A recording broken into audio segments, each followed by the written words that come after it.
Hello everyone, welcome to another Combox Watchalong. I'm Varun and I'm joined with Saurabh and Jared as always. No, is Jared here? Is he No, not here? No, myself out. he's not.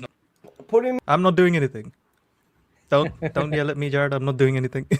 What was I doing over? Yeah, so welcome to the Watchalong for the Gujarat versus LSG game. Gujarat won the toss and decided to bowl first. So did I miss both teams unchanged or do we have any changes? Completely missed. Oh yeah, let me check. I think they're unchanged. Are they? Same team for both. Yeah, same team for both. But the impact subs could see some changes because George Linda is there in the list, so he might come in for LSG when they're bowling, or somebody else might. But yeah, so as far as the 11s are concerned, they're unchanged. So LSG have this three is- foreigners, so yeah, he can't come in. He can, yeah. This is in Lucknow, so yeah. Let's see how the Lucknow pitch is actually. The Lucknow pitch has this reputation of being very bowling friendly, right? But I don't know if it. I think that's a hangover from 2023 that has still not gone, just because it No, I was think so last season it helped batting, right? Because Puran just kept making runs there. And exactly. even No, Marsh and that's Makram. like that's what I'm saying. So that hangover has lasted because it was so different from the others. So that impression has been formed, and like people still talk about Chepauk as a spin friendly pitch, and it's not. To be fair, anymore I in the don't last- think Chepauk is as bad for spinners and as I think people are saying it is. It's just that Chennai bowlers have been so bad at bowling. We've not noticed it.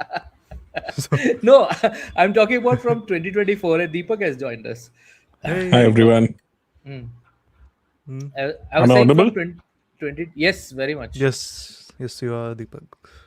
From 2024 onwards, it has not really helped spinners. And 2024, the Chennai still had decent bowlers. They had Jadeja, they had Ashwin also, right? No, Yes. Whatever, Ashwin, waning powers Ashwin, but Noor, they had Noor no, at the top of his form.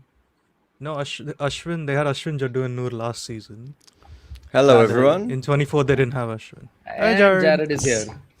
So Thank you to Jared the with producers for bringing me on 4 times in a row when I was trying not to be on. Jared without the cap. A few runs here. The first runs, in fact, just turned off the pads out to square leg, and they take a couple. So 22-year-old male say sleep classical. What do you guys make of the Rishabh Pant experiment with the batting order? He opened and then he's not, and he'll probably come in at number 3 now, push Puran to 5. No, I'm with you. I think Even- it's weird, right? Even Pant at 3, I can understand. I do not get Puran at 5. But so if Puran is at 3, then Pant goes further down, right? Yeah. So like, what is their best? I mean, they have basically 5 guys who would rather bat in the top 3. What is the best way of arranging them that they have? It's easy. Pant shouldn't be in the team. It's easy. Hart should go back to before COVID. Puran in this form shouldn't be in this team. Yeah, exactly. Puran is also not in a good form. What do And we then have? it's been Mukul should be the captain of the team and opening the batting and be the face of the franchise after what he did. Yeah, and bring in Ankrish Raghuvanshi. Ankrish is also in that team. He's also a promising young bat. Oh, this is a different Ankrish. Ankrish, that's Sorry, Arshan no, Kulkarni. Akshat Raghuvanshi. Sorry, not Okay, Ankrish. okay. Akshat Raghuvanshi. He's also very. I said Ankrish by mistake, but Akshat has also been a very promising player in domestic cricket. As was Mukul. Mukul was also promising when they bought him. That's why they had a bit of a bidding fight for Mukul. I think they got him at 2.6 crore, so that's considerably above base price. So they were. So like what has happened to Arshan Kulkarni? So he was Yeah, such a I don't poster know. boy of like all-rounders and all. Last season also he was expected to make like heads turn and then didn't even manage to play one single match and nobody now talks about him. Like You're talking about He him. was What about wo- Robin Minns? Where's my Robin Minns? Do you know how long I've been promised Robin Minns for? yes. Exactly. Mumbai have a way they can partner Robin Minns up top with Rohit, so then they can Ooh, that's a have. good ball. That's a good ball. It's getting some shape. Okay, let me see the ball and then react to it because I'm on a. Just a little bit of movement away there. Lovely little delivery. So like LSG is going to be a weird comparison. They remind me of India from the early 2010s, where they're like they don't over attack with the bat and they don't have any bowling in a way. If it makes sense, because Marsh and Markram both they're more attacking in theory than they're in actuality. Like I think their attack percentage in the power plays in the 30s, which is I think lower than Sai Sudarshan is, for example. Huh? I Seriously? think Marsh was higher Yeah, last yeah. year, right? You're telling Marsh's career figures. No, I mean last season. Last season. Last season, he was seriously? He doesn't Oh. attack much. No, he doesn't attack a lot at all. But he More was both him and scoring- Markram, yeah. He was scoring runs for fun, and that too at a good click last So season. then he right? was just Yeah. ruthlessly efficient at attacking whatever he did, right?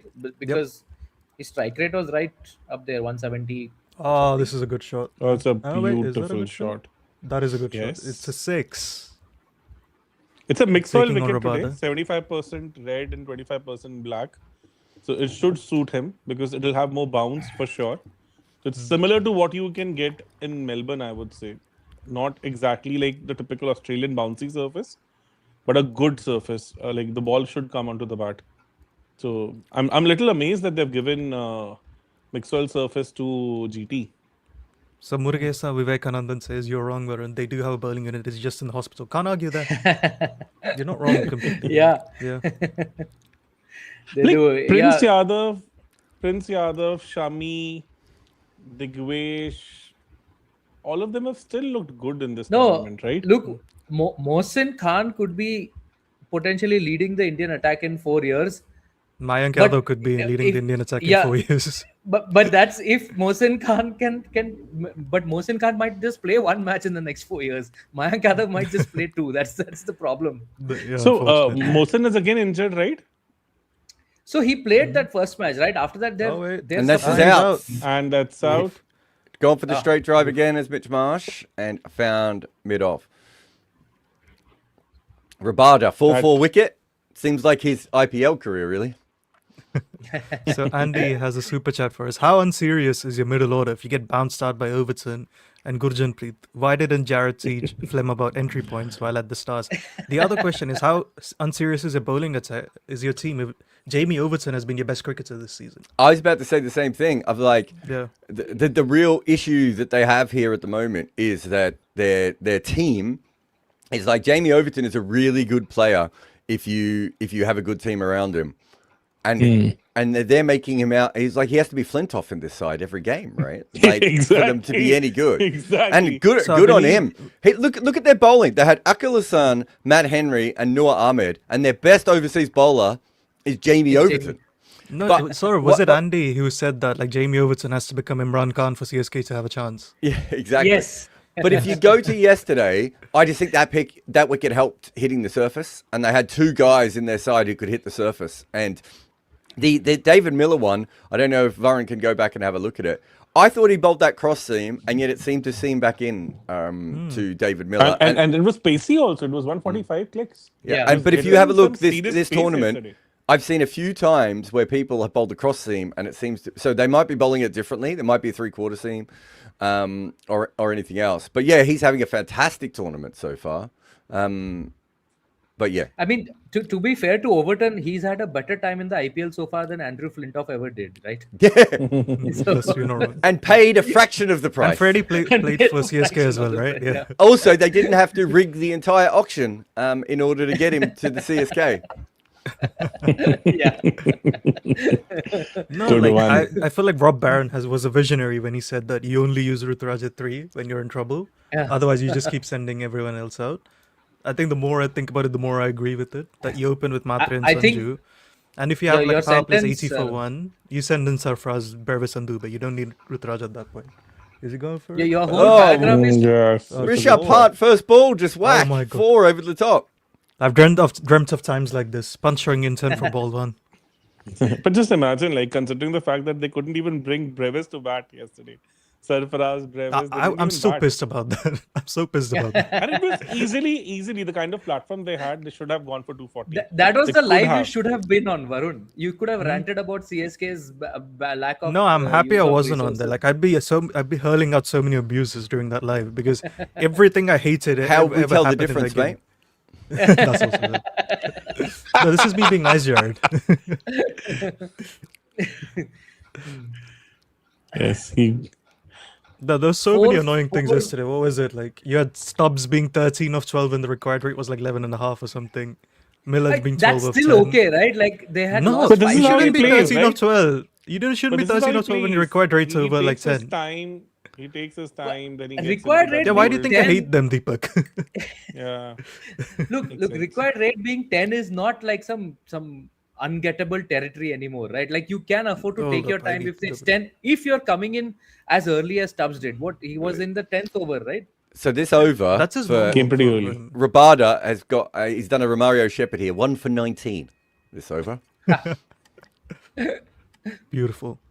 I think that's not even Romario Shepherd League. That's even beyond Is that a that. Shivam I've Dubey? seen That's a Shivam Romario. Dubey, I I'm think. positive I've seen Romario get a 1 for 19. I'm not going to go back and check, but I'm positive I have. No, Shivam Dubey is interesting. It's either none for 25 or 1 for 7. There's no in between with him. Yeah. He either gets a bunch of dot balls and a wicket or just gets hammered for 23, doesn't he? Yeah. There's no. So The guy who might Any- join their club is Shashank Singh, because he So- had 3 sort for of. 20 yesterday. So when Stubbs walked in, the required rate was 11.41. Okay. You shouldn't be 13 of 12 when the required rate is 11.41. Which If it was over did he 9.41, walk I'd in? give you. When Which was over this? did he walk in? That would be 8.1, I think.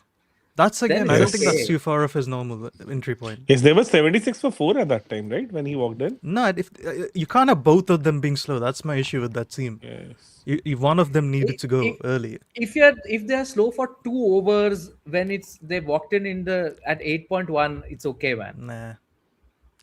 Sure. I'll give you one batter to doing that, not two. This is not the real punt. Yeah. No, I think the issue that people like me and Varun have here, Saurabh, is what he has to do is get himself 12 off 12, right, in order to hit sixes and everything. But then he has to hit more sixes. So he Right. did do that, right? Yesterday. Yeah, but Stubbs eventually, yesterday. but the thing is, eventually it gets very, very, like, if you're taking a massive risk to take a six, right? I think eventually you're taking so many risks when he doesn't need to. He is one of the best players to hit twos in world cricket. He is. So why is he 12 off 12 every time? Right? He doesn't And he need, also might comfortably be one of the best death overs hitters we've ever seen in T20 cricket. Yes. Right, on top of that. So Yes. so just don't get behind the count. That's all we're really saying is stop getting this is behind what- the count. I was talking to Jared. How different is them needing to be 15 or 15 to like a Virat or KL needing to be 50 or 38 before they get going? It's the same issue. You're just chopping off the initial period, right? And then I don't think KL or Look- Virat ever as negative as Stubbs is at any point. So my thing is, I can take 12 of 12 if he's walked in at 8.1 overs. If he's walked in at 14.1, then it's a problem. But he does do it kind of every time. That's He what does we're do it saying. every It's time. very automatic for him.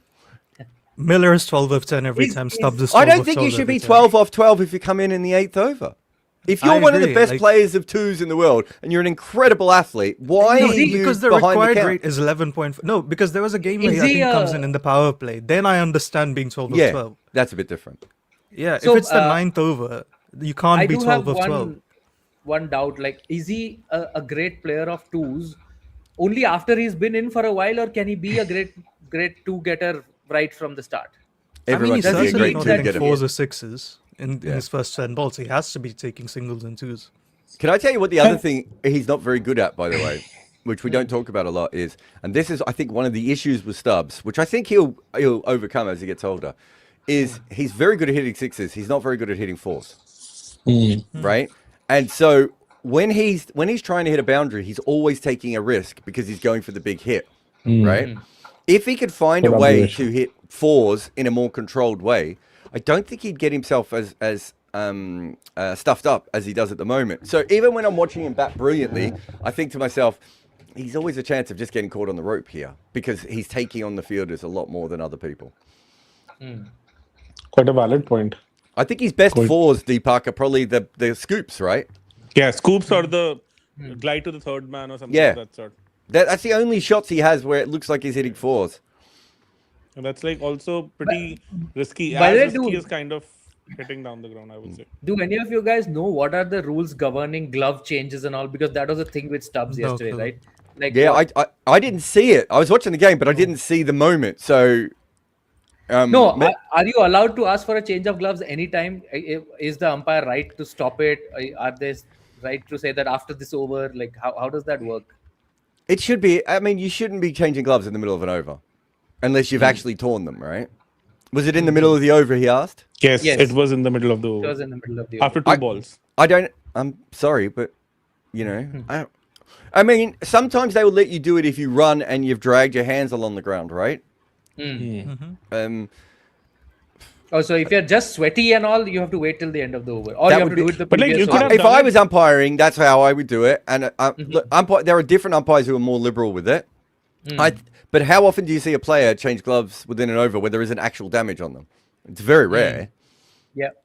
Yeah, that's true. Like if generally because how they're so soft now, especially the new ones, right? Because they're not leather anymore, are they? They're other materials. If you slide out and you're running between the wickets, especially if you're going on the pitch or just next to the pitch, you can really scuff up and ruin your gloves a little bit at that point.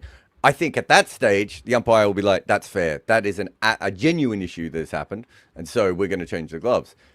But everyone sweats. Like he could have changed. If it's 2 balls in, it should have been done 2 balls earlier, right? Yes, Right. during the break. And also considering the fact that all these matches are kind of getting dragged to 11:30 finishes, it's not helping anyone. So obviously umpires would have to kind of intervene and they will have to actually push it. Because this is one major criticism as far as IPL is concerned, that every match is going for 4 hours. Yeah. Yeah. I think we need is an automatic regulation coming up shortly, which is how often so maybe it's every 3 overs unless unless you have broken your bat or you have ripped your gloves or there is something legit that has happened. I just don't think anyone should be on the field every 3 overs. There is a way of fixing this, by the way, which all leagues in the world should do, and it's very simple. We should bowl 10 overs from one end and 10 overs from the other end, and there is no break. The bowler just runs in and bowls the next over. The whole field doesn't change because there is a bit of a gap where you're like, oh, we can get someone on the field very quickly for drinks right here. It's like, no. Players should be thinking for themselves and looking after. We have, in old cricket, people would wear gloves for an entire session, and now people can't wear them for 2 overs. Like, I know I there's... knew you were This is a a really 100 fanboy, Jared. It's a really No, big the fan. 100 I got think it it's a wrong, 6. Saurabh. Good hit. No, here. as in they at least It's a tried 6. to do it for 2 overs. I can tell you the full story about the But, like- 100, yeah. A 6 from But Rishabh Pant. Jared, like, won't it Deepak, be just a let me tell the commodity 100 story for a second because Yeah. it's quite fascinating. So the 100 came to me and told me they were going to change a bunch of things. Someone in the 100, and they were really excited because they thought I'd really like it. And I said, why are you not just bowling? Why are you taking 20 balls out of the game when you can bowl 10 overs from one end and 10 overs from the other in the same amount of time? And they went, So- no, you don't understand. Like, we're revolutionizing everything. I said, no, you're not. Like, if you bowl 10 overs from one end and 10 overs from the other. So at the moment, the big issue in cricket is these fielders are exhausted, not from fielding the balls, from changing ends at the end of every over. Why do we want them spending all their time changing ends? It doesn't make any sense. By the way, Jared, what even is the origin of changing the ends? Yeah. So I think when cricket first started, we didn't. I think they bowled from one end. But I think as much as anything, after a while, Varun, it started to ruin the pitches a little bit more, right? And it became hard for the bowlers to come in if everyone else had been coming in all day from one end. Remember, the pitches would have been softer too. So I think originally we used one end, and then the bowlers, the more they ran in, the more they dug up the sort of moist, softer pitches in the probably late 1700s, early 1800s. As Markram Shot. whacks another Good one shot, though. over. It's a beautiful shot. He whacked By the way- his Ball, though. first one. Yeah. Rishabh Pant is 18 of 10. I don't know when is the quickest. This might be the quickest 10 ball start that he has ever had in like What the about, last his 3 years. hundred? Since Right, COVID. I It's think. just since COVID with Since him. COVID. Yeah. What was he when he made the 100 last season? Yeah. yeah. that- okay. That yeah, also, because I think he came for Jitesh to has open and overridden the memories of Pant for me in that match, so I don't remember what Pant did. But yeah, he could have been quick that time also. But Does he think he's out? Or was he That was disappointed he weird. missed it? did he What- just hit what's that the into one- He the missed it. pads or? Yes. Yeah. What the? I couldn't even understand what exactly happened. Neither do I. The ball, I think, went out on the offside. They haven't even going to show it again. So the point is, even if it's every 5 overs, Saurabh, They could have saved enough time. They didn't have to take the 20 balls out of the game, right?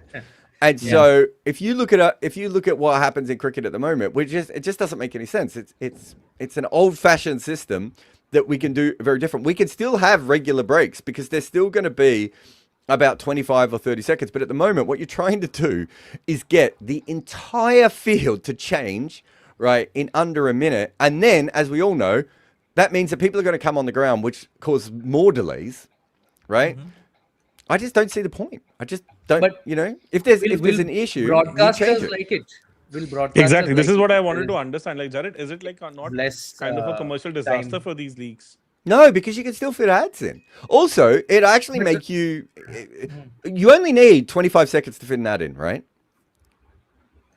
To fit one Like ad more- in, but now they're But like fitting in more 2 the or 3, delays, right? more the ads. Yeah. The 100 is actually harder, right? Because if you bowl 10 balls in a row, you can't Yeah. fit an ad in that break. My plan, you have to still change bowlers in this scenario.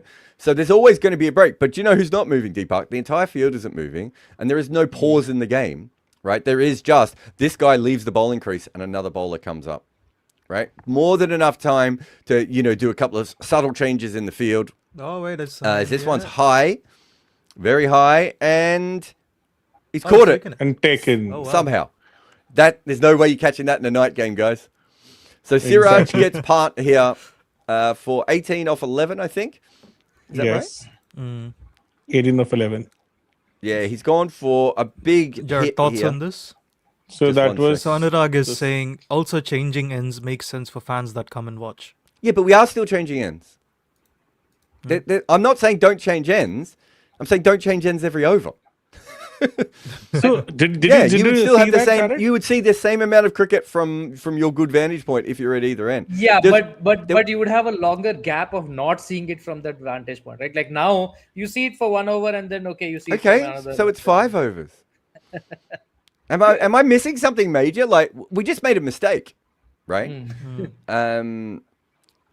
Did you you see know. this ball? Your theory about this season being a little different as far as the way ballers are kind of using the scramble seam, it kind of got demonstrated there itself. The pace didn't drop. That Yeah. ball was 140 kph, and still he was able to roll his fingers over it. I've seen a lot. Just on Anurag saying, these players should be fucking athletes. They shouldn't get tired of changing field positions. No. I think you're misunderstanding here. So we know that in a first-class game, fast bowlers do something like 18 to 20 kilometers of running during a game, right? And about a fraction of that is them bowling. Do we want them spending all their energy, Anurag, moving around in the field when they're not even fielding a ball? Or do we want them using all their energy when they're coming in trying to bowl 95 miles an hour? Right? Like at the moment, the vast majority of cricketers are using more energy moving around the field than they are in actually fielding deliveries, right? So wouldn't you rather that every player is absolutely hammering at 100% of their capability, right? Using all their energy to field a ball, not in going from deep point to deep mid-wicket to deep point to deep mid-wicket, right? Over and over again. And that's what we're talking about here. So I don't think you understood. But there is a really good one here I do want to bring up. Rajendra says, is it possible that to do what you're suggesting, considering how global warming is happening, it's way hotter than it was earlier? I think that's fair, although, cricket has always been played in way hotter areas. I don't think saying that you can't have a break for 3 overs or 5 overs, though, should be a problem. The vast majority of the fielders are out in the sun running around the whole time for 5 overs without any drinks. Right? It's only the people out on the boundaries who get drinks, right? Anyone who's in the ring running around doesn't get a drink, right? And yet the batters are sometimes getting a drink every over or every second over. So that doesn't make sense for me either, right? Like we have to, what we've ended up here with, and all this comes back to the basic problem that we have all the time, is that the people who run cricket, allegedly, the ICC, don't actually care about cricket. And so they don't bring in any regulations that actually help the game of cricket. Right? They don't look at how we can make things better, right? They look at, as Deepak said before, the commercial aspect of it. They look at what's happened before. And when you talk to them about stuff like this, they get flustered. And then you end up with a big change like the 100, where they've made mistakes. They could have just made the 100 better, right? Very, very easily. And instead, they try and scrap it and start again. So there's plenty of ways you can do it. But my main point is, I want my fielders to be at 100% every time they field a ball. If you've already been running for 5 or 6 kilometers in the field, that is much less likely, right? It's like the one that Anurag says here before. He's like, the players should be fucking athletes. They are fucking athletes, but we want them to do a 50-meter sprint, right? If they've already run for 4 kilometers, that 50-meter sprint isn't going to be as fast as if they've only run for half a kilometer. Like that has nothing to do with their athleticism, like right? a diving catch, take what you call bowl at 90 miles an hour and not this, isn't it? Yeah. But I Also, just think, guys, it could also mean I think more it all Bumrah for makes all of us. sense. Sold. But Oh, I this withdraw is my- another one. Sorry, this is Shri says, for batters, why don't umpires keep drink bottle with the umpire and batters get it from the end of the over? I will actually say something really interesting on this, by the way. I don't know if you guys remember this. Sora definitely will. At the MCG, they used to have a fake bit of turf that they would lift up. Yeah, I remember. Remember? And they had even drinks they used to- in that. yeah. Even certain time balls also. Yeah, balls. Replacement And now, if you're a player, you could put gloves in there, right? Yeah. So, now, do you know what we need? Do you know how a bit like in gully cricket, you have like sometimes just cans as stumps? That's what we need. We need bottles on top of bottles as the stumps, and then when you need a drink, you just lift it up and drink it. I think Pepsi took some inspiration from that MCG thing. They had this ad during the 2003 World Cup. Sandy Gordon had popularized the huddle. India used to not huddle before that. Sandy Gordon, the psychologist, came and said that you guys need to huddle before. So Pepsi made it like the huddle, and they keep moving the huddle. They move because there is a certain spot from which the guy emerges with a Pepsi for them in the ground. So they're covering him with the huddle, and that's how he comes up. What was the is it Neil Manthorpe who wrote the history of the huddle? Have you ever read that, Sorab? No, I haven't. But There's now a I really particular want game to. where it happens, and I can't remember why it happened. I can't remember who the team was. I don't know if it was like domestic or international, but I'm pretty sure Manners happened to be there, and like there was a reason they did it in that game. And then from then on in, it just spread like wildfire. So if you look at early cricket, like, you know, there's the famous Keith Miller phrase, right, where he walks out on the field and he just says to everyone, "Scatter," right? You know, like there was no idea of doing all that sort of stuff, and so it really changed after whichever this was. There was a reason and everything. And now, like when I played when I was young, you wouldn't even all come in for wickets. Right? Yeah. Like if you were near the person who took the catch or the bowler, you would go over to them. But the idea of the whole team running in after a wicket was bizarre, right? Whereas now, if you see a fielder not going out, you're like, does he not like the other guys? Exactly. It has happened. It has happened multiple times. By the way, Jared, completely random, but I think Rob completely dismissed this idea. So do you know how Milan was recently saying how bowlers should be allowed to ball temper, right? Well, they already are, but sure. Yeah, that's the other thing. So my suggestion was surely, like, if you're a death bowler, you should be given the option of wanting either a new ball or like an old ball, right? Like a Bowie would much rather have like a new ball at the death to swing it conventionally, whereas a Bumrah might want like a 20 over ball to reverse, right? Surely you should be allowed to have that option if you're a bowler. Yeah, I think, well, the other interesting thing at the moment is we're still not seeing a lot of reverse with these replacement balls, but what we are seeing at the moment is seam bowling later on, right? And we're seeing, like, I mean, that Overton ball might be a perfect example of that was a newish ball and suddenly it's darting off the seam when you wouldn't normally expect it. And you remember Avesh Khan to Puran, was it? No, he knocked out someone's off stump the other day? Rinku. Even Nitish Kumar Reddy for that matter. In that match against KKR. Yep. There's about, I getting the think ball I've seen it about 7-8 times now, Deepak, right? So, I do think that's is that 6? I think he just got it over the top, didn't he? Yeah, he did. Yes. Yeah, it Off is. Ashok comes in and Markram hits a 6. I think it's a really interesting one of like what kind of ball you would want, which is also like you actually want the exact kind of ball that is going to help your team, right? Like, and so Varun, there are some bowlers who are going to want one kind of ball, and there are others who are going to bowl. Want that was something my else. question. Like, what if you have conflicting opinions amongst the bowlers? Yeah, like, no, I'm saying you have both balls and just let the bowler at the start of the over choose which one you want. I'm not saying you have to stick to it. From what over onwards do you offer this choice to? I don't know, any over. I don't care. I don't mind. I'm all for bowlers, man. I don't care. What's fascinating in the future is, so I can tell you this, the Big Bash looked into this, of whether they could just change balls all the time. Right? And I think Greg Chappell, who's a baseballer, was actually on there, and they were like baseball, and Greg Chappell's like, cricket doesn't work that way. But there is an argument going ahead, right, that you have, 3 balls available to you in a game, and you can chop and change between them depending on what you want to do. We're gonna have to we replace balls anyway. Most cricket games now have minimum 2 balls, but actually have minimum of 3 balls because of damage, right?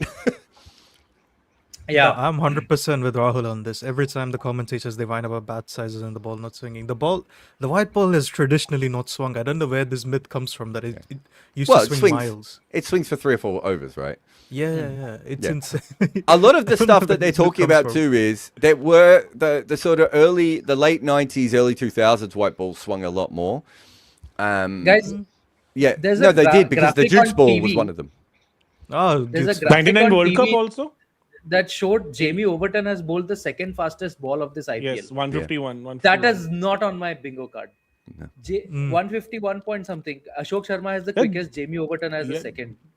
Jamie Overton yesterday was bowling fire. He was 145 I know, but when you think of consistently. Jamie It's a Overton, good you don't shot. think of 150 kilometers per hour. You don't even think But of. like, to be honest, I'm surprised to see Rabada on that list.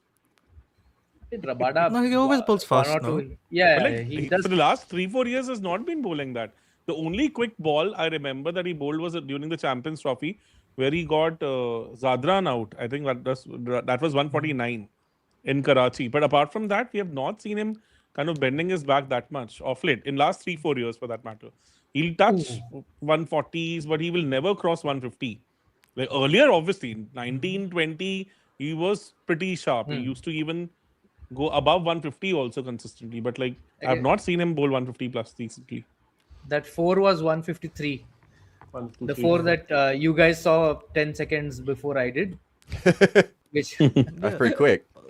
So also Yeah. to So the end of the power second- play, 60 sorry. for 2 after 6. Sorry. Yeah, they always do this LSG, right? I'm like, they don't have. It's a weirdly structured team. That's why I said they remind me of India in like the 2010s, like early 2010s, where it's like we'll try to get power scores when we hope our bowlers turn up. That's basically what this reminds me of. I kind of feel that they're basically waiting for Mitch Marsh or Nicholas Buran to make like 150. Do you know what I mean? Like, because if that happens, then they'll have huge scores. But yeah. Yes. other than that, it's hard to see how they're going to do it consistently. Oh, it's Sorry. a timeout. Sorry, Varun, you were going to talk about the swing? No. I meant the bat sizes thing. It's like I don't know why it's so people are always allergic to just admit batters just are better. Now, like there's just more skillful at hitting. There's more intent. The mindset is different. You anti-nostalgia merchant. Yeah, I exactly. mean, right. what I find weird about all this is, right, when did range hitting start? Do you guys know? Clues, no.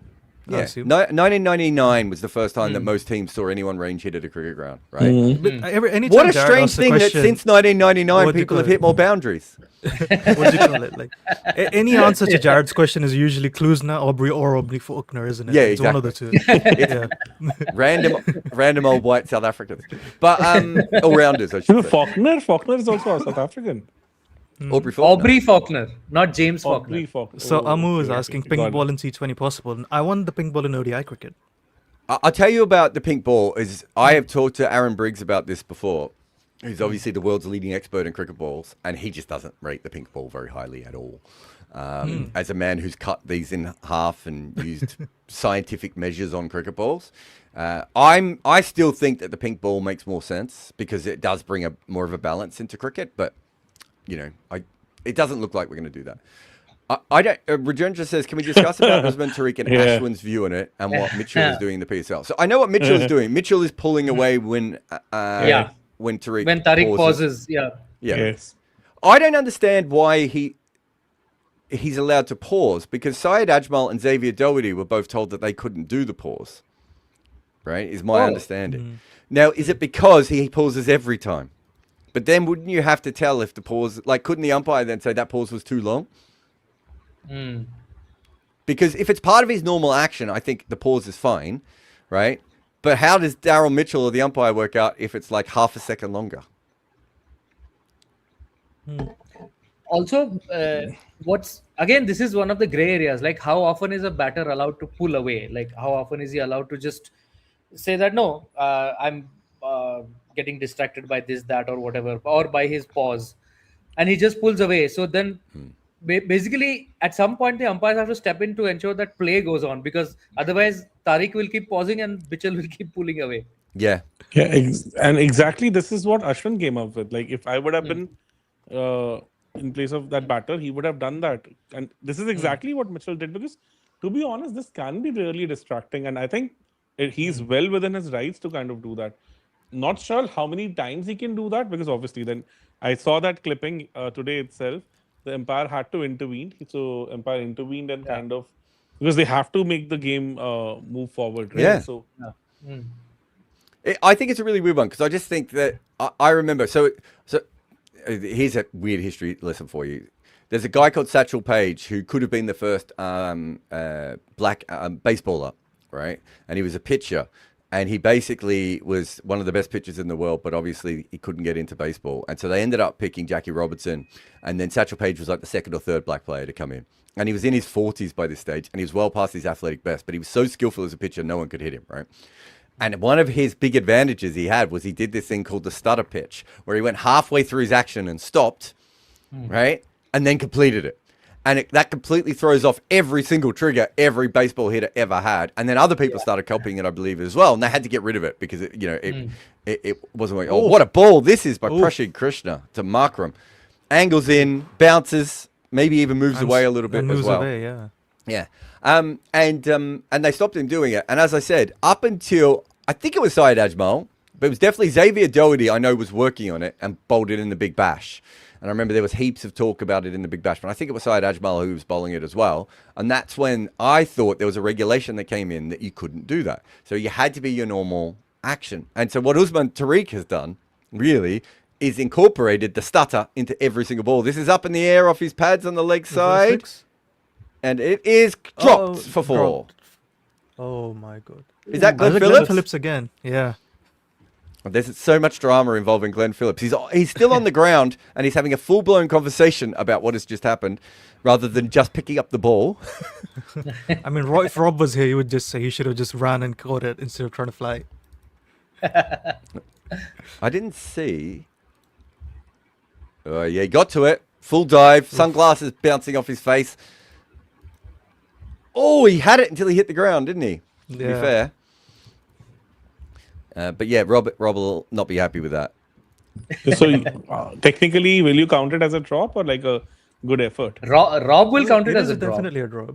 Oh, wow. Just This one is lofted over cover for four, just past cover's hand. Might have even got a finger on it. That has to be a drop, doesn't it, Deepak? He literally had it in his hands. Actually, yeah. It's definitely a drop. I'm just seeing it's a the tough replay chance, now, but it's a drop. Like, not exact. I'm kind of comparing it with the regular drops that you associate with Glenn Phillips. He would literally pull off these things and would drop the sitters. I think there's always a good conversation to be had. Like, I think Ben Stokes' catching percentage, like Glenn Phillips, is quite low. But also that Glenn Phillips and Ben Stokes get to balls that other people won't get to. So how does that... You know, it's like the Ian Botham thing, right? Ian Botham did drop a lot of catches at slips, but he was so close, everything carried to him. And out at mid-wicket. Oh, God. Was that Washy then?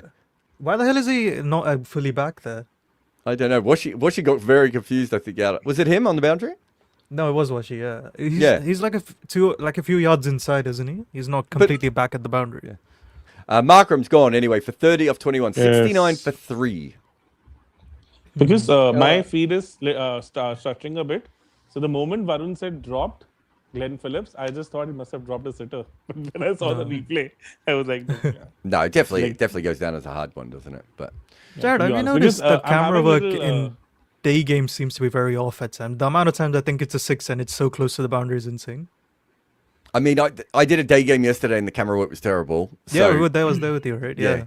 I mean, that could just be recency bias.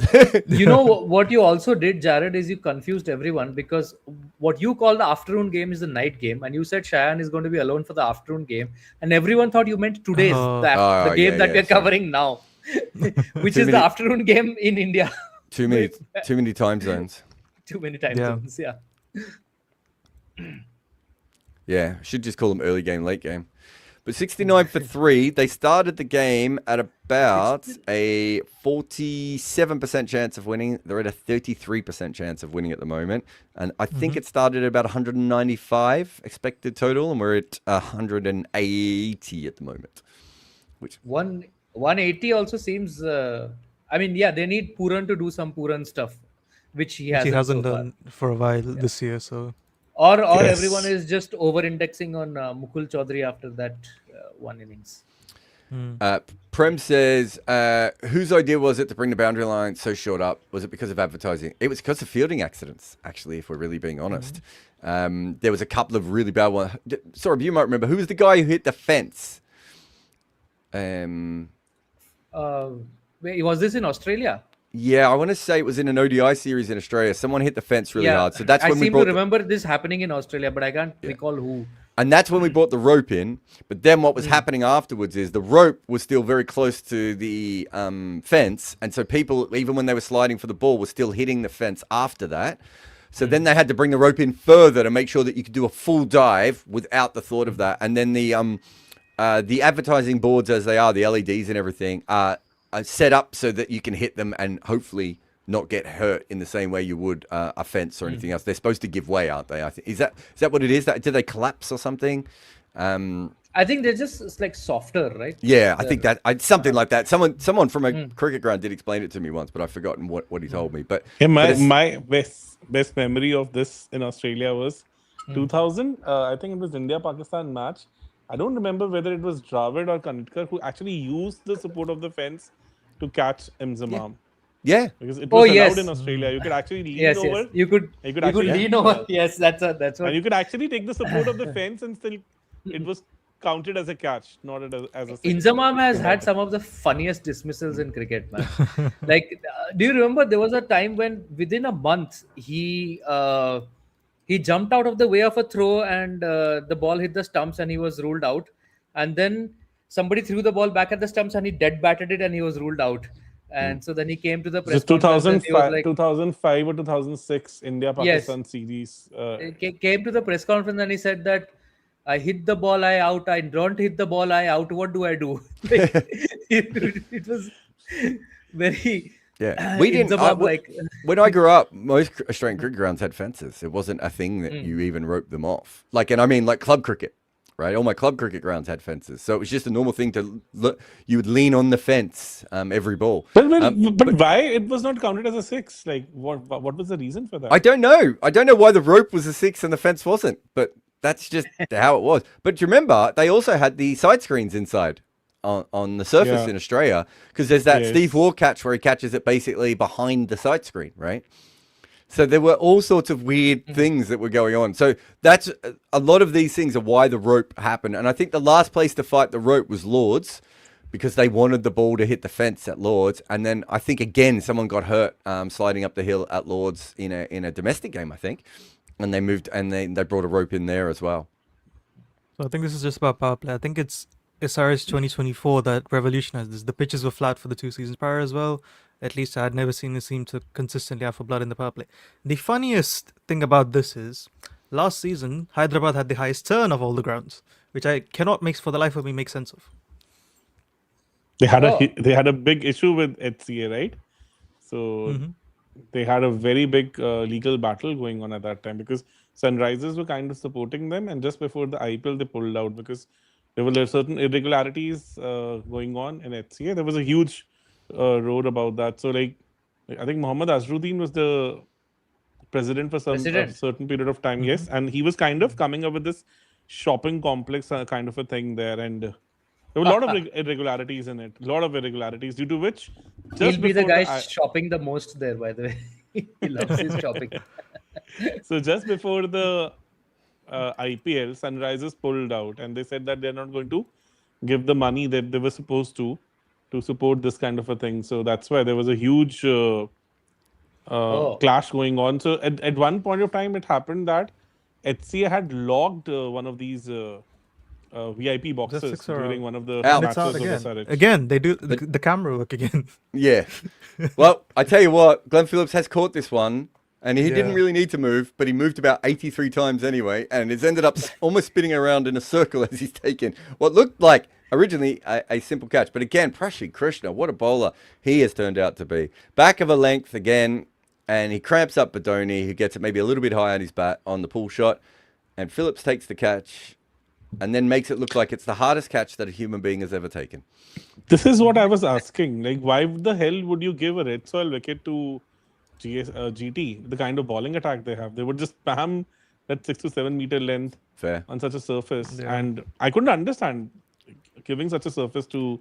But because they make surely, these mistakes. surely there must be just issues with what pitches are at their best. Like that's one thing that I hear people who don't work in cricket say all the time. Oh, you should do this pitch and you should do that pitch. But it's like you actually only have that many surfaces that are TV ready, right? And if it's been used for a previous game, what if it didn't grow back correctly, Deepak?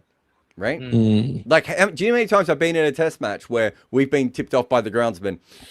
This may not be a good pitch because we couldn't prepare it the way we wanted to. It was too dry. It was too wet. It was too windy. You know, whatever has happened that has caused an Makes issue. sense. So you got to remember that these are there. Can I also say how awesome it is that Deepak looks like Batman all the way through this chat because the shadow is just above his the bridge on his nose, so we can see Yes. all of his face here, and then he's in darkness from up here. I love it. It's not the camera; it's just the way the lighting is hitting you. It's beautiful. No, because the lighting is at Was the it top of my head. Thirst night? So that's why it's. What did the thirst night? So this is my wife's office. So I'm kind The of. thirst sitting in night. that, so. Yep. So you in your office, have you been kicked out of your wife's lovely office for once? No, this is the actual office. So there's a proper sitting at the back. Oh, okay. So it's a round table kind of a thing. So people sit like this. So this I have not used in any of the lives yet. So that's where Alfred comes with your whatever. Do you have a butler? It's pretty normal in India, right? What? To have a butler? Is that like I thought a butler was a pretty like English title though. You wouldn't call anyone a butler, would you, in India? No, No. you don't. I mean, you have help. You have people who work for you. You have a people butler. I've never really understood what a butler does, to be honest, outside of Batman. Batman Cook is a very and normal concept. Like you hire PG somebody who Woodhouse. just handles the kitchen. This is a very good comment, by the way. Varun, you might want to read out. So Amu says Deepak's background looks like he's a government employee and he'll ask for 1,000 rupees to get work done. No, I mean 1,000 It's rupees is actually like way that too only. way It's- too low. 1,000 rupees is nothing. No, nobody does work for 1,000 rupees. I mean, there Inflation, was an man, era, inflation. right? Yeah, Era back when in the all day, you these could things bribe used to happen. a government official for 100 rupees. Fucking inflation. Yes.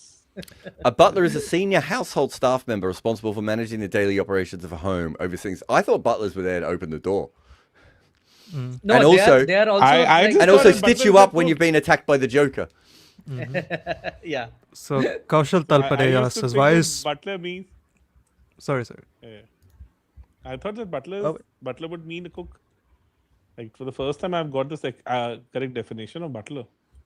No, I don't think they're a cook. I think they're more like... No, they're not a cook. Yeah, they're No, like no, the I had this wrong. They perception. serve, don't they? overseer That's what of I thought. of the domestic staff. Like they're the boss Yeah. of the domestic staff. Almost. So you need to have like a home big enough to have like an army of staff, and then whoever is the head Yeah. of that staff is the butler. So Kaushal Talpade has asked us, why is Prasidh so good for GT and so bad for India? To be fair, this version of Prasidh hasn't played for India in T20. I was going to say, has he Exactly. played He has not T20 played- cricket for India? He hasn't not since Hardly, last year. hardly. Right? And I think in Test cricket, This what version- happens sometimes is because he's tall and fast, they almost stereotype him into a short ball bowler. Whereas Yeah. I think you need him to bowl length more often. Yes. Also, didn't he bowl really well the last time he bowled? Oh no, when was the last time he bowled for India? Was that at the Oval, or has he played since then? No, he has played the ODI He series. played also. ODIs. And He's played Oh, ODIs. okay. I was more thinking as T20 bowler, but he's better as a T20 bowler. yeah, He actually he's- he's only played 6 games for India in T20s. He takes wickets. He's just gone for runs so far in those games. to be I honest, think he's like, famous in- in the Maxwell game, right, where Yeah. he got smashed in the end. Yes. I think in Test No. match cricket, I personally believe that he tries way too much because if he's kind of holding on to his back of the length stuff, he would still be damaging. This is what he did at Oval, right? I think for the No, first no, time, at least his also, length's a little consistent. There was some grouping. all of his T20s have come in 2023, and his T20 resurgence happened last year. Yeah. So That's this it. version of Prasidh has not played T20s for India. So we Also, we I'm don't know looking, how good it'll be. I'm looking at his ODI record for India. He averages 27 a run a ball. It's not exactly Yeah. horrendous bowling. Yeah, it's decent. Maybe slightly higher in the economy, but he's certainly getting wickets. Yeah, To exactly. be fair, I don't So think Indian even- fans still know how to treat strike bowlers. And that too, like in India South Africa series, where he was decently effective, I think 350, 360 were getting chased for fun. So like in such a match, I think somebody's kind of pricing out 4 wickets for 70-ish. That's a good effort, I would say. Because we would have turned the match, and he actually did that in the third ODI, like where I think De Kock was going bonkers. He was kind of scoring runs for fun, and he came in for the first spell, got hammered, came back again, and took like 3 wickets in a single spell, and turned the match on its head. The third ODI. Yeah. Okay, so 79 for 4 here. Purant and Samad are in. The percentage chance of winning for Lucknow is 27 at the moment, and expected So score is 168. Oof. So 19 runs Yes. in the last 23 balls, right? If I'm right. 168. This There was is- 64. There was 64-2 in the after the power play. So typical LSG innings, I would say. Like apart from the matches where we saw the top 3 kind of firing all cylinders last season, like if you could have to, like in last 4-5 years till the time they've come, since the time they've come into existence, this is a very regular pattern as far as the batting is concerned. They would have some upside in the power play, and then they'll kind of dismantle themselves in the middle overs. And there'll be some late resurgence happening. It's pretty much a very typical pattern to their innings, what I've seen in the last few years. So Ehsas Yeah. Sharma said, Prasidh isn't bad for India. His wickets per innings is one of the highest across formats. He's a genuine wicket taker, Yes. like Josh Tang. Yeah, fair. Yes, pretty fair. Pretty fair. Also, one of these And- days, I hope he plays in a bowling attack where Nitish Kumar Reddy is in the fourth seamer. So, like,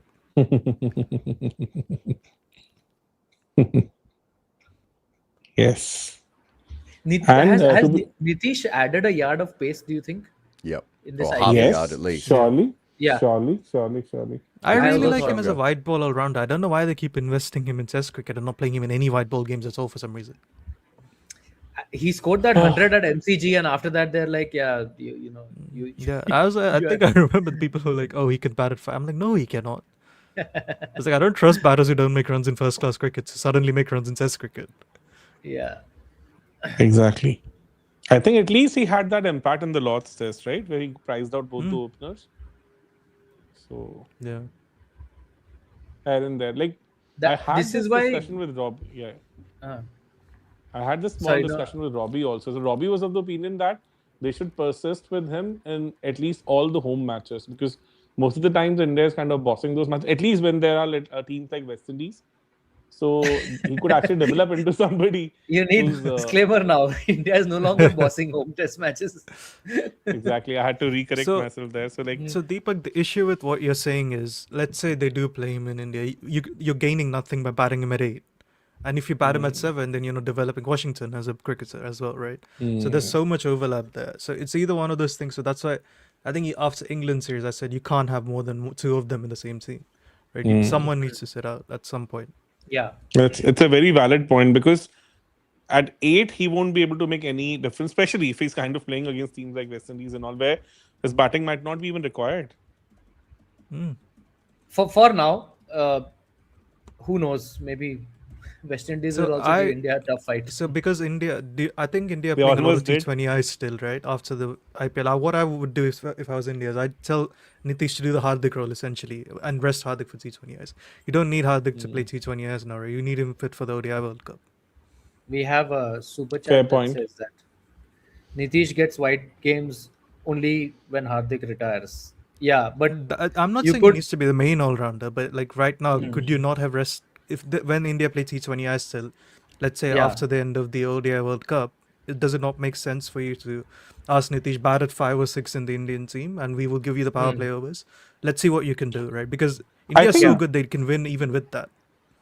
I think this IPL will kind of give us a glimpse into what to expect from him because, like, Hardik started around this age only, right? In 2016, he was like, what, 23 when he first came on the scene. And his spin bashing was there, but his game against pace took a while to develop. I clearly remember 2017 series also against Australia in India, where he kind of came of age as far as his ODI batting is concerned. And there was constant inputs coming in from Rohit, Kohli, about how to construct the innings and all those things. There was a lot of chatter happening at that time in the middle of the pitch during the match itself. And Nitish is exactly that age only. He's 23 right now. So he's 22 turning 23, something around that only. So Yeah. I think with all-rounders, as we have discussed earlier also, we have to be a lot more patient. But this IPL season in particular, I see a lot of evolution happening in him as far as overall all-round ability is concerned, because he's been able to bail them out a couple of times at the bat, and also as a bowler, he's added certain yards to it, and kind of giving that impression that he's kind of coming to terms with his overall potential as a bowler. Because in yesterday's match also, till the time he got whacked, I think he was still doing a decent job, like 10 balls, 10 runs, something of that sort. So I think that's fair. Meanwhile, these guys are 83 for 4 in 11 overs, and I think they are sliding lower and lower than par with every over. They're just, yeah. this He's, is the typical LSG innings, as I said. Like in these matches, generally what I've seen, like somebody like Ayush Baduni would bail them out, score a fighting 50, and then somebody lower down the order would tag along. Like such things have happened for them so many times in the past that we kind of got spoiled last season. The kind of No, batting. and like Samada and Puran are batting together. They have scored 10 runs of 19 balls together. Like that's very, very. It's almost stopped the innings, hasn't it? Completely. Yeah. Yes, exactly. It's a good surface also. The ball, because they were able to hit through the line, the ball is actually coming onto the bat decently. They've still got 2 overs of Rashid to hit as well, right? So Yeah. I think this is technically the over they want to go. So Puran is facing Rashid, so it'll be interesting to see if he tries bowling around the wicket. He almost gets caught and bowled here. But yeah, it'll be interesting to see if they go this over or they wait one more. So I was think decently impressed. Rashid is also, sorry, Deepak, go. Yeah, I was about to say the same only. I kind of got decently impressed with his bowling last time because he's finally getting that zip back into his bowling. Yeah. How good was that ball to Rizvi? Yeah, that was like from the vault. No, it was just Brilliant. To be honest, for me, the turnaround happened when he got Vaibhav Suryavanshi out, because that ball actually skidded onto him. He was trying to pull that ball, couldn't get the timing right. That kind of gives you a template that now Rashid is able to put his body into the ball. So that actually hurried onto him because he was halfway into the shot and not able to kind of get the power, considering the fact that how quickly the guy picks up the length, the kind of form he's in. He's defended this one, Puran, which I think tells you everything. Hey, did you guys see the story about the Rajasthan Royals manager and the mobile phone? Yes.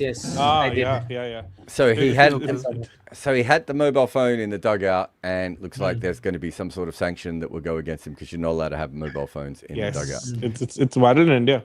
Now, can I tell you why this is nonsense? Why? Why not? So Please. when I first day, 2 days before the first game I ever worked with St. Lucia, I went into a situation where I was in the anti-corruption meeting, right? So they have the whole meeting, and you can imagine, Saurabh, as a journalist, I'm asking like a million questions and writing notes down, going, well, yeah, one day this might be a piece, right? I don't know. Right? Exactly. And then at the end, I went up and I said, look, I just I'm an analyst. I'm going to have my laptop there. How does that work? Yeah. And he said, oh, no, it's fine. Just put your laptop in airplane mode. And I went, okay, well, how does that, surely I can just turn it off airplane mode and this go on the internet. He goes, nah, we trust you. And I was like, okay, that sounds weird to me. Like that's the best option that they have, right? So first game, we're in Trinidad, and I wanted to sit on the dugout because I wanted to be with the players because I needed to advance my understanding of what they needed to know really, really quickly. Yeah. Right? So I'm sitting in the dugout, and the camera comes over to me a couple of times, and like I think one of the commentators mentions, former Cricinfo journalist, blah blah blah. Then I'm sitting with Warner, so they're showing Warner, and I'm next to Warner, so of course I'm on the camera again, right? And the ICC anti-corruption unit go mental because I've got the laptop in the dugout, right? So at the end of the game, they come up to me and they're like, "Oh, I'm so sorry, you can't use the laptop in the dugout." I went, "Oh, okay. How am I going to work?" Then they said, "Oh, no, it's fine. Just sit anywhere else." And I said, "But that doesn't make any sense." I said, if I'm in the locker room or at the front of the stairs or on a table or anywhere else, I still have access to the players and I still have an electrical device, right? And they were like, no, it's just, it looks really bad when it's in the dugout. Yeah. The optics, right? So this team manager, if you read the article, he's allowed to have the mobile phone with the team, right? Yeah. And I know this for a fact because this happened to me when I was with the Scottish team. And we were in Dubai for the World Cup qualifiers, and Eek got really sick and got taken to hospital. The only reason they could get through to me is because someone in the Scottish system had a phone, right? So all teams have a phone, right? Right. But if you have it in all the teams do have a phone. but if you have it in the dugout, it looks like fixing, even though you could do as much fixing on the stairs, behind the dugout, in the locker room, in those little, I don't even know what you call that other bit, the like the balcony bits. Right? Yes. I'm still sitting with the players, right? Exactly. I still have a laptop. The only thing to save me from cheating, right, being corrupt, is the airplane mode on my phone. This is edged away for 4, by the way. Yeah, but Jared, a lot to do with Bollywood. I think they're kind of stereotyped it. There's so many Bollywood movies that kind of shown these. Oh, no. It's No, I think it's just optics. It's like just optics. Romy Binder has been with Rajasthan, I think, since 2008-9 or something. So it's not like he's a new guy. He just got caught at the wrong place. He's a very, very experienced guy. Oh, yeah, he made a mistake. I'm not saying he didn't make a mistake. I'm saying the mistake is bullshit. Yeah, right? Exactly. No, and I he said, probably would have known that, Is it gone? a lot No, of gets that over the managers- top. Yeah. Yes. Oh, is that?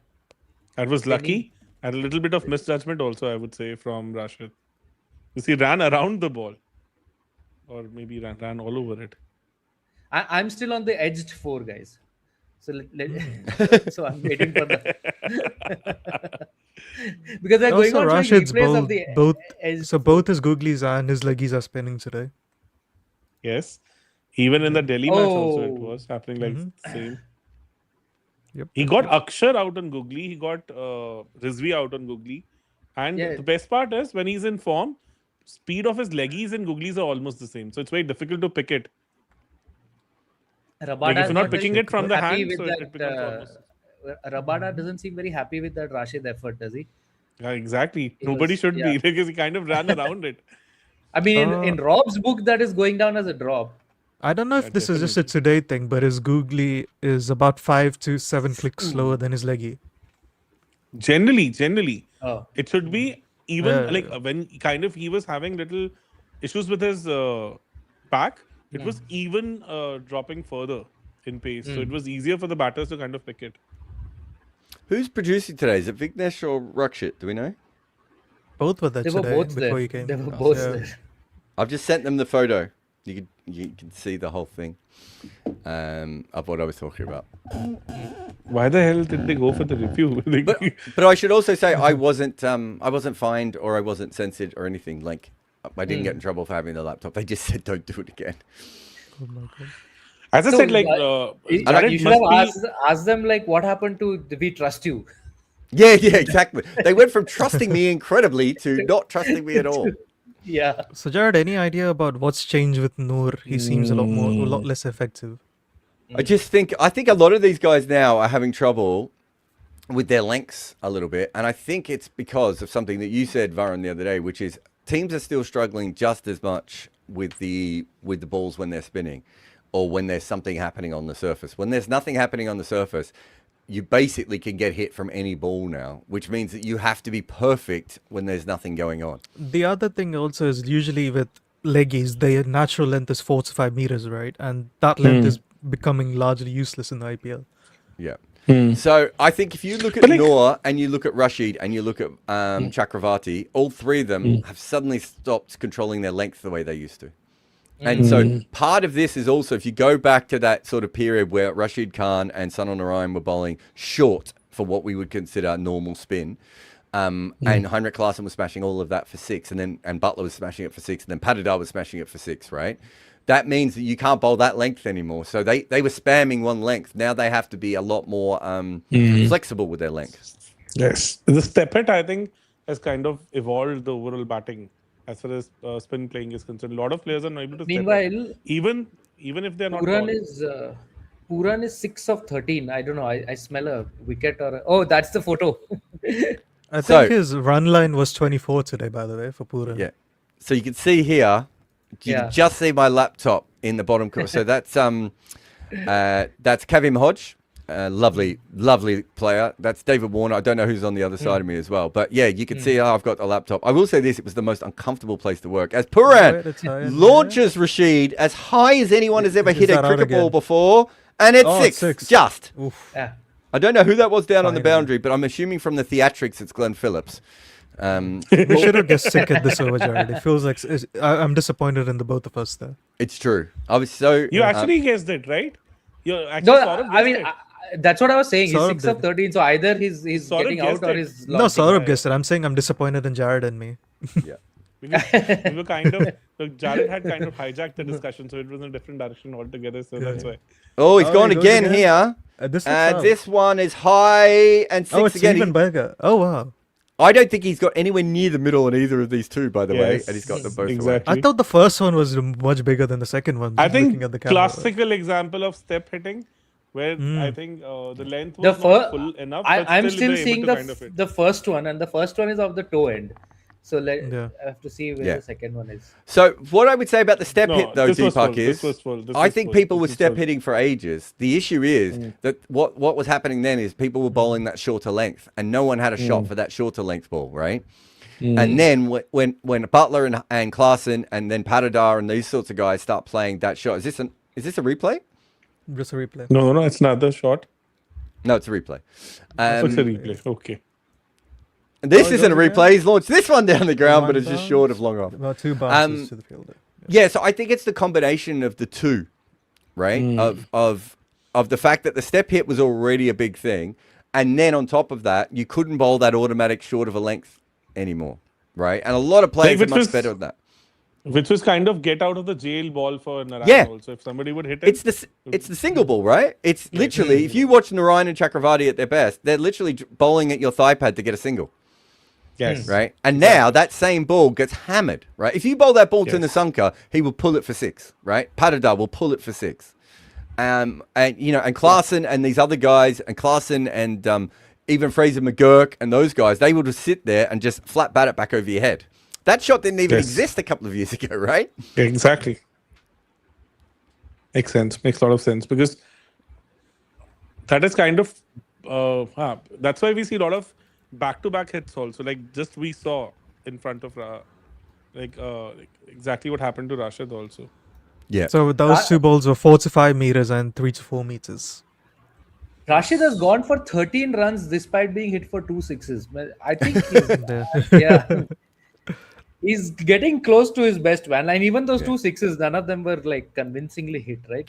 Yeah, I Also, think if you Puran watch went earlier for in it the when he missed tournament, he was bowling wide a lot. Like he was hiding the ball. This is almost out. He's almost bowled in Rashid. That's beautifully bowled. But again, is this the replacement ball suddenly seeming a little bit more?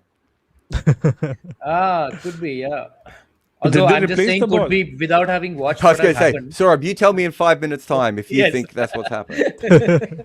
But did they replace the ball? I didn't check it to be honest. They always replace the ball. But like, did a day match? 14 Why would they overs. do that? I would still replace it. If, Ooh, nice. they might not have, but why are we getting late seam movement when we've never seen it before? Oh, what just happened there? Oh, okay. That's Good short amazing ball there. again. This is I the think whole once we have difference. more Like, sample Prasad size, I'll looks- check if it's actually statistically significant or not. That Yeah. the balls are seeming more. But this is the difference. Like Prasis, somehow, whenever he's bowling for GT, Oh, there's that was a drop. spring The in last ball of the Rashid's last ball was a dropped return catch. Yes. Although the way Abdul Saurav Samad is batting, that might not be a bad drop. It For feels Gujarat. like as if Saurav is Jared. living in the ice age. Yes, That yes. ball absolutely. seemed minus 1.74 degrees, by the way. Okay. Another. That's about as much as some of Rashid's leggies today. So yeah, That's fun. incredible. It's incredible. How? That's what I'm And saying. then kind I just don't remember this happening before.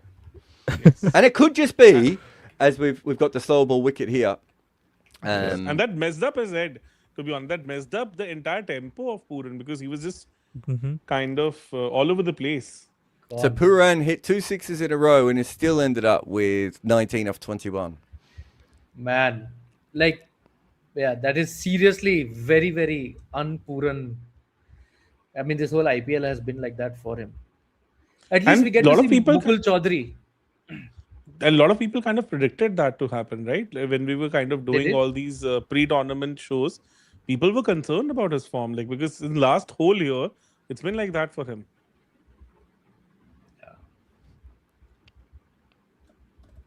We had certain super chats also where people were kind of asking, like, why it is so difficult if somebody has been playing so much and still they would be out of form. And So Andy has Jared a came up super with a chat, very right? beautiful answer. According to Cricket, for the two most impactful players this season have been Vaibhav and Sir Garfield Overton. A dichotomy that encapsulates life. Hard to argue they're not the two greatest players on earth, though, isn't it? So basically, Overton within the space of 16 hours has been compared to Imran Khan and Garfield Sobers. He has Imagine. literally changed the Overton window. Yes. If you're a nerd and you didn't laugh at that, by the way, there's something wrong with you. And if you're not a nerd and you have no idea what I'm talking about, I'm sorry. But like yesterday, to be honest, I was mighty impressed with that spell of his because he was getting some serious pace. His cutters were kind of landing so well. And even when he had that injury, when Jared had messaged on the group that this is it, he's done for the season, he was still able to bowl quick. So that Yeah. I think that over in which he got Stubbs out, it was 145 or 144. That ball. I feel like somewhere Baz is like leaping in joy looking at how well Overton's doing for Chennai. Yes. Exactly. And somebody limping and still clocking 145 is fun any day. If England had got the IPL current versions of Butler and even maybe Jofra to some extent during the T20 World Cup, that semi-final would have been really could have gone the other way. That they win, don't they? Then, if Butler was even this level in Sorry? that tournament, they To win be if honest, Butler you was take- good, right? They were- yeah. You take out Yeah. that catch of Aksar when Wiljax got out, they could have still won that match comfortably. Yeah, Yeah. and if you take Forcing out the that catch of catch drop of Brooks to Sampson as well, right? So Yeah. that was the big one. 3 for 13 exactly. off 3, Prashi Krishna. What? Yeah, he's been so Just good. ridiculous. Those numbers you sent me last night, Varun. Yes, sir. So that's seam bowling in the IPL. I sent spin as well before. Oh yeah. But the seam one. So what I really want to know is between overs 10 and 15, right? Is there more seam movement this year than we've seen in other years? Yeah, I can check it. Well, this year I and just last want year. I one more suppose, sample but- size. That's what I want essentially. Yeah, no. I'll You can wait a little while, but yeah. only it's I- at the moment it could just be dumb luck or whatever. But it just feels like on pitches we almost seem to see more seam movement like in that period at times, like these drastic. I think there's deliveries been we're more seeing seam than early on. spin at times. Yeah, And to be honest, in a lot of matches, that particular phase has killed the run. yeah, The exactly. batting in the first inning, it's all. Because if you look back at KKR versus MI match, this is where Bolt came in, was able to get the grip and was able to move the ball. And then from I think 11 to 15, KKR was not able to do much. Yesterday also. I mean, in to be that, fair, I think in SRH that match. game it was a lot of Yorkers, so I don't know if that's more pitch dependent.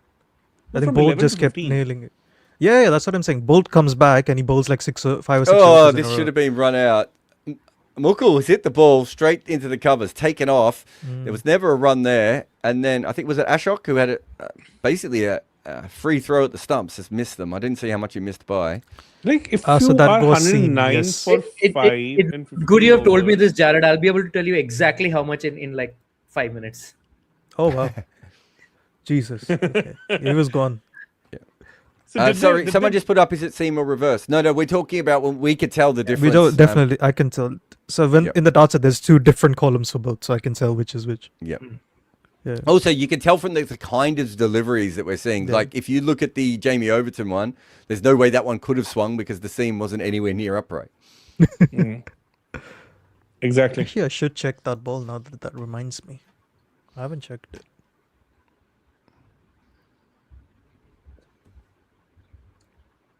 Did they mess up his entry point, Mukul? Considering the fact that they kind don't of have game any he had. batting, mean- right? I mean, at this stage, he should be opening the batting and batting at 6. Yeah. I said he should be the captain of the team. But why on earth would you hold back a batter who kind of won you the match last time around? And it's a 4. I mean, they could have only sent him in ahead of Abdul Samad, right? And I'm okay if they sent Samad ahead. Nobody knew he's going to play such a bad innings. We also I think do we have how much data do we have on how he plays spin? Like if you you know the Justin Langer thing, everyone's talking about him being a finisher, right? Even before that innings. Yeah. Yeah. So, And to be honest, the exploits of his red ball batting is kind of rubbed onto his white ball cricket also. Because Samad had such an amazing red ball season with J&K. So somehow it's become more Yeah, of an not a lot anchor. of swing or seam for that cross seam delivery for David Miller, which makes sense. I think. There wasn't anything? Yeah, nothing. Okay, fair enough. I might have been an optical illusion then. Yeah. Samad has The had expected average is still good, 19 for that ball, so it's clearly a difficult ball to play. Yeah, it was pretty fast, and it was the top of the Yeah, bales. yeah. Anything that's fast at the top of the bales is generally going to cause you an issue, right? Yeah.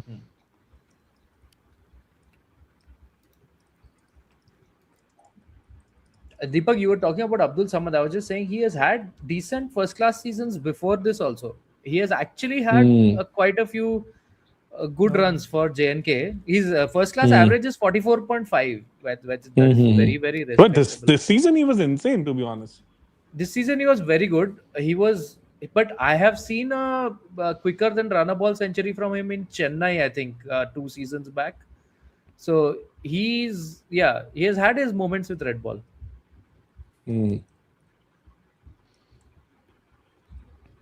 One second. So, Sushmit Roy has a super chat for us. I know that Vaibhav is best as an opener, but I think he can bat anywhere in the batting order from 1 to 7 and still make a huge impact. Absolutely not. The guy has like a strike rate of 260 in the power play. Why the hell would he not bat in the power play? He's just going to have so much of a bigger impact. Also, Yeah. based on what we've seen at the moment, the hard fast ball is the thing that he hits the best. Slow balls, not that he's got a problem with them, but I think he prefers the ball coming on and being hard. I don't see why you would ever change that with someone like him. Yeah. I might bat him lower down in red ball cricket or something, but Yeah. Not- Yeah, Red it'd ball be I'm interesting to agreed see with, how he goes in red ball cricket. I think that's a different argument. But in white ball cricket, you want him there to max. You can't set a field from him in the power play, right? There's nothing you can really do. I think if you've got a batter that you can't set a field to who can handle the new ball, they just have to automatically be an opener. yeah. I think the only sorts of weakness I could see is if an off spinner bowls in the 6 to 7 meter range and turns it away. But there is, as we were discussing yesterday, no off spinners in the league. No off spinners left alive. There's not even a single off spinner now. Yeah, how many Specialist? off spinners are there? Washi? How many overs did he He's bowl not a bowled game? today. He's not bowled at So- all today. So Yeah. But you'll consider Washi as a specialist, right? If he bowled 4 overs a game, I'd consider him a No, specialist. no, I If wouldn't he's bowling consider him a no overs a specialist. game, he's not a specialist bowler, is he? RCB tried their off spinner, Tim David, but that didn't work out. yeah, that's the Tim David might be the best off spinner in the game, guys. yeah. Glenn So, Phillips, Markram. Markram. I mean, Mark Ramesh. So Akil and Jacks when he Harshdobe are turns. they're finger spinners, not off spinners. Off spin, I mean like Yeah. right arm finger spin. yeah, you guys are They're coming finger up with spinner. left arm finger spinners. That's a Yeah, you're coming completely with different kind of SLAs. bowler. SLAs are there are a lot of even like SLAs. globally also, like a full-time off-spinner right now would be like Aryan Dutt only, right? Is there anybody Yeah. else? Aaron Dutt. Maybe. Yeah, Bangladesh have a couple, don't they? Off spinners. Yeah, exactly. Yeah. They've Sri Lanka always have an been off- finger oh, spinner. Nathan Lyon, if he still has a hamstring, but not in white ball Nathan cricket. Lyon is not bowling in the white ball cricket, right? No, I don't Yeah. think Nathan Lyon will play that much more cricket. Will Jacks is the only one. And a perfect example of someone who is not an off spinner, right? Yeah. Yeah. What do you call it? And Cole who's not McConkey in- is again a can bat. So Right. So with Bangladesh, Bracewell? definitely, because Bangladesh is Yeah. all about finger spin, right? So the, Bangladesh certainly have two, don't they? I'm trying to think. Usman Yes, Tariq's mystery, yes. isn't he? I don't know if Yeah. him Tikshana like they're more mystery for me.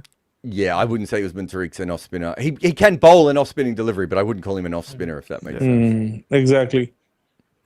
I saw someone else has put up Mehndi Sikandar Miraj. Raza. Sikandar Raza's again. Sikandar Yeah, Raza again, bowls you guys more are mentioning knuckle all balls. rounders. Yeah, but also he Plus you bowls more mentioned knuckle all-round. balls than off spin. Yeah. Right? He doesn't Knuckle bowl. balls. Yeah. Yeah, exactly. He's more of a mystery spinner, to be honest. So even the people who are off spinners are not off spinners. Yep. The proper, I think Mehndi Miraj would be like a proper off spinner. Yeah. Harmer again. Harmer. Does he play T20s? Doesn't play limited overs cricket. Yep. Yeah. Harmer's probably the best Harmer. offie in the world on current form, isn't he? In Test Yeah, cricket. definitely. By some distance, I would say. By, Yeah. by a country mile, I would say. Yeah. On form. By the way, Jacks is, as of yesterday, I think not yet linked up with the Mumbai Indians yet. He's so- in Paris So last what session. exactly? Yeah. Yeah. So what is the issue? Like, why is it so? I don't know what the issue is, but he's not there. Somebody is saying Rohit Gurunath Sharma. I don't know when Rohit last bowled. That's true. Is Gareth Batty. I think Rohit last time bowled in 2021 Chennai Test match, right? When Jurud had hit that double 100. No He clue did bowl whatsoever. in that. Mark test Watts, match. another left arm finger spinner, guys. We're not talking about finger spin. We are Finger spin, yeah. specifically talking about right arm off spin. That was the last time I saw Rohit bowl in that Chennai Test match. I don't know. Sure. When he Rohit has an IPL hat trick though, right? Yeah. Yes. But I don't know when he last bowled like regularly, like that one-off Test match, because they're scoring a lot of runs and nobody's there, just as a change-up over. I think in Australia 2016. Yeah, that so it must be 10 years since he has actually 10 bowled years. regularly. I think there they really tried him. Yeah, also, like, can we talk about why Gujarat don't want to play Sai Kishore, even though Washington gives them no bowling? Tewatia is giving them no bowling. Shah Rukh Khan doesn't give them any batting or bowling or fielding. I think Washington and Tewatia are playing as batters. And Samad. again. Samad is Who out can- from Ashok. Samad is 18 of gone. 22 again. I'm seeing ads of Rohit Sharma and Virat Kohli, so I'll let you know when I see the wicket. I mean, today at least the Like, ads are what is justified. wrong with Sai There is Kishore, MI to be honest? versus Like, RCB. Nothing is what wrong is with wrong him. with Sai? They're just not picking. I hope for his sake he's injured and not, if he's fit and they're not playing him, they deserve to not qualify. And he's not even listed among the, I would say, impact players. Yeah. I think they Last match picked also too it many was the same. bowlers, man. Like they just they have. Genuinely think they could replace Sai Kishore with Tewatia and not lose on runs at all at this point. yeah, in time. exactly. Yeah. What do you call it? How would you rate Shah Rukh for GT? Like 23 average, 175 strike rate. Like how would you count his contribution for GT? He for has all the these ability years? to play really big innings, but they almost need someone who just automatically has a high strike rate in that position, don't they? So Shan Nair says Bumrah right arm off spinner. To be fair, his off cuts might be better than a lot of offies. I mean, the best Yes, off spinner in the exactly. world might be Ngidi, if we're being honest.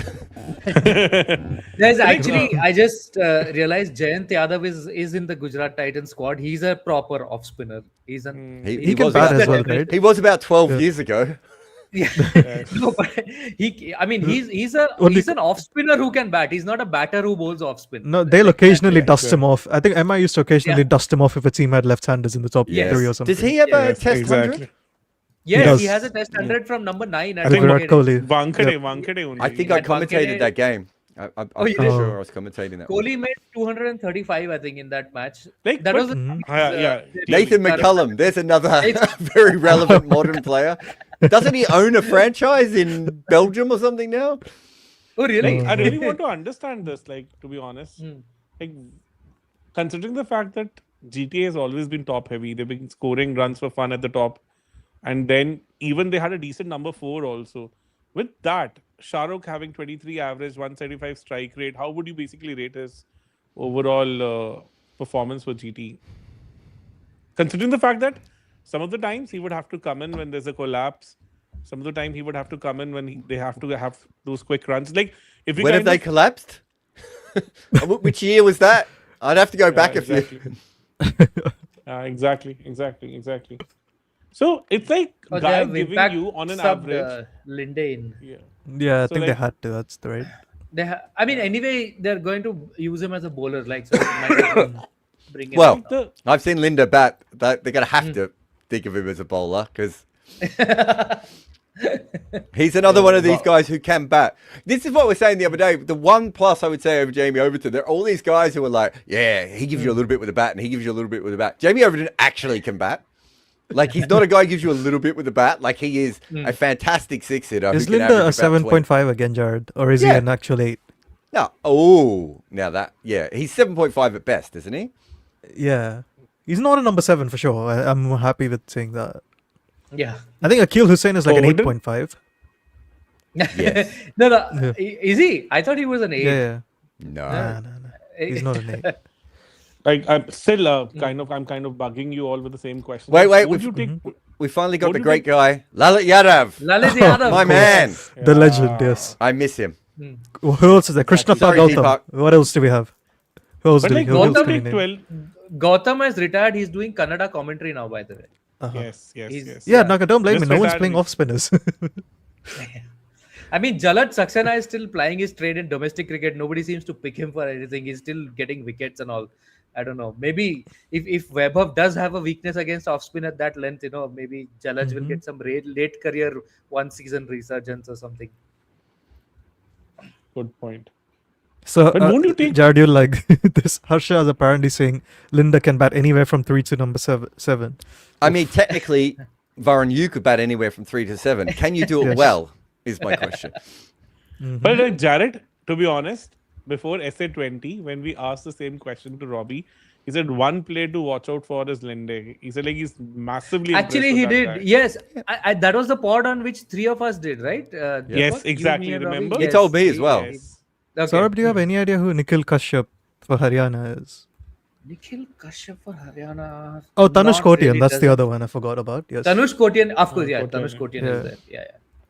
Yeah, to be Nikhil fair to George Kashyap, Linda, he's having his best year with the bat by a mile. But last year, he averaged 18 at 136. The year before, he averaged 22 at 141. The year before, he averaged 18 at 134. The year before, he averaged 24 at 123. And the year before, he averaged 15. I don't think he can bat 3, guys.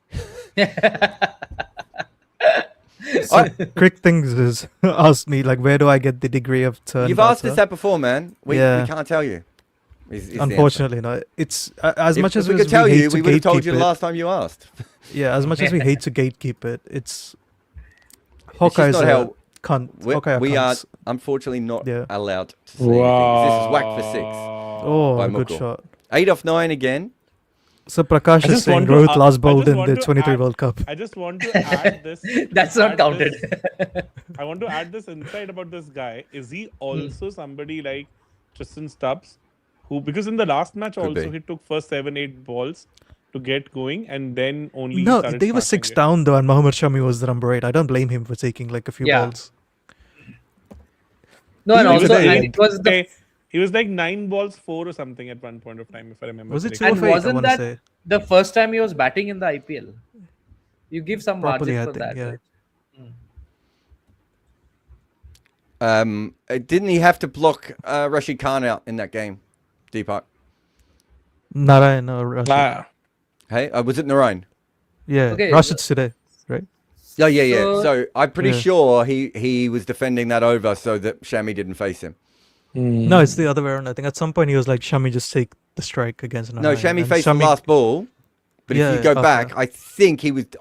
My memory, I could be wrong, but my memory was he was actually defending early on in that over. yeah, that's what I'm asking because I didn't see that part of the match. I was traveling at that time. So Is this I'm kind when? Can I tell the story about you and your trousers? Yes.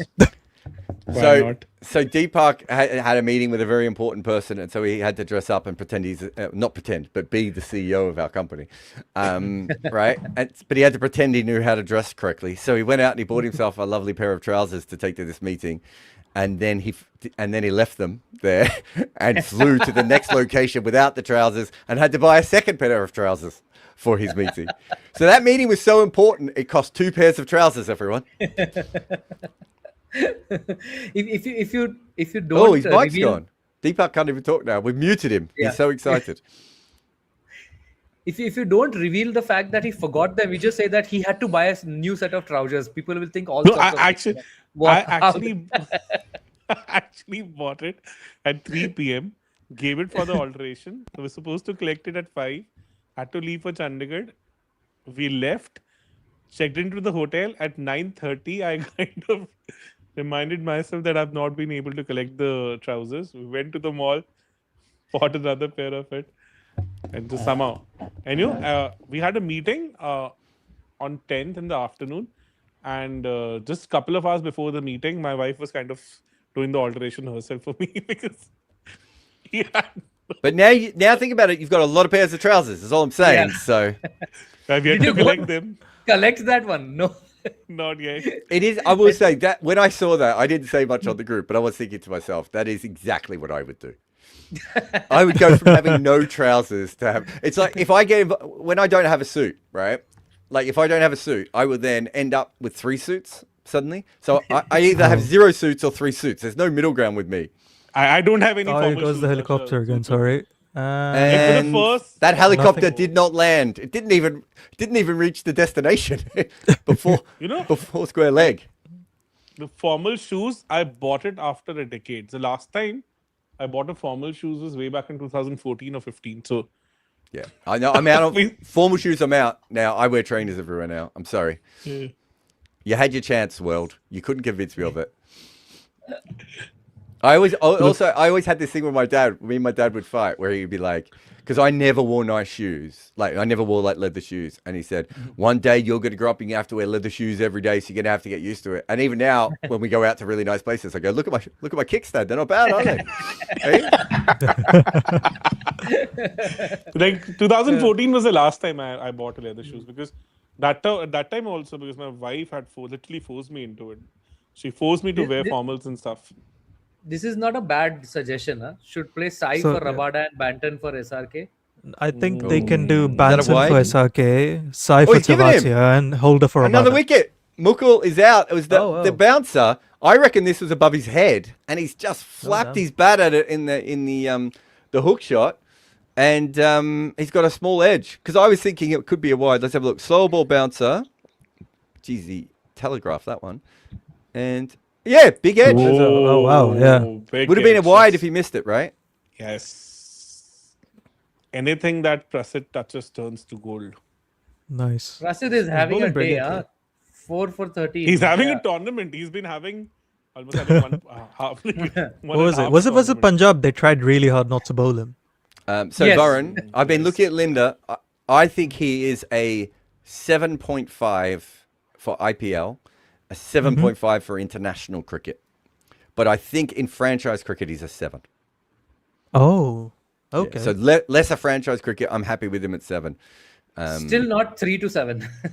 I mean, I haven't gone all the way through it. I mean, I think Harsha might be reaching there. I mean, perhaps if he's really good at hitting spin, he could be a 3 to 7, like in the way that Akshar is a 3 to 7. His strike right? rate's not bad, so he can hit. So, But I don't know if you want your number 3 to average 18.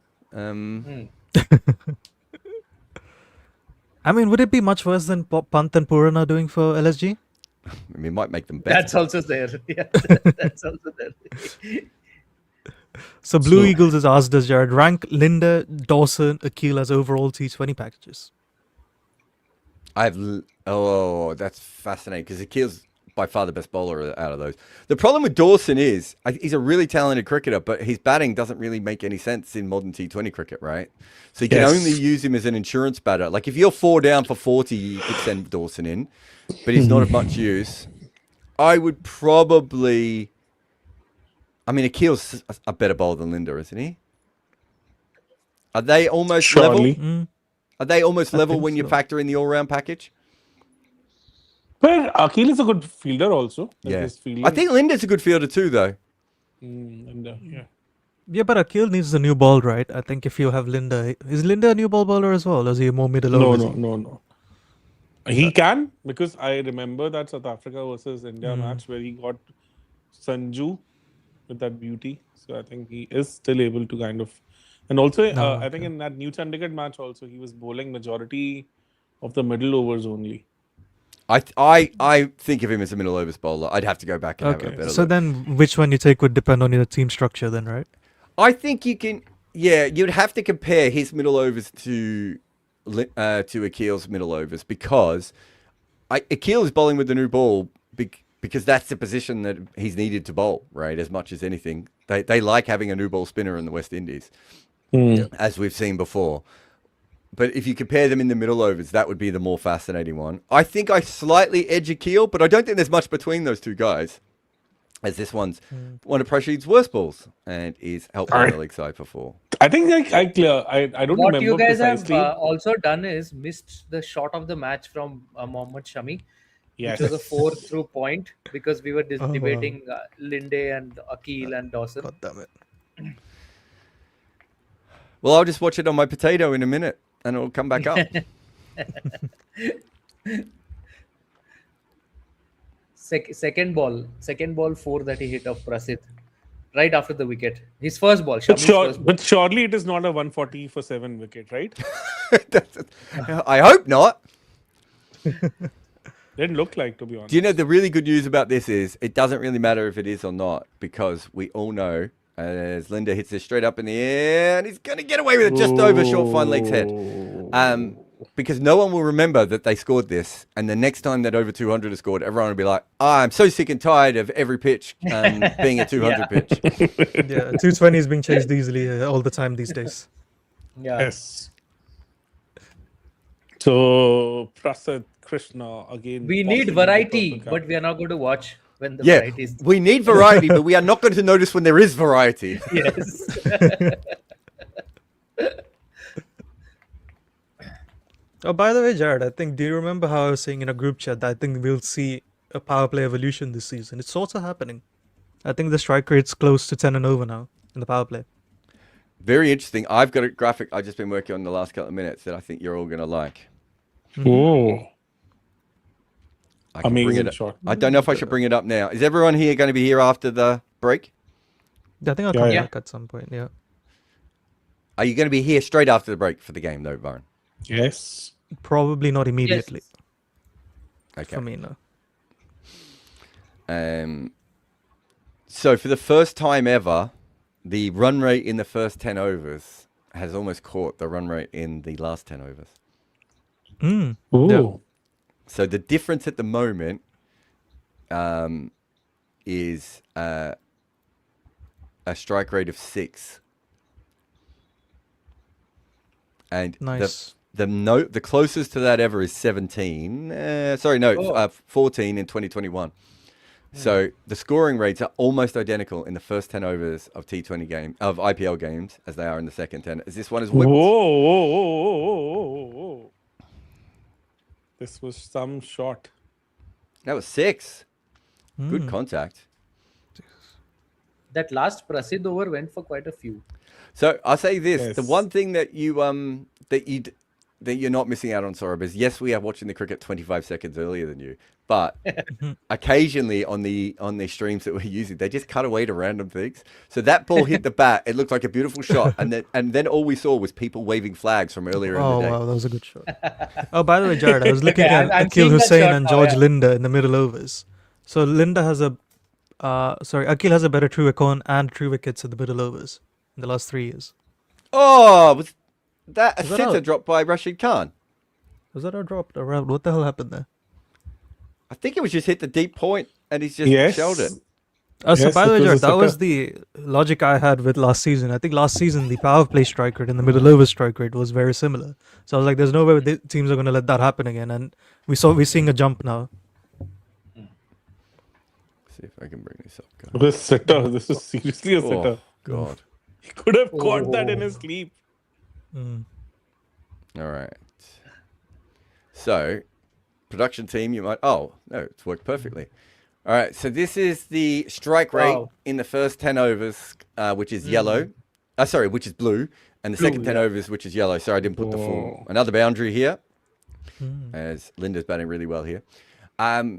So as you can see, the first 10 overs are in blue, the second 10 overs are in yellow, and the closest that they have ever been is this year. And you can see just how close they are. Yeah. Like this is legitimately, there is almost no difference for batting in the first 10 overs now than there is in the second 10 overs. And if you need to see it another way, he says, there's the other way of looking at it. Nice. So you can see in Nice. 2014, it Yeah. was 30 different in 2014. and we've gone from there. And that was working down, right? So people were getting, Yeah. something was happening. So we've seen a couple of different trends. I believe It's not I just would about call that the impact subs. Talafication of T20 cricket. Linda's hit this up in the someone's air caught and one. is caught at Yeah. mid-wicket. Took up the Finally, boundaries there. somebody. Yeah. So yeah, you can see in this area here, there was a real slowdown, and then it's been pretty steady outside of these 2 seasons, and then suddenly the last 3, again, nothing, and bang, this year. So 2021 was like, and I don't know how seriously I'd take the COVID years of the IPL. There's so much randomness there. This year. 2020, 2021, and 2022. 2021, you had one half in UAE, you had one half in India, and then even 2022 even if was you're just right, three venues, right? Even if you're right, Yeah. it's still massively, it's still like less than half that this Yeah, year. I agree. Yeah.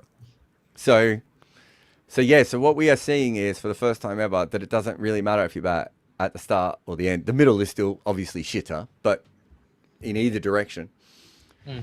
I just had a feeling that was the case this year because the amount of games we've seen teams just go nuts at the start and then they've just been a fizzle. Like I've been taking notes and I've been going back through my notes with AI, and my notes just keep saying disappointing second half.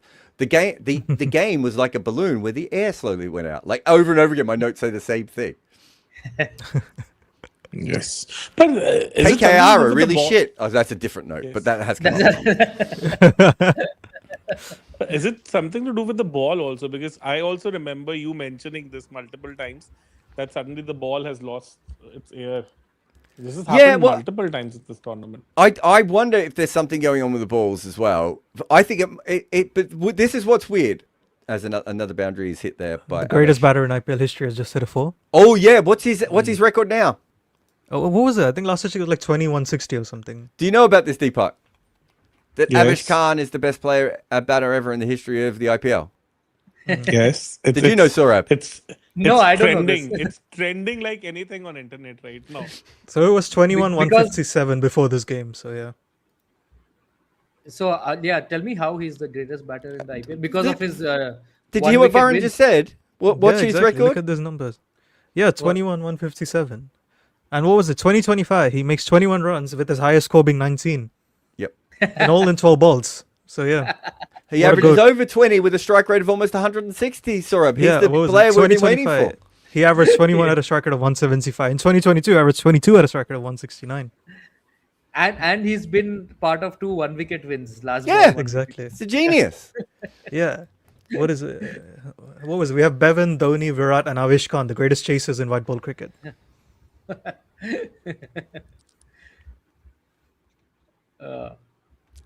Did This, he just jump over that ball, by the way? That's what it looks like. How have they But got into is it 163, by the way? So is it actually a wide? Mohammad Shami and George Yeah. Linder. Shami is Oh striking wow, at 300. we did jump. Above Suryavanshi level.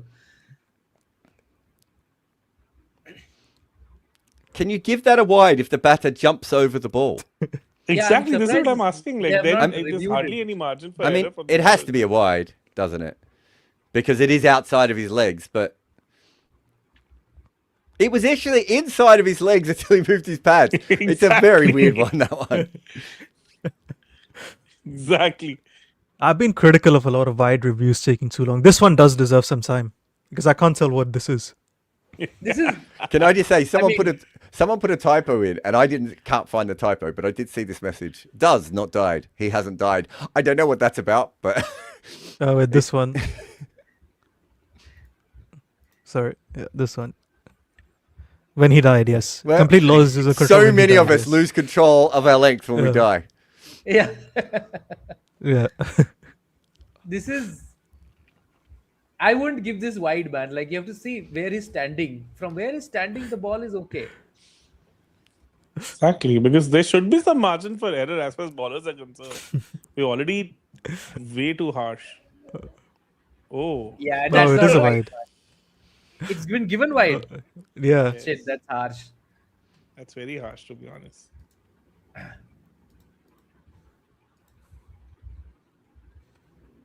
We also who do seen you some support really in- strange tail-ender partnerships this IPL, by the way. Like, what was it? Rabada and Rashid chased... It nearly chased 200 and something down. Then God. There was a Boovie over, I think, where Unadkat makes like 9, right? In the first game or something. There's been some Yes, random yes. partnerships. Two of the greatest batters in IPL history, Mohammad Shami So- and Avesh Khan. So, Jared, Go Power Rangers asked us, is it a wide if you've died? Go Power Rangers. Oh, I forgot to watch that TV show yesterday. What's it called? Tattooed Beverly Hills Teenagers? It's like something aliens as well. It's like tattooed aliens, Beverly- teenage aliens in Beverly or something. I've already forgotten the name. Okay, Same. that is the end of the innings. 164 for 8. It was a strange old innings. Again, when Mitchell Marsh went from that point onwards, you were like, what's going to happen here? Nothing is the answer. But they managed to get 33 in last two. Yeah, which gets them to, Deepak, a 20% chance of winning the game, according to the market. How many? What are the chances? When One the in run five. line was 168, they had a 33% chance, but now it's only 20. Yeah. Don't get me started on how the run lines don't match up with anything else, because I've had this argument with Rob and other people in the industry before. But yeah, it was a patchy innings all the way through. We're gonna show a quick podcast here, and then when we come back, we will have more of a Combox Live. Remember, you can go over to combox.tv and you can subscribe, and we're doing lots of cool things. That is why Deepak has 2 pairs of trousers. We'll see you again very soon. Cricket has never finished at the close of play. It lives in the arguments, the memories, the comment sections. Cricket makes you talk. Combox is entering that chat.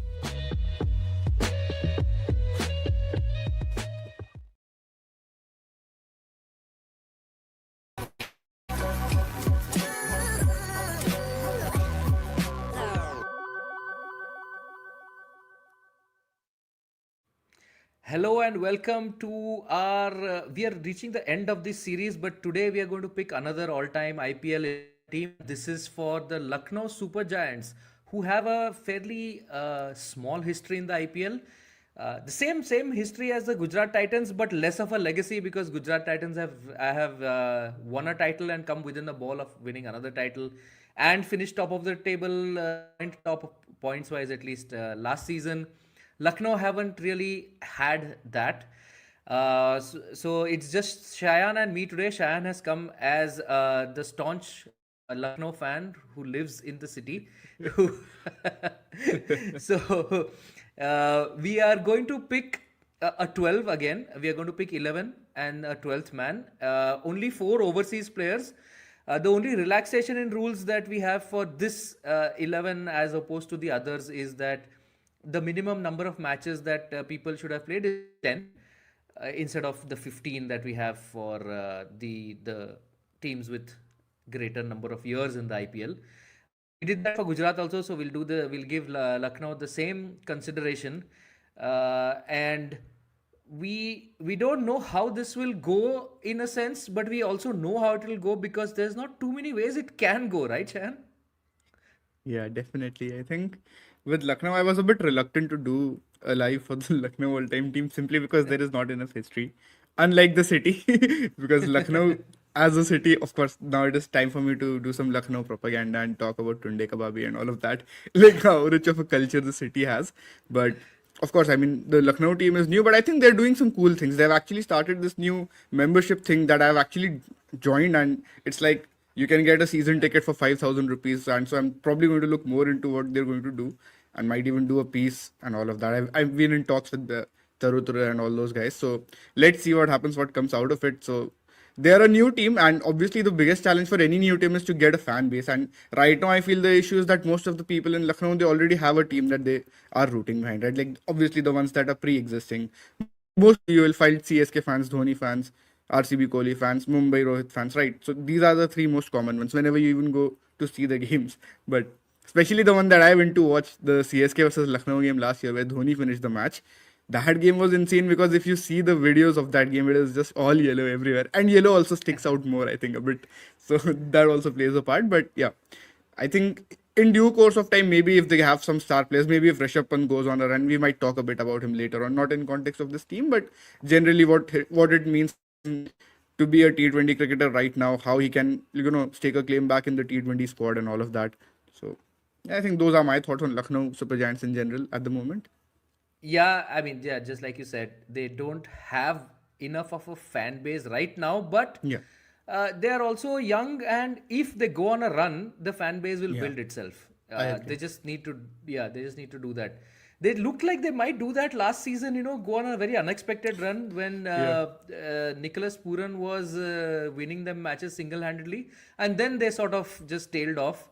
Nicholas Puran started like Gale, couldn't quite finish like Gale, one of Gale's peak seasons.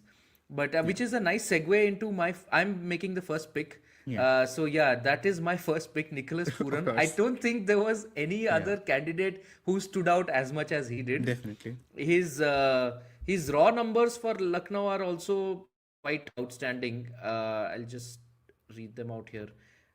He has 1,381 runs in 43 games, and his average is 43. His strike rate is 183, which even in the impact player era is quite amazing. So Nicholas Puran was the obvious first pick for me. There was nobody who has done great things for Lucknow as consistently as he has, and with as much skill and talent. So yeah, that's mine. I think that would have been your first pick also, Shayan. So I have stolen that from you. So you can go ahead and make your next two picks. Yeah, I think the next pick has to be Marcus Stoinis. I mean, I don't know if it's as obvious, but because he has pretty solid numbers for Lucknow, right? If we just look at his batting numbers, I think he averages 28 at a strike rate of 148 roughly. That's where he's at in average of 29, strike rate of 149 in T20s for Lucknow, 952 runs. There was that epic innings against CSK as well, I think, in the 2024 IPL that you had gone to watch, if I'm. Yes, I was there. He has done a bit with the ball as well, though not enough. I mean, it's just 13 wickets from 40 matches, 17 innings. So I think when he is bowled, they have used him. So he bowls 32 overs in 17 innings, roughly. So 2 overs a game when he is bowling, but obviously he's not a frontline bowler and you cannot bank on him per se. But I think he has had his moments for Lucknow Super Giants, and he can easily slot in at, say, number 4 or maybe even number 5, depending upon how we go with it. If we go with 3 or 4 based on that combination. And the other thing is, like, obviously there is a very big name Indian player that, it is a bit hard to look beyond him, but also I don't want to pick him, if that makes sense, because somehow his best years haven't come for Lucknow. He actually has batted pretty slow. If you remember the 2024 season, he kept going at a pretty slow pace, so much so that we all remember the Goenka incident. Of course, that was not fair on Goenka. That was not fair from Goenka to treat KL Rahul like that in public. This is like one of those Bollywood blinds, no, where everything is given except the name of the guy, so you can easily figure out who it is. But carry on. Of course. Yeah, I mean, it is kind of an obvious thing, right? But I just know, I don't know if I want to pick KL or not. I think we can consider him later on, but like, I don't think he is just as obvious. I'm thinking if I should go for another bowler or an all-rounder. Yeah, dude, I think I'll just go for a bowler. I'll go with Ravi Bishnoi. I mean, he has been there. He has been there in every single season okay. for them. He has played 54 matches, so I think he is also their second most capped player after Ayush Badoni, if I'm not wrong. Yeah, he's their second most capped player. And since you have to pick a spinner in this team, you have to go with Ravi Bishnoi, I think, as at least one of the picks. I know there is another good spinner, but I go with Ravi There Bishnoi as one are of them. two other good spinners actually. Yeah, I know. I would have. There is an all-rounder spinner, which obviously I Yeah. think we'll go ahead and pick him, but I think I'm happy with Bishnoi. Stoinis and Bishnoi as my first two. Okay. Yeah, I mean, you are happy with Bishnoi. Lucknow Super Giants weren't, which is why they released him. So he doesn't make their team. He makes our all-time Lucknow team, but doesn't make their team. And I Economy 8.8. Yeah, which is not too bad in the impact sub era, I would say. He hasn't taken a lot of wickets. I think you probably critical of that for a leg spinner. 48 wickets in 53 innings. But I think he has the numbers in the sense of he has the volume. I know this might sound a bit ironic given I just snubbed KL Rahul for the same reason. But I still think if you're making a bowling attack, you have to pick. I mean, you have to pick one of the spinners, right? And I think you get both the spinners and the all-rounder spinner, in fact. I think the way the team shapes up. So let's see how it goes. I just wanted to tell you, Stoinis, going back to Stoinis, his true strike rate is 11.8, which is pretty good. True average is 3.16, so he's slightly above par runs and decently above par Strike rate. strike rate. And Nicholas Pooran, his true strike is 31.25 and a true average of 21.4. That is just mental numbers, man. If you're scoring 31 runs quicker than the guys who are facing the same distribution of overs as you are, that is something. Yeah. So that might not even be the most crazy thing about Pooran, because I think at one point we were looking up his true strike rate versus spin last year, Varun and I don't remember the exact timeline or whatever it was, but I think his true strike rate versus spin was like 100 at point with Abhishek, and we were like, wow. Dude, what are we seeing? This is just 100 like versus spin. Okay, that is just next that level. was just hilarious to watch. Like seriously, you By cannot the look way- beyond Nicholas Pooran. Yeah, but Bishnoi has a negative true economy and true wickets. Almost neutral. Yeah. Actually, it's almost neutral. Yeah, but it's it's about slightly in neutral, the yeah. negative. Slightly in the negative. So, but yeah, he does have the volume. So Maybe I shouldn't have picked him that early, but I think Maybe you should. the way we are constructing the team, I think he probably makes it. He should make it. I'm feeling less and less confident. I don't know, for some reason. No, let's go ahead. But we We can also always make have- him 12th and the fielder. Yeah. And we also have only 4 overseas picks, so we have to, I think Pooran and Stoinis were both straightforward. I mean, Pooran of course was. Stoinis was also straightforward for me. Yeah, The fairly. other 2 overseas picks are the ones. So I'm wondering whether I should stitch you up and pick both of them. Be nice and leave one for you. Maybe I'll pick one of them because I don't know if you will pick this guy or not. But I'm going Mitchell Marsh to I would have picked him. open the innings. You would have picked him. Okay. Yeah. I mean, he has only that one season with them, but he did pretty well for them. So, and we don't have, it's not like we have like a huge sample size to choose from. So in that limited sample size, Mitchell Marsh was pretty good. He, depending on how he go, he could even captain Australia. So he could even captain this. And I'll pick a pacer who I had great expectations from, but I've laid him low. It's not Mayank Yadav. Unfortunately, he has played only 6 games for Lucknow, so we can't pick him. Yeah, we can't pick him. I mean, just to digress a little bit, I loved watching Mayank Yadav bowl. Yeah, I went to his debut game. You were, You that was remember quite we were something, talking right? about it. Yes, at that yes. time. Yeah, And so absolutely insane. You went to his debut game. I went to his next one in Bangalore. Yeah, against where RCB, where he hurried Maxwell and all that, and Maxwell was Green. having a good season that no, not a bad No, season. no, that 24 he was not. He yeah, didn't do anything. bad season. But he hurried Cam Green and Maxwell.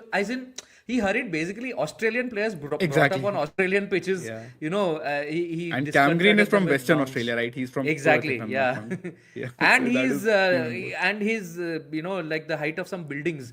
Still, he got hurried up. So that was really good to see. But he has played only 6 games, so maybe this year he will play more and be eligible for whenever we do this exercise the next time. But Mayank Yadav, I really loved watching him. Unfortunately, can't pick him, but I will pick Mohsin Khan. I think Mohsin had uh, the season that he had where he wasn't injured was outstanding for them. He 2022, was right?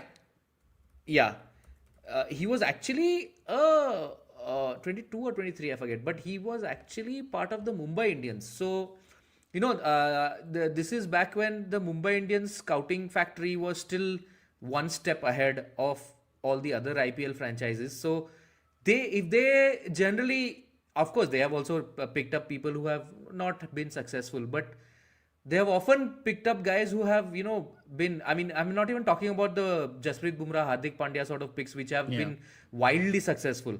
They have picked up. I mean, they picked up Mayank Markande, Rahul Chahar, all of these guys before they had, done anything worth noticing as such. So. Mohsin was with them.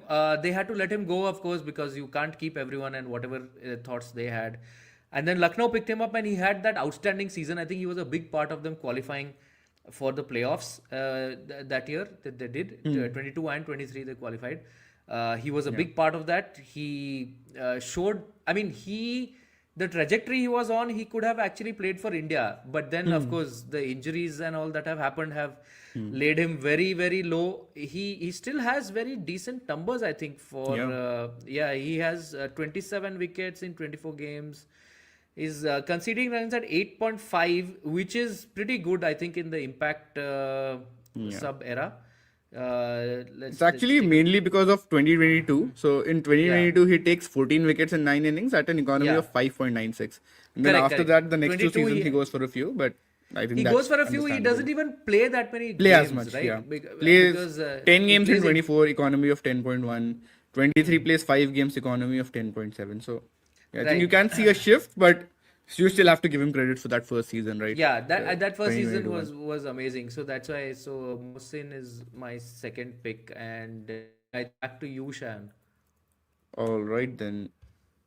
I wonder if we can go with a fast bowler or if we can go with another batter, someone who can pair with Mitchell Marsh up top. And I think what we can also do is we can get a wicket keeper, maybe. But even Pooran can wicket keep, so I think Pooran, that might not. I had, we can just have Pooran as the keeper. So.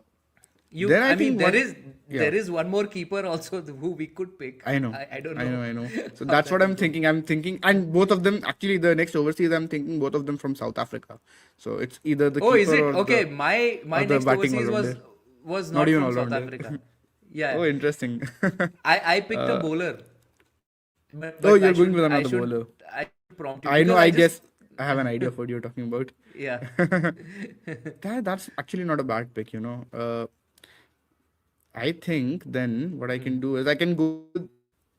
We love the game, but we love the stories. Fans have stories.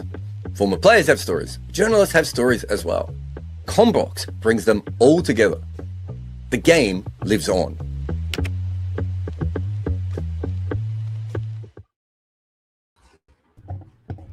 Shami has gone for a boundary on his second ball. Sai Sudarshan overpitched outside off stump, punched through the covers, 4 or 5 minutes time.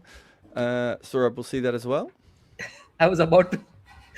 I was just going to say that, and now I've seen it, which is I can't yet say because I haven't yet seen it.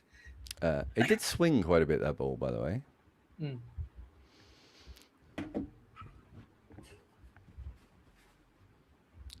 Mumbai versus RCB up next as well. Mumbai versus RCB. Yeah. So what's Shami, they need wickets with Shami here. This is outside off stump and whacked a point for no run. Sorry, mate. Go. No, they are 80% to win this, right? GT. Ooh, wait. Yes, 80%.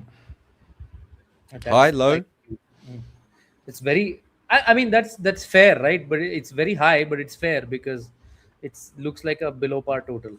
Yeah, agreed.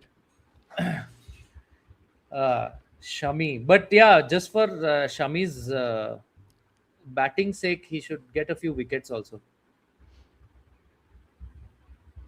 Now I'm seeing that the one that was smashed to point, cut to point.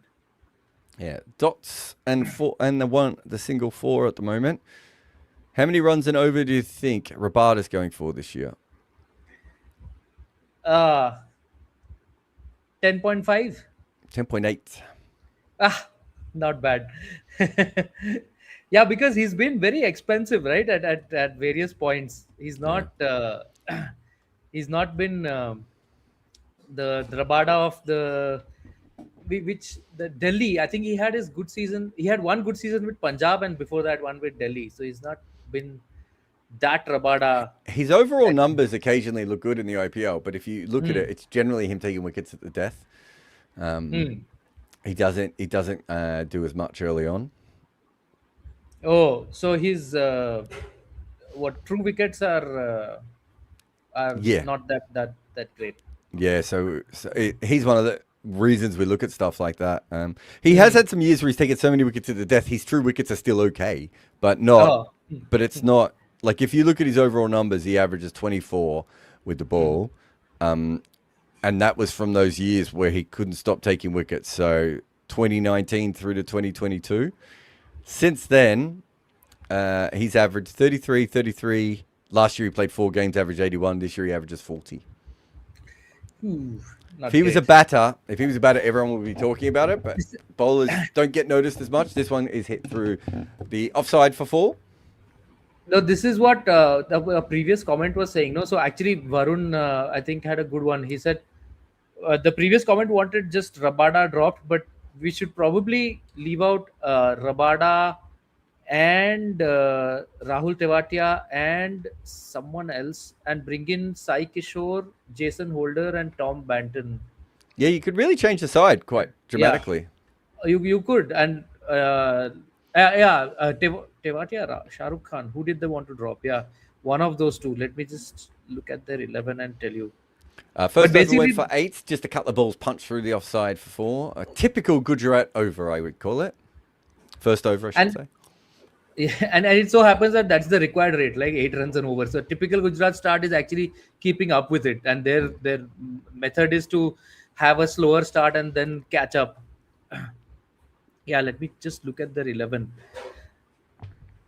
Yeah, so you drop Tewatia, you drop Rabada, and you drop Shah Rukh Khan, and you get in Tom Banton, you get in Jason Holder, and you get in Sai Kishore. I think that makes the side a lot stronger. That's 2 internationals coming in for 1 international going out, though, isn't it? That who are the 2 that I'm getting in? Banton and Holder. Holder. Oh yeah. Who do they have? You'd have to have a look at their lineup at the moment. I mean, you might be right still. I don't have it in front of me. Yeah, they have room for 2 more. See, they have Butler, Glenn Phillips. No, they don't have. Yeah. So they can't do that. Yeah, so then you just drop Tewatia and Rabada and get in Sai Kishore and Tom Banton. There's still no place for Jason Holder. No, it's tough to get him in. It is, yeah. They went they overloaded on bowling a lot. Yeah. Which they do have a really good bowling lineup, to be fair. They do, but yeah. if you're going to play Washington, doesn't he have to bowl? I think they're playing him as a batter. They are, but 4 last time. Yeah. The problem with Washington is I actually don't think he makes sense as a T20 batter unless he bats in the power play. And does he make sense as a T20 bowler? I think he does, again, if you use him with the new ball. But if you've got a bunch of new ball bowlers, like how are you going to use him? Years ago, when I was at RCB, my plan was that he would bowl 1 or 2 overs in the power play and would pinch hit in the power play. That was what I sold him to RCB as, and they used him for none of those. Half of that. Yeah, no, they did. They used him in the power play a little bit for bowling. Yep, very briefly. A little bit, yeah.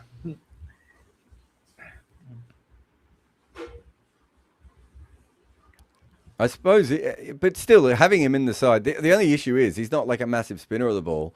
So he's, unlike most other off spinners who would be a good matchup for left hand. This is an incredible shot by Gill off his pads for 4 as Prince over pitches a little bit straight there. He's probably not like going to rag the ball sideways next to a left hander the way that some of the other guys would. like a Bracewell would, even if Bracewell isn't as good a bowler as him. So let's say Washi does not fit into this 11, this lineup. Which team do you see him providing most value in?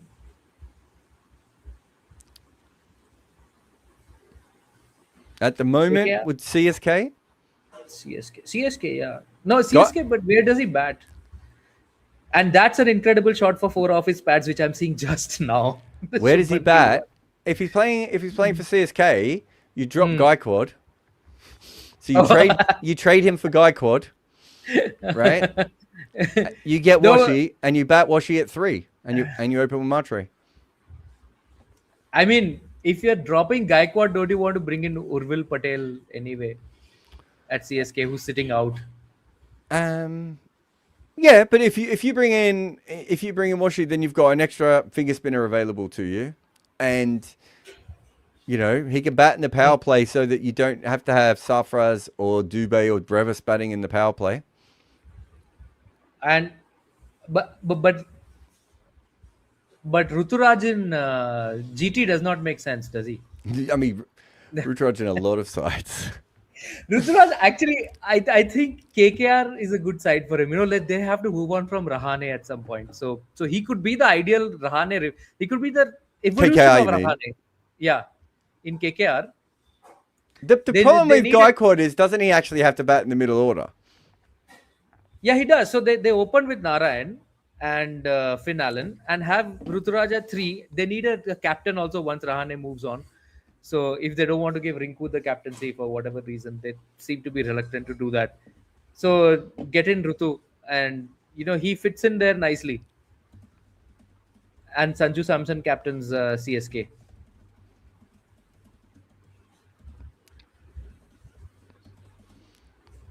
Gaikwad for Washington trade.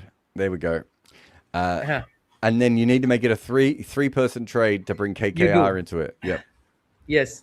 So who does KKR give up?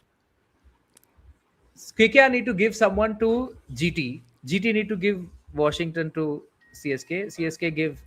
So who does KKR give to GT?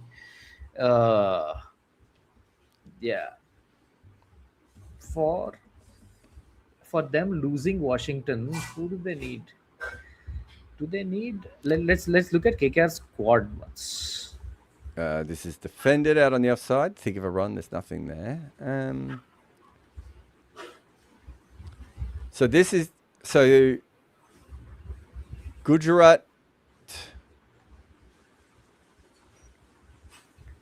Gujarat needs some batters, right? So do KKR have any batters to give them? No. KKR don't have batters for their own team. Yeah, how will they give anyone to? Manish So Pandey. I think they need someone with a bit of power, right? Yeah. The person I would trade for the lower order, this is almost caught at point, steered, timed it quite well to Gill, but in the air. The person that I would give up, which I don't think they would at the moment, would be Robin Powell. Robin Powell is what I was thinking of. Yeah. Because we were just talking about Banton coming in or Holder coming in. Yeah. Actually, Robin Powell is like Banton should bat further up the order, and Jason Holder shouldn't really be your main batter at the death, right? So Robin Powell comes in and gives them some flexibility there if they want. They could even change the batting around a little bit if they don't want, if they want to go in a different direction.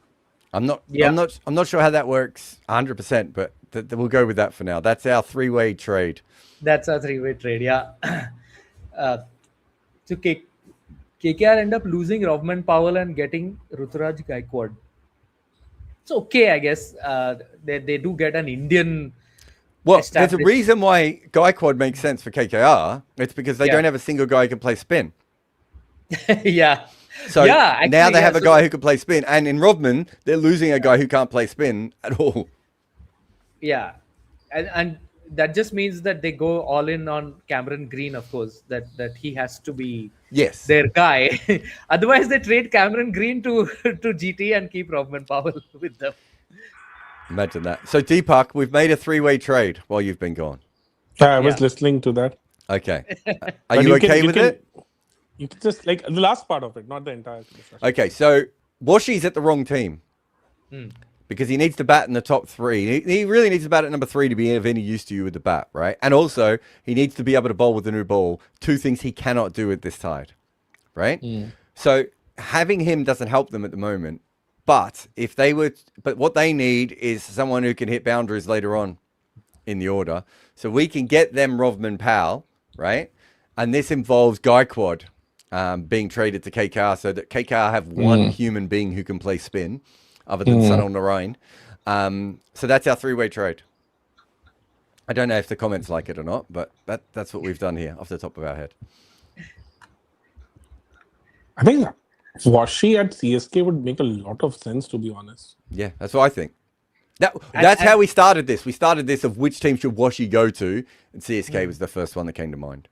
And the initial thought was that CSK lose Ruturaj, but then Ruturaj at Gujarat Titans makes no sense. He makes sense at KKR. He's Which is almost why- the same as Gill, right? Yeah, exactly. Which is why he goes to KKR. But so then we need to find somebody KKR can give up to Gujarat Titans. That's how we came up with the 3-way trade. Somebody in the comment section is saying Rinku. There's no way KKR are giving up Rinku, man. Someone else that says Washi's not batting the power play in the IPL. So what you're talking about is a guy can come in and strike the ball really well with the field up, who will keep the momentum going and give you extra bowling. So it's almost like you're recreating a Sunil Narain like player. The problem with Washi is at the moment is he doesn't have the game to come in the middle overs. So you either have to play him as a specialist bowler, right? Or you have to find a spot for him in the batting order. So what we're doing with Washi is what Delhi does with Akshar, right? Yeah. You're trying to maximize his strengths around your side. Yes. Someone also said, did you guys see what Vikram Solanki said to Bogle? No, I did not. No idea. I also did not. Did That's none of us then. Can we find out what he said? To be honest, we all go off and just have a wee when it's that period. Vikram Solanki. I mean, some of the ball by ball commentary might have it. Let's check.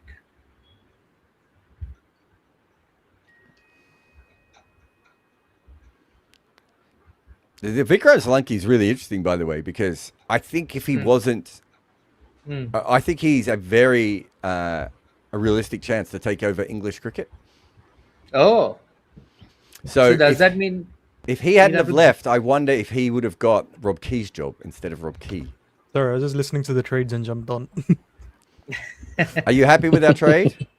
I heard the first trade. What was the second one you mentioned? No, there's only one trade, but it's 3 teams. Yeah, okay. we made Now I it was also 3-way thinking, trade. could you argue Washington's the Mumbai Indians, so they don't have to be in the moral dilemma of Jax or Santner?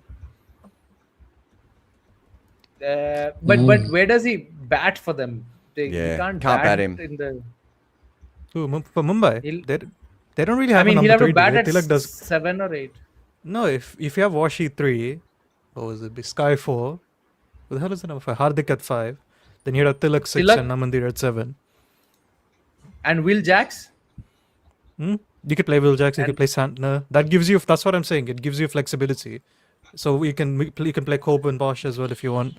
But don't you think so? Like, MI already has this number 3 conundrum with them because Sky is idle for that. He's done all his scoring there. Tilak I don't know wants if I that like position. Sky at 3. That's my issue at 3. That's my main issue with them. And Tilak can't bat at 4 because he can't play spin. Exactly. Like, No, I but really want. Fucking hell, he hit that hard. Oh, but you want that was his, Does that hit him in the chest? Oh, it's his finger. his left hand. He's holding it like he's dislocated his thumb. Yes, I don't think he has it because looks he's just like- gripped it. So I think he might be okay. Although, it does look like he just handed it over to another player to put his thumb back in. Cruise, he's hit that so hard, Gil. Roll right on the end of the thumb, yeah. Yes. I think I agree with this comment, Jared. I don't know if KKR can only give up Powell. Powell is a There good, needs to be one more player.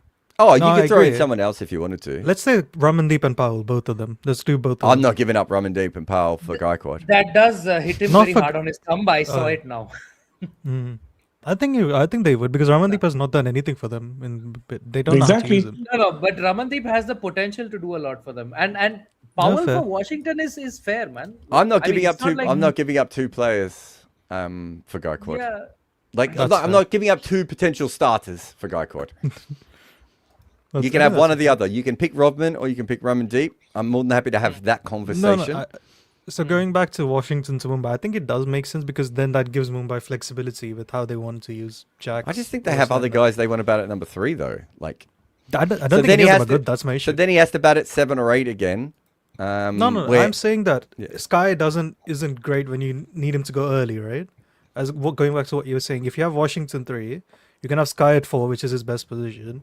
You have Hardik at 5, then you have Namandir and Tilak at 6 and 7, and they're some of the best pace hitters going around in the they're not going competition. to move Tilak to 6 or but 7. are you going to? They have should Will move him to Jack- 6 or 7. That's what I'm saying. I'm not saying you're wrong. I'm saying that's just not going to happen though, is it? No, but even if you do it that way, are you going to have Will Jacks at 8 for Mumbai? That doesn't make You could have sense. Santner Where he at bats 8. in You Test could have- cricket. I mean, you could have Santner at 8. I don't know if I still don't know how to rate Will Jacks, to be honest. It feels like a bubble waiting to burst. It could be a bubble waiting to burst, but after the World Cup he had, you have to play him at that role, right? They have to play him at 6-7. No, I'm For- saying for it the still kind of gives you World that Cup he had. option to use Washington. And then you could use Washington or Santner depending on the day.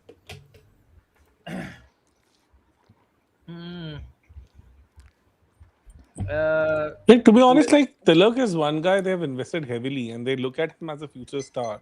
So like, as Jared said, it's highly unlikely they're going to push him at number 6 on a regular basis. It can be used for some of the matches because obviously he's a supreme pace hitter and pretty much shit. Okay, versus spin like off late, I would say. But like, Yeah. just to imagine him at number 6 for a considerable period of time is a little hard because I don't think so. MI is going to go that way.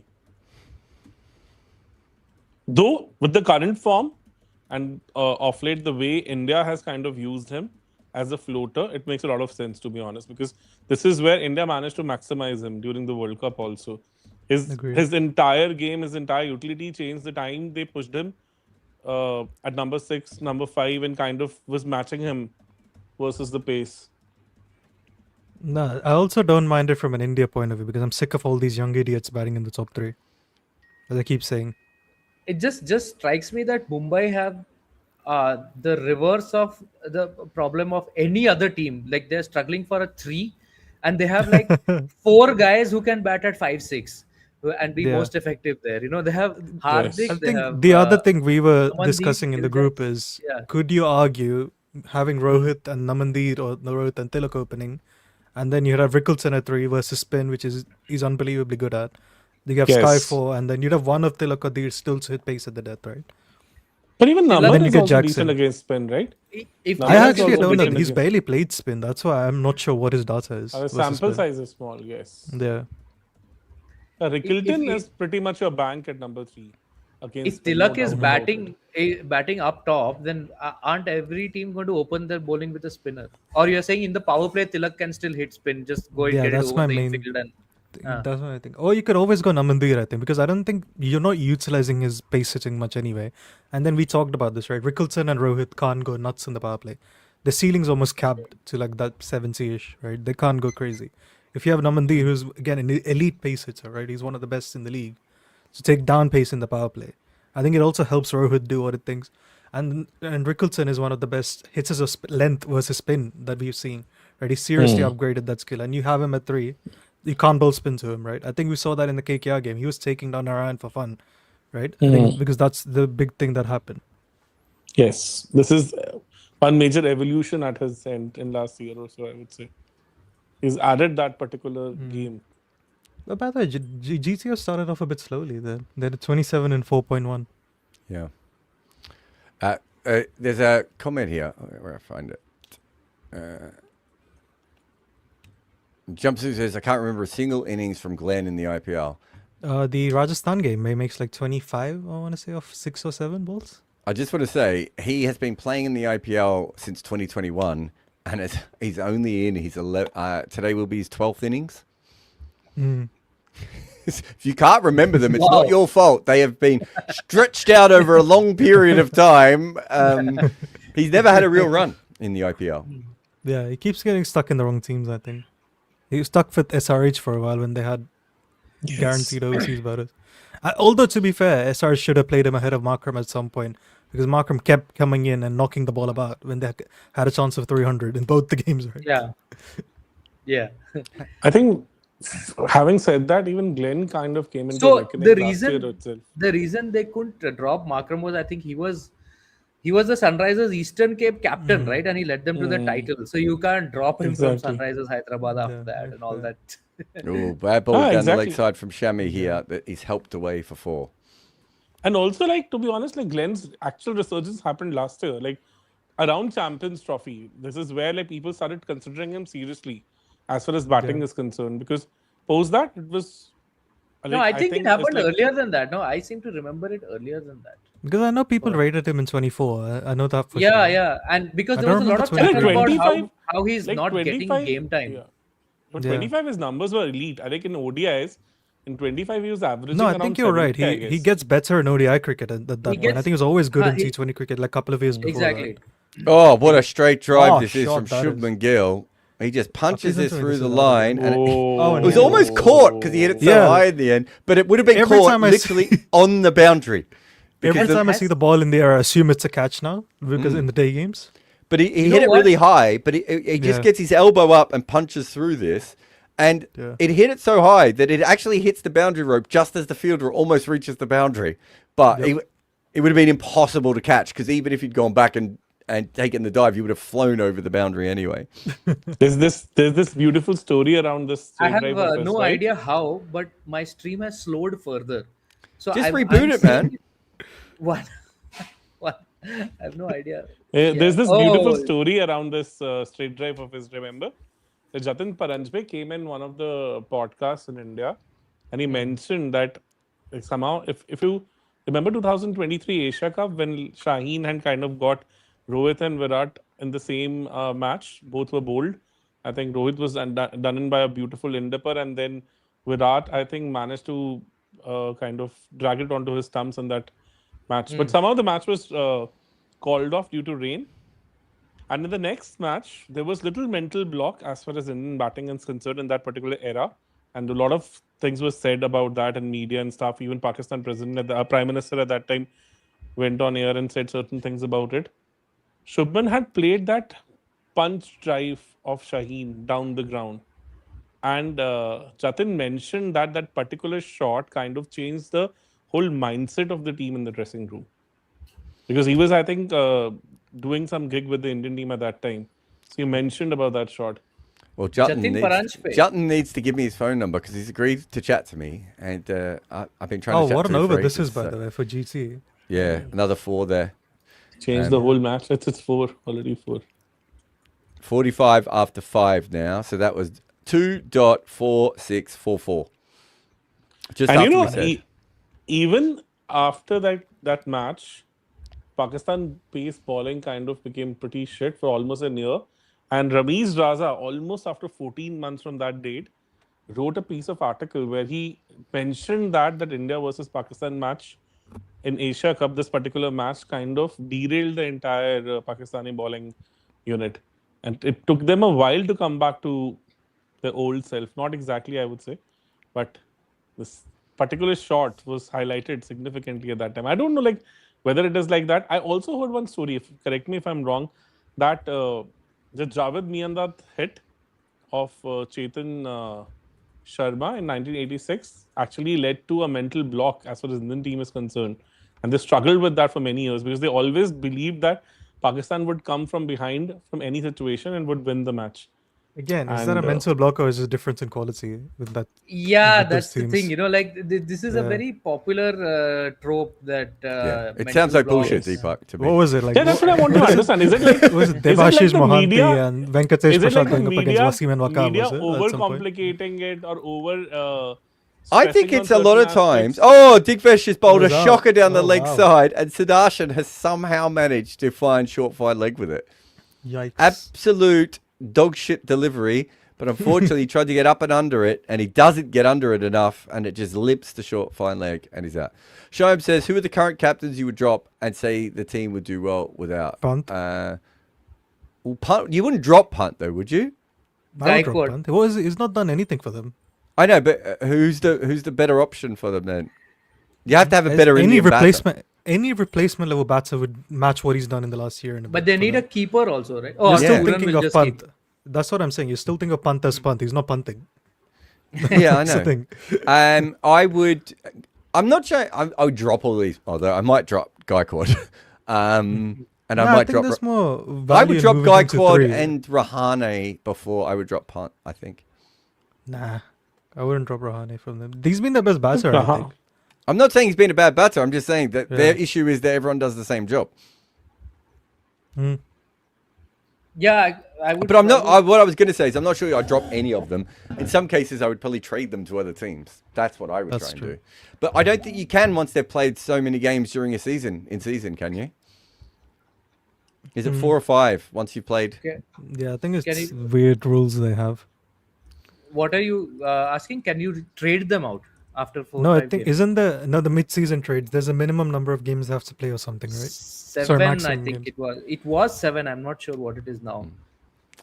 Rohit says UK second most depressed nation. What's going there? I don't Varun know. is going out and meeting people. That's why. Yeah, it might be Varun related, if we're being honest. That might be me. It might also be that they all voted for this big separation for Brexit and actually made their own lives worse by doing so. Yeah. But I mean, don't to know. be fair, I think UK has been depressed before that. It got the more weather. depressed after that, though. To be Yeah, fair, it's usually it's a lot to do with the weather. Unfortunately, it's hard to be smiling when there's no sun.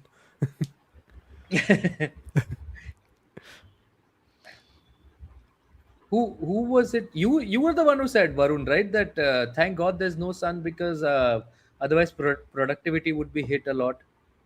oh Because yeah. on the rare days that there is sun, like nobody works. You just go and enjoy Did the I don't know. sunshine. I might have. I don't have. It is any ridiculous. recollection The of whole this. country shuts down when it's a sunny I think it was day. Jared. I think who Yeah. said it.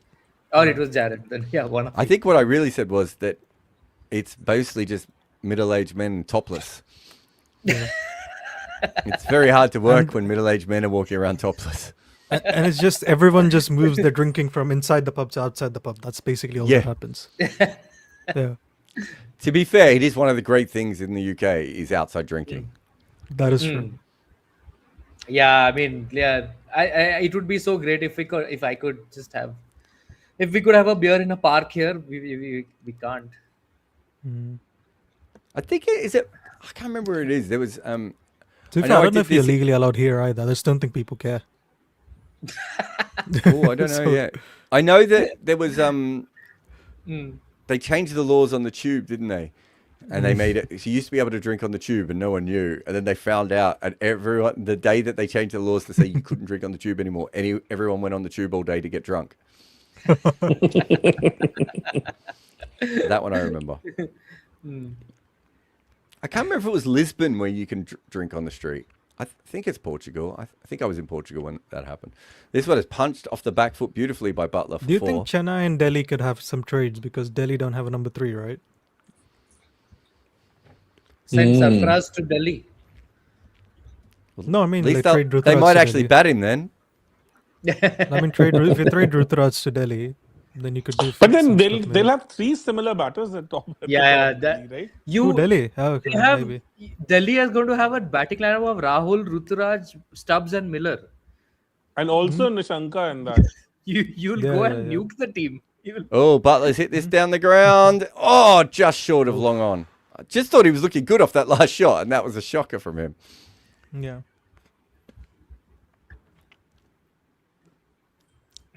So Digvish has Sorry. hardly played any cricket. Jared, this is between the two English, IPLs. right? More than the Germans for beer. I mean, I think Germans love beer more. I think England drinks beer more. I mean, English Exactly. beer is absolute piss.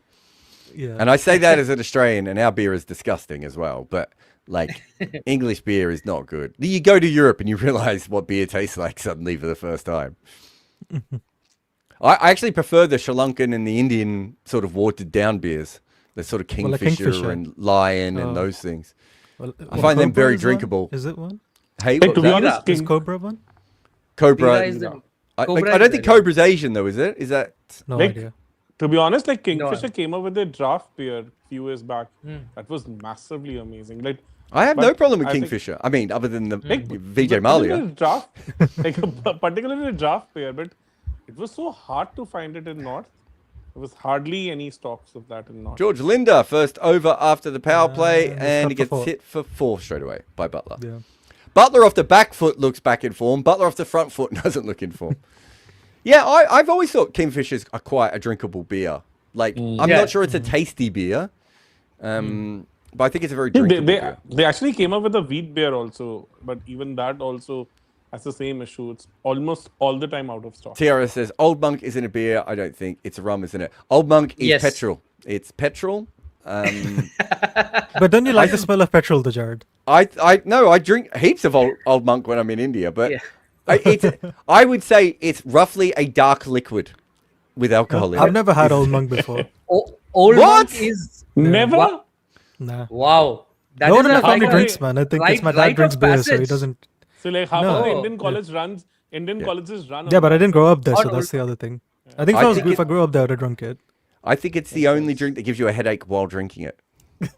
No. It's never stopped me So, drinking it, by the way. I do enjoy the Old taste Monk, of it. in the Old Monk price point range, I don't know what it is now, but when I was in college, the Old Monk price point range, it was the best tasting alcohol in its price point range. Like up- By some distance, by a country like, mile. because And Yeah. it's, the it rest was, were so bad, and which is how Yes. Old Monk became really, really popular. Yeah. Yes. So I don't mind as a cheap brown liquid. I don't mind it at all. It's not as good as Arak in Sri Lanka though. Saurabh, have you had that? no, I haven't. I need to. Yeah, Sri I haven't Lankan drink- Arak is incredible. The problem with Sri Lankan Arak compared to Old Monk is obviously mass produced. Sri Lankan Arak, you can literally get some bloke who walks down a tree and sells it to you, and it's the best you've ever tasted. And then you buy it the next day, and it sets your eyebrows on fire. So Like, it Gogo really Power Ranger is- says Deepak is so passionate about this. He's not wrong though. This is the most, I think, energetic I've heard you all game.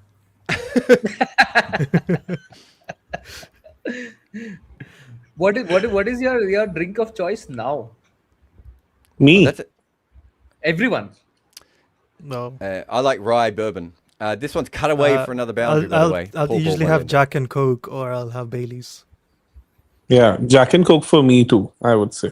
I'm going to get you guys both on proper bourbon if you're drinking Jack. Yeah, I don't mind bourbon either. All of them. We taste the tried same. that. I am Jack very Daniels is a in bourbon. culture. They can't call it bourbon We, because we, it's we not from tried the bourbon region. at Robbie's house. Remember, Yeah. Jared? Yeah. What's the difference? What's So the difference it's- between bourbon and whiskey?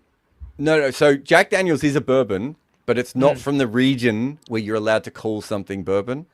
Oh, So it's a bit like how you can have, how you have bubbly drinks, but they're not from the Champagne region. right. So it's exactly the same. So there's American whiskey, and then there's Irish and Scottish whiskey, right? Yeah. And they're it's about the barrels and how long you keep it in the barrels, and I think it's about whether the barrels have been reused, and there's all these different versions of them. But also you don't get single malts in bourbons, right? You just get a bourbon. Whereas obviously in normal whiskey you can get the sort of the blend whiskey or the single malt, whereas bourbons are just bourbons. So there's Right. obviously a few different things, but I think it's something to do with Saurabh. The same reason that rum is really popular and the same reason that bourbon is really popular is because it's very hard to make those in warm climate. It's very hard to make normal whiskey in warm climates. Right. So two of the places in the world now that make the best whiskey on earth are Tasmania and Japan in colder climates. Whereas if you look at where you can get bourbons and you can get rums, it's usually in the warmer climate. So I think maybe weather plays No, a but part. like with Old Monk, it's in the colder climate. It's near to Shimla, that place. Yeah. When you say colder climate, what's the temperatures there? Summers I would mean, be do you around want us to be 20, arrested? winters So as do you want cold us to as go to that. hospital? One sip every time a missile happens. Our stomachs would need to be pumped if we did that. So we used to drink on Test Match Sofa, and like it gets very, very loose. By the way, that's the end of the 7th over, 64 for 1. There's a timeout here. We used to drink on Test Match Sofa, and it got really, really loose. But the one I remember was when you're in the Navy, you get given a bottle of rum, like this special bottle of rum when you leave the Navy. And when Daniel Norcross's father passed away, we drank the rum on air, a whole bottle of this rum. And I have no idea what we said after about the 5th over of this game. No idea at all. Like, Is it could- there on YouTube? I don't even know if. I hope not, because I may never be able I to hope work it again. is. But it was like some of those days on Test Match Sofa, we were so hammered. And I don't do drugs, but there were maybe some other people who were. And so, you know, you go into the bathroom and there would be, it was just a mess. And like, there'd be people who'd come off commentary and go vomit in the garden and stuff. Early days, I should say. Yeah. Shoaib says to the panel, if you associated a director's theme with the 10 teams, would you say these, who would you say these 10 directors would match? Nolan, Michael Bay, oh my God, Michael Bay, brilliant. Wes Anderson, Martin Scorsese, Guy Ritchie, David Fincher, Tarantino, Spielberg, James Cameron, Karan Johar. I don't know the I last just guy. like how we just ran out of names, Well- which is why he added Karan Johar at the end. I like that he said Tarantino because he's the only person who doesn't need a full name. Yeah. No, I mean all of these No, guys. Nolan you could doesn't say need name, Nolan, right? Nolan. even Fincher, Scorsese. You could just. I would Yeah. say Christopher Nolan's Mumbai.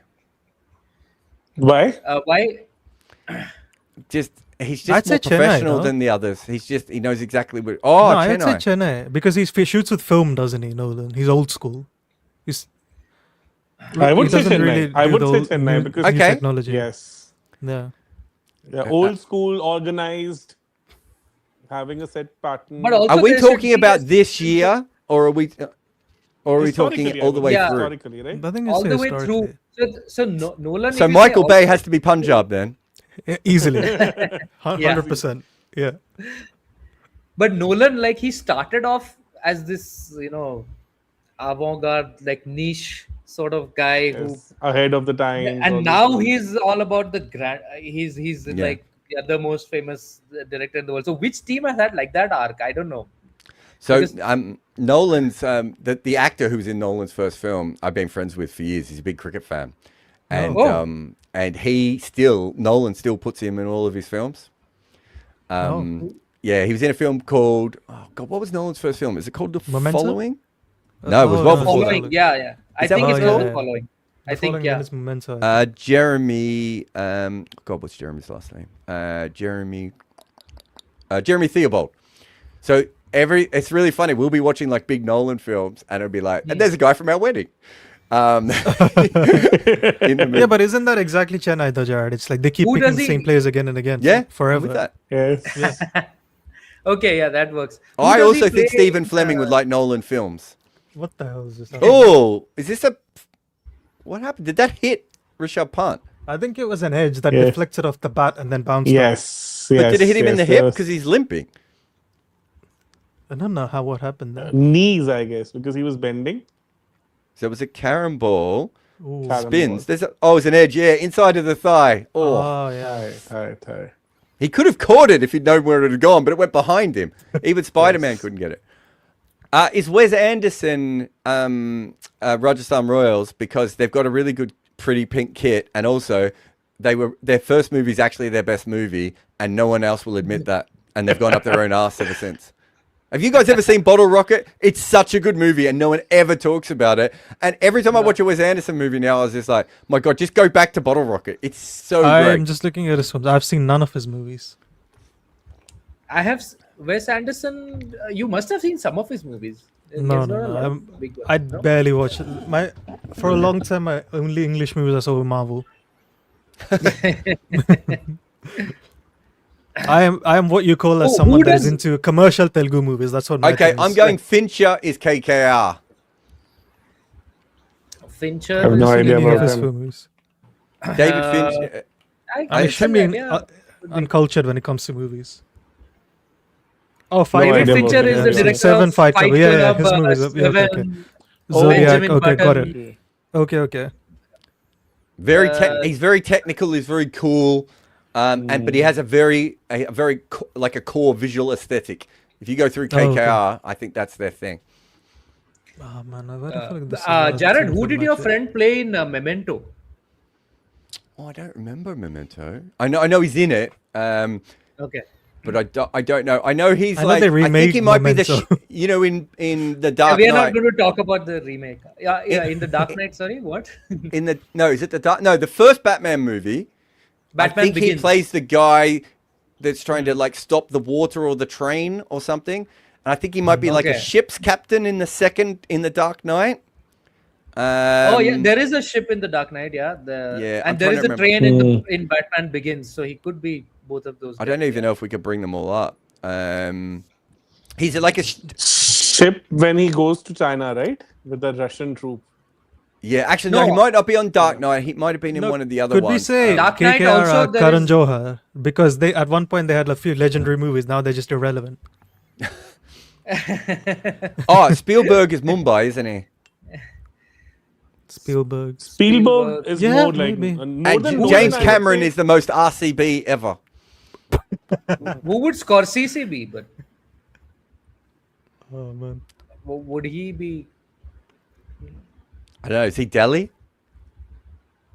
I mean, he's won a lot more than Delhi has, right? So that's, Guy Ritchie has to be Lucknow. but Karan Guy Johar Ritchie for is sure LSG. the most fun. Hmm. Karan Johar has to be LSG. LSG. So Prit says Scorsese is Chennai definitely. 11 films with De Niro, 6 with DiCaprio. Same the guys, complete trust post-drama me, and good performances. Yeah, fair. Yeah, that's also there. Yeah, actually, Yeah. Does So that free up then Nolan for us then? that frees up Nolan. Yeah, for something else. Who the hell is Nolan then? Karan Johar. We was haven't Nolan even talked about. Sunrises? I don't know Is if Nolan Tarantino Sunrises even then? works I don't here, know. does he? Yeah, no, actually, there are too many of these guys are way too successful, and we have very few franchises to. Yeah, we distribute need a them. few more Michael Bays and Guy Ritchies Yeah, to yeah. make this work. The Guy Ritchie, Oh, at least who's the director of Lagan, man? Ashutosh Gowarikar. We need that type of directors. There's someone who has hits and then flops and that sort of thing. Prit Yeah. says Scorsese is. Oh no, we've already done that one, haven't we? Sorry. So Andy is saying Tarantino is SRH. Travis Shake is very Pulp Fiction. Oh, that's not a bad. Oh yeah, that's good. That's a good. good I like call, that. to be honest. I like that. Yeah. Really liked it. Yeah. Amazing. And Also, their, all style over batting lineup- substance. No, and also their batting lineup when it's in form is like Reservoir Dogs Yeah. type. So yeah, you Or the Tarantino, SRH. Inglorious Bastards, right? Oh yeah. They are all. Everyone who bats for Sunrise is the Bear Jew. So, Jared, you know about the Hindi version of Reservoir Dogs? No. There was an Kante. Hindi equivalent of that. Kante. Yes. No, so Oh. that was not just Reservoir Dogs. They mashed up Usual Suspects and Reservoir Oh my Dogs and God. made a movie out of that. Well, I now have not seen Kante. I've just seen the. There's a very funny I've story seen about Kante. Kante. So, like, we had this chemistry class of ours. I was supposed to bunk it, and all my friends were able to bunk it. I was the last one left. The time I was leaving it, somehow the teacher caught. So I couldn't. So see they went to Kante. watch Kante, but you did. Yes, I couldn't. Butler Because I was the is- last one coming out. Butler is. Because of my size, my teacher was able to kind of point it. Butler is 18 of 12. He's 18 off 13, and Yeah. every time they bowl short, he hits a 4, and every other ball he just mishits. It's Okay, bizarre. on my screen he's 18 of 10 still. Now he's just 18 of 11. Oh, wow. Okay. Sharat says, why do most Australian cricket journalists move over to England? Jared, Mal, Adam Collins. Who else do we have? There's heaps of us. There's way more than that. Gideon moved over. Sam Perry briefly moved over. But Gideon lives in England now. No, he moved over though at one stage. Oh, at one stage. Okay. Jeff Lemon lived here for a while. Now he lives in Spain, I think. So he's still in Europe. I think he's Spain. So the reason is very simple. It's almost impossible to be a full-time cricket journalist in Australia because basically you only get 3 months of work a year. So most Australian cricket journalists traditionally have not worked full-time on cricket. And that was my issue. I could have stayed and worked on it, but I would have had to spend 6 months of the year working in football. And then if I went on a tour during the summer, during the winter, that meant I might not get my football jobs back if I came back Yeah. and did football. So it's when I came to the UK, there was Peter English, Bryden Coverdale for Cricinfo with the only two, and maybe Malcolm Conn. I don't know if he wrote about football at that stage. So there were 3 people, I think, who wrote about cricket full-time in Australia when I moved to England. Brettig? Brettig wasn't. Brettig was AAP guy at that stage, so he would have written on football. Would have been my guess at All that point. sports. Yeah, Right, now it's a bit different. You know, you got the cricket.com.au jobs. Barrett, obviously, although Barrett does football Aussie rules football stuff all the Nowadays, time. yeah. yeah, Yeah. which tells you exactly what the issue is. There's no money all around the year in Australia to be able to do that, and so a lot of us moved over, and then actually the first guy might have been. Sorry, you might have dealt with him. Brown, Alex Brown. Very briefly, early days of Wisden India, I think he had Yeah. written a few pieces. Yeah. He was just before my time, but he was the first guy, I believe, who did 6 months in Australia, 6 months in England, which allowed him to do cricket full time without doing anything else. He went on to bigger and better things. He ran a couple of big platforms. He might run the whatever it is. Is it the Australian version of the Athletic? I think he runs or set up and ran at one stage. Nice. So he's done a few different things. So he was kind of just before me, and the same reason I was applying for jobs in Australia, couldn't get anywhere. There was so much freelance work in the UK. When I moved to the UK, there were 3 cricket magazines, there was Cricinfo, and there was 9 newspapers or 8 newspapers. Right? In Australia, there was 1 cricket magazine that ran for about 4 issues a year. Right? There's only 2 newspaper companies in Australia that they just basically do all the newspapers. So if you had someone like Crash Craddock doing cricket, you would read him in every state. Yeah. Because his column would go everywhere. So there was no reason to have individual cricket writers like there was in England. Whereas in England, if you write for the Guardian, like that's one newspaper, then you write for the Telegraph, then you write for the Mail, then you write for the Mirror, right? Then you write for the Sun, right? Then you write for the Telegraph. Like it just goes on and on, the amount of newspapers that were over here. In those days, there was the Independent. There was also, not only did you have cricket writers who did the major newspapers. This is going to blow Deepak's mind as an entrepreneur. They also had people whose job it was to just cover cricket for the Sunday newspapers only. Whoa. So you would go on tour, right, and write 1 column a week for the Sunday newspaper. Amazing. Wow. I wish I had that job. My first startup was about a newspaper. We started a newspaper way back in college. So it was the second biggest student newspaper at one point of time. Until you tell us the name, What? this doesn't exist. Yeah. Yeah, it doesn't exist now. What's the name? The student INC. It was the student INC. We got the certification from RNI. Like it was a proper registered newspaper. It had a circulation of around 15,000 at one point of time in Delhi. Oh, okay. Colleges. Wow. It was That's good, man. Nice. Yeah. So we used to we had this Big 4 collaboration. here off Avesh Khan by Butler. Again, was that off the back foot again? Think so. Yeah. It's like he's 2 different mammals at this point. There was a very So how long interesting did you run story. that for? For a couple of years. Like then what happened? I met Saurabh Dwivedi, the guy who was running London Top. Oh, yes. Okay. His name is Saurabh Dwivedi. Right. Sorry. So I met him in 2008, I guess. Yes. And he asked me this question, like, is there anything interesting coming up? I said, like, we people started a newspaper. He gave us all the coverage. And he was interning with Janmat channel at that time. And his girlfriend was with the Indian Express, meant in Indian Express, I guess. And we got covered by Aaj Tak, Headlines Today, a lot of other paper. And we got so much limelight because of that media coverage that our entire team got absorbed. So like the chief editor, I think she went to Aaj Tak or NDTV, I don't remember. Like the entire team was kind of gone. So this is the reason. So that killed off your newspaper, but because the entire team went away. Okay. Yes. It could be worse. You could have called Peter Thiel gay and been bankrupted. So we're getting good coverage because we had like That's Gawker, couple of, right? like big Gawker, yeah. sponsors. Yeah. We had this tie-up with Barista at that time. So Barista had like 26 outlets in the entire NCR, and we used to give half a page coverage to them, and in return of it, they would allow us to keep the newspaper in their outlets. Nice. Dickvesh has gone for 1 for 12 in his over. He's coming for his 3rd, but they need 79 off 59 with 2 of the most automatic batters in world cricket at the crease. So that's why we're talking By the way, I was about- just checking Gill's record. Since 2025, he's averaging 26 at 174 at Ahmedabad and 86 at 150 away from home Wow. in the IPL. Andy, did we do this trade? No, I don't think so. No, we didn't. This is an interesting trade. No, I think I need more for Akshay. I wouldn't trade Yes. Erbil. No, if I'm Delhi, I think I'm giving up more. If I'm giving up Akshar and Giri, Yeah. You up definitely more than know if you're, but I don't see how that helps CSK. That trade. You get spinner. no, I this guess. is not No, I'm not CSK. saying he's a bad player, but again, he's how this is old's CSK. Akshar? 32. How old's Ngidi? 31. Mhm. Why it doesn't help you to have older players come into a younger setup. They've already got their older players who are good, right? Ooh, I Who have are an their interesting older trade. players Could who are CSK get Sai Kishore from GT for someone? Could anyone get Psycho Oh, yeah. So we can actually see him bowl again. I Do think we know if he exists as a person still? As Can Vaibhav Suryavanshi RCB absorbed him.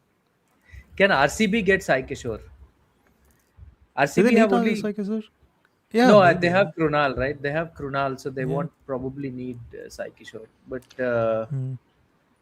Hertz Yeah, so says Australia 3-month cricket inherent culture versus Cricket Australia failure. So it's always been a cultural thing in Australia that even cricket in October and November was never particularly that interesting, and even in March the same, right? So that is just a cultural thing. That's the peak of summer is when cricket takes over Australia, and it takes it over pretty dramatically. But until that point, it doesn't. The issue with Cricket Australia is that when they started the Big Bash, what they should have done is started it in the middle of January and ran it through to the middle of March to claim those months from the football codes, because the football codes don't really start at that point. But they were terrified, so instead they did the opposite, and they put the Big Bash right on top of their own test schedule, so that they have this incredible 12-hour day of cricket as Butler finally off the front foot hits a lovely cover drive over the top for 4. And so, yes, there is an argument there that Cricket Australia could have done a lot more, especially since Cricket Australia has been professional for 45 years, and they still haven't managed to actually expand the window at which cricket is popular in the country. You'd have to say it's an issue to them, but it is something that it was certainly something to do with the way that Australians support cricket. So if you're in Australia in December and January, you would think that cricket is the biggest sport, and if you're in Australia any other time, you would think cricket doesn't exist, right? Yes. And that's a bit of an issue for the country. I really loved that video of yours where you had explained the cultural differences between England and Australian cricket. That was a beautifully done video, because how like Ashes is such a big thing in England, and it's just another thing in Australia. That covered that beautifully, that graphical part and everything. Yeah, that was before the Ashes, wasn't it? To explain why it was it's just so before big the in Ashes. England. Yeah, it's fascinating how cricket is very different in Australia than almost everywhere else on earth, like in so many different ways. And it's partly because that there was already a rebellion against English culture in Australia, and so cricket kept being popular, but then went in a different direction. Whereas in some of those other countries, you didn't quite get the same. Yes. We've got the most important question of the day, everyone, has come up. I'm glad Saurabh has come back for this question. That is a beautiful question, actually. Why did Greg Blewett play so much in the 90s Australian team? But Greg Blewett was a very talented batter, right? Like wasn't his debut very blockbuster. He got centuries and double centuries or something in his first couple of tests. Yeah, I think he got 100 on debut and then a double 100 in South Africa against South Africa is my guess. Yeah, so, something like that. So he came on with, so obviously he'll get a run after that, right? But he plays like 54 test matches or something, right, for Australia? 46. 46. 46 So test in the matches. 90s, for outside of Australia, he averaged 50 in first-class cricket. 1700s, 26 50s. Wow. Sorry, say that again? So he averaged 50 in first-class cricket if you exclude Australia in the 90s. 1700s and 26 50s. So he made a lot of runs in county cricket. He's a fascinating cricketer. So basically what happens with him, I'm just trying to see when he plays his first Sorry, test I'm not to see if- looking. This is just for South Australia and Australia 11. I assume that's it. Those are So warm-up all games of for the his Australia tests 11. came in the second half of the 90s. He made his debut in January 95. Last test was March 2000. I'll tell you the full story. It's actually very similar to what happens in modern cricket now, right? Australia, Deepak will remember this as well, that Australia were playing a tri-series against England and Zimbabwe. and they thought England was so shit that they would beat them easily, and they thought Zimbabwe Yes. probably wasn't good enough to play, and so they brought in Australia A, which is one of the more remarkable things. Anyone who lived through that summer will remember that, like, everyone in Australia was supporting Australia A. No one was supporting Yes. the major side. It was so I mean, I fascinating. know that from in India also.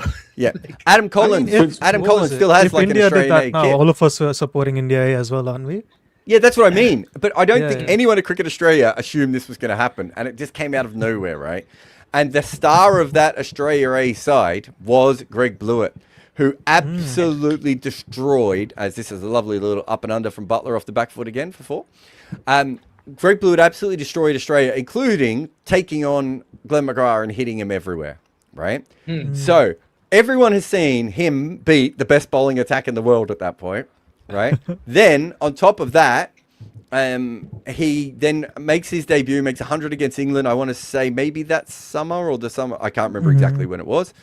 Makes 100, goes to South Africa that year again, or certainly very close to that. Makes a bunch of runs again. So suddenly, we've seen him destroy South Africa, make 100 on debut against England, and destroy Australia. I might be getting some of the exact details wrong, but in the space of about a year and a half, he was incredible. Compare that to Damien Martin, who came in, didn't really do all that much, lost the game, and was kicked out. Compare that to Justin Langer, could not hit the ball off the square. Honestly, like, I've never heard anyone talked about more negatively than Justin Langer was. So Compare Greg that to- Blewett in that quadrangular, 4 games, Yeah. 259 runs, average of 65, strike rate of 80, 100 and 250s. Yeah, and I think he gets picked by Australia by the end of that as well. Like it was that good. Have a look at his ODI record though, compared to what you just said. I'm pretty sure he averages 20 in ODI cricket. Never made a run for Yes. Australia. Yeah, 2062. Another back foot boundary from Butler here. This is front foot. No. Oh no, sorry, I was before. looking at the wrong screen. No, you're right. Yeah, Hey, but why so many people rate Damon Martin so highly? No. Like, Well, because he was a gun. What are you talking about? But we'll get to that in a minute. no, So he was but really like, good at ODI So, cricket. so Damien Martin has failed. Justin Langer has failed. Matthew Hayden left every single ball and got bowled. Matthew Hayden looked like Matthew Hayden was the biggest joke in Australian cricket for 4 years. Every time he played, no one could understand it. Right? There was before the internet existed, there were memes of Matthew Hayden being shit at cricket. I promise you. Right? Wow. even Ponting went up the order, was incredible at number 6, but went up the order. And when he went up, the order failed and had to go back down. So everyone's failing. And remember what I've just said about Blewett. He's not. Yeah. So they thought Blewett was Martin, Langer, Hayden, and Ponting for a little while. And it turned out that essentially he's Marcus North, right? Like, at his best, Greg Blewett is fantastic, but he's not a very good starter. He gets stuck sometimes, and he really struggled with the ball moving back in. So once international teams worked that out, he struggled a little bit. But that's why he played so much cricket in the 90s. It's because he had such a great start that everyone just thought Makes he sense. was incredible. Sorry, why Like, did you slander Damien Martin? No. I was asking, like, I read some article somewhere from some Australian player. They were comparing him with Sachin and Lara of that era. So that is something which I was not able to wrap my head Deepak around. still annoyed he made runs in 2003. No. And in 2004, But and in the Test series. Putting him in the same bracket as Lara and Tendulkar, was it justified? I have to Visually, find Wait a visually minute. definitely justified. Yeah. Are they talking Aesthetically visually? justified. Yeah. That's very different. Lots of people compare him. He's one of the most graceful batters that's ever existed, right? Of all No time, doubt yeah. about Rabada it. has a better cover But drive then than Lara. from a- So Yeah, but from an ability point of view No. also, I have to find that article. I'll definitely share it. But from an ability point of view also, because that drop that happened after he had lost that match to South Africa, a lot of people say that was so unfair and kind of took a toll on his mental side of the game also. Oh, Otherwise, he could. it almost finished his whole career. Yeah. He actually, I can't remember if it was real estate agent or travel agent, but he was going to retire from cricket altogether when he was like 24, 25, right? Whoa. Yes. And you're talking about a guy who, as we sit here at the moment, played 67 test matches and averaged 46 and played 200 ODIs and averaged 40 and was going to retire in Yes. his mid-20s. I've never seen a Yes. player shrivel up like he couldn't. I remember watching him after he got dropped by Australia. You got to remember that Damien Martin Yeah, wasn't just supposed to be a normal player. They were rating Damien Martin on the same level they were rating Ricky Ponting. He was supposed to be the future captain and the best batter, as another boundary from Butler, who's certainly regained his form after his dip. So, like coming back to the point, Langer said that in November 2024 that Martin's talent on par with Sachin and Lara. Yeah, Talent, I think natural talent is probably accurate, but he doesn't have the mentality of those guys. Exactly. He did not have their mentality at all. He's a really interesting guy. Like he does not fit in with Australian cricket culture at all. He's a very, very odd dude. Remember, this is a guy who retired from Test cricket midway through a series without really. He just disappeared from the team locker room, right? While they were winning. And he did that because he knew that if he stayed, he would be talked into staying. Like if he told everyone and went, so he just wanted to retire so badly that without telling. Who Ponting was one of his groomsmen at his wedding or a best man or something, and he didn't even tell him. Just went. Also, as far as we're aware, the only Test cricketer that Donald Trump has ever followed on Twitter. Yes. Yeah, you shared that. We have to mention that every time. Talent-wise, Sachin and Lara, is it like? No, you just watch it back. Wasn't it? You watch it back. Yeah, I was a big fan of him, no doubt about it. But like, no, pure talent. About... Yeah, but talent is this is where you get confused. Talent isn't what you do at the end of it. There are people who have been as talented as Lara and Tendulkar who haven't even been successful in Test cricket. Right? That's one small part of it. Like, you can be incredibly naturally talented as a player, but you don't have mental discipline. You don't have the ability to repeat it. You don't handle the pressure. You get worked out early on. You don't handle knocks. Like, you're thinking about one little thing. On natural talent, Damian Martin is one of the most talented players I've ever seen, right? But he's also not in my top 50 Test batters of all time. Yeah. Right? So talent, like how do you define that, Jared? Like it's like what they're really talking about there, what I would assume from Langer. Remember, Langer would have grown up with him as well, so there's a bit of tax on that. But what he's really talking about is the ability to see the ball early, which Damian Martin had at a level that. Yeah, exactly. Because he was more of a Rohit Sharma, more of a player. Like gave that impression. Also, Rohit Sharma. I could be wrong. Isn't he one of the few players ever to make 400s in a row, or is it 4 Test hundreds in 4 matches or something? Something like that. Yeah. Like when he tried, Deepak, he was incredible. But that's the difference between Sachin and many other people. Sachin went out and tried every single game, right? Bradman tried every single game. Lara sometimes and sometimes didn't. Aravinda de Silva, like I would put Aravinda de Silva on the level of some of those other guys for natural talent. Like, to be honest, if somebody comes up and says like Lara was more talented than Sachin, I can still buy that argument because like overall stats, everything. Oh, what a delivery by George Linder. It's a shame they didn't make an extra 25 runs because they have been turning the ball. Yes. Unfortunately, yeah, but and also, okay, this is what the pure talent thing is also depends on what you're talking about, right? Because is Alistair Cook as talented as Damian Martin? No, right? That's clear. So patience is not a talent then, according to you. To be honest, it should be. In fact, discipline is one of the. You see what I mean? Talents. Yes. Alistair Cook went out there and grinded out every day, and Damian Martin some days went, it's not for me, right? And we don't see that as talent. So it depends on what you think talent is. But in cricket, generally, what they mean is how early did the person see the ball and how quickly could they get into position. Makes sense. Now I'm able to understand that. If you are looking from that context, definitely his ability to pick lens, ability to see ball were incredible. He could, like the kind of punches he used to play, some of the shots were unimaginable in that era. No doubt about it. From that point of view, yes, I totally agree on this. Shoyam says, let's do a real trade for Bumrah. Let's not, but okay. Which team is possibly the closest to realistically capable of it? I would take Suryavanshi and Jaiswal. We would. Yeah, I guess it could work. But then they have to drop Rohit and Rickleton. And I don't care. I got the 2 youngest stars going around that I'm going to have for the next 15 years. Yeah. No doubt about it. If not more. So one thing is that for Bumrah, you will get 2 players. There's no one single player trade that works for Bumrah. If this was a proper American style trade, it would be, it would probably not even be players. It would be like 6 or 7 draft picks. It would be your first choice draft picks for the next 7 years or something. Is the only way to do it correctly. So the only other way would be that. Who else? I'm trying to think. Would you take Matre, Dubé, Sampson? Nah. No, Not no. No. I think. No. Would you at take the- Rashid Khan, Mohammad Siraj, and Prashid Krishna? No. I don't No. think. I don't think I so. would. Maybe not Siraj. Maybe I might need someone else. But I think I could be talked into that one. Only because I'm getting 3 bowlers then.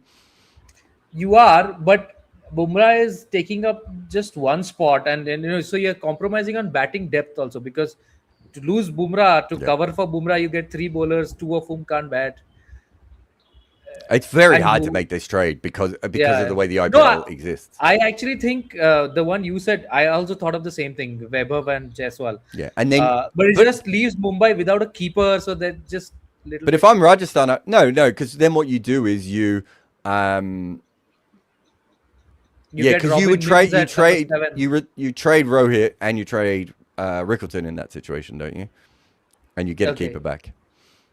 Uh, But I the mean, issue- maybe like from Mumbai, if the kind considering the fact that Hardik hasn't clicked as a captain, if Patidar and Bhuvi instead of him,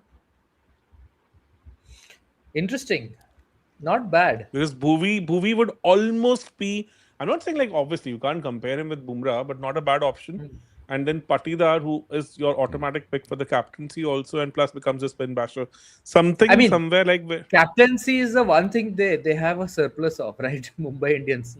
They don't, if they trade out Hardik, they don't need to get a captain. They can just get whoever fits in best. So if they want a like 3, if they want a bowler. because like if you kind of take out Patidar from RCB, because I think that also affects them massively, because they've never been able to find a captain of his caliber, like somebody who's able to kind of balance out things so well. So it looks No, such a balanced I mean, I side right think- now, RCB. I think they've had captains. Faf was a pretty good captain, I think. But But but I think Patidar has added another layer to it overall. the other thing is like if you traded Suryavanshi for Bumrah, like on an age point of view, it doesn't even make any sense, right? yeah, So you would only do that if, like, I can't imagine a reason why you would do that unless they were like, we think Luhandre Pretorius is going to be as good as Suryavanshi, but an overseas player, and then we can bring in Bumrah to win the game with the ball for us, and we've got Bumrah, Jofra, and Nandre Berger. But that's what I mean. The trades don't work. If you look at most of the major trades in American sports, it will generally be, if it's for a huge star player, it will be for draft picks, right? Or, draft capital, or however that works, because it's very hard to do it otherwise. And that's because one team wants the future, right? So let's say Mumbai were going shit and you've got Bumrah, you can shore up your future by getting a bunch of young picks for Bumrah going ahead to make sure that the next 5 years you'll actually be strong. That makes more sense. Whereas that's why, and the IPL doesn't have that structure, because coming last or coming first doesn't actually help you at the auction. yeah. And then you've got the mega auction as well. Kunal says, with 10 teams now, I feel it's high time the overseas slot is increased to 5. I feel it should be taken away altogether. I feel like there is an undeserving domestic player in each team's playing 11. That was me editorializing they shouldn't be an overseas limit. But who? I don't think there is any undeserving domestic player in each team's playing 11. No, who's the guy who's there who you think he doesn't belong at this level? There is, isn't there? There's one player, like, I don't mean undeserving. There's one. But there's one player who's lesser, than many of the others, but they're still all pretty decent. Or they've come, like, let's say Akib Nabi last game. He bowled only 2 overs, batted only 2 balls, but it's not like as if he's undeserving. Salil Arora has come in on the back of a smart strike rate of 200. Yes. He's not quite good, but you can't say they're undeserving. It's like No, but Exactly, because- but you can make an argument at this level that there is probably 1 to 2 players per team that if you took away that limit, you would make the teams a lot stronger. Because you're talking about a player who did well at SMAT, who could be replaced by an international star. That's a huge step And up. also, like No, the problem but with what I'm saying is you don't. I would give them margin. Like let's take Salil Arora for example, Yeah. who did well at SMAT. Now he might turn out to be a gun player later on, or he might not. But if a guy has done that well, and in the IPL, whatever we've seen, like even Ruturaj Gaikwad, they started very slow. They looked completely out of place when they started. It takes time for that Indian domestic player to make that step up, because not just because yeah. of the skill deficit, but because everything else, right? Like it's a whole new world, the IPL. Like you take some time to adjust to it. But So, like sort of, if you look at the bowling stocks, like for example, if you're considering 6 bowlers per side, right? So you need to have 60 bowlers. Generally, we'll have 20 of them from overseas, because I don't see any side having more than 2 overseas bowlers. That's like having 2 good quality overseas bowlers is more of like a luxury. in for your you, right? 11, you're saying in your 11, Yes, and then yeah. you have to have 4 Indian origin bowlers in your side, right? And to have 40 domestic quality bowlers to kind of fill in these 10 sides is too much of an ask, because I don't think so we have that much of riches when it comes to bowling. So surely there is a potential to stack up your bowling resources if you have that uh, I think luxury of adding more foreign players to it. Like 40, and on an average, if you look at any side for that matter, outside of, I think, couple of bowlers, it is simply not possible to have more than that among your 6 bowling options that you have. So, I like, just think if you want to have the best league in the world, like Indian players are going to get in this league anyway, and there are going to be owners who are going to push young Indian stories. There are going to be owners who want an all-Indian side. There are going to be owners who want overseas players. I just think it's more interesting to do that. I don't understand why we need the cap anymore. Indian cricket is so good at the moment. I say just let them go, right? exactly. And in most of the times, we have seen that teams are not even able to stack up 4 players. Like some of them Yeah, exactly. even end up using. Is this out? But isn't it looks like. also the fact that Indian cricket has Gill's just become gone, so sorry. good? Oh, he's still batting for me. Yeah, to be honest, there's like typical Gill innings, brilliant power play, and considerably slowing down outside of power play. I mean, to be fair, they only need to run a ball, so Yeah. yeah. But like GT is so far behind, I think they should have completed this match in 17 overs itself, right? Because they have to basically rate. face the heat at the hand. Net run rate is actually an issue for them right now. Yeah. Yeah, It's like I 20. sorry, go. Yeah, please. No, I was just No, gonna what say. I was saying is, Sorry, Oh. you go. You go. no, I was saying the Indian cricket is strong also, maybe because that overseas cap has been there, right? So there has been more Indian players who have got that exposure. It has raised the overall floor. It has also given you the freedom to go for players. You don't know out of these 4 who will click, but if you have that cap, you're forced to play, let's say 3 or 4 of those guys, and then one of them clicks. But if you don't have the cap, maybe the guy who clicked does not get a go itself. I don't think the IPL is the reason. Sorry, I'll put this a different way. I don't think the IPL as a tournament is the reason that these players have got better. I do think the IPL as a structure, like financially, is why they've got better. That doesn't Exactly. that doesn't disappear if more overseas players come in. For me, It does, right? That's a beautiful I argument. don't think it changes at all. No, because because You'll pick a still lot gonna fewer domestic players.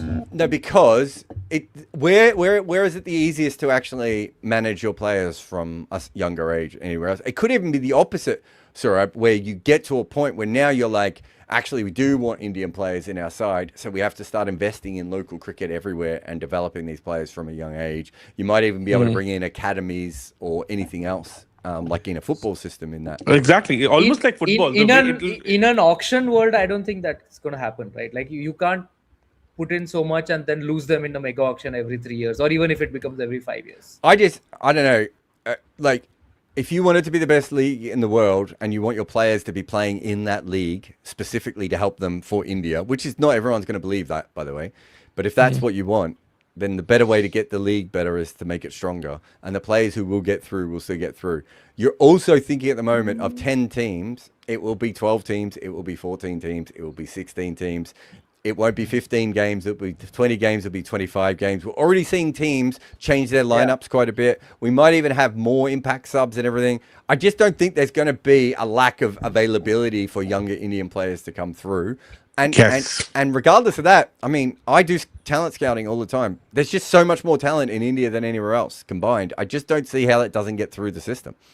Right, like someone like Mukul Chowdhury, right, like or Mayank Yadav. They're just going to get through the system. What you might get less Deepak Chahar, not Deepak Chahar. Who do I mean?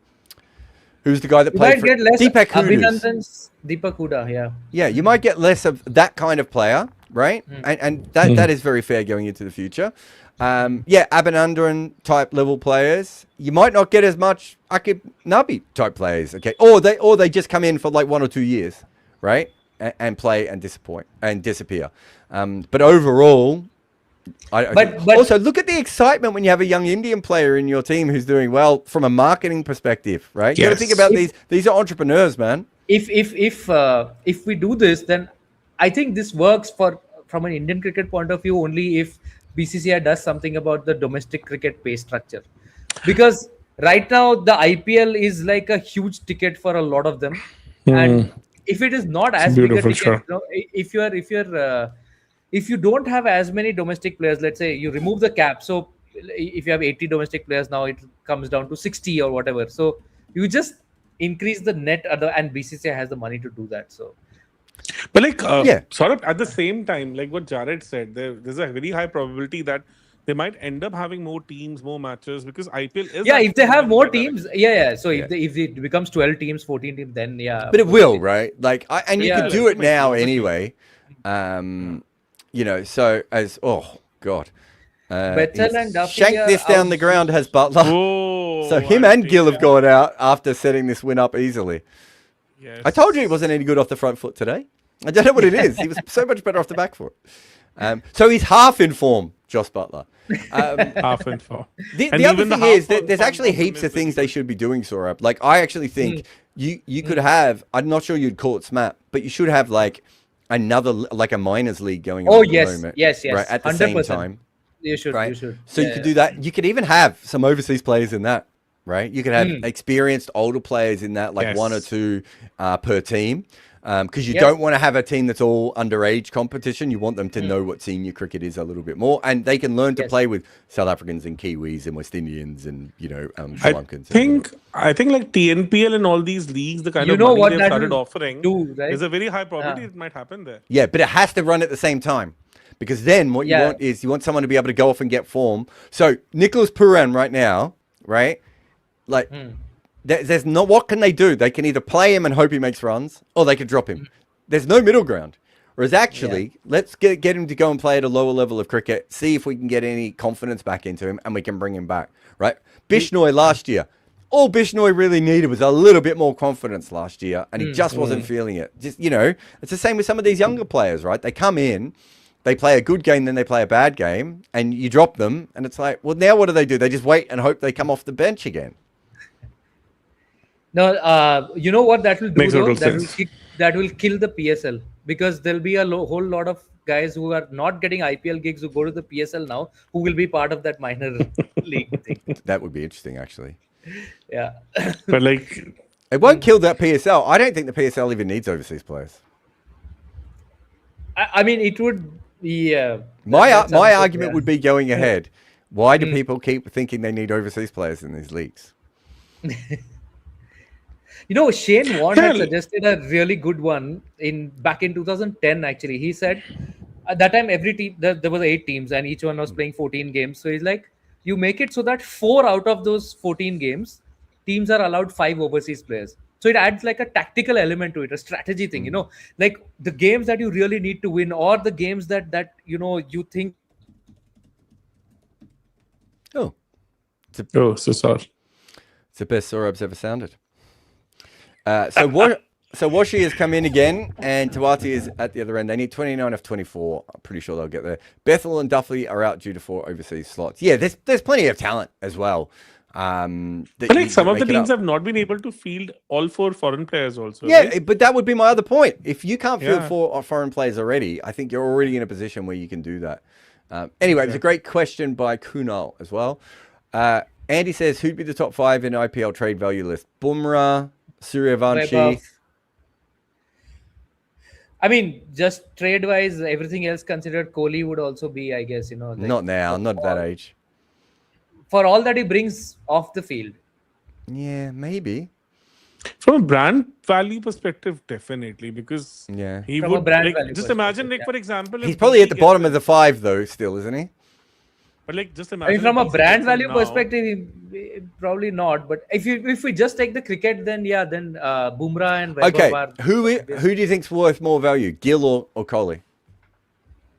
from a brand perspective, just imagine. I'm going to run through a very I'll still go hypothetical scenario. Okay, Like, so even with the imagine age Gill- difference, I'll go Like Kohli. imagine Gill coming to DC or Virat coming to DC. Okay. Who would boost I their brand 100% most? get you, but if Gill comes to DC, he plays for DC for the next 10 years, and he might be the best test Yeah. batter in the world. So, is there I'm not saying he'll ever reach Kohli's level of Kohliness. I'll never write a book on Shubman Gill. Let's be honest, right? Like Kohli is Kohli. There's a reason I'm writing the Kohli book. But do you understand what I mean? You have to factor that in, guys, when you're looking at trade value. Now, that doesn't mean that Kohli doesn't have a lot, because I think he's on the back end of the top 5. Indian Test captain, I think, is probably higher in the list. As Washi almost gets caught at long off and just gets the ball past Puran, who cannot take a trick in this IPL, no matter where he goes, no matter what he does. And to be honest, like he was damn good with his fielding also earlier on. Yeah. Yeah. One of the best. Okay, so we've got Suryavanshi, we've got Bumrah, I would have Gill. I don't know if he's 3rd, but he's in the top 5. I'm happy to have Kohli. Who's the 5th? And why is it Prasid Krishna? Prasid actually is not a bad bet, looking at his numbers. in The reason I have Bumrah ahead of Suryavanshi is it's easier to find a batter who can smash the hell out of the ball, right? Yes, It's not exactly. as easy to Same. find a Bumrah. But why not Yeah. Jaiswal? Why not Jaiswal and not? in this I'm top not 5? Jaiswal. against Jaiswal. I'm not far away from having him on that list. I would have Jaiswal ahead of Gill actually.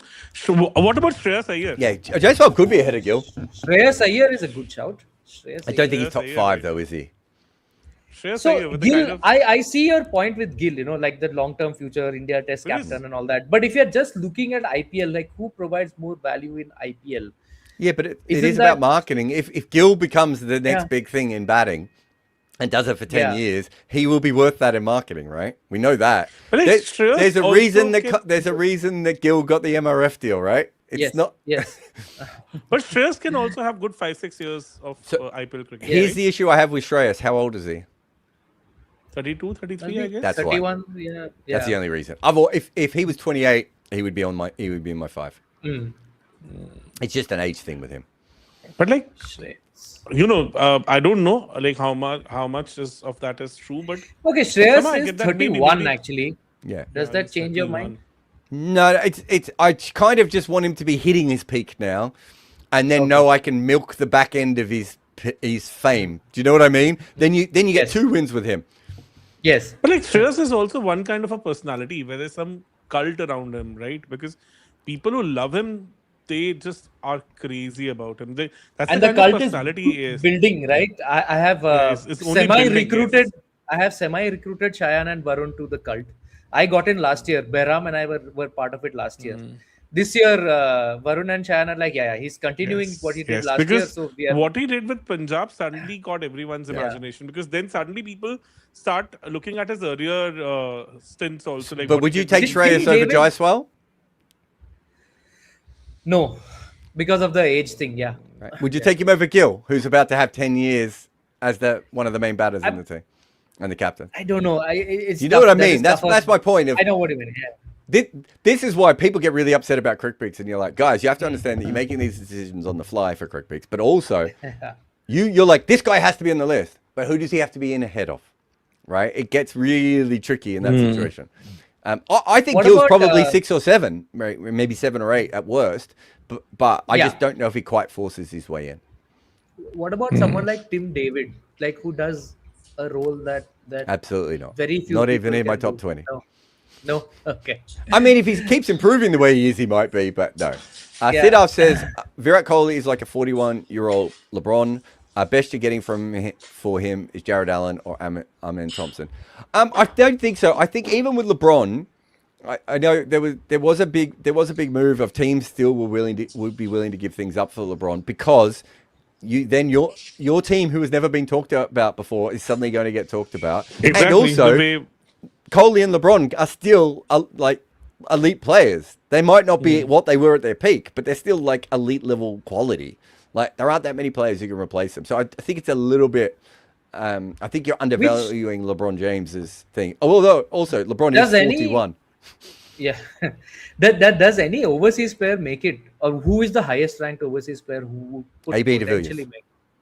make? No, we're talking about now. So then The of course current AB, players- Gale, and all would have been like Rashid. Well, if you'd asked me a year ago, I Current would have said Noor players- Ahmed. Yeah, but Not now. not now, right? Not now. Current Rashid Khan, overseas. not anymore. Not just because really, yeah. he just hasn't been consistently himself for long enough. Although his official age is 27, so Rashid Khan. I don't know how many years. I he has know. of it. Yeah. But it might not just be age. It could just be overuse. He's bowled a lot of balls in a Yeah. lot of leagues, and he's bowling really fast. Like, I'm just not sure his body is as regardless of age. If it's at the If we level. see a couple Yeah. of such years from Nigiri, maybe then he might be Again, though, we've seen down years from Hazelwood Nagidi. also because Yeah, it's up and down. age. No, that's why I thought of Tim age David. I is was thinking it. in overseas players, like who would. If you want the be- perfect person, it's Partharana before he gets before he Yes. changes his action. that would have Yes. he would have made the top 5 in 2024. He would have made my top 5. He would have But, kind of shown that glimpses of that in this auction also. To be honest, he would have kind of killed the charts Yep. big time. Cameron Green, if he ever actually plays like Cameron Green. Oh yeah, that's a good shout. Yeah, if If that Cameron Green happens, yeah. becomes the Cameron Green we all think he can become, or Then, was supposed to be, then he would be worth a lot, right? Marco Janssen. Marco Janssen, that's a good one, actually, a really good That's- one. Yeah, Marco That would be- Janssen yeah. actually is a good shout. What's Marco now? 23, 24, Yeah, he's young. He's Around that 27? was- Let's say he's 27. He doesn't lose too much pace, and he ups his batting by 20%, right? Then Marco Janssen's the next guy's in. Because Marco Janssen in 5 years' time might be the best cricketer in the world. exactly. Yes. Whether There's he's a high in, probability of I'm that. not sure if he will be in T20 as much as he will be in other formats, but he could just be the best cricketer in the world in 5 Red years. ball for sure. Red ball for sure. Yep. So Actually, Marco might be my highest ranked overseas pick right now. Right now, if you have to make it still for now, projecting a little bit, aren't you? Just because he hasn't been as good in the IPL as you would want him to be. still so projecting. No, okay, maybe he's second behind Cam Green in terms of, but all the overseas guys we are just projecting, right? Like who is there who? Far. Jake Fraser McGurk, guys.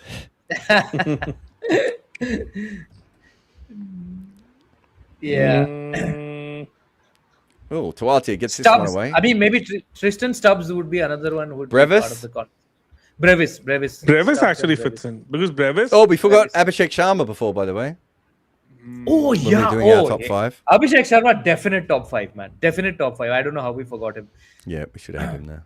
Travis Head might be another of the overseas guys who. He's would just a be bit older, isn't he? Again, Trav. Like I think. A bit, Yes.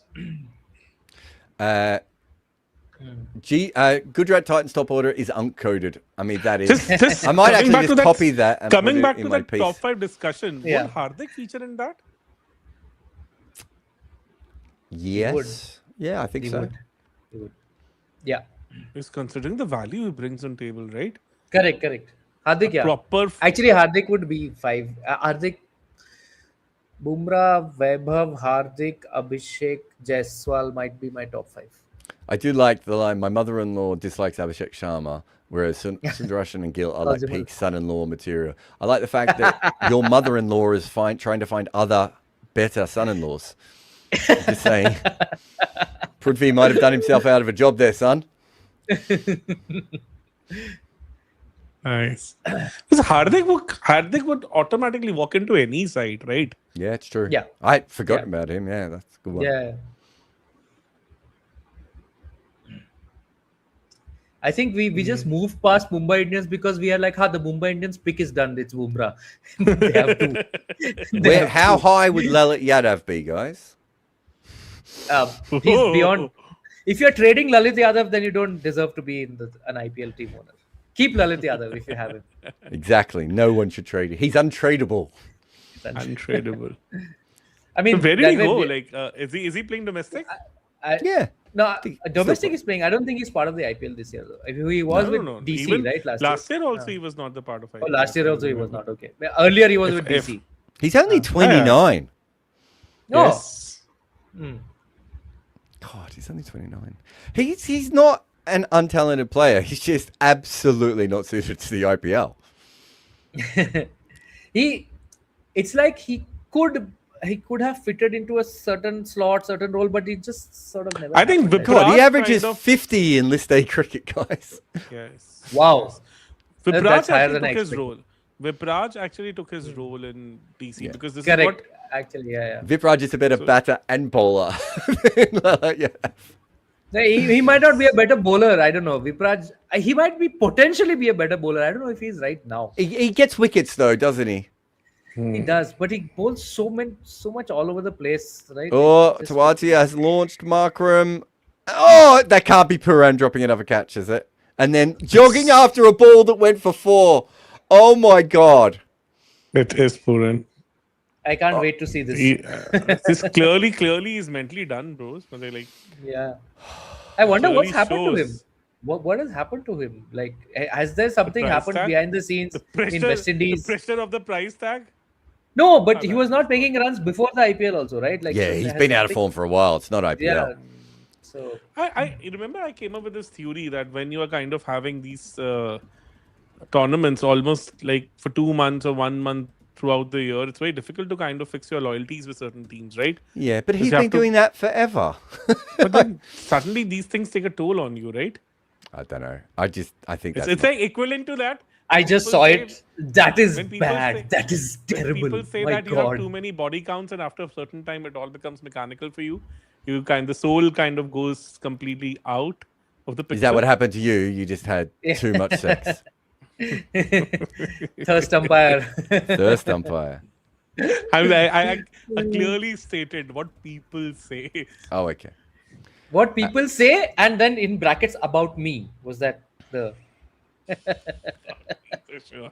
Kunal says, statistically, when is talent no more a fluke? I wouldn't say it's about statistics, Yeah. like 100%, but what you're really looking for is 3 years. Once you can see something over a 3-year period, chances are it will, even if that player has a bad 3 years, it would be worth keeping them around and having a look at them. As the game is just won here, single by Washi. Yes.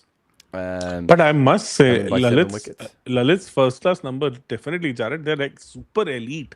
Yeah, Like, I know this he's a red talented ball- player. That's why I like him so much, but I also know he should not be playing in the IPL.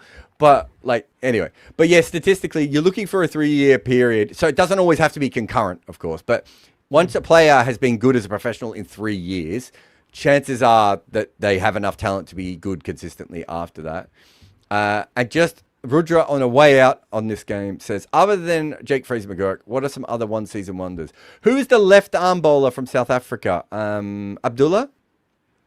Oh yeah. Something You know who- Abdullah, right? Yeah, he's one. There was, if Rob Barron Rusty was Theron. here, he would want Paul Vahati.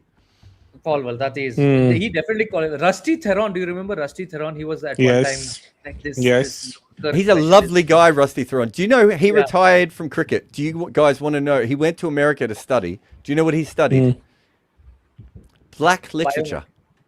Wow. Oh. He's literally one of the most genuinely fascinating cricketers I've ever met. I've only talked to him a couple of times. We were trying to do something together at one point. Really, really interesting guy. Andrew Ty, did he have one good year? But he was the purple cup Andrew winner. Ty, right? yeah, had a purple cap in 1 year. Who else I think he had one 2 good year? seasons. Who if was I the? remember There was a right. young Indian player in like the first or the second year who had a, Swapnil Asnodkar. That's him. Yeah, he's another one Yeah, that I could he's think of. another And also that left arm pacer for Rajasthan. whom like Vaughn rated very heavy. Wayne Parnell? Kamran Khan. Oh, Kamran Khan. Kamran Khan. Okay, Kamran so to go back to the previous question about statistically, Yeah. forget the statistics on Kamran Khan. My issue with him was that biomechanically, everything looked wrong, right? Yes. It looked like he was, every time he hit the crease, he had a different stride, right? His arm wasn't always in the same place. So it's not always just statistically I'm looking at. I'm like, I could see why this guy is athletically a freak and could bowl really quickly with his left arm, and you can see why people are excited. But I also see why he, in a high pressure situations, game after game, doesn't always know what he's going to do. Right? And that's what you're looking for. It's that consistency that really tells you if someone is able to do it, if they have the repeatability. So Ayash Matre, he might still be a really good player, but the reason I've got an eye on him at the moment is because he's hitting so many balls across the line with an angled bat. Right? Now, he might be, to use our basketball before, he might be Steph Curry. Right? Steph Curry takes the worst shots in basketball, but he always hits them. Right? Matre might be like that because Steve Smith was like that. Right? It's very possible. But until we see it repeated over a long period of time, right, there's always a chance that he just gets a bunch of runs and then it disappears. That's what you're looking for. It's that repeatability of whatever their main skill set is. I think that's a really good way to put it. Yeah. That's actually a very good argument. All right. We The have match is over, by the way. Yeah. Yeah, I did call it. I know it's just Oh, you ended. did? I know it's just ended for you, but for everyone else, it ended quite a while ago. Lucknow, 164 for 8. It was a disappointing innings. They never really got going at any stage. Lots of different players got stuck. Just not ideal for them. Then they hit out okay at the death, which kind of showed us that the wicket was okay. And Gujarat went very. What did we call it before? Unk-coded. With their top three knocking the ball around. This time it was Gill and Butler who made the 50s. And when you're chasing a low total like that with that sort of a top three, it's a big advantage to have for Gujarat in that situation. I thought I thought Rahul. No, who am I trying to talk about? I thought Rashid Khan. Prashid Krishna bowled very well. Any other notes, guys, before we throw to some podcasts before the next game? Nope, they have. Our guys have no notes. I thought Prince Yadav and Digvesh Rathi bowled okay as well in this one. Digvesh Rathi bowled well, I thought. Yeah. And Josh Butler, like you said, was half in form. Half in form. At the very least, it's 250s in a row, and I wouldn't say he looks like peak Josh Butler, but he doesn't look like Nicholas Puran. Right? Yes. That's the. Yes. And yeah, we need to find out what's wrong with Nicholas Puran. That's the main. Yes. Yeah. Shan has come up with some interesting story that he has mentioned in the group that there's certain conspiracy going on around Nicholas Puran. Yes. But yeah, Lucknow, I know they won their previous game in a slightly lucky way in the end, but I think they've got lots of concerns going ahead. Whereas Gujarat, I think in games like this, Gujarat is a very good side. I still have an issue with the fact that even today, they've won a game and they hit 2 sixes. They do have to find a way to hit more sixes when they go up against the sort of Jaiswal, Abhishek, Suryavanshi type guys. We didn't talk about Prasidh Krishna and Siraj. I think Prasidh Krishna, of course, was outstanding. Siraj was also pretty good. Yeah, Siraj bowled well also. What did he go for? About 4 runs and over, I think? 4.75 1 runs? for 19, I think. 1 for 19, I think he took. Rabada, by the way, is a real worry. We did mention him briefly on the watch-along as well, but he's going at about almost 2 runs a ball this year, and he's not really taking the wickets to justify that either. So, but overall, I think Gujarat will be pretty happy with that. A good win. Are either of you guys doing the later game? No, I'm not around for the later one. Deepak's around for the later game. I am not around either.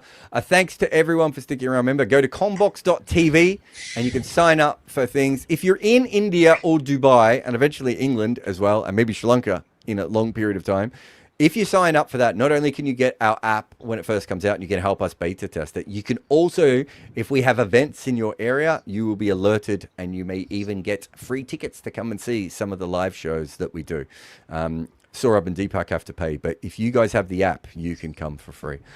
We will see you again in about 20 minutes with more live cricket here on Combox. We love the game, but we love the stories. Fans have stories. Former players have stories. Journalists have stories as well. Combox brings them all together. The game lives on.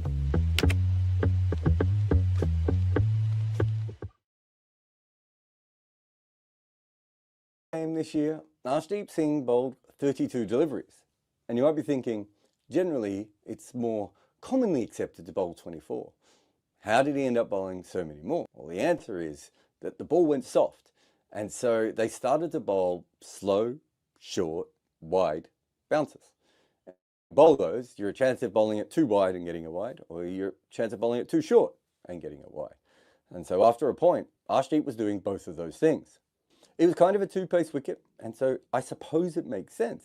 He'd actually gone for runs early on, bowling more normally. He'd come back on and he tried this method and he thought it was going to work.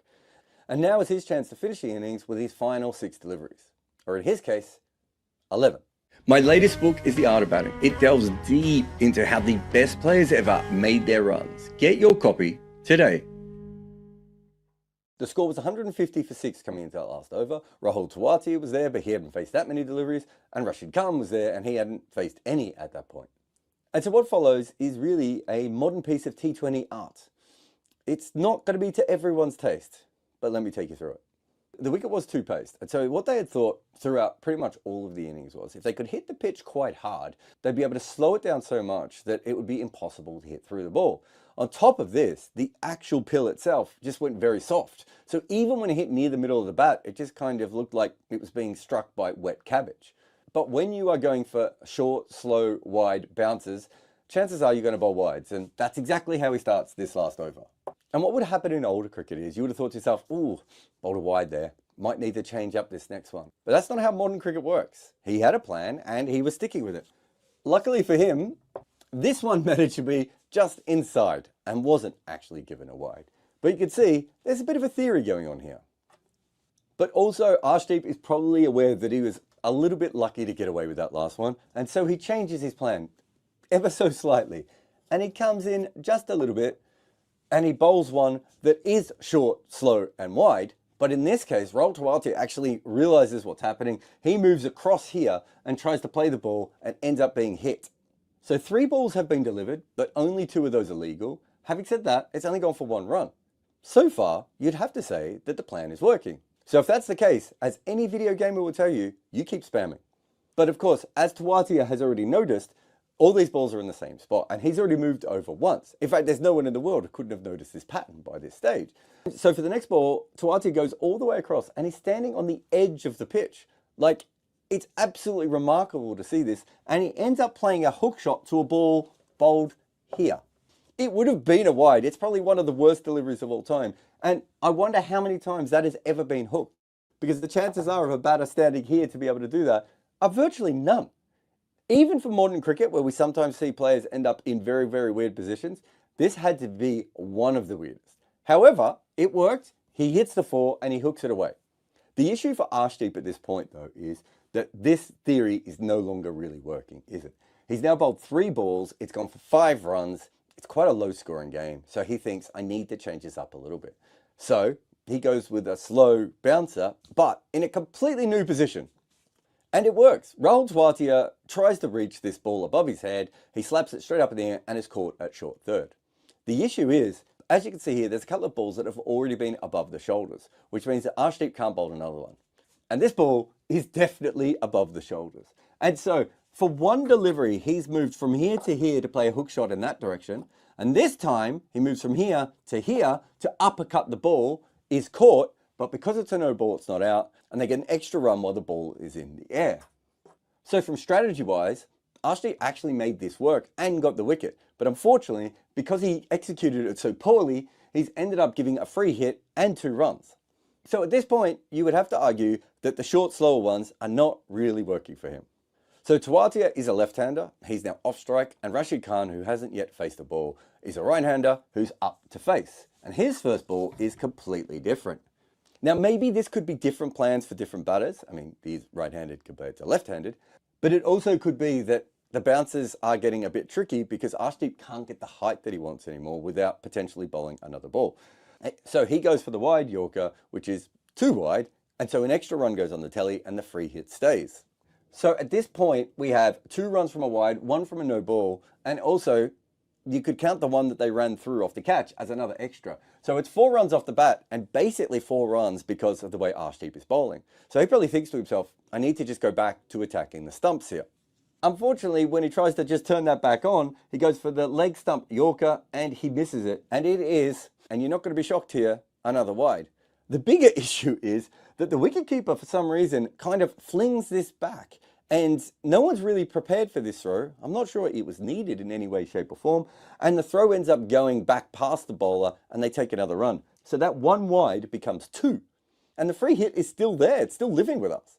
So it's now 6 runs that have come from overthrows, a run off a catch, and no balls and wides. It's a remarkable over that has been delivered, and yet the over has not yet been delivered. It would be hard to argue right at the moment that Arshdeep isn't losing a chess battle to himself. This is an incredibly skillful bowler, and yet he's just overthinking this a little bit. And so for the next ball, still on the free hit, he bowls the roll to Artia, and he follows him down the leg side and bowls a great Yorker. And luckily for him, it hits the pad, it's not a wide, and it's a dot. It's been a little while since we've seen one of those. As any bowler would, Arshdeep thinks to himself, well, that's actually a good delivery, and I'm going to try and do that again, because it turns out that Yorkers do work when you bowl them correctly. Unfortunately, his next ball is anything but that. It is a full toss outside leg stump, which almost shocks to Artia a little bit, and all he could do is sweep it quite well, but straight to a fielder. This was the ball that should have gone for 4, maybe even for 6, and Arshdeep manages to get away with it. Of all these balls in the over, this is still probably his worst. It also means that Rashid Khan is yet to actually have faced a legal delivery at all, is back on strike. And again, Arshdeep's plan is those wide Yorkers. Again, it's 2 wide, and it's another run to the total, which means that after 3 actual balls faced, in terms of cricket, Rashid Khan has made no runs off no deliveries. Welcome to our sport. So Arshdeep has been going wide at this point, and he thinks, nope, I'm going to have to go straight. And so he bowls a delivery that ends up being a leg stump Yorker. The problem is he misses Rashid's pads again. It goes down the leg side, and it is given for another wide. This is the point where we started to think we might never finish this over. We might all just live in an infinite loop of Arshdeep Singh bowling to Rashid Khan, who never actually faces a legal delivery. But it turns out that they review that ball, and it has clipped the pad or the shoe on the way through. And so this is the end of the over. This is what Arshdeep Singh's 11 ball, 12 run over looks like. This is what modern cricket looks like. And this is not a normal bowler, right? This is a World Cup winning opening bowler, basically a first choice player for the best T20 team in the world. And this is what we've ended up with, this array of things. Remember, just in case you're unaware, these things, and I say this as much to the fans as I do to the bowlers, these things in the middle here with the wood on them and the spigots and they rest on each other, these are stumps.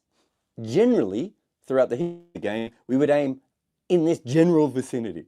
And instead, what we end up with is this modern art T20 cricket of extreme strategies all the way through, of more extras than runs off the bat.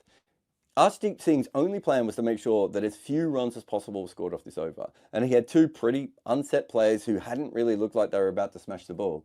And instead, he didn't even let them see the ball. He just bowled it all the way around them, and he still went for 12 runs in his over. I don't know if this is beautiful or hideous, but this is modern cricket. Sometimes, do you scream because of how much you love cricket? Well, then here's another video for you. Or if you like books, you can buy mine, The Art of Batting. And if this video is for you, howl into the bell icon.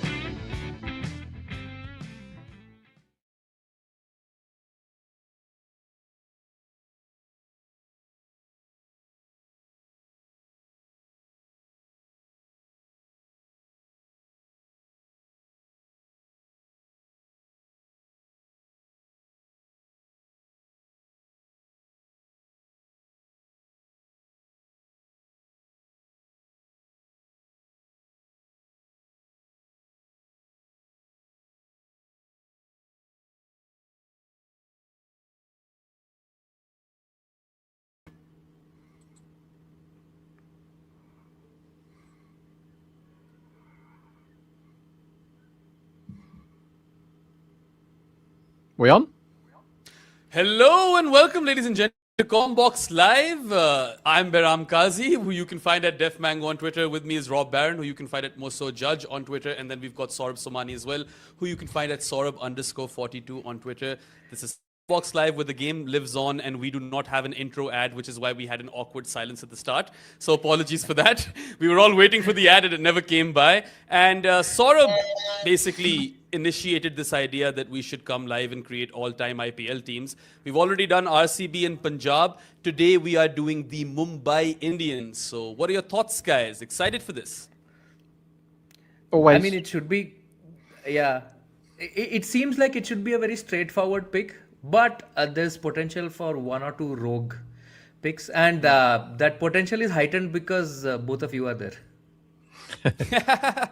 Yeah, well, as always, like we do on Quick Picks, think of this as a live Quick Picks, guys. It's going to be snake style. So snake style draft competition basically means that the pick order goes 1, 2, 3, 3, 2, 1. And it'll be a team of 12. The 12th man is a 12th man, not an impact sub. And of course, 4 overseas is the limit that we're going with as well. I have landed first pick for this one, and I didn't want first pick for this one because it's blatantly obvious. So, fuck you, Saurabh. I'm picking Jasprit Bumrah. See, Controversial. this shows that this was completely impartially done, because I made the random generator for who gets first pick in this, and if it was not random, I would have given myself first pick, but it landed up with Behram. It's funny because I did the random generator thing for the first episode with the RCB one, and I wasn't happy with my third pick, and I wondered to myself later on, why didn't I just rig it, right? Like, these guys would have never figured it out. Why did I go with the first pick, the first iteration? But anyway, look, Bumrah is someone who I think is the greatest fast bowler to ever play T20 cricket, and his claim to fame did come from Mumbai Indians, and he has been a star out and out. He is insanely difficult to face regardless of conditions, regardless of the phase. It doesn't matter how strong an opposition team you are, because Jasprit Bumrah can wreck you. And I do not think I have seen another fast bowler in my lifetime who has a bigger arsenal than Jasprit Bumrah. Like, the tricks never end, and at times he's like a glorified off spinner, right? Like, he's Muraliing it at times with his wrist and everything. So I mean, he had to be first pick. He's usually first pick on these things, so let's not break the tradition today. I mean, it's not even a bag of tricks, right? It's like he has just certain things that he does. He doesn't even use his full bag of tricks in every game, or I think in no game does he use his full bag of tricks.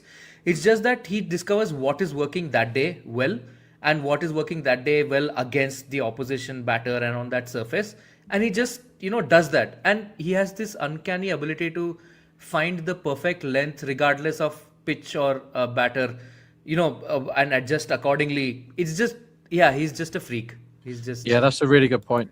Like that, I think that is his genius. Anyone can say after a game, well, if you put all the balls on this is why test matches people should learn from analysing stuff, right? You come back day 2 and you go, look, if you push your length forward or brought it back a bit, you'd have been much better because of this. But Bumrah can bowl one ball and go, all right, I've just got to do this then. And he just cracks it, doesn't he, straight away? He goes, oh, this is the day where I should bowl short. This is the day where I should bowl full. This is the day where I should do neither of those things, and I should just go slower balls and off pace, right? He just works it out immediately, nearly every time. He can attack you and get you out. He can bowl dry and wind you up and get you out. He can come on and change massive games. He's so good. And we talk about him all the time. But so we should, right? Because he's so good. And no one can work it. I remember watching his very first IPL appearance, and I thought his name was funny because in England, Mumrah was like the baddie in Thundercats, And I remember. So anyone that rhymes with Mumrah I thought was really funny. And then I saw his action. I'm like, who's this guy? And he was quite a skinny kid, wasn't he, when he came on the scene? Yeah. And then you're like, well, he's got something. This release point is they're struggling with it, and he's actually really, really fast as well. But I've put my name today as Basil Thampi. Basil Thampi looked like he had a load of stuff when he turned up, and what's happened to him? Well, Bumrah's got better every single year. Just on Basil Thumpy, I think it is really unfortunate if your last name is Thumpy and you get thumped for the most runs in an over in a 4-over spell in the IPL. Ultimately, I think Jofra broke that record, so Basil Thumpy doesn't hold it anymore. But yeah, really, really unfortunate for him. Look, we've used a lot of different kind of monikers for Bumrah over the years. Freak, an alien, otherworldly, cheat code. He is all of those things, and that's why he's Goat. first pick. Sure. Goat is the Unicorn. one. Yeah. Yeah. Unicorn, yeah. Absolutely. I was there for that match, by the way, Rob, for his first you? ever IPL match. Yeah. Nice. First 4 balls went for 3 fours against Kohli. 5th ball, he got Kohli out. And the roar he let out, we could hear through the glass of the press box. Amazing. And he was just this 19-year-old kid, and he had been signed. The uncapped players were not yet part of the IPL auction then. So he had just been signed like barely a week before to Indian squad, because he came in with this weird action and everything, and at the post-match press conference, I think Ricky Ponting had come. He was captaining, he started out that year captaining Mumbai Indians, if you remember. He and Sachin Tendulkar were opening the batting. Chris Gayle led RCB to victory in that match. It was in Bangalore. And Ricky Ponting came, and I asked him, like, where has this kid come from? And he said, like, yeah, he's interesting, isn't he? He's just, we just signed him 5 days ago, and all John Wright spotted him somewhere. And yeah. Yeah, I That's mean, really cool. If you think about it, right? Like, Bumrah, you were saying how you could hear his roar in the press box. He doesn't roar anymore. Like, the way He doesn't, grown. yeah. He's just so he has mastered his art or craft to a point where he's always playing it cool, right? He's just there to do a job, and he plays everything down in a way, I suppose, which is quite anticlimactic if you think about fast bowlers taking wickets. Like, he just doesn't do those things. He once gave a send-off to AB de Villiers in 2015 in the IPL. I asked him about it once. He just he went like this. He's like, people still tease me about it. Like he said this in Hindi, like, तूने AB de Villiers को send off दिया, because this was 2015 where AB was still AB and Bumrah was just coming up. He had not even played for India. But yeah, and now the Bumrah smiles when a catch is dropped off him. Forget send-offs. Yeah, I mean, GOAT is correct, because I can't think of another T20 bowler who has bested Bumrah. Like, he is literally that guy. He is him. And we've gone on about him for quite a while. If you want to know more about Bumrah and his journey, Saurabh wrote a love letter to Bumrah not too long ago. I think you can find it on Combox somewhere. So go look for that piece, and we shall move on with this podcast. Rob, who's your first pick? Yeah, okay. So just to finish on Bumrah, the thing is, you get players in the IPL that rock I like up, it, Rob. and you watch them for the first game or two, and you're like, wow, this guy could have something. And I'm thinking about guys like Tyagi and Umran Malik and Mayank Yadav. I was like blown away when I saw him bowl for the first time. And then occasionally you get one that you watch, and you're like, oh, he is the thing. He is the thing. Like, he's just getting better, and Bumrah's that unicorn. Anyway, moving on, because I don't want Bayram to kill me. Big time Bayram now. Well, I mean, you felt the same way about Basil Thumpy. So. I felt lots of things about Basil. My first pick is going to destroy both of your teams, I think, because I think he should be in this team as an overseas for a couple of reasons.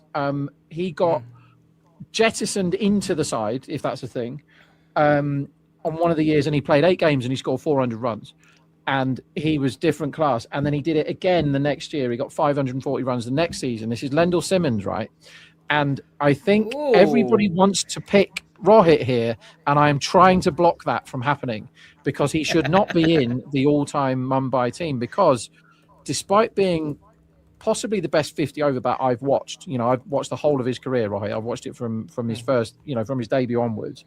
He's freakishly good. Cricket fans are smarter than ever before. But what they're offered is clickbait, lazy punditry, and SEO noise. Combox is for people who actually love the game. Smarter analysis, real conversations. Combox, the game lives on.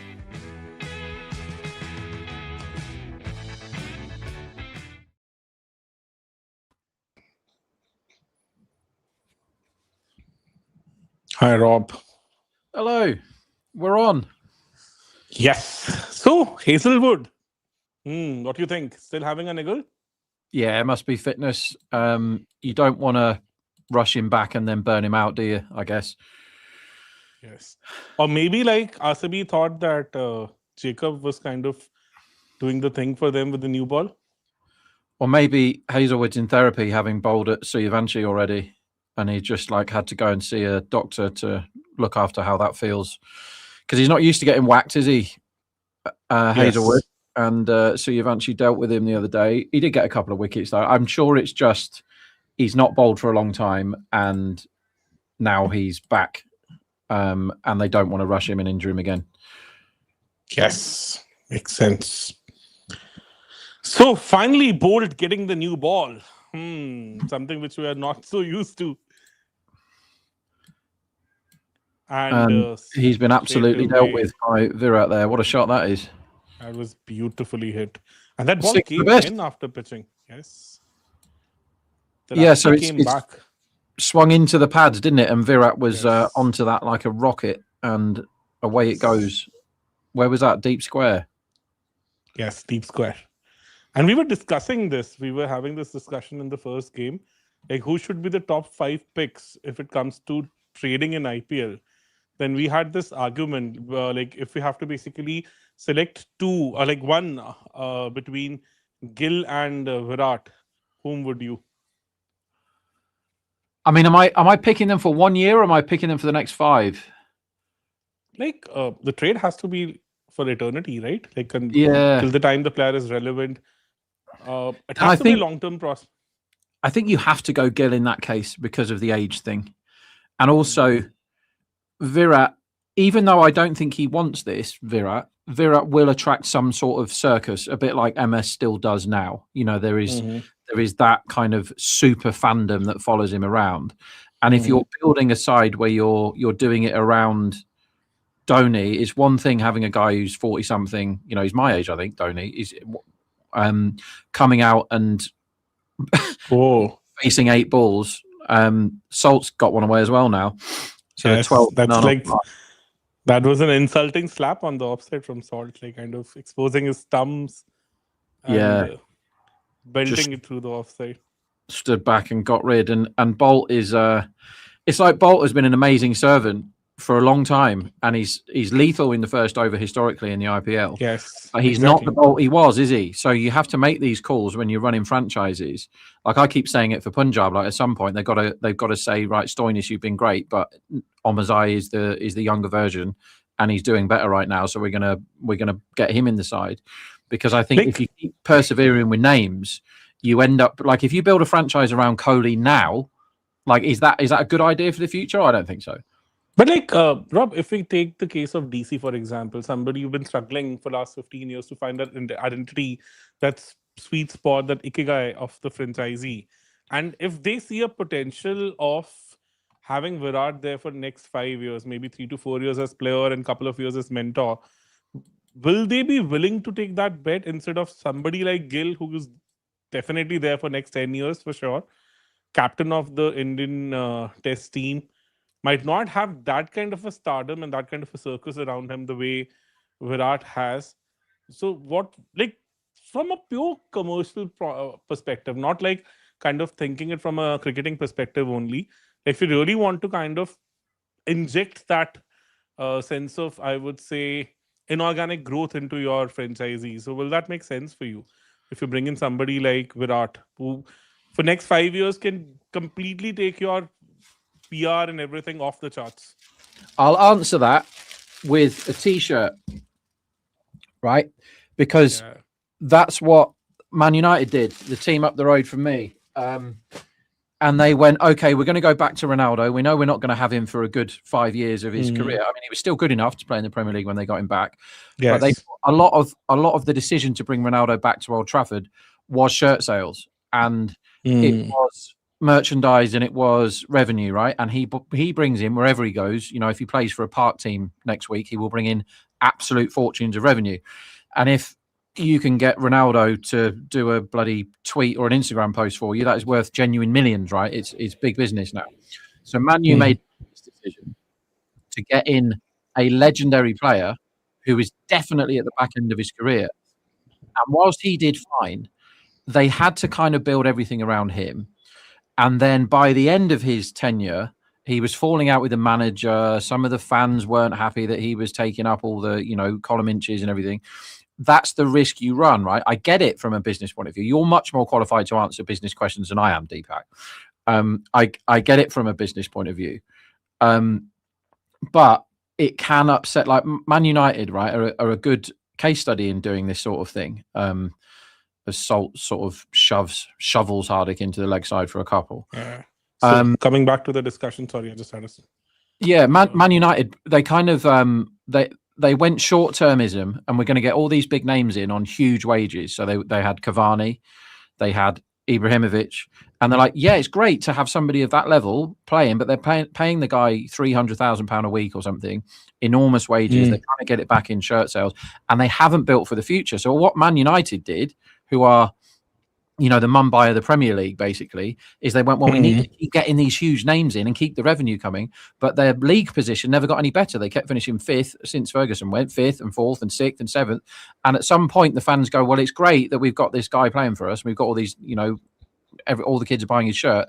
But you have to build the cricket team as well, don't you? But business-wise, Deepak, you're the business guy. You tell me, would you do it? If you've got Lucknow now, and they say you can have Kohli, but the trouble is it prevents you from bringing young kids in, doesn't it? Because you can't afford the infrastructure if you're blowing all your money on Kohli. So what are you doing if someone asks you that question? It totally depends on where, like from a DC perspective, things are a little different. Discussing about their owners, whether they really want to build something like Mumbai Indians side with a legacy. Otherwise, they could have done it. Like Delhi always had some amazing resources with them. So it was not like that they never had a good team. But somehow, I think teams which are going for multiple home grounds, all those things, kind of sends the signal out that apart from the pure cricketing perspective, there are other layers to it also. So I think DC is one side who would be looking at the commercial aspect of it. So they would basically take this bet for sure. They would go for Virat Kohli because that would amplify the reach, the overall global presence of the franchisee straight away. And they might sell off the franchisee in next couple of years then. It can even happen in that direction also. So is that by KL if they do that then? KL kind of has to go if Kohli comes in, surely. Makes sense. Makes a lot of sense because so doesn't make any... I understand. I don't think it makes the team much worse. If KL's probably got a few more years in him than Virat has. Who knows though? The shape that Virat keeps himself in, who knows? And also Delhi have loads of. If you're building a franchise from now, there's lots of bits of Delhi that you keep. They've got really good Indian spinners. They've got Ashutosh and they've got Rizvi and. Yes. And Ngidi is the guy at the moment. So there's lots of people that you would keep. And then you go, okay, we're going to flush out the old guy. We don't really need Miller anymore. We've got Stubbs and all this sort of thing. There's plenty you could work with there. Whereas if it's Lucknow, it looks like a bit of a shambles to me. Whereas Delhi has got a really good core, I think, particularly on the Indian side. Because you have to understand, because here, DC hasn't won anything in the last 15 years. If they really want to basically grow inorganically, there has to be something which would change the whole dynamics for them. And Virat coming from Delhi would resonate with the local fans. He is that kind of energy that would basically go hand in hand with your overall brand also. I think with Lucknow, if you talk about Lucknow, would Lucknow go for such a bet? Then again, they would have to let go Rishabh Pant because otherwise it doesn't make any sense. But then Rishabh hasn't done much for them in last year or so. And definitely Virat would get them all the eyeballs. So, if you would be the Lucknow owner, would you take this bet? I think probably yes. But with Lucknow, more than Delhi, you kind of got to start again with Lucknow. You can get rid of nearly anyone for Lucknow because they kind of bet the farm on Pant. And we mustn't forget that Pant has done ridiculously well to come back from that car crash and even be playing cricket. But he looks a confused T20 player to me. And they've always looked a confused franchise to me when it comes to putting square pegs in round holes and banking on players that they kind of know are injured. But they spent a bit of money on English, for example, who is having some sort of weird elongated wedding in the middle of the IPL. Like, I wouldn't be standing for that if I'm in charge of a franchise. Like, you're not playing Exactly. if you're clearing off to get married for half the season. And then they have all this encouraging stuff like Mayank Yadav, who can never get on the park. So it's like having Ronaldo. Mohsen also for that. You know, he's injured. Yeah, Mohsen also. It's and like Norkia gets good money, and he's not the guy he was. So you can kind of rip up the whole lot for Lucknow. You can go, right, Virat's our guy. He's going to, just by being there, we're going to get young kids in that want to play for our franchise. You know, it changes the whole dynamic of the thing, doesn't it? It's 22 for none after 2, by the way. Nothing special happening that over. Yes. I think I would like to be the guy that was in charge of Lucknow, and you just start again, because there's no identity. There's no, this is the core. They're changing everything all the time, aren't they? They had, the only thing they really had was Marsh Markram Pooran as a like all-star number 1, 2, 3. Oh, what a shot! Virat's in the mood, isn't he? This is extreme, Virat. This is extreme. This is Bang. Speechless. Totally speechless. Coming down the ground, hitting one of the best new ball ballers in the history of the game. That's a 4 down the ground and almost for a 6. It's a Matt Hayden. I don't have any respect for you for that. It's just marching down the ground and slapping him back over his head. Yes, that's belligerent. That's like as if dismissing the bowler from his presence. Like, you don't even exist for us. That's amazing. Seriously, for Lucknow, I think there's another angle also to it, because since they've already invested in 100, so Kohli can even amplify that particular piece for them too, because considering the fact that he's now living in London, he can pop into some of the events, he can attend some of the games. So there's a 360-degree angle for them. Their global brand also can explode big time if somebody like Virat comes in. So for them, it will make a lot of sense from that perspective also, because you can actually tie it, tie him in some aspect or the other with the 100 team also.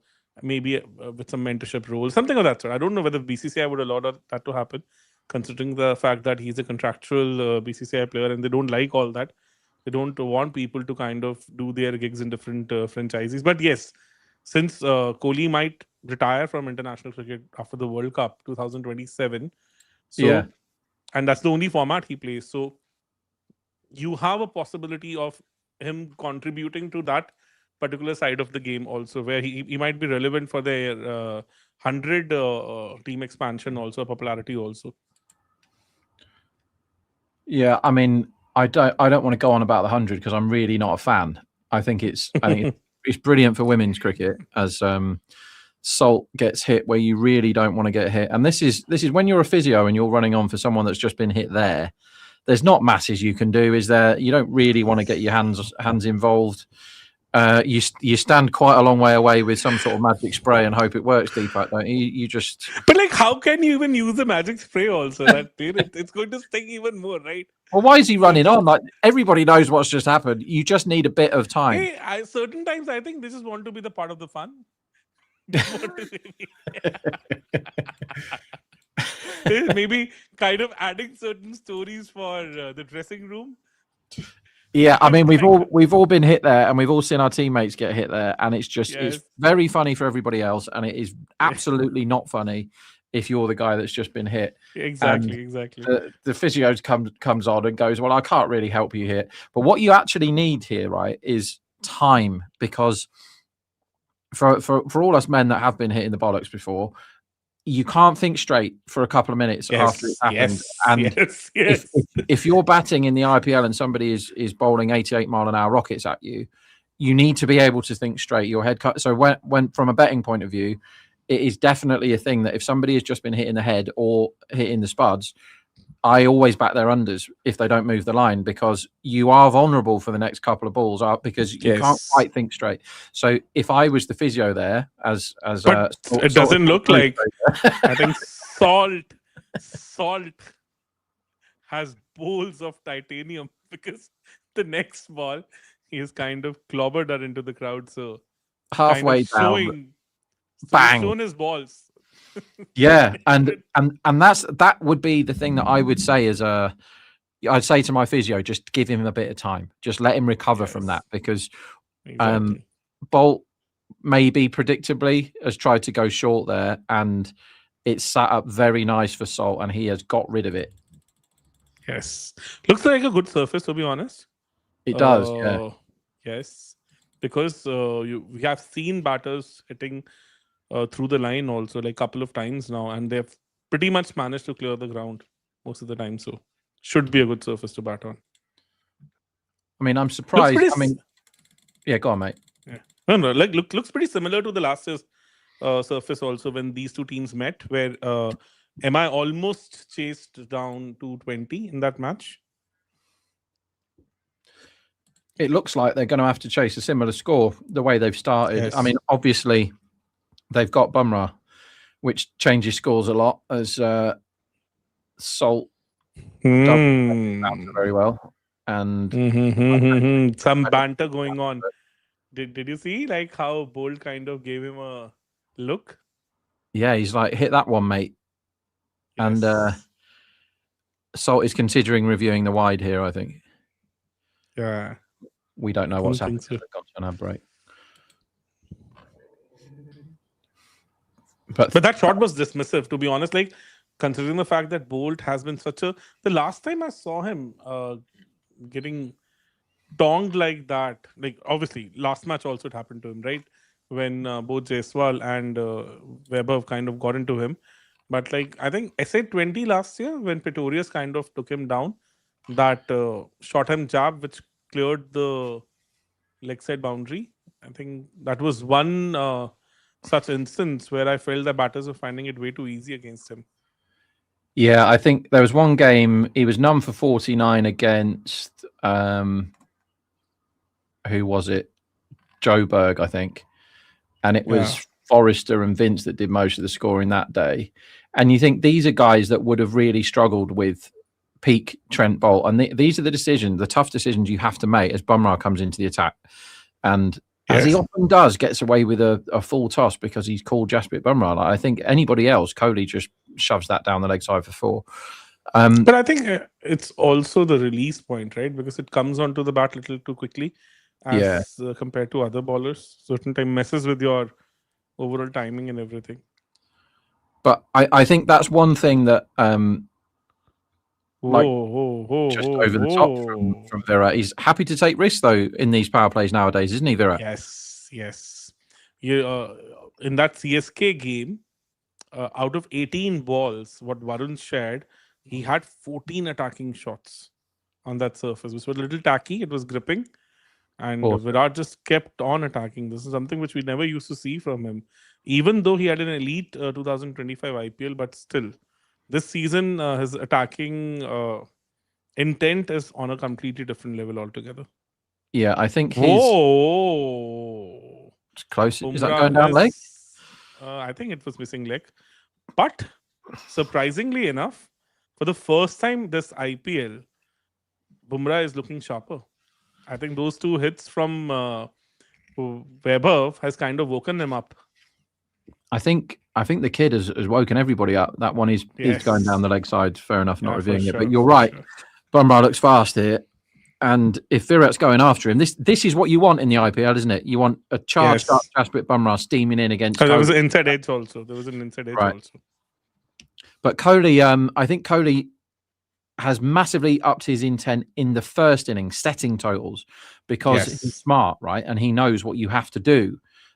These days in the IPL, you can't sit there and do what Gujarat have done a couple of times and deliberately get 10 or 20 below par, because players are murdering the power play these days. So if Virat doesn't want to smash the power play, then he shouldn't be opening the batting. And I think in chases, if they're chasing 200, he can steer it, however he wants. If they're chasing 180, he knows how to time those. But I think he has consciously decided, because it's 2026 and scoring has gone through the roof, particularly in the power plays, he's like, no, we're not going to settle for, why on earth should I just sit there and not get around when we've got David, Jitesh and Romario who can all bat later. They may have it's such insurance when you're opening for RCB. You have full license to go.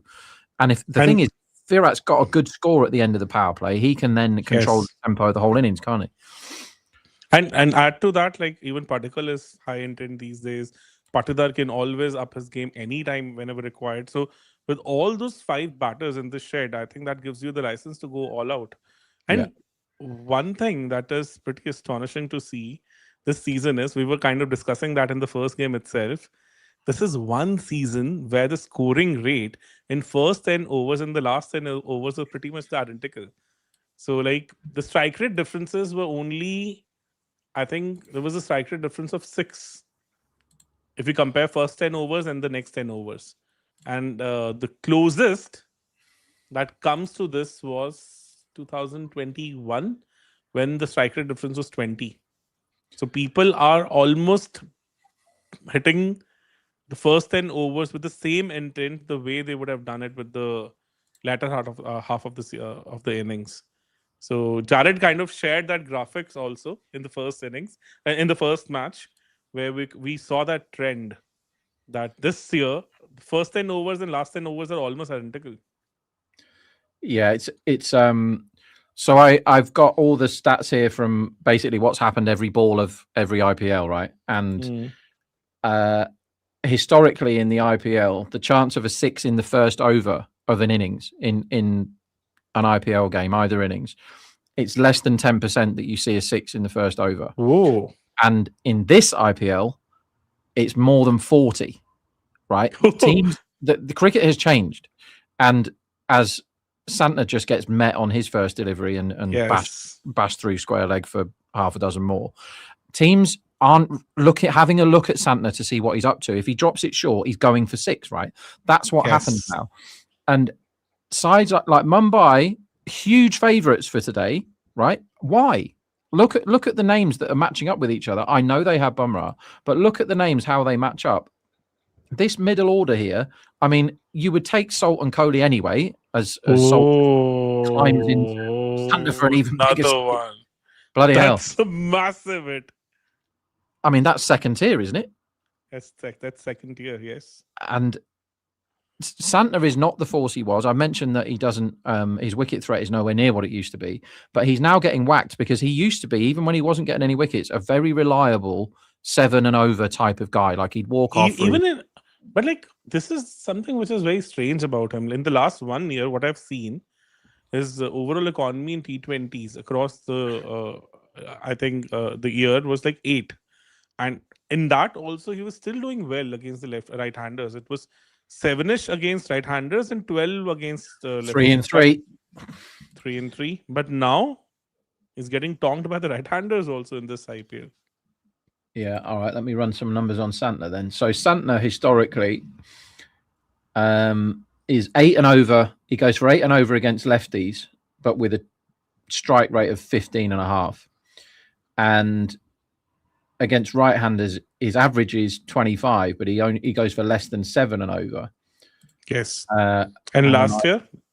Let me run that since 2025. Talk amongst yourselves, everybody. Since 2025, he is going at 8.5 against lefties, 7.5 against righties, and the average against lefties has shot all the way up to 38. So his strike rate is a wicket every 27 balls now against lefties. Oh, another 4. So 6, 6, 6, 4 so far in this over. And this is so when you look at the names of Mumbai, as the market always does, you go, oh, Santner and Bolt, that's amazing. Maybe not anymore. And some tough decisions are going to have to be made in the Mumbai Indians franchise. Yes. Because I think they made the absolute right call in getting Rickleton in ahead of De Kock because he did really well last year. Yes. So that was correct. But their overseas tank looks to be running a little bit on fumes. Do you know what I mean? They're getting older, these guys. And Bolt and Santner used to be pretty dependable in the power play. And now Santner's coming in to set Salt. He's lucky he didn't go for 4 that ball as well. He's just getting met. So what do you do with Santner now for the rest of this game? You can't really bring him back to either of these two. And do you want one of the big hitters having a go against him later? They have this exactly, because Patidar took him down last year also, because That Patidar over against Santner was the one which changed the game last year. That's right, yeah. So he somehow gets out of the over, but there's 65 for none after 5 overs here, RCB. And Rob, like if you kind of take out the World Cup, the Santner numbers would look even worse, because World Cup he was somehow able to still do well. His entire economy in the entire World Cup was around 6.8. In 8 matches, it took just 2 wickets. But if you go before that, and in 1 year of IPL and other T20 cricket, his numbers were even worse, to be honest. Yeah, and this is what managers and coaches and franchise owners and all this, they have to look at this stuff, Deepak, and I'm not sure how much they do. Like, they see these names and they go, right, we'll have this guy. But if you look at numbers all the time and you go, well, his numbers are going downwards and we have to pay him quite a lot because he's a big name and all this. And I think Mumbai may get found out. It might not be this year. Everybody has them as favourites for the IPL. Not for me, Mumbai. They're going to have to make some big calls. They can afford to make these big calls, as there's a chance of a wicket in 2 ways there. It was nearly a catch and nearly a run out, and neither of the things happened. So look at the intent that Santner showed. They're kind of taking down the stumps in anger. Yeah. So this is the second Bumrah over. And if this was even last year or the year before, they would just block this over out. And they go, well, you've bowled 2 Bumrahs now, and we're 68 for none off the power play, so we're miles ahead. I think in this day and age, they'll carry on going, which is just shows how much T20 cricket is changing, and IPL cricket in particular. Yes. You have the impact sub, don't you? As Virat swipes across the line and gets a single to deep backward square again. And seriously, like, considering the fact that they've already burned 2 overs of Bumrah in power play, and Santner is not giving you any confidence. Bolt has been smashed, and whom they should look forward to, because the kind of batting that RCB has and the kind of talent which is sitting in the shed right now, I think they can even cross 250 today, and that will be a massive challenge. Because having said that, even though Mumbai has a very good middle order, Howdy. but can we expect that kind of a start from Rickleton and Rohit, where they can be like, what, 80, 85 for none and 6 overs, or maybe power play? Yeah, No. which they probably have to be if they do go on. And bear in mind that RCB have the most terrifying middle order now. Like, Exactly. and like Padikal, high intent number 3, Patidar, spin slayer, so you can't really bowl spinners when he's there. Comes out from ball 1. They don't really need Jitesh, but he's got 70, coming in the 15th over before he's got an IPL 70. And you have Tim David, who can absolutely smoke it, and Romario, who can go even harder than him. Like, it's terrifying what they've got. Baron, how's it going? Well, thank you, Rob. How are you? Also, by the way, because they bowled 2 over Bumrahs in the power play, which means that he's not going to bowl till the death now, right? Yeah. Yes. Yeah. So have good 10 overs to kind of smash the ball out of the park. Also, by the way, Rob, I think the start of the last over, the run line for the power play was, I think, 64. I was like, how the hell is it only 64? I think that's a market that is historically terrified of this fella that's bowling now. They just assumed that he was going to get another one, but obviously they didn't have Santner's in for quite enough. But maybe they kind of are. Let's see what he does this ball, Sol. Oh, wow, that's right. That's right. Maybe they kind of are just dropping down a gear or 2, because no wicket in these 2 balls, and RCB are miles in front, miles ahead. Yes. Easily. So yeah, I would I very, very rarely say this in T20s, and Baron, I can almost feel the anger coming out of you, but I wouldn't mind taking it steady against these 2 balls. I would very rarely say that in T20. No, I agree with you. And against Bumrah, always true for Bumrah that. Oh, that's a beautiful ball. A single It's the again. right thing to do. Because if you try and smash that one, you probably lose your wicket, don't you? So he's just dropped down to second gear and nudged it into the leg side and took the 1, and that'll do. No, I usually don't mind just blocking Bumrah out. I think So what do you think Virat is going to do? So what is your take? Like, what is Virat going to do? Any predictions? They'll try to Keep going. slog it. I think he'll go hard. I think he They'll keeps going. definitely go hard. Yeah. Because he knows, like, he's the criticism Virat's had in the past is that sometimes his batting, which I don't necessarily agree with, sometimes his batting is selfish, right? And he tries to play for, and this may be true in years gone by, he tries harder for the orange cap than perhaps his batting would if there wasn't an orange cap, put it that way. But nowadays, I think that's nonsense. Like, I think the way he sets up now is playing for this team. And that gives them their best chance of getting massive scores, which you need now, right? They're 71 for none. We've had loads of power plays higher scoring than this, but we haven't had any where they've had 2 Bumrahs in the first 6, have we? And so they've got half of the big threat is gone. And I mean, who do you want now? Do you really want Shardul and Markande as the 2 guys that you've got to rely on through this phase To when be they're fair, not now? Shardul it's either like a 25 run over or it's like 10 for 2 now, isn't it? They're knowing Shardul's are good. Also, I don't know if I agree about Virat being selfish. I think I said this about KL as well. I think Virat was conservative, and he was. So the issue that Virat has is he almost like he tries to almost take the entire burden of the entire team on himself, which is why this season's gone by. He's like, okay, I have to bat in the power play, I have to bat in the middle overs, and I have to accelerate it with it. And Rob has just vanished. Yeah, and to be honest, like even Robbie kind of had this same perception of him. We had a discussion with him. He also said like RCB of past, the reason they couldn't win, the entire team had this mentality that all the stars of the team had that burden on them that they have to basically team to the title victory. So that's why they were pushing themselves way too much. And with Patidar, this has somehow changed. There's like role clarity among the team members. They know what exactly to expect and how they can fit into the entire big puzzle. So that particular thing has changed for them as far as the overall team structure and the overall team ideology is concerned. So even look at like AB de Villiers of the world, like they also had that kind of a style also for the big matches that they had to basically do the bulk of the scoring. They would have to basically be there right till the end. So the entire team was like that. Yeah, it's also like one of the worst structured teams I think I've ever seen, where it's like you don't have any bowling, you don't have any batting depth. So how do you expect your main batters to have any confidence in your lineup, right? Yes, exactly. So I think 2016 that KL at number 6 changed the whole thing for them, and that was one season they were actually having some depth. And it was working wonders for them in that season. No, what was it? So it was AB3, KL4, and then Watson 5, I want to say. Yes.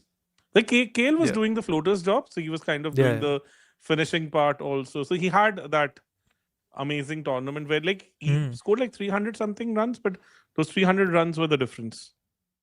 Yeah, I think it was I want to say 364. I don't know why I'm thinking 364. I don't remember the precise. He nearly chopped it on. Oh, yes. Wow. Also, like Satna's varied his pace a lot. I think he bowled one at 77 this over as well. A much better over this from Satna.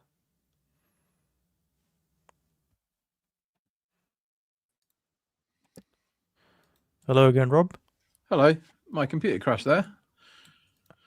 Good comeback from Santana. Tell us the truth, Rob. You went back off to watch the Teenage Alien show again. Tattooed alien teenage. So, Varun, till what time you'll be here? I can do like an hour or so, I think. So I just need to grab my son's bag, school bag. So he left it somewhere. So can I just rejoin in like half an hour? All good. Yeah, of course. Yeah. So do you think, man? Go for it. So I had my my computer like specially I don't know what the word is, souped up by some mega geek to make it incredibly fast for gambling, but it does mean it is always on the brink of exploding. So sometimes it just goes, no, sorry, you've got way too many bet sites open. Well, Markande. Did they overclock it? Markande's coming. Okay, Yeah, I don't mind it. So Rob, right now, would you still go for Devdutt right now, or would you send Rajat Patidar in next? It depends how many spinners are bowling, I think, but I don't mind either way. I think I'd be quite close to Patidar time now. But it's not like Padikal's been going in and knocking it about, is it?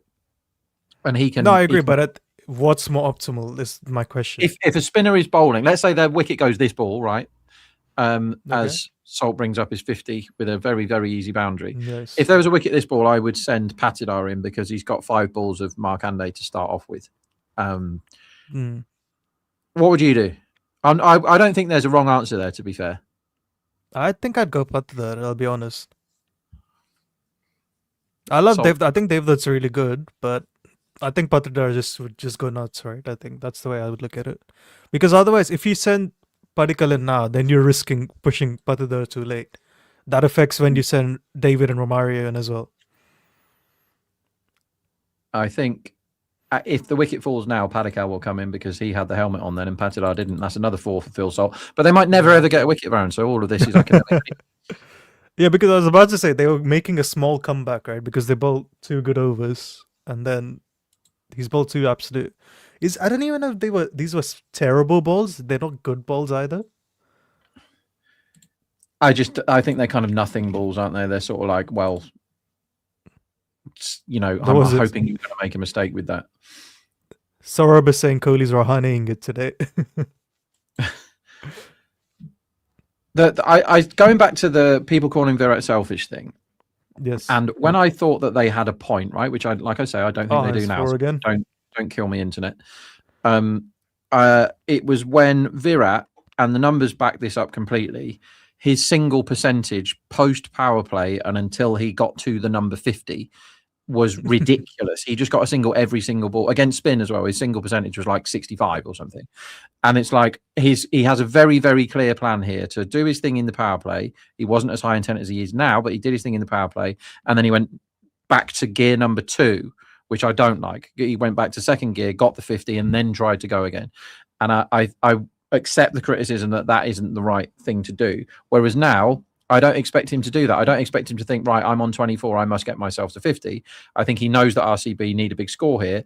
And Phil Salt will help them get that big score if they keep doing this. The thing is, they've only got Shardul now to turn to. It's the only card they've got left to play. Everyone else is getting belted apart from Bumrah, who's bowled half his overs.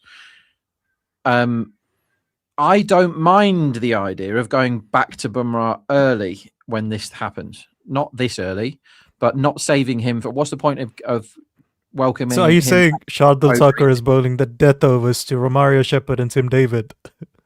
Well, if you don't get one of these out, he's bowling them to Salt when he's 150 not out. That's true. You're not wrong there. I mean, Mumbai were big favourites for this game, and once again, when you line up the 11s and go, well, let me just put all my numbers in for these people, it's not big favourites Mumbai. It just isn't. I have a radical suggestion, Rob. Do they pack sub a bowler in?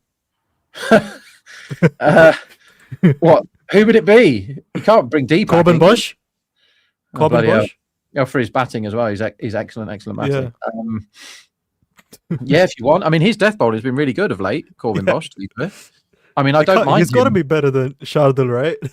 I don't mind him for the thing is, right, let's say Shardul bowls in the next over and he gets terrorised. I don't mind that at all. As you go, right, well, we're going to use Bosch because who's the sub anyway? Rutherford. Yeah.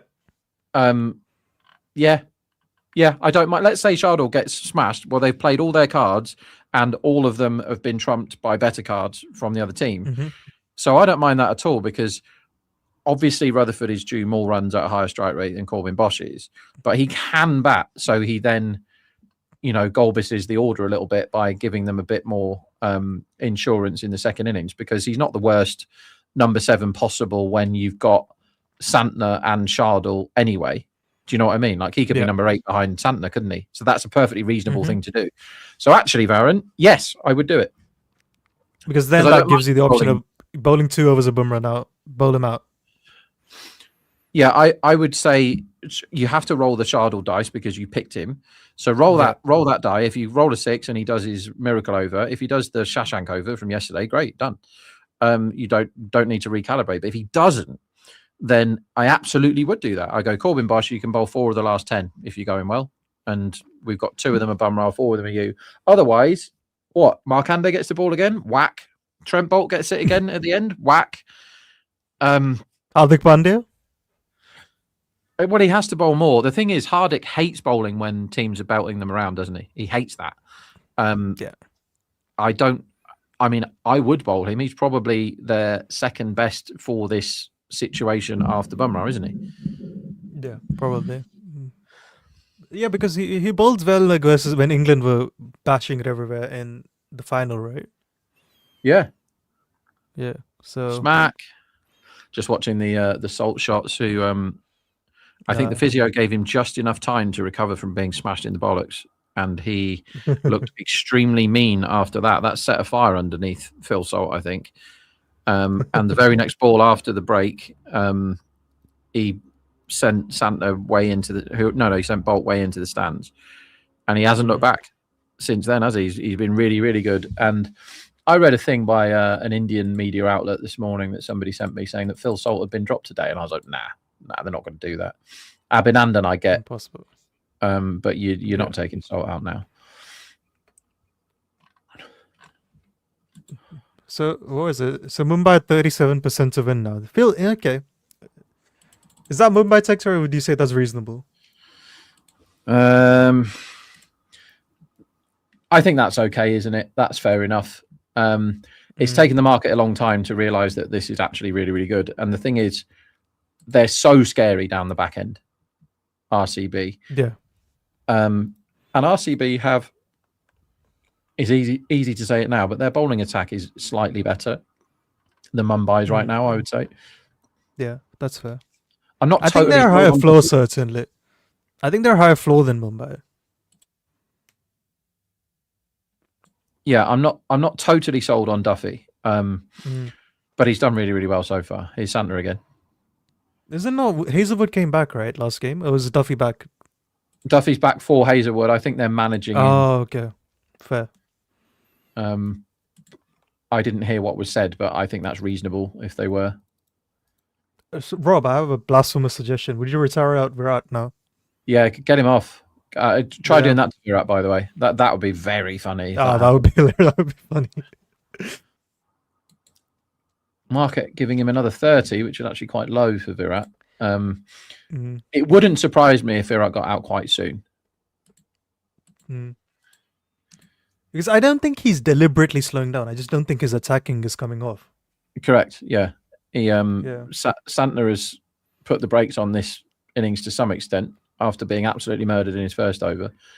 Yeah, it wouldn't surprise me if Virat got out. He nearly bowled him in the last over, didn't he? And Virat hasn't looked happy since looking great in the power play. Halfway through it, he's sort of slowed down a lot. I'm trying to look what score he was on, Virat. He was 20 off 11, and he's now 26 off 21. As he 30 or 22. I think he just smacked it. Yeah. Yeah, but good follow through, nice flourish. He'll feel a lot better after that.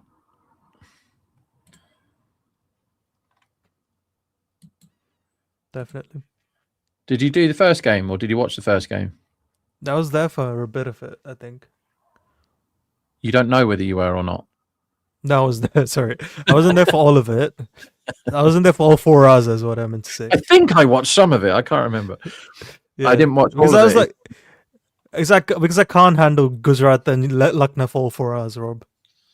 No, I took my daughter swimming in the middle of that game for a couple of hours. I was like, that's a better use of my time than getting angry by these two teams not trying hard enough to hit the ball. But Gujarat had absolutely plenty, didn't they? For Lucknow, Yeah. I think they're quite a lot better. What did they review? Pooran went 6-6 out, did he today? Yes. I don't know if it was 6-6 out immediately, but he definitely was 6-6 at one point. Okay. We're reviewing a wide here, which, spoiler alert, is not a wide. Quite funny goings on in the Premier League, the other one, the English football one, that Tottenham are losing to Sunderland and are now very firmly in the relegation zone. When that is definitely funny.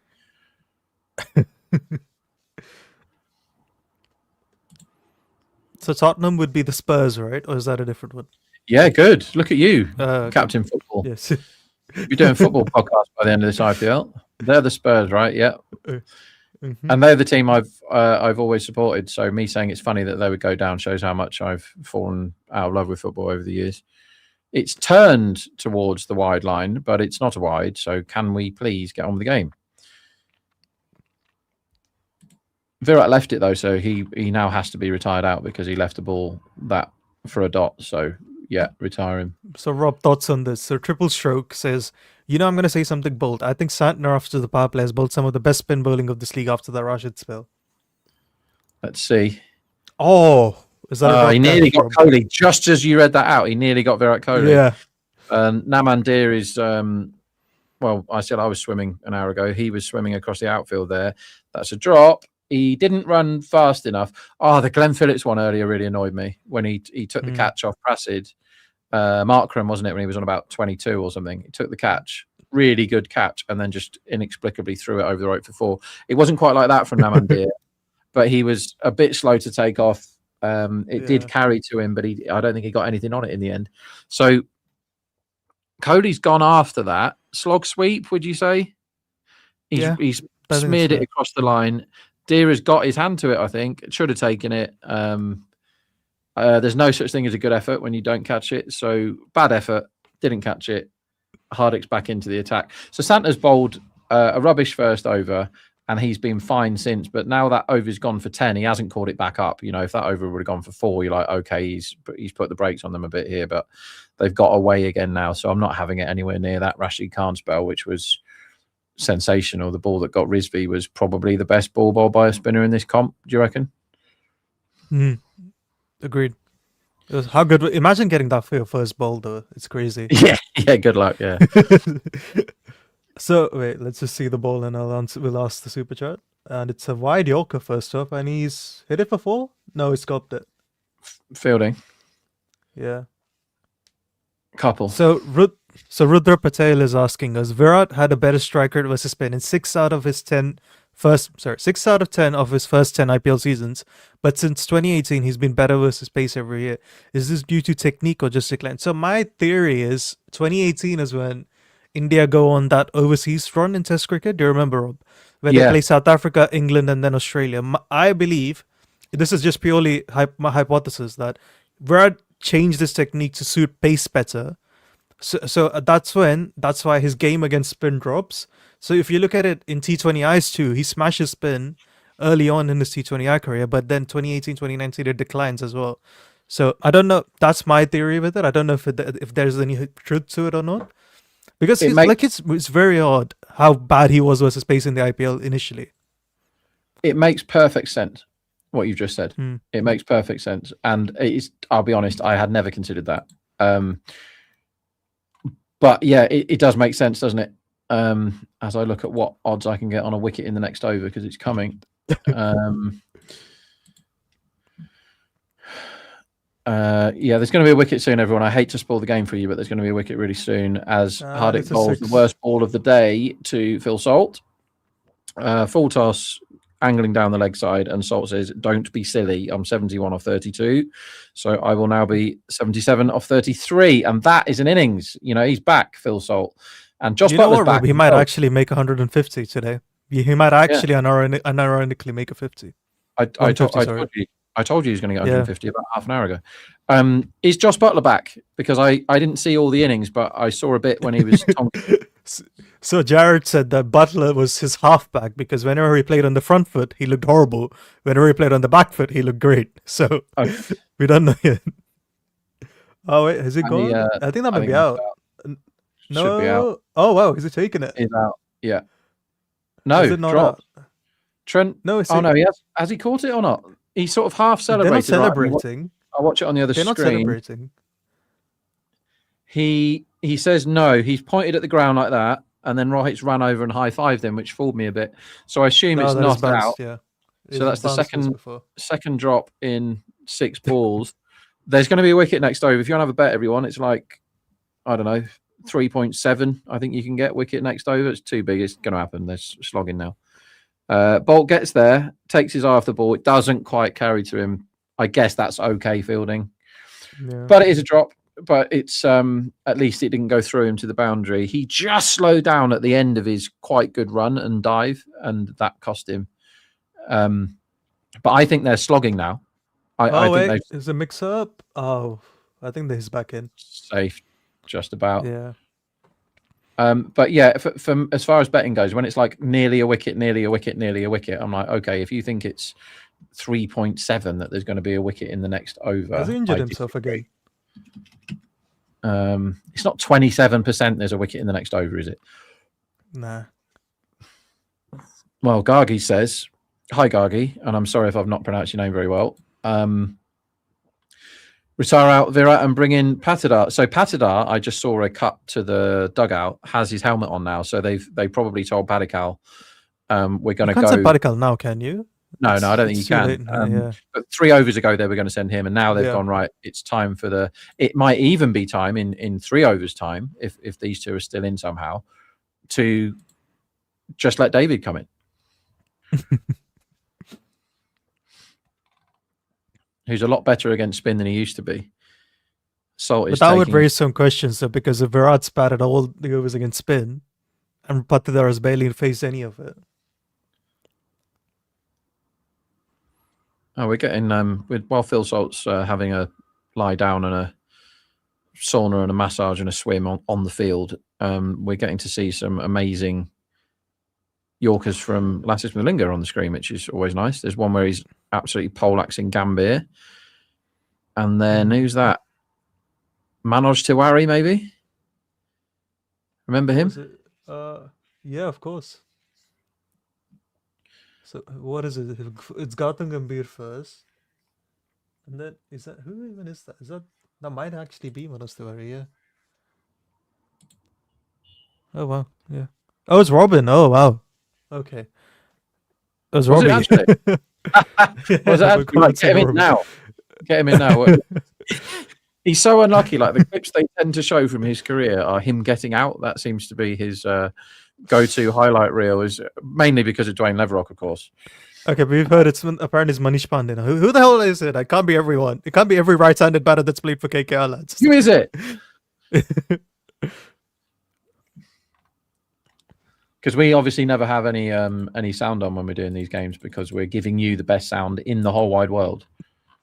The dulcet tones of Varun Anaconda. Is that your standard nickname, Anaconda?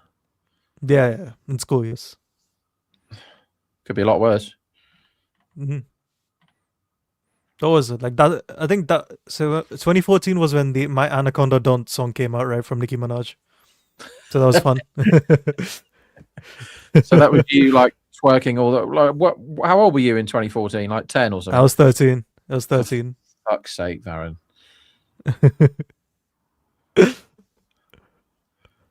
Like people being young annoys me. It's probably not entirely your fault that you're young, but it does annoy me that people are young.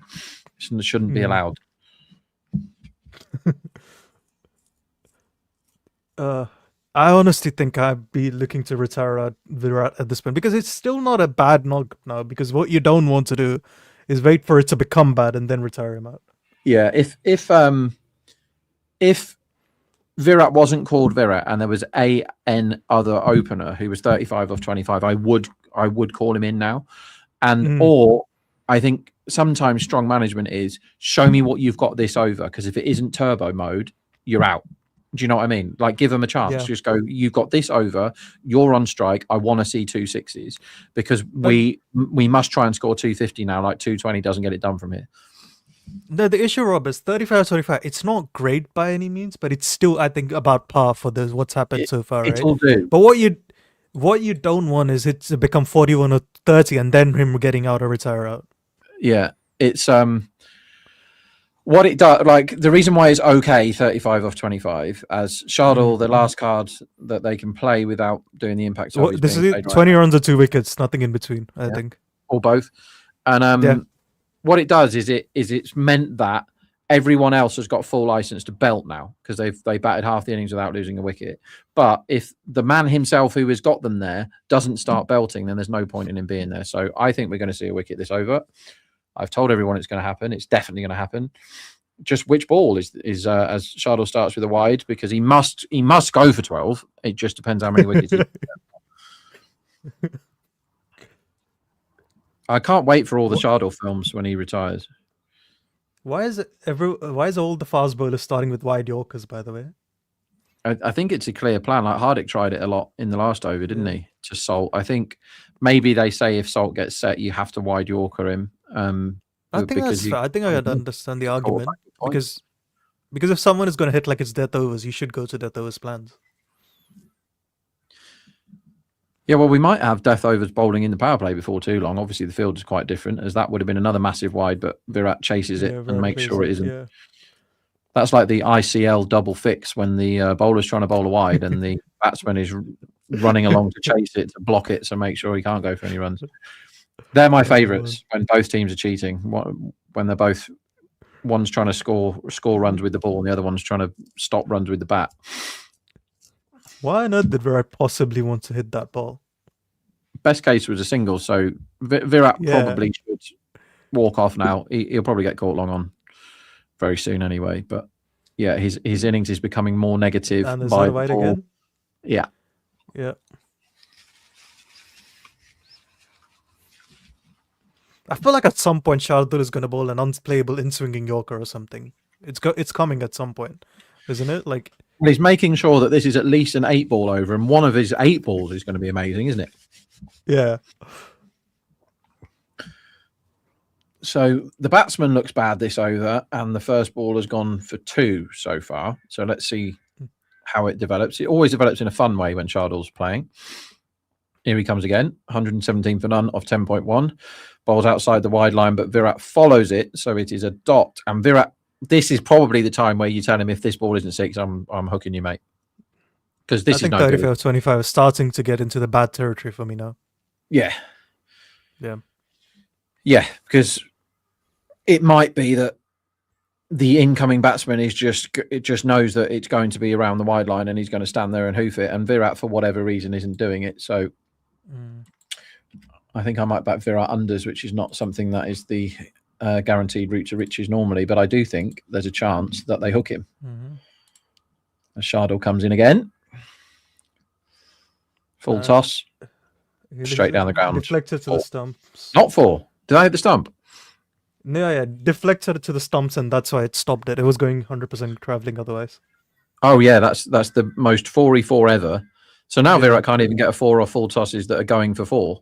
The stump has been the best fielder on show in this IPL, and saved 3 definite runs there. It might have actually took the umpire's shin bone out if that didn't hit the stump. But yeah, rubbish full toss, smashed straight down the ground for the straightest 4 you've ever seen, and that is now a single. And it's not Virat's fault that he only got a single there. Oh, we got 2. Good running. Oh, another full toss again. Slogged away. And another 2 probably. Nope, just the 1. Okay. Because you'd think any incoming batsman is getting the full toss. That's not like a dipping, difficult full toss to deal with. He's frustrated. Hit it where he's frustrated. Yeah, I think it's time to bet unders for Virat here. Under 63.5, everybody. So we all know this. Did you guys do these super chats? Hey? When I was not here. Did you do the super chat? I don't know how to look at any comments. I don't know where super chats come from. No, I mean, that's fair. One sec. So one sec, Blue Eagle will get to your super chat after this ball, and Shardul goes again, and he's got a wicket. There's your wicket. He's inevitable. He's inevitable. As I told you would happen. There's a 3.7 winner for you, everybody. Yeah, somebody will have to show me how to use the internet or computers at some point, because I would love to read the chat, particularly when you bastards leave me on my own. I would love to be able to read the chats out. So Blue Eagles 2021 is asking, promising signs for CSK after last night. Jamie Overton, obviously, becoming Prime Imran Khan. Yeah, I mean, he does that a lot in the Big Bash, like takes mad wickets. And I saw them put up a graphic where I never trust speed guns ever, but they put up a graphic earlier that he's bowled the second fastest ball of the IPL. Is that true? Apparently, I don't know when he bowled it. Yeah. I I mean, you wouldn't want those speed guns in the cameras around your house, would you, when you're driving? Bloody hell. as Patidar comes out number 3, because that must be adding 20 miles an hour on if he's bowling at 90. To be fair, I think he bowls 140s quite regularly, so I'm not too surprised. I've seen him bowl 145 as well. So Naveen Paidi is asking us, does the saying bowlers win new tournaments still hold true for IPL? Should teams prioritize a great batting lineup and a competent bowling lineup? So I don't think you necessarily have to be a great bowling lineup to win, but all the teams that have won haven't been bad bowling lineups. Yeah, I think that we've now got to the stage where there are a few of them, SRH, I'm looking at you here, that actually have bad bowling lineups, and you definitely can't win if you've got one of them. Yeah. But in this day and age, if you don't have some firepower, you're not going to win it either, as I think Gujarat might find out. With no hitting at 5, 6, 7, you're struggling as well. So you have to think of both. It's not possible now to have a great bowling lineup in the IPL, considering how many good bowlers don't play in it anymore for Australia not letting them, or them being injured, or just the sheer weight of expectancy on your body and everything else to play in this. Like, how many sides have set up really good ones? Not really anybody. Like, Delhi's looks fine to me, but there's weaknesses. Gujarat, I think, is decent. Because Prasid's a natural born wicket taker now, isn't he, in the IPL? Gujarat could be better if they, for once in their life, played Sai Kishore, but they don't seem to want to play him. But I mean, what a great guy to have on the bench, as Patidar gets off the mark with an absolutely glorious straight drive. You take that over from Shardul any day of the week.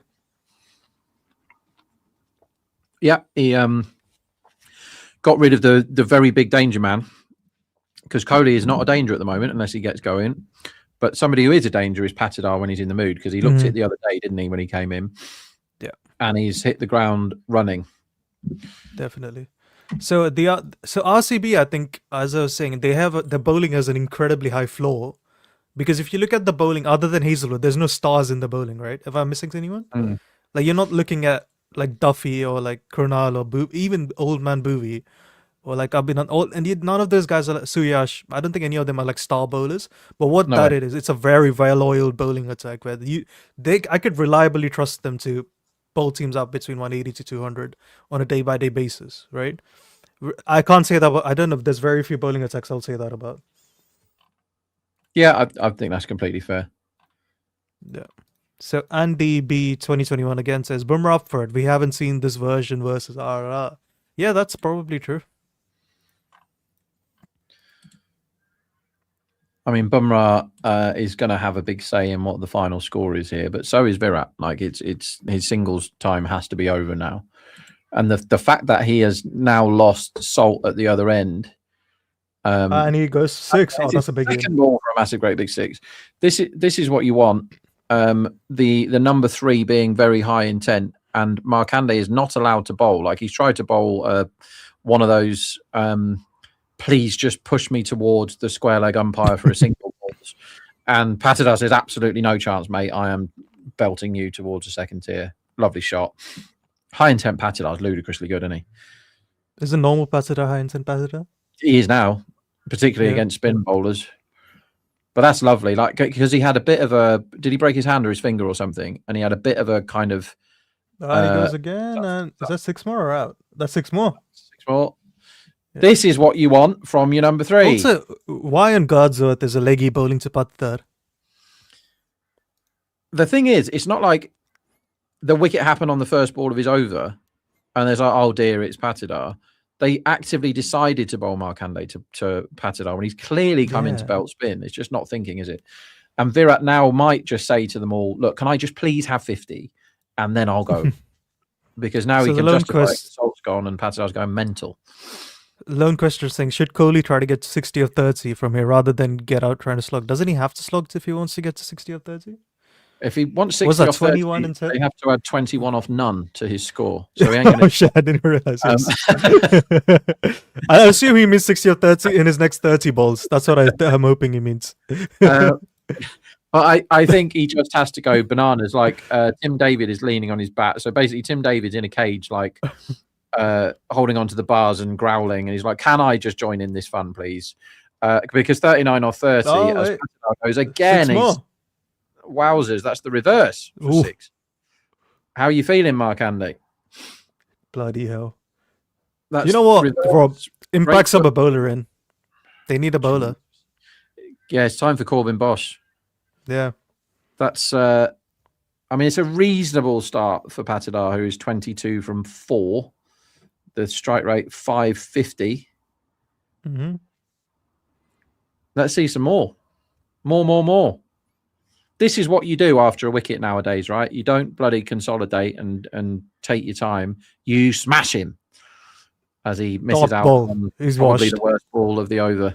Yeah, he was washed. Kick him out. So Keshav Huria Music is asking us, who would you have at number 4 for India if you had to choose between Patidar and Shreyas? Fuck, that's a good T20. question. Shreyas, I think. It's so easy to say Yeah. Patidar when he's just bashed 3 sixes in a row, but Mhm. I think Shreyas's last 18 months, Yeah. I had him this time last year as the best player of spin in the world in this format. I don't think he is in T20s. Okay, in ODIs he is. Oh, yes, yeah. In this format, okay, maybe not, but he's multifaceted as a number 4 kind of needs to be. I think that's you can for have the- him. That's sure. You can have him doing lots of different jobs, and I think his talent is nonsense. Not to say Patidar isn't, but I think he has been there and done it over a longer sample size than Patidar. But what unbelievable problems to have that neither of them can get in the bloody squad. I think imagine- if so, you could argue theoretically because Patidar's shown that he can hit pace from ball 1 now. You could have Patidar at 3 and Shreyas at 4 if you really wanted. You could, yeah. What does Yeah. that say to Sky? Hmm? Why I mean, he's from should he be in the Shardul? Indian team? I mean, should he be in the Indian team? I mean, on current form, if He will. nobody, if nobody was called anything, right? Nobody had a name, and they were all the same. You know, they were all blank faces. Then Sky wouldn't be in it, would they? Would he? He wouldn't be in it No. because there's too many people going berserko in this competition. And whilst Sky has done fine, he doesn't look like the guy that can come in and hit 3 of his first 4 balls for 6, which Patidar literally just did. Sky tends to go. Teams are kind of onto him a bit now, I think, Sky. They just go, well, we know you're going to sweep all these spinners, so we're going to put 2 men there. And he doesn't like it. So Shardul's gone wide There's and 4 full more. toss to start this over because he doesn't want his figures to be anywhere near respectable. They have to be comedy whenever he bowls. So he very seriously runs in, bowls a wide, very even more seriously runs in and bowls a full toss. And it's now 5 off the first ball. Patidar is slowing down, though, so good news for Mumbai fans. He's slowing down. His strike rate's dropped to 383 now. Well, he's only made 5 runs in his last 3 balls. So Yeah, he's a fraud. Absolute fraud. So no, the interesting part is like if you look at like the Indian top 7 that wins the World Cup, I think outside of let's say Hardik and maybe Abhishek, you could argue the rest shouldn't be in the team or there's better options. Yeah, also fair. But these problems that India have that we discuss a lot Yeah. are problems that nobody else has at all. They're like, we wish we had your second choice and your third choice for opener, number 3, number 4. Do you know what I mean? It's a ludicrous array of talent. And when you've got Tilak that can kind of bat in any position in the team, and then it wouldn't be wrong to pick any of 4 other people ahead of Tilak as either number 3, number 4, number 5, number 6, or number 7. It's nuts. Oof. So Shardul's over so far has been wide, full toss 4, wide. It's just funny. It's just funny. I think that might have been wide on 2 counts. So we might get 2 reviews for this wide because everyone likes taking time out of the game for no reason. Please don't review it, Hardik. Got home to go to. I've got so much work to do today as well because I went swimming. So I'm now going to have to do all my numbers after the game. So Andy's asking who's the better keeper than Sanju. I mean, you could argue keeping with Ishan if you wanted more intent or left-hander. You could also, if you want potential, you could add Dhruv Jurel. That's the thing. I'm not saying you have to drop them. I'm saying you could argue. The only person I think in that top 7 that is truly undroppable is Hardik because there is no other pace bowling all-rounder in India. Yeah, he's the best in the world at what he does. This is slightly lucky That was a 6, 6 but again. it's one of those kitchen sink sixes that's just full intent, has just hung in the air long enough. It's the 11th 6 of the innings in the 13th over. Wowzers trousers. Yeah, you can kind of do whatever you want. I would prefer if whoever you're going to make wicketkeeper for India, I want them to work a bit harder on their wicket keeping, because I think that is a skill set that no one cares about anymore, and that disappoints me because I love seeing good wicket keeping, and I don't see very much of it these days. Do you know Rajat could actually outscore Virat in the next 2 or 3 balls? That's a fair point. So Virat's been batting for 7 hours, and Patidar's been batting for 2 minutes, and it's 39-33. If Shardul doesn't bowl a bloody wide for once. So far this over, we have had 2 legitimate deliveries, which have gone for 10, and 4 illegitimate deliveries, which have gone for 1 each because they've all been wide. Now, what are we going to see now, Shardul? What are you going to treat us with now? If you're Mumbai Indians and you still play a comedy player in your 11, I think you're disrespecting T20s a little bit as he tries to bowl another wide, but Patidar is so bored that he chases it and bunts it into the offside for a single. That was the wide full toss. So here's a question for you. Tanim's 1968 says, which current IPL bowlers do you think Prime Gale would block out like he did for Stain and Bhuvi? It's a great question. Bumrah, I think, would be one. Bumrah's a fact, like absolute definite fact. Now, Hazelwood? Shami is one. If Shami gets it swinging in that first over, he is an absolute nightmare. He's like test match trouble zone, isn't he? I think Hazelwood, if it's swinging, yes, he would. Particularly in an attack like theirs, as Kohli misses out again, just gets 2 off a Shardul pie. He's got into the 41 of 31 thing I was saying earlier. Yeah, which is no good. I mean, he's had the salt wicket and the mega Patidar intent, but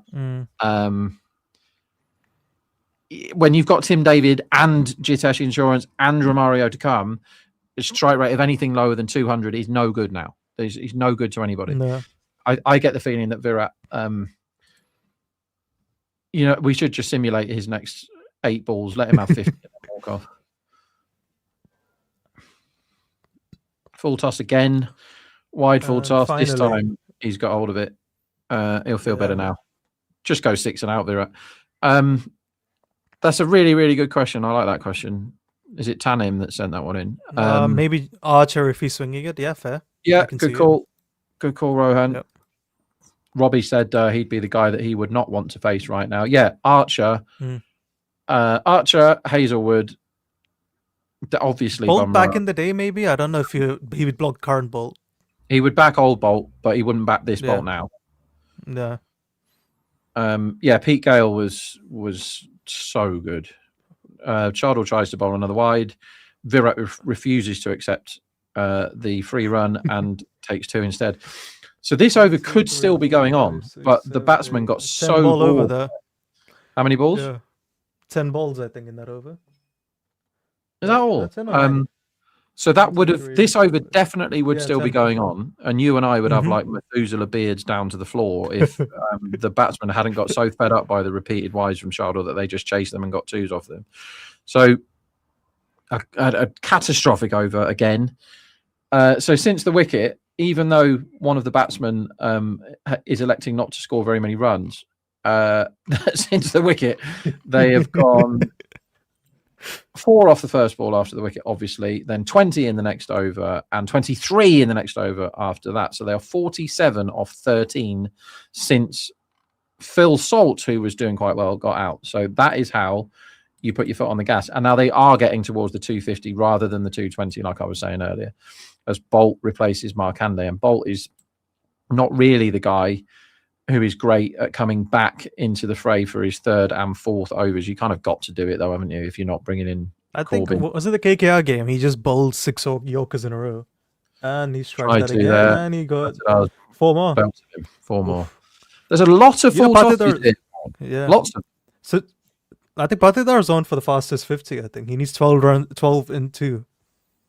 Oh, wow. Well, do it then. Yeah.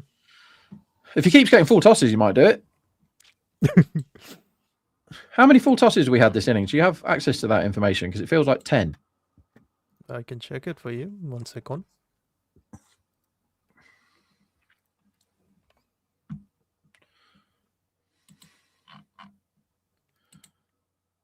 Oh, Gone bouncer. Is that slow ball bouncer? oh, Been given wide. wide. Yeah, Not it's sure that's definitely wide. slow ball. Always found wide bounces hard to judge on TV because it always looks like it's short, but in reality it's like very wide. Yeah. What over do I have this still? What over are we in, Rob? How many full tosses have we had so far, please? No, I mean, what over are we at right now? Is Oh, this what like over are we in 14th as over? Patadar smashes another 6? We're Oof. in the 14th, and they have 178 on the board, if you don't mind. 13.2 overs gone. So that's 7 full tosses. Okay. And that's just slot And fill. there's 2 which are borderline full toss. I think very close to it. So you're not far off the 10 mark when you said. Oh, sorry. So Kaushal Talpade has a super chat where he's saying we need to limit wides if more than 5 he comes off in an over. And I assume he means if there's more like 5 wides in an over, he has to come off a bit like 2 waist high no balls or something like that.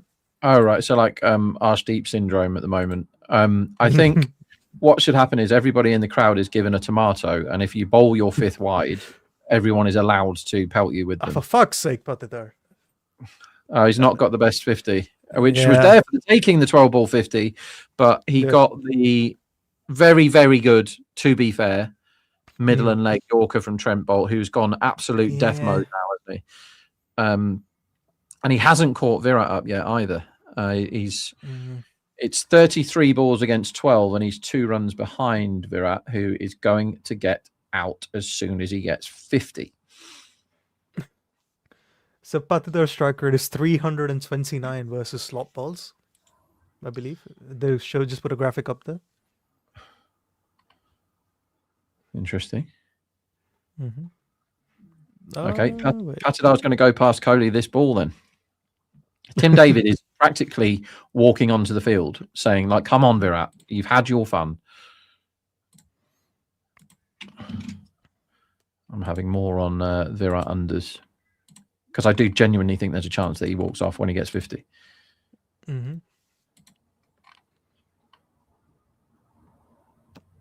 Oh, that was there to be to be smoked. Just a single. So they're crawling along at 181 for 1 off 13.5.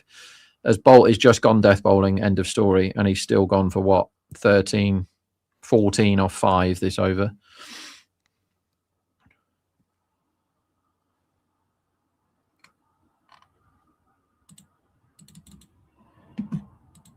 It's been really fun this innings, though. I quite like it when Mumbai gets smashed because everybody just rates them so highly.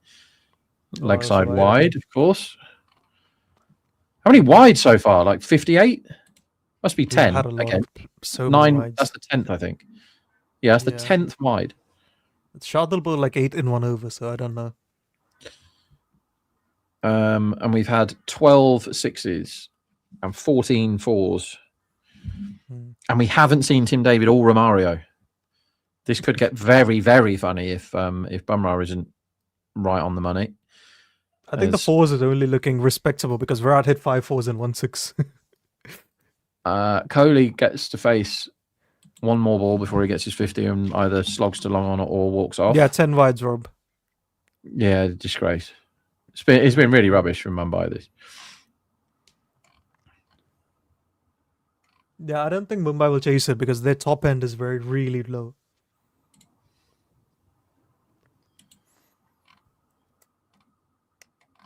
Because what, conservatively RCB get 250 from now? Let's look at the run line. Yeah, they got to get 250, haven't they? What is the run line? 258, 259 as Hardik comes back in to donate a single to Virat this ball so he can score his 50 and then he can exit stage left and let the big boys have a play, I think. Which he definitely won't do, but it would be funny if he did. Because if he wasn't called Virat, I would retire him now for 100%. I would have retired if it wasn't called Virat. I'd have retired him at like the 10th over or 11th over. And if he is called Virat, I would retire him right now when he's on 49, so he can't have his 50. Oh my god, is he? Is that out? No. Why isn't it wide then? I think he's reviewed it for wide. Virat is reviewing the wide. He's actually reviewing it to say, can you just let me have 50? So this would be hilarious if he's got the tiniest feather of a glove on this, because basically the umpire has got fed up and his arms are tired, so he is no longer giving wides to wide balls. Virat has chased it because he's bored and he wants his 50. He's completely missed it. Therefore, why isn't it wide? And now we will check. Because we're trying to get to the 2.5 hour innings is what we're looking for now in the IPL, everybody. Mm-hmm. So Hardik's released it. It's slanting from quite wide across, all the way across Virat, who has completely missed it. It's gone sort of over his left shoulder. And Rickleton has taken 3 steps to his left to get it. Please have hit it. It'll be so funny if he's hit it. Wide not given. Wide not given. No one showed me any pictures why, but okay. I don't know. Wait. Is That's a did dot they for give- Virat, who is crawling Is to that his still 50. I think they're still mid-review, sorry. Oh, are they? Yeah, is that not Because mid-review? Virat looked Are like they he was done? just about to face the ball, right? Oh, here we go. Yeah, no, they're still reviewing it. Yeah. It's not high enough. Head. It's for wideness, right? Yeah. Not for height. Yeah, we don't care about that. Show us whether it's gone wide down the leg side or not, surely. That's the reason why he reviewed it. Okay, so we don't look for the only way it could have been wide, because cricket, the world's stupidest By the sport. way, RCB don't have any reviews now. Interesting. That means Tim Davies going to inside edge his first ball onto his stumps and be onto his pad and be given. And that's his given out. 50. That's his 50. Nobody should applaud. That shouldn't Bloody go down hell. as 50. Utterly disgraceful to go from. What was he? What was Virat? 18 of 10, I want to say. Was this better than that?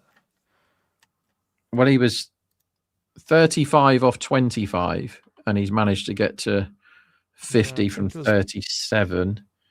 38 off So- 29. So he's got 11 off So his 20 last. of 11 at one point. God. Yeah. Yes, it's he should probably walk off now, but Was that 30 of 26 then after the power play? so they're To be fair, pinching. Hardik's actually not bowled badly today. Actually, his figures are fine, aren't they? None for Yeah. 21 off 2.3. 2.3. Very good. As Virat gives the ball back with like a backward slap as he's running the single, which is quite fun. Yeah, that's one of my least favourite 50s of this comp, I think. I'm trying to think if there's any worse. Because he looked great first overall too, Virat. So will he be caught long on or long off? This Long ball? on. Yeah, there Oh, you go. what a Long call on. that is, Rob. Out he goes. Can somebody clip that, please? Because I told you that was going to happen. I told you he was going to get to 50 Yeah. and get out on the very next ball, and that is exactly what has happened. Not a fan of the knock. Goodbye, Virat.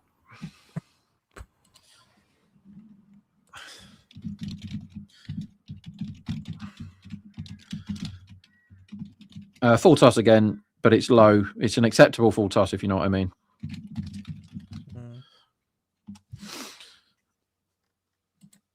And reasonably well taken. Fielder made a bit of a meal of it. Who is it down there? Who took the catch? Sky, Surya Yadav, yeah. who's an exceptional boundary fielder, it has to be said. He helped win a World Cup by doing that.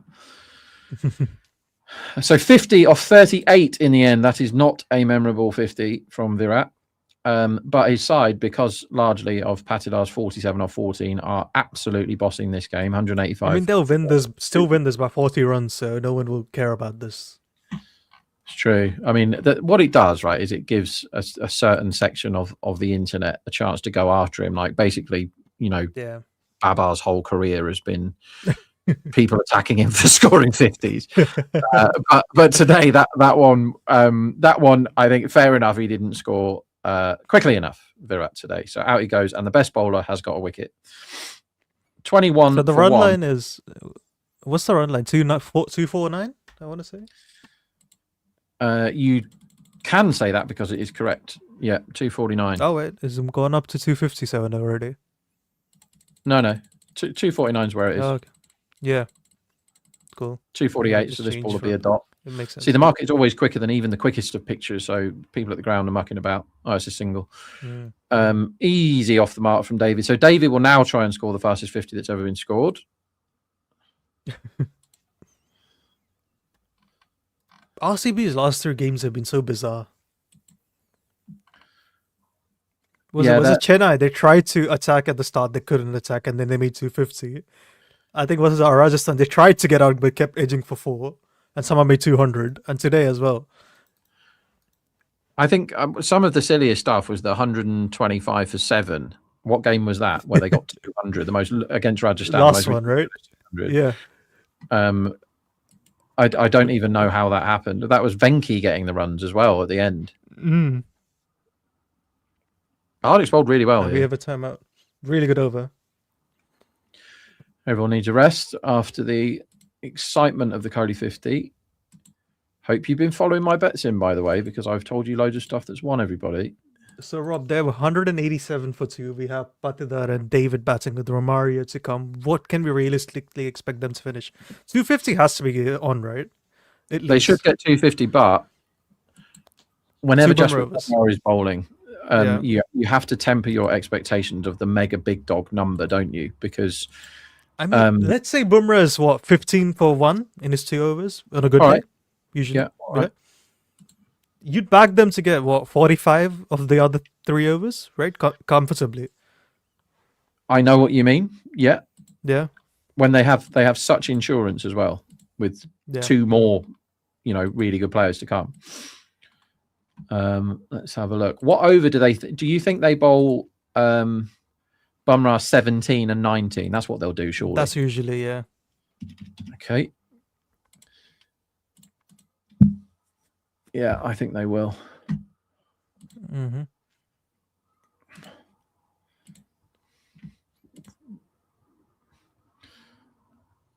What would you do in these 2.5 minute breaks, Baron? If you're in charge, what entertainment are you putting on for the crowd? You don't have to do it yourself. You don't have to do like a dance or whatever, but what would you do? I mean, you'd put music on, wouldn't you? Like, that's the most basic. Oh, come on, Baron. You're better than that. Not bloody music. How about doing that. Shirtless Tilak Verma? Beg your pardon?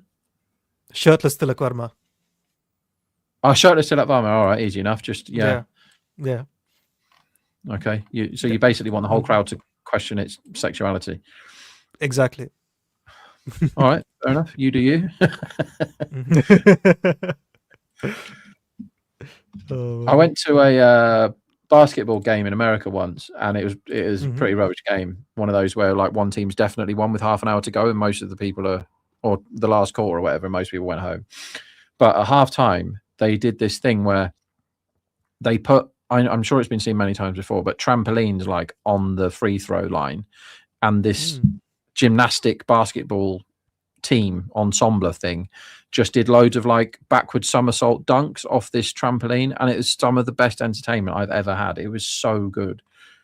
Just watching these, and I went to see the Harlem Globetrotters recently, expecting that kind of thing to happen, and it was nowhere near as fun.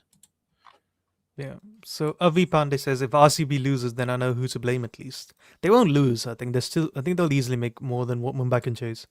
It's hard for them to lose from here, isn't it? Yeah. So, I forgot they have Santner. Does he bowl they bowl here? Santner, right? To Tim David. He's bowling here. Yeah, He's to Tim bowling. David.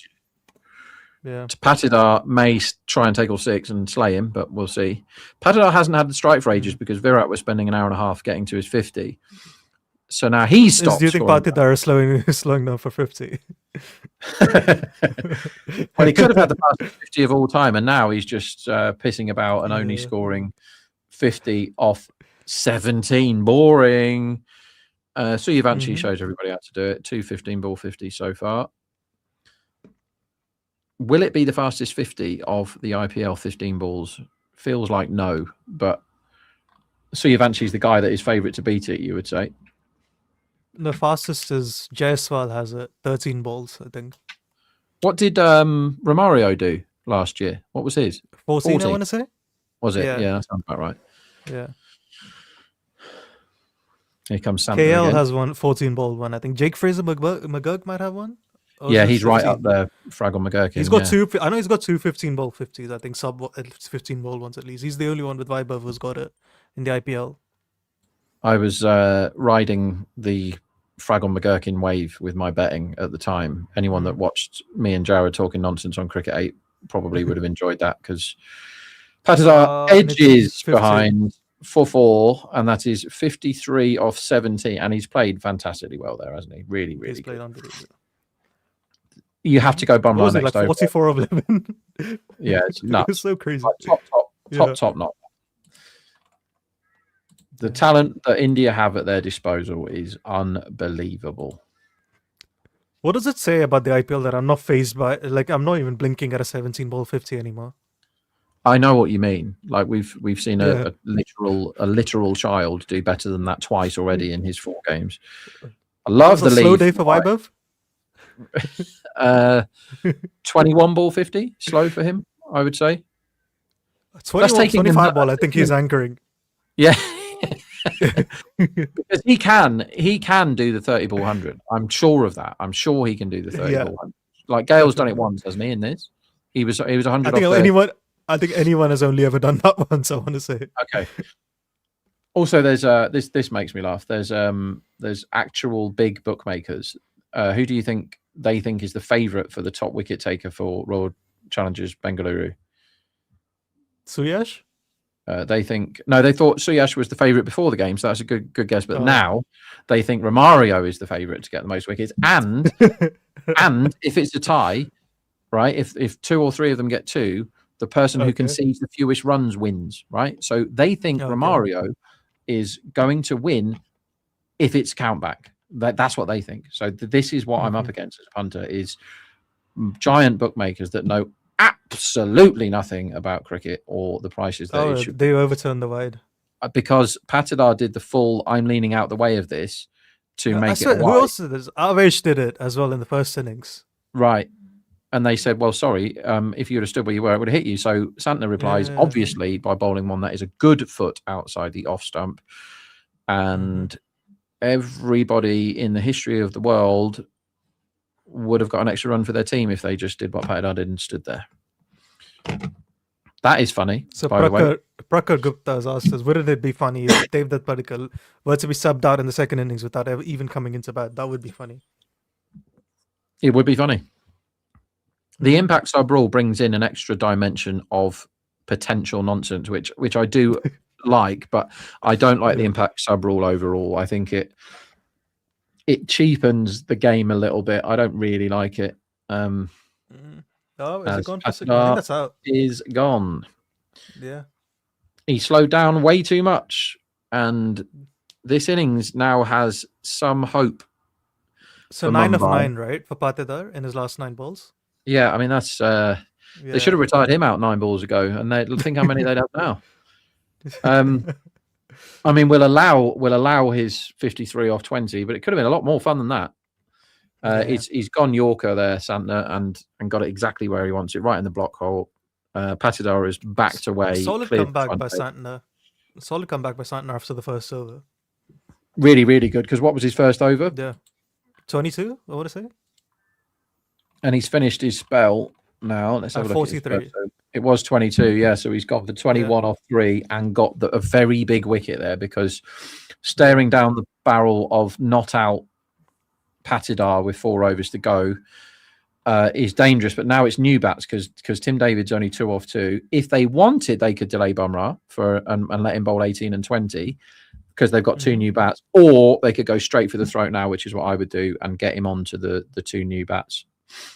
I Rob, assume so I think this is the question I've always had: is I understand why the best bowler bowls the 19th in the when you're defending, but when you're batting first, doesn't it make sense from like minimizing runs for the best bowler to bowl 18th and 20th, since they would be course. more high scoring than 17 and 19? Of course, you think the best bowler should bowl 18 and 20? Sorry, First innings. no, I think 17 and 19 because you want the wicket because if the best bowler gets you the wicket in the 19th, then it doesn't matter who bowls the 20th. It's now due fewer runs, right?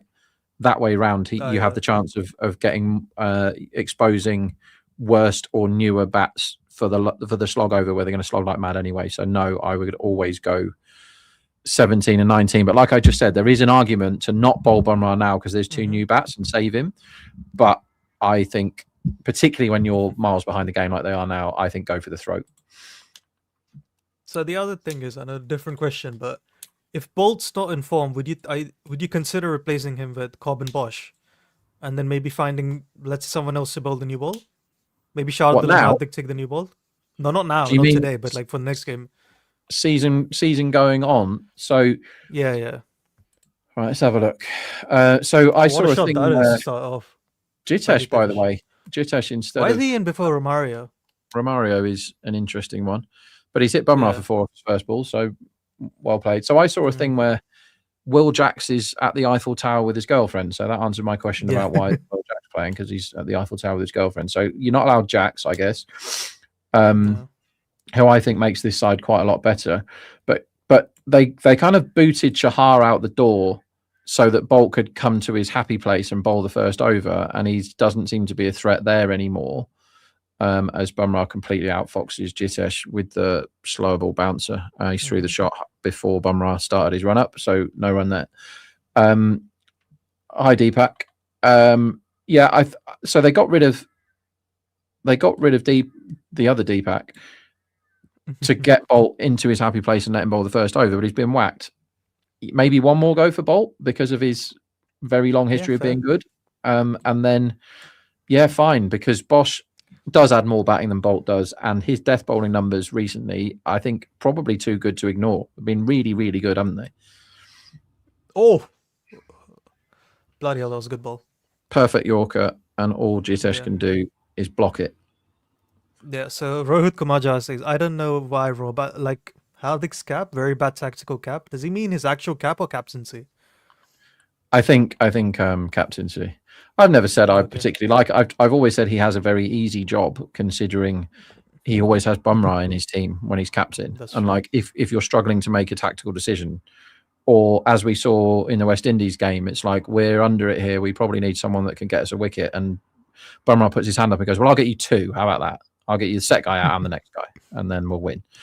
So I don't think it's all that hard to captain. And when you've got so many amazing bats as well. So Narayanan is asking us, T20 is getting too much batting centric, too much. We just had a 160 game this morning. Oh yeah. Right. What more do you want? Deepak, you're muted. Any comments on Virat's innings? I'm very sure you must have ranted a lot already. We made our peace with it. So I think, Deepak, I would have retired Virat out at the 11th over. Rob's saying he would have retired him out close to after his 50. So where do you lie in somewhere in between? Like 24 ball 34 and then 38 ball 50. I think definitely. I think it was worse. It was 20 of 11 after the power play. 20 of 11 at one point of time. So it missed 30 of 28 after that. Yes. I think considering in the context of the match, that has pretty much killed the whole momentum. So today, if RCB somehow manages to lose from here, that innings would be put under the scanner for sure. Like, because remember 2022 semi-finals where Virat scored 40 ball 50? That almost killed his career, right? Because that was the time when India thought that they need to maybe move away from him and all. Then Rohit kind of got him back and all those things. So even in that era, 40 ball 50 was not acceptable. So today's... I don't think it was intentionally slow today. I think he just happened to be slow. Yeah, it was not like that. He was not trying to kind of hit. He was. In fact, he was playing too many shots. Something similar to what happened in the Chennai game also, right? Where you mentioned that out of 18 balls that he faced, 14 of them were attacking shots, but somehow he was just not able to get enough runs of them. So similar things today, again. Yeah. I thought we looked great at the start. Didn't he, Deepak? He looked brilliant at the Yeah. start of the innings, and then Yeah, he exactly. just sort of stopped and got stuck. But Ooh, some scare for MI. Hardik's not happy about Hardik something is there. not. He's called the physio. An absolute wow. playground slog here from Tim David to the bouncer. He's just sort of, it's on him a bit too quickly, but he's gone through with the hands and played the tennis forehand, which has gone away for 4. Hardik is very upset that it's gone for 4, has moaned at every fielder that he's got and then knelt on the floor. This doesn't look great because it didn't look like an injury there. I think he's pretty humid out there. He must be dehydrated. Some cramps. Yeah, also. maybe he You never know. feels sick. Yeah, they brought him out some sort of Sorry, magic so you were saying, sorry, Rob, you were mentioning something about Virat's innings. Like suddenly, I kind of interjected. So Yeah. Well, I assume that you just been off with a personal trainer for half an hour, have you? no. I was today's running up Sunday, and downstairs and so I stuff. had gone to collect my son's school bag because he was putting up at my in-laws' place because we were away for we were traveling for a few meetings. As like Okay, Jared doke. was telling the trouser story in the first game, so Yeah, I told everybody before it happened exactly how Virat's innings was going to play out to the exact ball and how he would be dismissed, and then he was. So Yeah. I told everyone what was going to happen. We saw it coming, and it was at the 35 off 25 bit, wasn't it, Varun, that we were like, this is where the really strong manager goes, Virat, it's not your day today, mate. You're going to have to come in. yes. And it's such a huge call. And we were saying if his name isn't Virat Kohli, you're going to do that. You're going to call the guy in and go, look, we've I got think so what much my- batting. So my logic was it's 35 or 25 is still not great, but it's not bad either. I mean, what you don't want him to do is be like 41 or 30 or something and then retire him out. He ended up being much worse than what even I said, but in the end, but still, yeah. Because somehow it just feels like the whole momentum is gone because like Patidar was kind of hitting it for fun, Oh, wow. but That's a that no kind ball. of exactly. So that kind of stalled his momentum also because that Hardik over where they just gave away 4 runs and that kind of now the game is pretty much in the balance for me because if somehow Mumbai manages to close it out really well, maybe 230, 240, 40-ish kind of a total, they won't are chase still 240. in with a chance. They won't chase. I think they'll get close, but they won't chase it. Yeah, 240 Yeah. becomes a little too much for them. But don't totally. But it then obviously we will have to expect that 80-85 for no loss kind of a power play from them, which is little unlikely, I would say. Yeah. Clearly a no ball. Clearly a no ball. Yeah, miles too high. Yeah, Miles. Yeah. What a terrible review, by the way, that. I hate this. It's like, because we're getting towards the end, we're just going to review everything, and it's really boring. I think maybe Hardik wanted a breather. He's Fair point. Surely he's out Yeah. of breath. Do you think that's the humidity, Deepak, that's done him there? Yeah, I was in Mumbai yesterday, and it was insanely humid there, to be honest. So it was pretty humid, and like as compared to North, yes, it was around 30 degrees Celsius, but it was insanely humid. Yeah.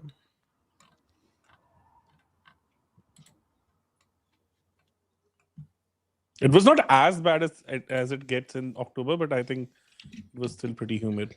Like for a sports person to put up a show in such a humidity is not easy by any stretch of imagination. I would say. Yeah, we forget these things, don't we? Like how hard that can actually be when it's steaming and you genuinely struggle for breath when you're running around in high humidity. Yes. This might give some momentum back to the innings because these two were kind of struggling Bang. to find that 6. momentum. So the free hit is a full toss, and Tim David says thank you very much and tries to hit the little commentary box. Yeah, bit. 250 is back on again, Rob. Yeah. Yes. It is. I mean, the next over is the key, isn't it? It's Bumrah. But how many Yeah. full tosses today? Do you think anything to do with the humidity? Yeah. The amount of full tosses? I think they're just attempting more Yorkers because they're attacking a lot. So they're death bowling and they're just missing and getting Yeah. met. That's So 13 Gargi sixes. is saying if it's 240, the only team that I can think that can chase it is Rajasthan or Punjab. Yeah, fair. For Yeah, sure. unless Sunrisers, if they're on. SRH Yeah. need to get it back because at the moment, Sunrises, but not with the current form of Klassen, because Klassen is really struggling there. Klassen is just incredibly good at scoring runs and not very good at scoring them quickly. And his it's his first sort of 10, 15 balls where he is always doing the slow one now. And he never, it wasn't a consistent 11 off 10 guy, 12 off 10 guy, which he is at the That's moment. true. He needs to start stepping up again. To put in, I think in yesterday's match also, Klassen's innings kind of sucked out the whole momentum. And he was also having the same issue. He was trying to hit, but somehow was just not able to connect. So, but like one thing that can still be in his favor was that the ground is massive. That New Chandigarh ground is really massive. So it is not that easy to clear the boundaries and all. But here in Mumbai, even that is also not an issue. The ball really travels here. Well, they're going to Once you get try into with the a new ball now, as they've gone to the MS Dhoni. Which ball would you like, sir? Suitcase, and given the ball, Rohit's chosen another one. So from a betting point of view, when you get a new ball, you're on super high alert. I don't mean the new ball; I mean a change of ball. Yeah. Sometimes it means insane mega runs, and other times it means no runs at all. And I think we'll find out what type of ball it is when Bumrah gets it in his hand. But you never know. How many games have we seen in the past where it's like, oh, they changed the ball, and the whole dimension of bowling changes. So Hardik looks happy enough with it. Yes. And we've seen in this tournament already, the ball change has impacted a lot. It has started seeming a lot more. We were kind of having that discussion during the first game itself. So Varun kind of promised us that he'll be running through certain data sets and would come up I'm with just waiting for more any... sample size, I think. Yeah. One such game that comes to my mind is that test match, remember, in Bengaluru against New Zealand? Where Pant had smoked the ball out of the ground. Yes. And they changed the ball, and then Orog just kind of ran through the Indian batting lineup. No, even before that, right? The RCB Chennai game, Dhoni hits one out of the stadium and the new ball grips for Dayal. Same stadium, right? And then, both at Chennai. Yeah, both were at Chennai for me. I mean, Tim Davis having a full-on game of charades out there, like loads and loads of hand signals, and I mean, I don't know. Hardik's going to bowl again anyway. Thank you, Hardik, for putting us out of our misery. The new ball doesn't come on like the old one did, and doesn't sit up nicely for David, and he sort of flaps it into the ground and wanders down the other end and lets Jitesh have a go. Jitesh ahead of Romario is a big call. Yeah. I wouldn't have sent him now. No, I don't think I would. I think Jitesh is more spin hitting. Yes. I mean, I think he's fine, but Romario is an unbelievable death pace hitter, and that's what they've got, right? Yeah. And we actually remember that Hemanish had also shared this data. The problem with Jitesh is, like, for good length, his hitting ability is pretty limited. He's like, strike rate was 45 before last IPL, and last IPL it cranked up to 90, but still not good enough for this level. So this is one area against very good fielding. Yeah. Is it Namandir, I want to say? Yeah, I think that's Namandir again. So that, to be honest, I really admire this guy. I feel that he's the better version of Ramandeep, I would say. That Punjab team is insane, by the way. What was insane, sorry? That Punjab domestic T20 side. Oh, okay. I don't get to watch enough of the Indian domestic. I mean, I watch a bit, but I don't get to watch as much as I would like because of the time. So Punjab, roughly, if they had their first 11, they would have Prab Simran, Abhishek, Gill, Vadera, Ramandeep, Namandir. I'm missing someone. They'd have Harpreet Brar, Arshdeep. To be fair, and even Nihal might not even walk into that side because they have Anmolpreet also, who's been smoking runs for fun and smart. Yeah. That's right. And then there's Salil also, who's done well recently. Salil, that's who I'm forgetting. Yes, correct. Thank you. Yes. That's who I'm forgetting. There's enough talent. I would like playing 11 would be Abhishek and Prabsimran opening, 1 down Gill, 2 down would be Anmol, 3 down would be Salil, Then Namandeep, Ramandeep, all those players like enough Arshdeep, Harpreet Brar, then Markande. Is Markande Punjabi? Another yeah, Markande is also from Oh Punjab. wow, I did not know that. So one of my That's students mad. actually attended a camp with him. Oh, Under nice. 19 camp. Nice. So he was an offie, and he took more wickets than him in that season. That was the season Gurnur before Gurnur Brar as Gurnur well, I Brar. think. Gurnur Brar Yep. is also there. Gurnur also, yes. Gurnur with the second pacer along with Arshdeep. And then you have Ashwini also. Oh, okay. Yeah, I really like their domestic team. I think there's so much T20 talent. Like, apart from Anmol Preet, I think everybody has an IPL gig right now. And Anmol Yeah. Preet was also there and thereabout for a couple of seasons. Somehow didn't click for him that way. And Simran and Ramandeep and Anmol Preet come from the same family. Oh wow. In fact, Ramandeep also, he's also their first cousin or something. The three of them from the same family. Bumrah's Insane. back Yeah. for the big 19th. Like This is I the missed difference it, today. Look, he has actually cranked up a lot of pace today. So 145, it was this, yeah. 145. This is a very good indication because till now I felt that he was bowling more within himself. Also, He he's was still just not going wicketless, by the way, occulted. Deepak. In this tournament. Not even a single wicket the entire season. Imagine. Is that true? He hasn't got any. Yeah. No. Yes. All right. Well, that First time is in it gonna 8 be- years. Is it going to be this ball or the First- ball after that he gets his first wicket? First time in 8 years. He's going to I bowl think- just this middle stump within the next two balls. I almost want Bumrah to have an entire season where he goes to like 6.5 and not take any wickets just to see how funny that would be. 4.5. 4.5, yeah, I'll with you. He probably need the New York pitches back for him to do that. Come on, Seriously, Jack. RCB, I think, has Oh my made a tactical blunder here by not sending Romario Shepherd. Clearly, I think Hitesh is If you've had a chance to bat him, i.e., you're 3 down and you've had a chance to bat him, you've never scored as many as you could have. Because if he's faced these, whatever Jitesh gets now, if he'd faced 8 balls, he could have got 25, couldn't he? He could have easily Yes, got 25. Easily. And Yes, Jitesh has got easily. 10.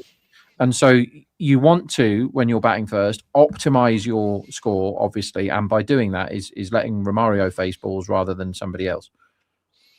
And that's that was a good shot. And I the think shit that was ball as change well. of pace from Bumrah, right? Yeah, he's slot not ball, in I the think. slot. He missed his Yorker. It was a bit too short. It was about 6 inches Mm. too short. And David was onto it like a flash and has gone straight back past him for 4. And yeah, will Bumrah ever get a wicket ever again is the question. He tried to go, Yeah. is that cutter or just pace off? Yeah, that was pace off cutter. Both then. So yeah, he just got whacked. Bumrah smiles. It happens every now and again. At least he's not got the 15-year-old child taking him down today. Whoa, that was some shot. Again, missed this length. Oh, wow. Yeah, This is amazing. Just gone down the leg side here and been dispatched for. And missed his length also, to be honest. He was Yeah. that was in the slot. And to be fair, like some special shot from David because it was not that easy to pick that up. See, amazing. That's like sheer power.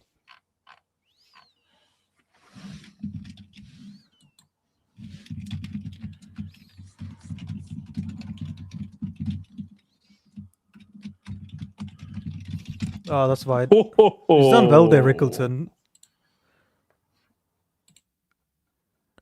I don't think so. They'll give it as wide I thought that was wide.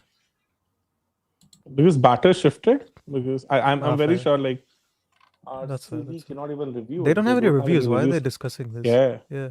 Yeah, get on with the game. We've only had Rickleton 11 did well wide. there. Rickleton did well to stop that. To be fair, it looks like a giant wide to me. Yeah. Yeah, actually, Bumrah got lucky there. To be honest, similar. I think he at had least just it was. any bat on it and it's 4. Are we no wickets from Bumrah again? Yeah. Yes. Fucking seems hell. like Are Maybe we? he is washed. We Yeah, are. no He's wickets. finished. Jasprit Bumrah is officially finished. He will never play for India Yeah. again. This is his farewell season for Mumbai. Mm. Get him in the legend circuit as soon as you can. He's Still only gone for 8 and a bit and over though, none for 35. Yeah. I thought his pace looked up like you shouted out early on, Deepak. He looked quick early, but he usually gets a wicket or two even when teams are seeing him off. How many are they going to get from this last over then? What have they got? 230? I think 250. You reckon this Who's is going for bowling the last 20? over? Shardul. Or Bolt. Bolt is none for Bolt. 40 from his Oh, three. yeah. Bolt's going to get the ball. Makes The market sense. thinks this over is due And about. there's a penalty also now. Oh, Yeah, extra everyone field. has over that's a normal at this point. Everyone has a penalty Yeah. now. Well, we've been going an hour and 26 minutes for these 19 overs. That's much more than that. I thought it was longer than that. Sorry, an hour and 56 minutes. An hour and Yeah. 26 minutes. Yes. Yeah, Yeah, like a 26 bloody would be nice, fast yeah. game. It's good. It's good that I bet for a living and I can't add up. That's decent. So Kaushal is saying Jitesh can scoop unlike Romario. He hasn't, has he, so far? Well, firstly, he hasn't. He- Secondly, you don't need to scoop if you're getting full tosses that you can belt 120 meters. Yes. And consider the fact that it's a small ground. So you can actually pretty much power your way through.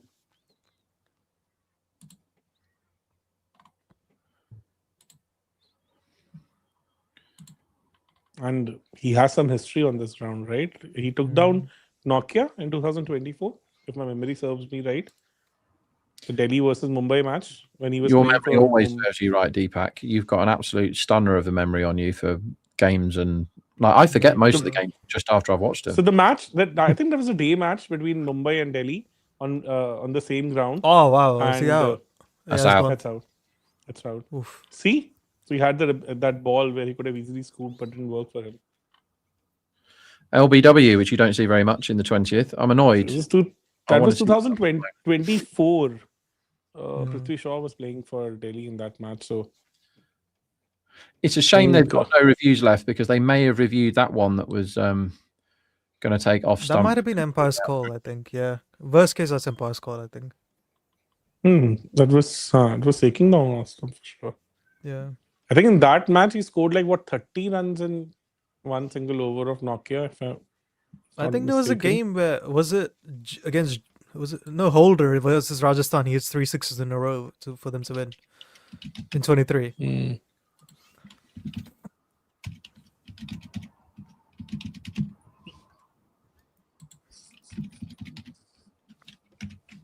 So Rohan is saying bowling limit should be removed. It would automatically make all white ball cricket way more exciting. See, what I don't understand is cricket, if you look at it historically, has been 4 bowler sport, right? It's 5th bowler is a very recent thing in Test cricket. Yes. So how the hell did we end up with a 60 over format where 5 bowlers bowl 12 and not 4 bowlers bowl 15? Because 50, then that meant we have 50 overs where you can't divide by 4, so you have to bowl 5, need 5 bowlers. And then that's translated to T20 cricket, which doesn't make any sense to me at all. Again, fair point.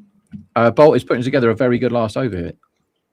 Yeah, some of Bumrah's bowled the worst over, one of the worst overs so far, which is odd.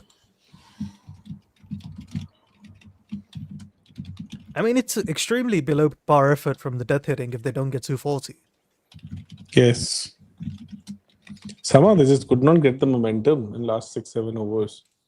Yeah, what were Just they? I think they smoking were it for fun. 183 after 14, I want to say. Yes. That Yeah. Hardik over changed it completely.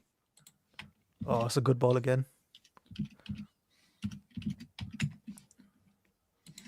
$50 runs in last 6 overs is pretty bad with all the resources they had. I mean, I'd still be surprised if Mumbai chased this down, but they need to. RCB should do better next time.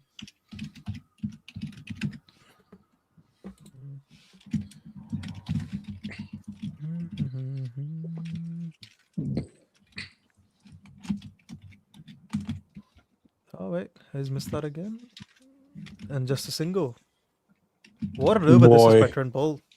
Boy, this is insane.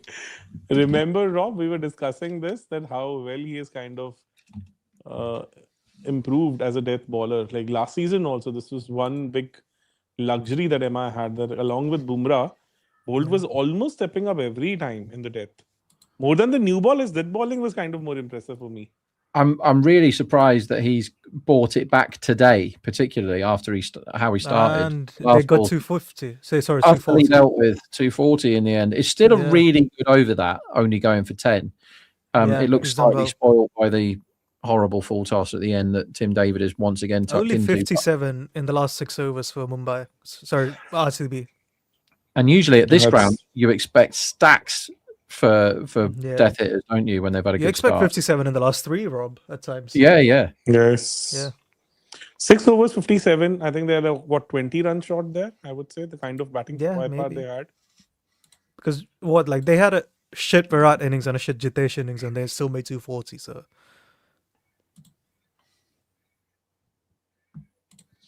So, what are the odds of Mumbai winning it from here? that's So a the good odds question. are, that's a good question, 3.25 that they knock this off, which math Whoa. fans isn't silly. Sorry, I'm just seeing if the market is calming down. Yeah, 31%? basically What's that? 30%. Yeah, Yeah. roughly. And given that, it feels like they could have got a lot more. Do you know what I mean? There's a case to be made for the chase in that Virat probably wasted a dozen balls that he faced. Patidar slowed down. Yeah. Jitesh came in and got 10 off 9 at the end, which is, exactly what you don't need when you could have gone Romario instead. So they didn't get the optimum score, which is mad to say when they got 240 off 20 overs. But they didn't get their optimum score. So Mumbai have a sniff. But if they're going to do it, they've got to take down the power play, haven't they? Yes, power They play don't- will be the key. Mhm. Right, let's have a break, All right, shall we? folks. Yeah, Press I the was about button. to say we'll just come back after a break, guys. Vignesh, hit it. We love the game, but we love the stories. Fans have stories. Former players have stories. Journalists have stories as well. Combox brings them all together. The game lives on.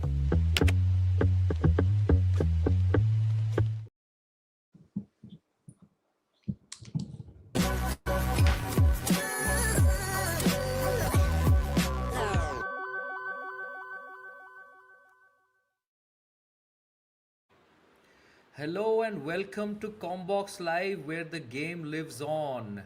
I have with me Varun Alvakonda, who you can't find anywhere on social media, and Behram Kazi, who is Def Mango on Twitter, and I am Saurabh_42 on Twitter. We are here today to pick an all-time RCB 12, I guess. We'll do it in the Crick Picks format, where we do a snake style draft. Varun is going to have first pick, followed by me, and then Behram. So before we get into it, I'll just I'll just give you guys a refresher on the rules and the audience as well. We are going to pick 12 people. Like I said, they have to we consider the record only for RCB in this, and for whatever other teams we do, only for that team. They have to have played at least 15 matches for RCB. So unfortunately, someone like a Tim David, who it might have been very tempting to pick, is not eligible because he didn't play 15 matches last season. And KL Rahul played only 14 matches when he did for RCB, so even he's not eligible. So they have to play 15 match. They have to have played 15 matches at least. Only the records for RCB count. And yeah, I don't think. Is there any other rule I've forgotten? I don't think so. 4 overseas? 4 overseas. Yeah. Okay. That's And no like, impact yeah. sub, right? Yeah, no impact sub. The 12th So we man are- is a 12th man. Exactly. We are not getting into all the impact sub nonsense. So yeah, we just pick our 11 and a 12th man, and yeah. So Varun, you have first pick. Take it away. Wait. my- Before he does What's this, up? I just want to appreciate Saurabh's intro, because I was quite curious as to how he does this, and he did all right. And I'm going to give him a passing grade. I had tutoring from the best. All right, then, Varun, blow our minds away. My first pick is obviously, I think, the greatest overseas batter RCB have ever had. And that obviously is Jack Caddis opening the batting. Okay, what's your real pick? Luckily, this is not. I'll quick actually picks take where Virat Kohli as you first can- pick. Oh, you're taking Okay, all Virat right. Kohli as first pick. I He- think, he wants even to though win I don't this. think, Yeah. no, even though I don't think he's the best RCB batter ever, I have said it. There you go. I think Virat Kohli is RCB. He is the face of the franchise. He's synonymous with it. I think it's only fair that for an all-time RCB team, we go with him first, right?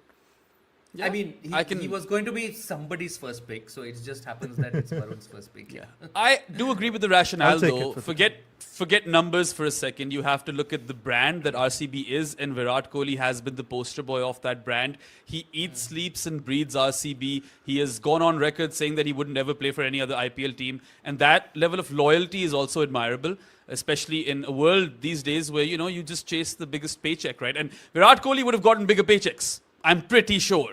So there's that. I actually agree with his rationale. Actually. I don't know. I don't know if he would have got bigger paychecks. I mean, maybe slightly bigger, but He would have got some bigger auction bids. Yeah. I don't know about auction. I mean, if he went to the auction bids. yeah, Yes. yeah. Absolutely. He's Kohli. Yeah.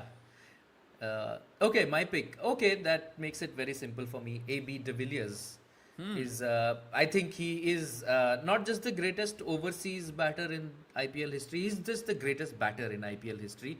He basically could do everything against all types of bowling at any position. I don't think they tried him opening as such, but I'm pretty sure he would have aced that if they had sent him there. They didn't need to. They made him do the more difficult job. Opening is the easiest job in T20 cricket, and they made him do the more difficult stuff.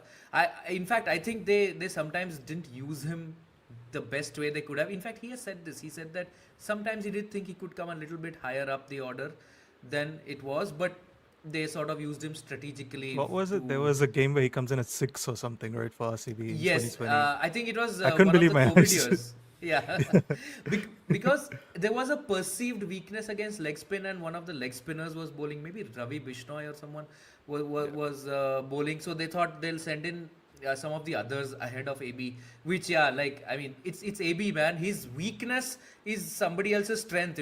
Whatever are his weak numbers are. Yeah. So anyway, AB. I'm very happy he's my first pick. I think AB de Villiers has a very solid case of being the greatest all-format batter of all time, right? He is just that good, and he's versatile. And he's another guy who really, really loved playing for RCB. It's not the only team he's played for. Of course, I remember in the first season, he was playing for Delhi Daredevils. But once he joined that franchise, then the bromance with Virat, I feel like if there's ever been a team, apart from South Africa, that AB de Villiers could have bled for, it would be Royal Challengers Bengaluru. I mean, he played for them longer than he did for South Africa, so maybe more than South Africa he would have played for. I mean, you never know, right? It's unfortunate that he didn't win a title with them either, but when they did eventually win a title last year, AB was a part of the celebrations. And, RCB also, the brand that it got elevated to, and rightly so, AB was a big part of that. And he, Virat, and the third guy that someone will, probably me, eventually pick, I think those guys are like the three biggest names to have ever featured for the franchise. I were featured in the IPL also, and it just so happened that they all played for the same franchise. Yeah.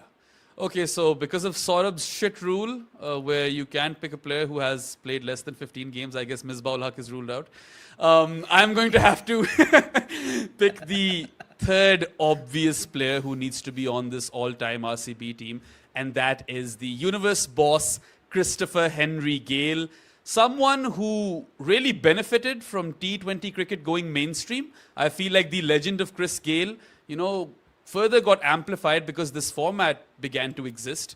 And the best of Christopher Henry Gale in T20 cricket was probably in an RCB shirt. I feel like he still holds the record, doesn't he, of highest score in the IPL?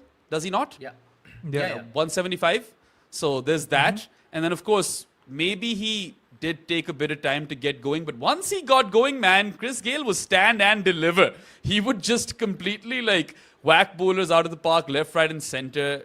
It really was a format tailor-made for him.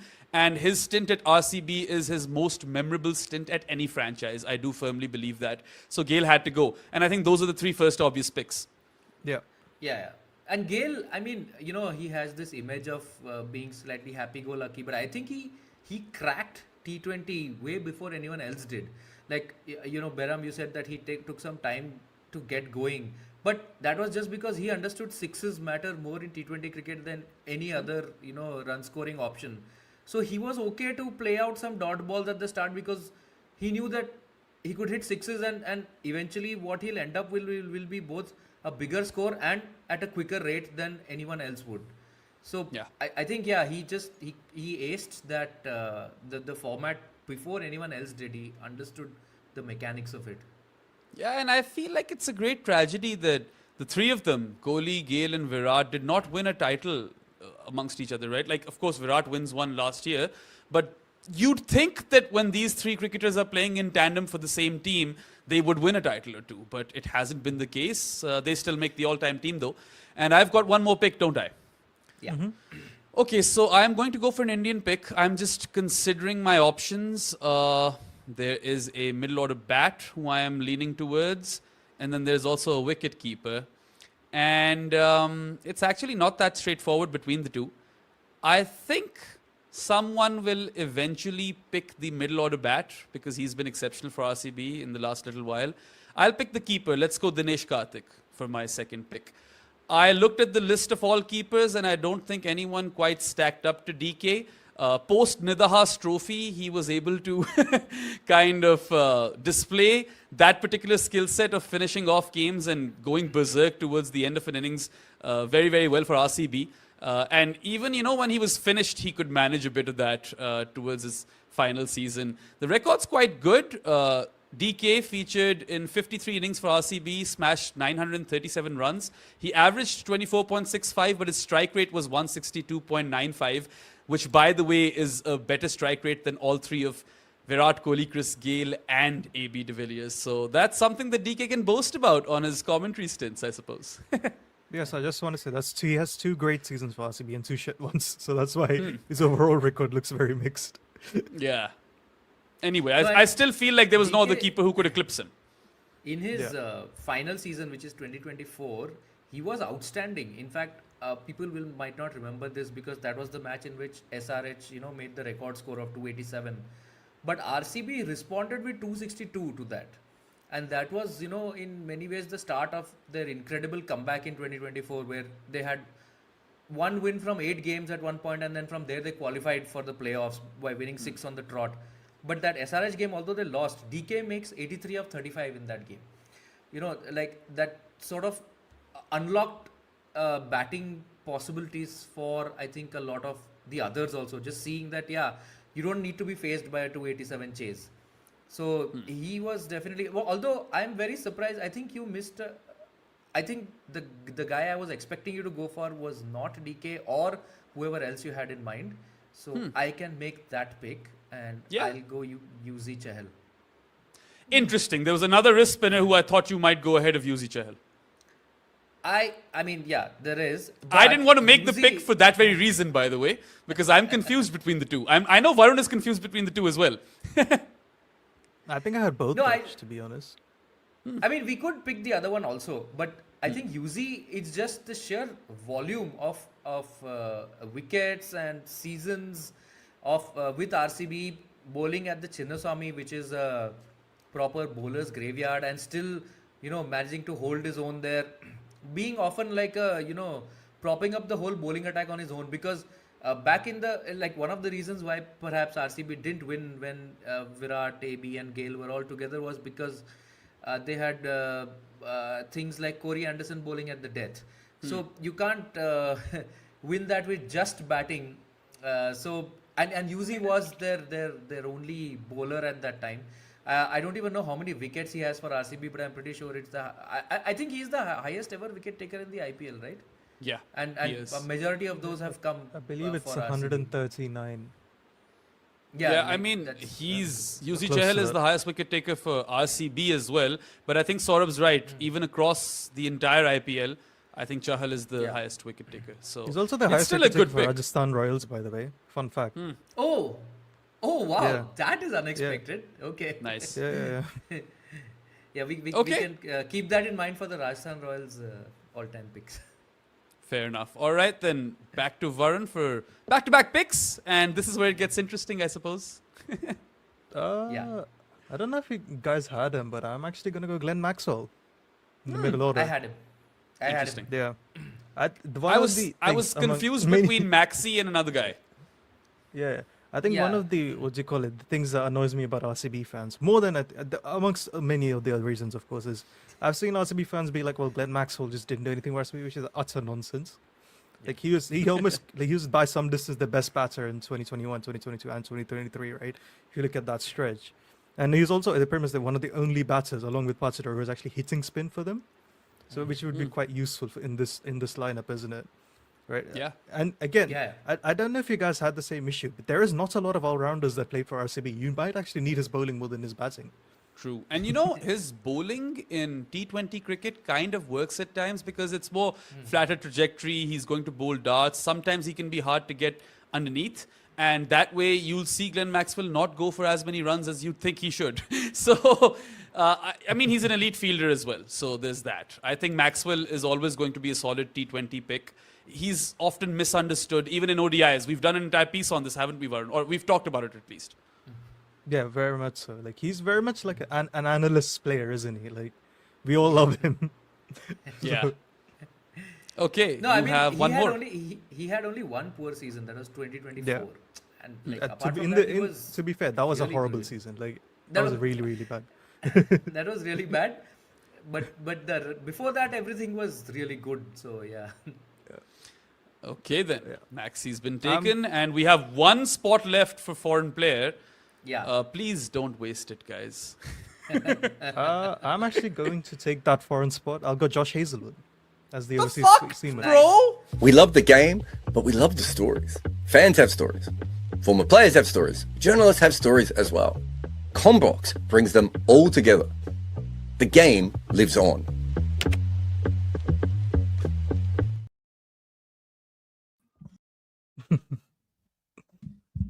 Yo, Hello, everyone. Welcome back to the Combox Watch Along. We're just in time for the second innings. I believe Deepak will be joining us at some point.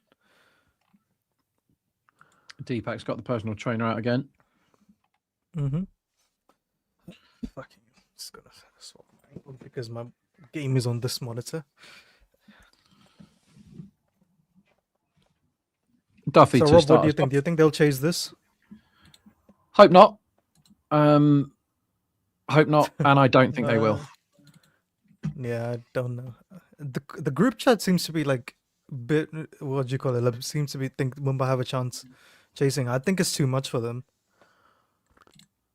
It's not that scary. The Pollard Tim David type stuff at the end doesn't scare me now as it once did.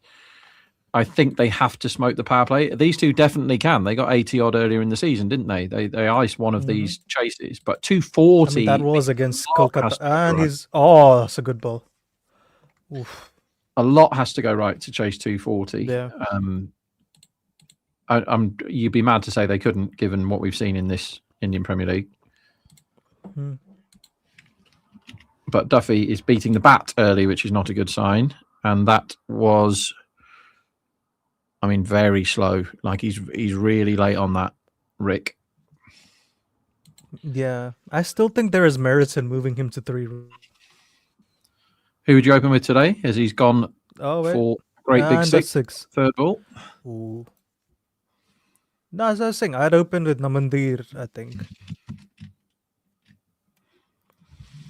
You love Namandir as an opener, don't you? For Mumbai. I love him as a pace hitter, and I don't think there's scary pace hitters either. I don't think Rick or Rohit are scary pace hitters in the IPL. Fair enough. Yeah. We know Rohit can be. Yeah, but it's IPL Rohit.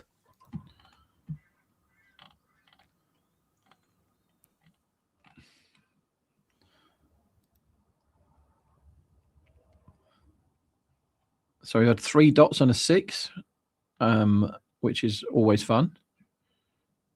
Mm-hmm. I'm just trying to think what I've backed.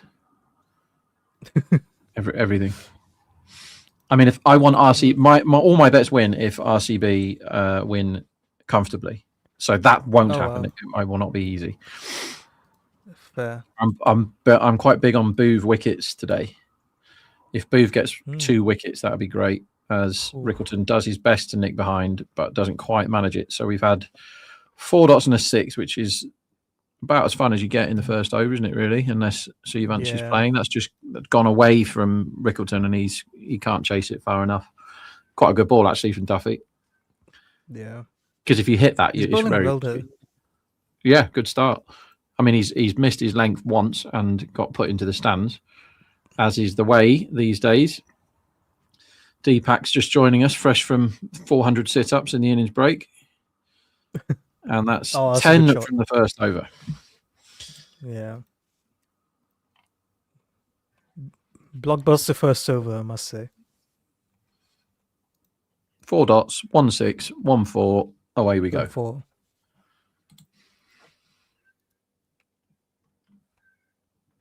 You're muted again. You're costing everybody gold here, Deepak, because you can't turn your microphone on.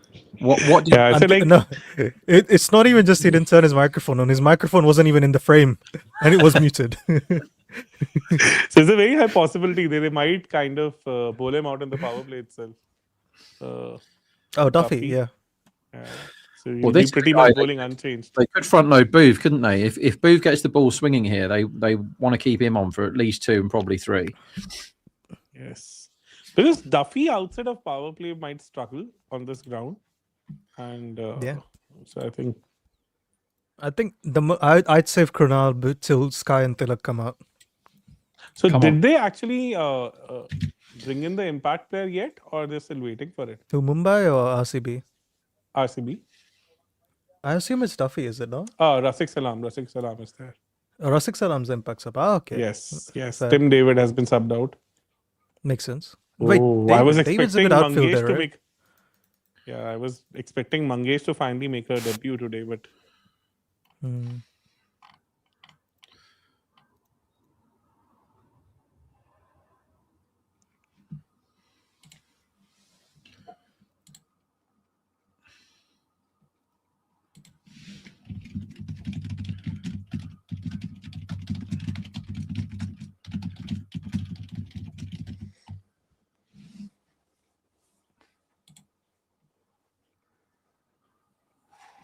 Started with a wide, as many bowlers are doing today, it seems. Mm-hmm.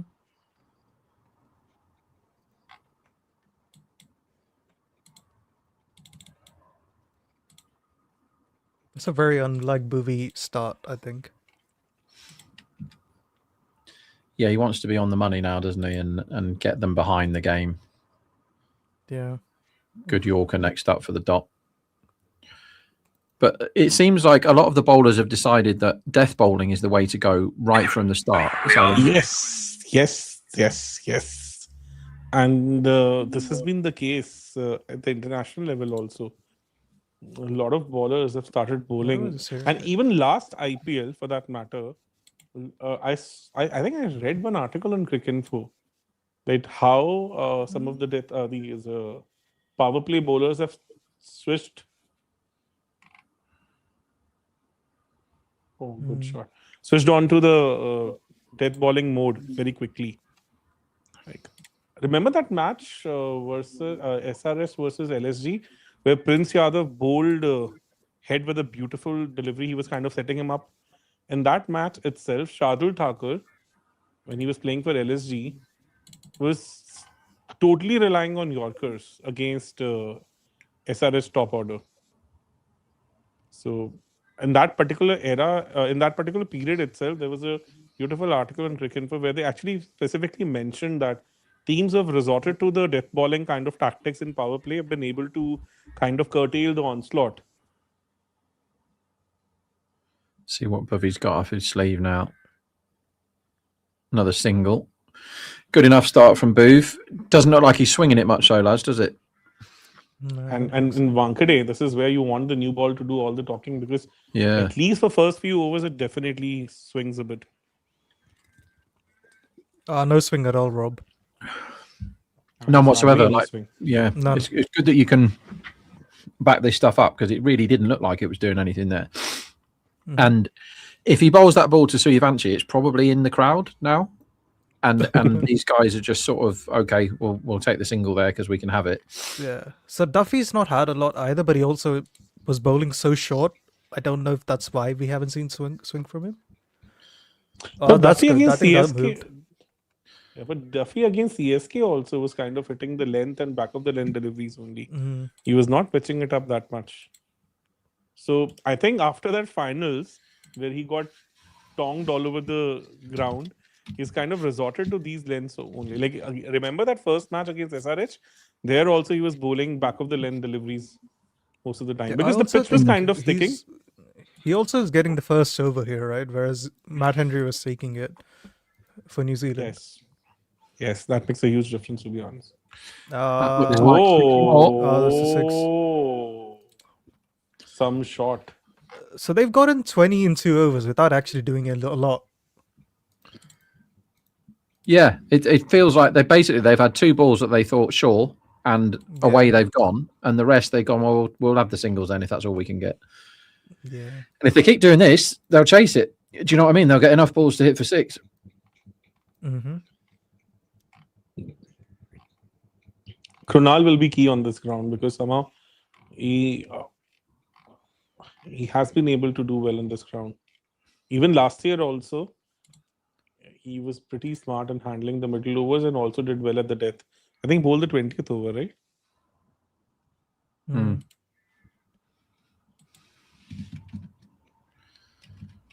Rickleton keeps strike.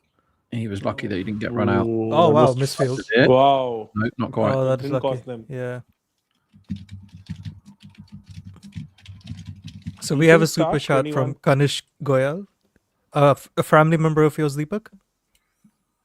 No, I don't think so. Is Hazelwood not 100% or dropped due to last game? He's not 100%. I think 2 back-to-back games in such a short period of time, I think, and with all the traveling involved, I agree with what Rob said at the start of the match itself because it becomes too much of a task, I guess. Yeah. So they Like, got I think 21 more- in 2 overs, which is okay, I guess. Certain time people think that's only a 4-over gig, so but there's so much of preparation, so much of training, traveling, Yeah. different multiple aspects of it attached to a single game. That certainly takes a toll on you because they had like what a match on 10th and today's That's a 4. 12th. Poor ball that. And Was poor. if square leg isn't back, you can't bowl that. Yeah, because I've been on flights, right? Even if you've been on like an hour flight, it's really bad on your back. And I can't imagine if you're a fast bowler, that's going to be really easy. Yes. And the other thing is, right, what we don't often talk about is like the intensity you put per ball in a T20 is going to be higher than it is in a test match Yes. because there's less balls to play with, isn't there? It's why I think we Yes. sometimes see bowlers bowl faster in the IPL than you do in a test match. That had to be put away, Rob. Yeah, he's tried to fetch it and Yeah. messed the shot up, really. And they But need this to is- maximize these scoring opportunities here. This is one area where I think Rickleton maybe needs to add a little more because even in the last match where kind of Jofra did this to him, you bowl on his pads and he can smoke you all day long, but somebody tries to kind of take it little away from him back of the length. He tries to overhit it at times. And 6. 6. Yeah. They started well, to be fair. Rick at least does. Yes. It's a 6 in the first 3 overs again. Mm-hmm. The levels of 6 hitting nowadays compared to previous years early in the game. I was telling Deepak the numbers earlier.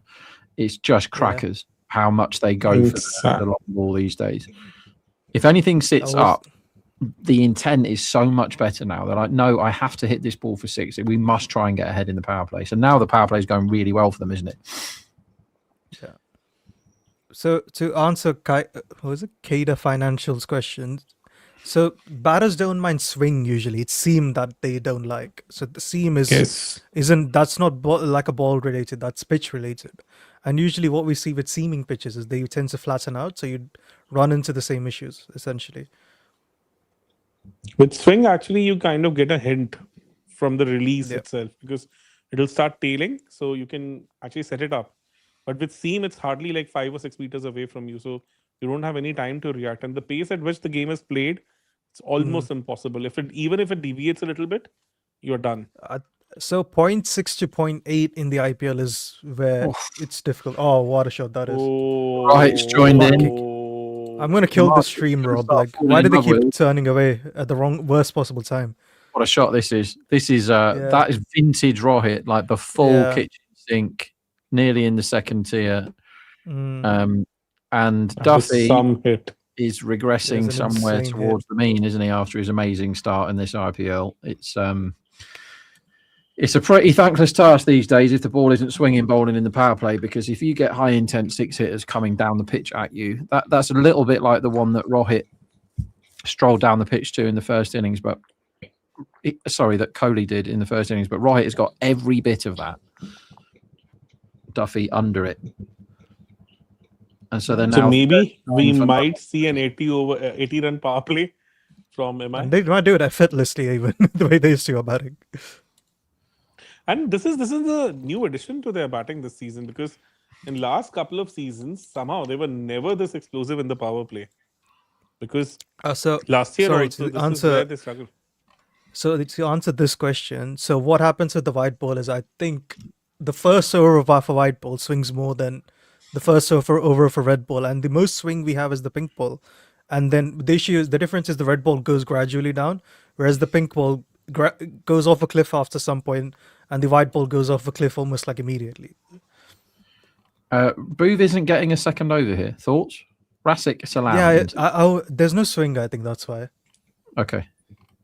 And also now they have smartly started using Bhuvi as an enforcer in the middle overs. So similar to what MI did with Bolt. Yeah. Because with Hazelwood, you can actually have that luxury of using him in the middle at the end of the power play. You can actually spread him out pretty evenly. But with Duffy, it's pretty one-dimensional. Should be gone. That's 4. This should have been taken. That's Romario lumbering around in the field when he should have been on his toes. I think he could have got to that. Rohit's cloth That's a lucky Romario hasn't moved fast enough, so he's got nowhere near it in the end. See, if you're doing fielding stats there, I'm calling that a drop all day, because he could have got there, but he got nowhere near it. Off. He's not within a with your Rob, I think. Should have been. Should have been a better effort. Just imagine 3 of us saying. So I don't know the exact science, Prateek. So why the swing why does it change the color? I think it's to do with the dye, I want to say, and with the pink ball they also have the lacquer on top of it, right? Whereas the red ball, it's the actual leather is red, I think, whereas the pink is the dye. And once with pink ball, that's why it's more to do. It's more to do with the seam also, because the seam is a lot different. So correct. And seam and as well as the lacquer. Basically, swing and seam, swing and seam actually depends a lot on the seam of the ball. So basically, definitely. it's from a pure science perspective, I can give my 2 cents. Yeah, of course. I'll just share how exactly it works. Unfortunately, I don't have a ball with me right now. So, for example, if we consider this as the seam of the ball, if a bowler is kind of tilting it like this, an air would come from this side, and the seam basically results in the turbulent flow of the wind. So, more protruded the seam is, more would be the turbulence. So, turbulence basically splits this seam basically splits the air into 2 parts, and more protruded seam would result in more turbulent flow, and this air separation and everything changes, and due to which swing, seam, all those things can actually change. Like swing generally, not seam, because seam has more to do with the surface also.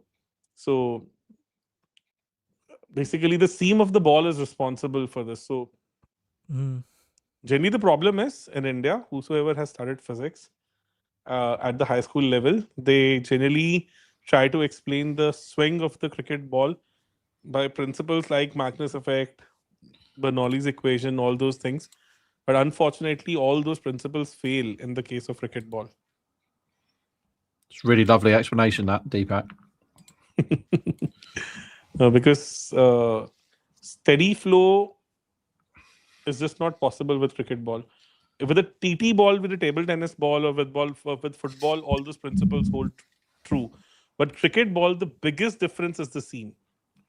So seam changes the nature of fluid dynamics completely. So all the principles, all the basic physics, all I would say high school physics, which easily explains why a TT ball swings, a cricket ball, or say a football swings, fail in the case of cricket ball. So they're a lot different.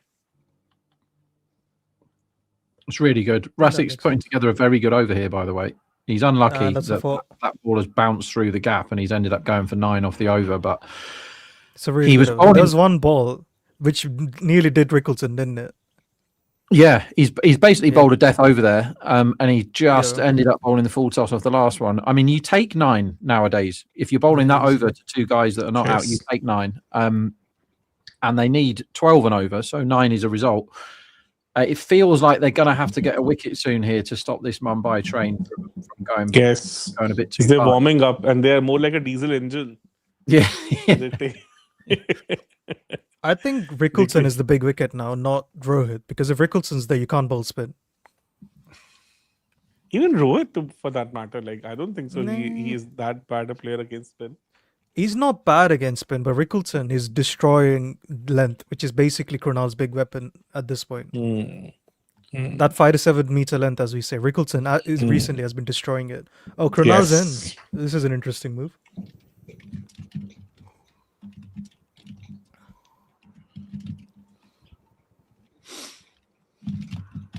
Nice. So Virat is sitting out.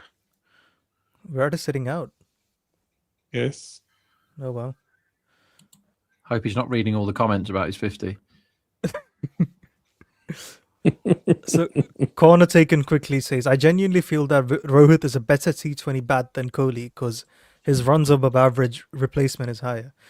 Yes, maybe like a bit too Kartikeya Date for my liking, a bit too cricketing view for my liking. I think Virat's a better T20 batter than Rohit. Thoughts, gentlemen? No, not in the IPL he isn't. Virat is, and all the numbers back that up. Virat is better at T20s than Rohit is over a very long sample size in the IPL. My issue, as I've said before in the IPL with Rohit is, as Krunal obviously goes bouncer, it's put away for 1 because Rohit doesn't like 2s. Rohit doesn't go hard enough and hasn't been the high intent guy, and I never thought he's taken the IPL all that seriously considering how good he is. If you think how seriously Virat takes the IPL, the training that he puts in, he always seems to turn up in unbelievable physical condition, like he's mad up for it. He took some time off before one of them, didn't he? And he came into it and got boatload of runs. He's had multiple mega seasons, Virat. Sometimes in teams where he could have batted a bit faster, but other times in teams that weren't particularly good, and he still churned out the runs over and over again. Whereas Rohit often turns up and gets sort of like 25 and then just caught on the rope somewhere and trudges off and doesn't do much else. So it's nothing to do with talent. It's just to do with how they approach this competition, I think. But yeah, Virat has to be better, doesn't he? So I also think young Rohit was almost, I don't know if miscasted is the right word. So if you look at young Rohit, he was a terrible starter versus pace bowling, extremely slow starter versus spin bowling. So it's one of those things where whenever they tried to open with him, he just didn't work. And he's not a number 4 because he's so slow. And every time he tried to catch up, he just kept getting out. So his best utility was, as we keep saying, might have been the finishing anchor, where you ask him to come in around the 13th over or so, be 10 of 10, and then go crazy at the death. I think which he does for Deccan in the initial season. Yeah, this is what he did And for DC, to be honest. Like Deccan Chargers, this is what he did. So, did and then they do the successfully. classic thing of, oh, he's a really talented batter, let's push him up the order, without actually doing any semblance of analysis on what works and doesn't work for him. Plus, the other thing is, Rob, is you're saying the IPL T20Is, Virat is so much better than Rohit as well. Yeah, Like, it's not even a competition because of the World Cup also, legacy. the bigger the game, that's- the better Virat plays as well. Yes. That's definitely a thing. I know that some people will come back and say no, but the I can't stop thinking about that shot against Pakistan from Virat. I mean, I think about that when I go to sleep every night. That shot tucks me in just as I'm nodding off. It's absolutely beautiful. I still don't know how he did it. Pressure, size of the ground, awareness about the dimensions of the ground. It's To be fair, I also and to do all my that- unpopular opinion is I think Rohit's 92 should be in the same tier as those twin 82s. Pressures are a lot different, to be honest. Yes, he actually outsmart Stark in that particular match. That was it. In fact, to be honest, in that over, where he opened up both sides of the play by kind of chipping that shot over extra cover. And after that, like Stark was all over the place. He was just not even going for the sums. But the pressures were a lot different because India was almost secured of semi-final berth, right? Yeah, I can see that. And plus, But counter argument, that knock ensured Australia don't make the semis. can say that. After Afghanistan game came later, or it happened earlier? It was after that. I think if they had won it, they didn't need to win Afghanistan. But because they lost versus India, they had to win versus Afghanistan. That's I right. think. So the Melbourne, India was down and out, 33 for 4. The pressures after 10 overs, it looked like a miracle would save us. Like India needed what 115 or something in 10 overs. And the pitch was actually assisting the pace bowlers, right? It was seeming a bit. So I think, as Was- Jared says, so MCG's 82 was almost, he kind of digs himself into a hole and he gets out of it in a remarkable way. So the more in control knock is obviously the Mohali one, wasn't it? That was basically Virat. He was just toying with Australia. He was like, okay, I'm bored now. I'm gonna end this. Right? That's I think that's the most controlled knock I've ever seen by any batter in T20 But like, cricket. but the quality of the bowling units, I think, like Mohali Yeah, bowling I unit agree. had Cotenile, it had Faulkner, it Yeah. had Zampa, Cotenile, Faulkner, Zampa. They had like Watson. Like, what was it? Would you Young compare Hazelwood, that- who was bad at T20 cricket? Yes. And if you compare that to 2022 Pakistan, one of the best T20 sides in that era, Yeah, 24 bowling attack Naseem- was great as well, I think. So, like, Yeah. that's what I'm saying.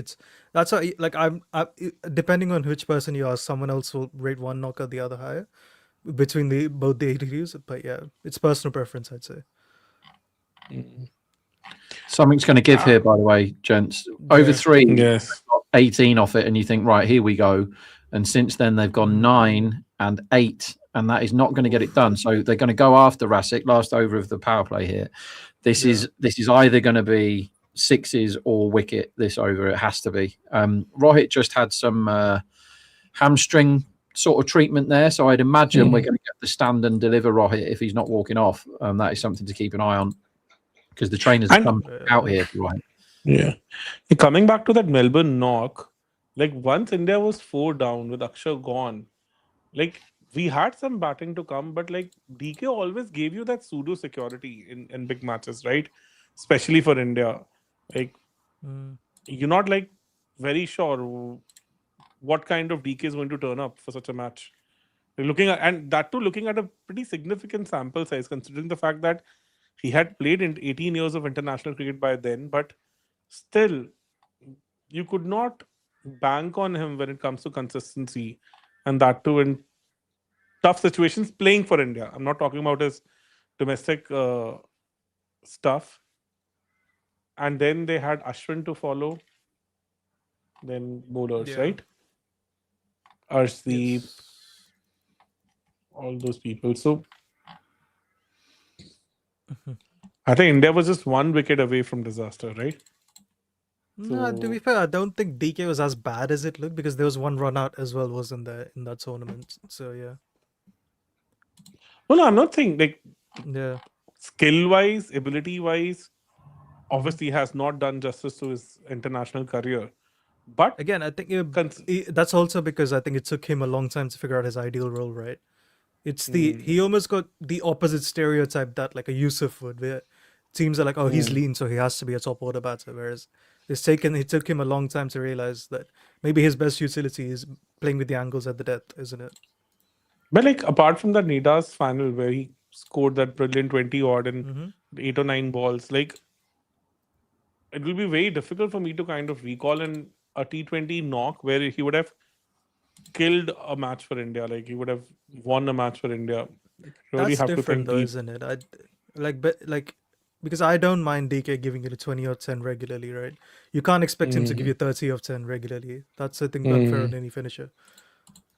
So Andy A has a super chat which says, MI will chase this, and these games, because they ruin my baseline of expectations, I can no longer tell what is a good score is and what isn't chaseable. The hilarious part about this was in 2024, right, where we had the IPL where like 230 wasn't safe. And then you go to New York where I'm like, the moment a team crosses 100, I'm like, oh, they could defend this if they bowl properly. I think Rohit looks like he's really struggling here. Yes. And he's walking off, in fact. Rohit's walking off. Oh, is a retiring hurt? Yeah. Okay. Yeah, I said that I'd might spam happen maybe. between overs. That might be, depending on which way you think, that might be quite bad for him season-wise, because that looked like a muscle type or maybe a hammy to me, which might put his participation in doubt for the next few games, because he tried to stand there and deliver, and we've seen that from Rohit before, haven't we? When he's struggling a bit, he just stands there and whacks it and tries to hit as many sixes as he can before he gets out. But he's gone now, and I'd be surprised if he comes back, unless they need 12 off the last over or whatever. That's a bit like a wicket, and they're under it now. Like, they've approached this power play almost as if it's the first innings, and they're not quite going hard enough. But they're chasing 240. That's my main issues, right? I think that was my main issue with Mumbai. The ceiling is so low, and there's no freaks at the top of the order. Yes. Freaks is actually the right word. And considering the fact that a guy is smoking 36 of 19 and still is not able to match what Salt did in the first innings. So he was actually 28 or 12 at one point, Deepak, right? Yes, and he's made 8 exactly. of That's 7. what I'm saying. Yeah. Yeah, that's what I'm saying. Like, They've you have done to well here. basically, you have to basically keep hitting it with the same intensity, just to meet the kind of levels these freak batters are kind of setting. Yeah. The Abhisheks To of be the fair, world, honestly, the Webbers of the I world. don't think 13 and over from now is a big ask. It's as crazy as it sounds, because like you will get 13 quite regularly, because there isn't a bankable bowler in this team now. I'd say.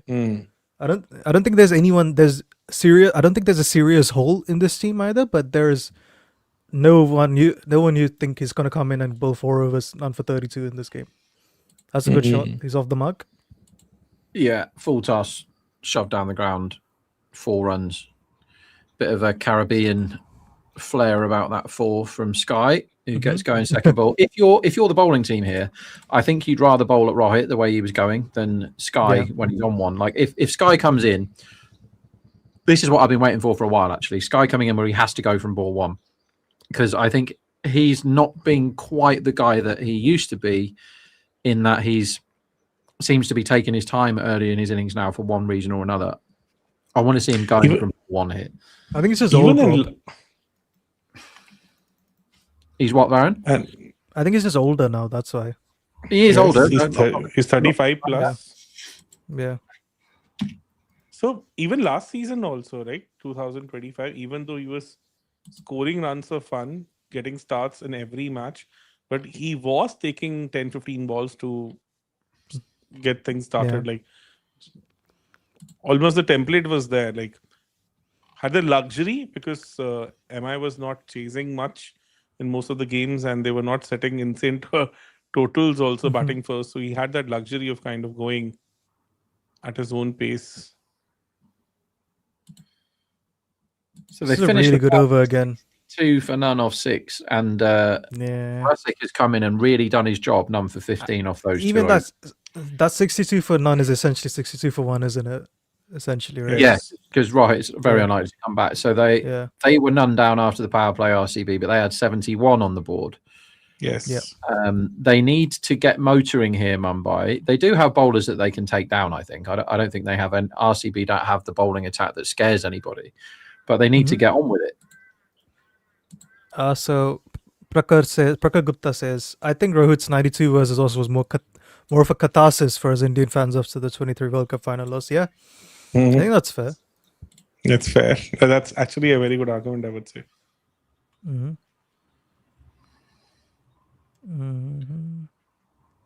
It felt personal in that particular knock. Yeah.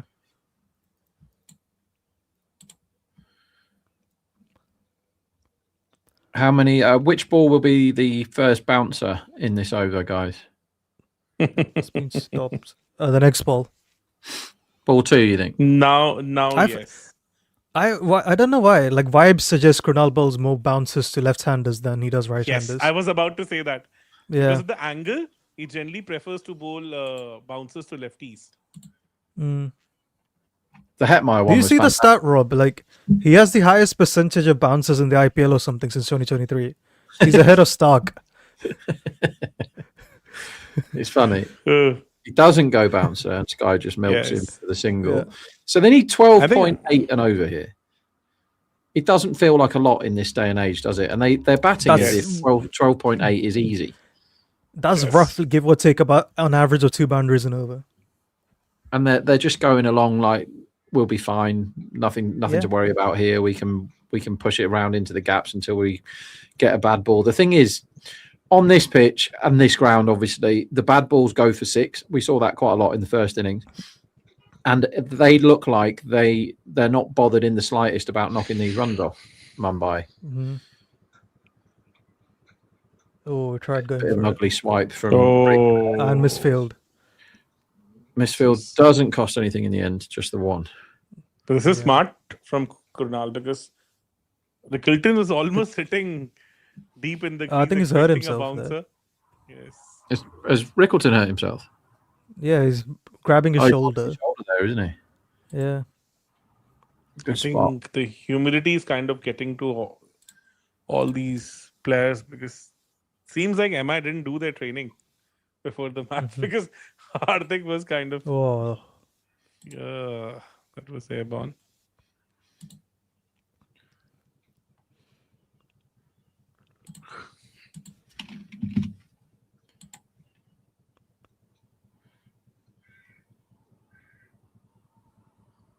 Surely this ball's This the is Oh, this Krunal. is something which I really admire about Krunal. He is very good at slowing down things. So oh, good to do ball especially again. pitches on which there's not much turn, he would just Yeah. kind of hold one end up. I think And- so. I need to double check this, but I think he's got one of the best records for bowlers when the ball isn't spinning. Yes, he has. Yeah. Even in Chinnaswamy, his economy is around 7. That's the reason Yeah. why RCB went for him. Yeah. I remember before the auction, Cheyenne and I just looked at his record and his with the lengthy balls, and we were like, they have to go for Krunal. He's perfectly set Yes. up for Chinna. And like, I Yes, don't even know what exactly. Freddie did for them.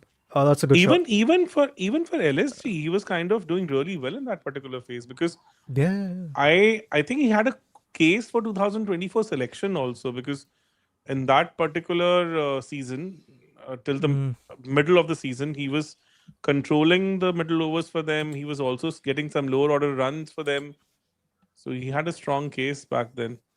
If I'm not mistaken, Manjrekar had kind of picked him in his team for 2024 World Cup.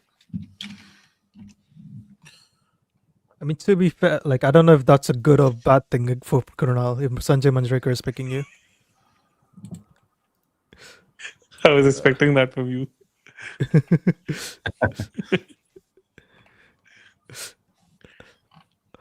Is it an unpopular opinion to say Manjrekar was right about Jadeja in ODI cricket? I would say yes.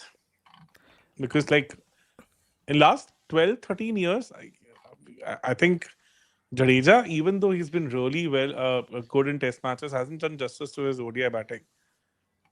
Mm, Especially in Asia. yeah. It's Suyash, by the way.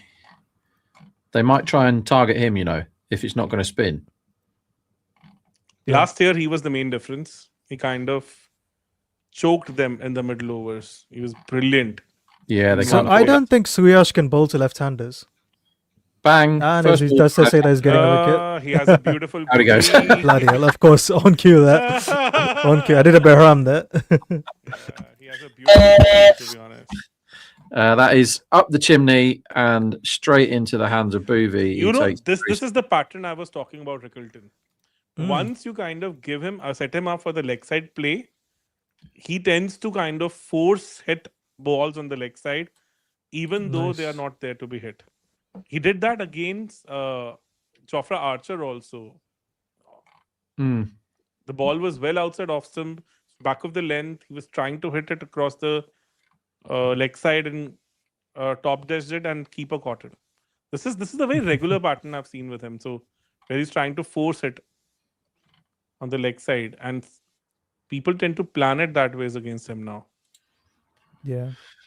Yeah, I think you're right, Deepak. He went for a shot that wasn't really on, didn't he? I don't know whether he was feeling the shoulder injury there, and it might be a like mega humidity conditioning thing that has helped both of those wickets. Like because Wright's gone and Rickleton was holding his shoulder, and then the next ball he's swept one straight up into the air. And Suresh, for 90% of the time, only bowls wrong ones or lefties. He hardly tries the leggies. And I just spam Krunal now when these two are batting. Yeah, exactly. Yeah. It's an ideal situation for Krunal to kind of. Yeah.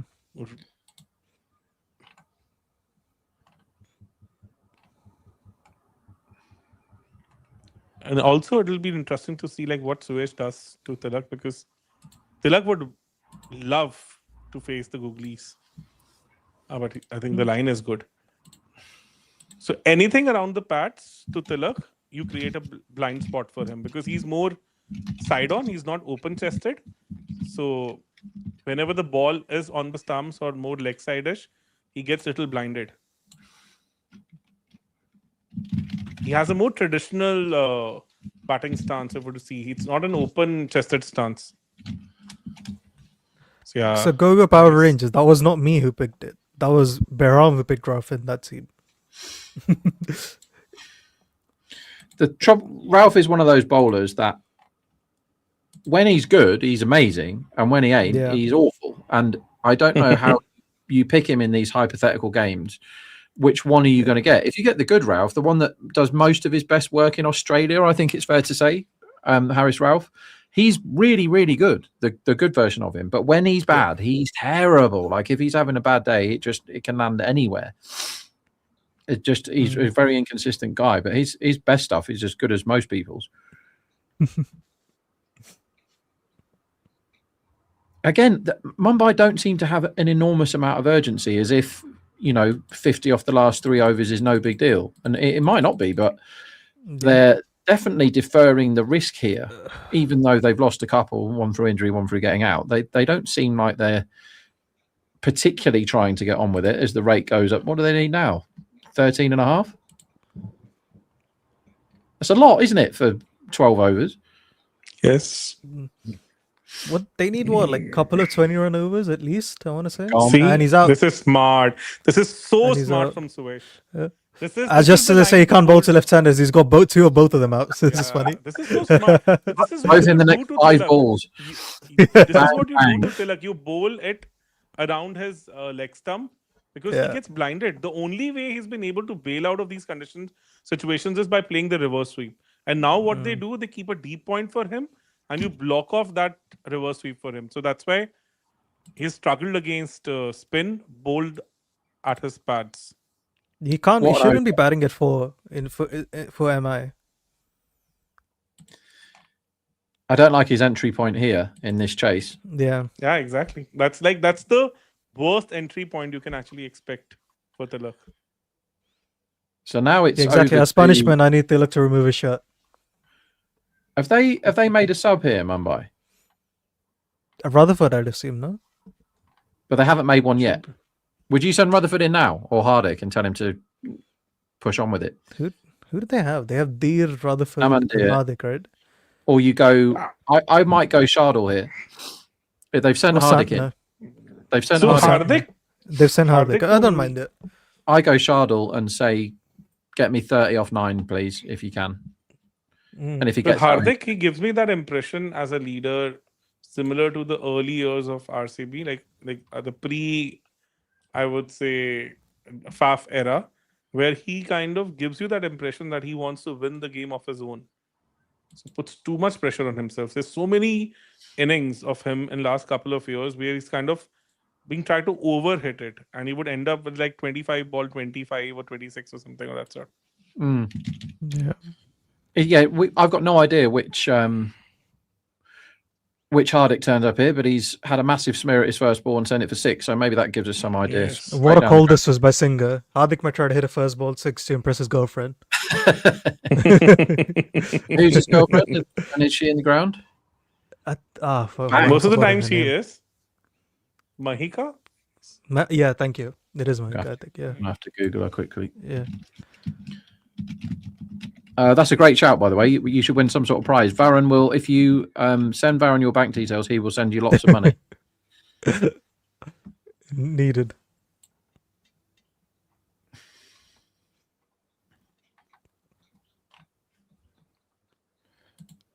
I mean, what a shot! I've Nice. often he's one of the most difficult bats to predict. Hardik. I was about to say. Yes. So I think It seems Pratik like is saying. what mood is he in? Yeah, Yes, he's saying exactly. I see Hardik plays like Dhoni, playing too slow at the start. No, I think Dhoni always plays slow at the start. With Hardik, I don't know if he's 30 of 10 or 3 of 10 at any given point. It's a bit Yeah, like that with exactly. Tilak as well.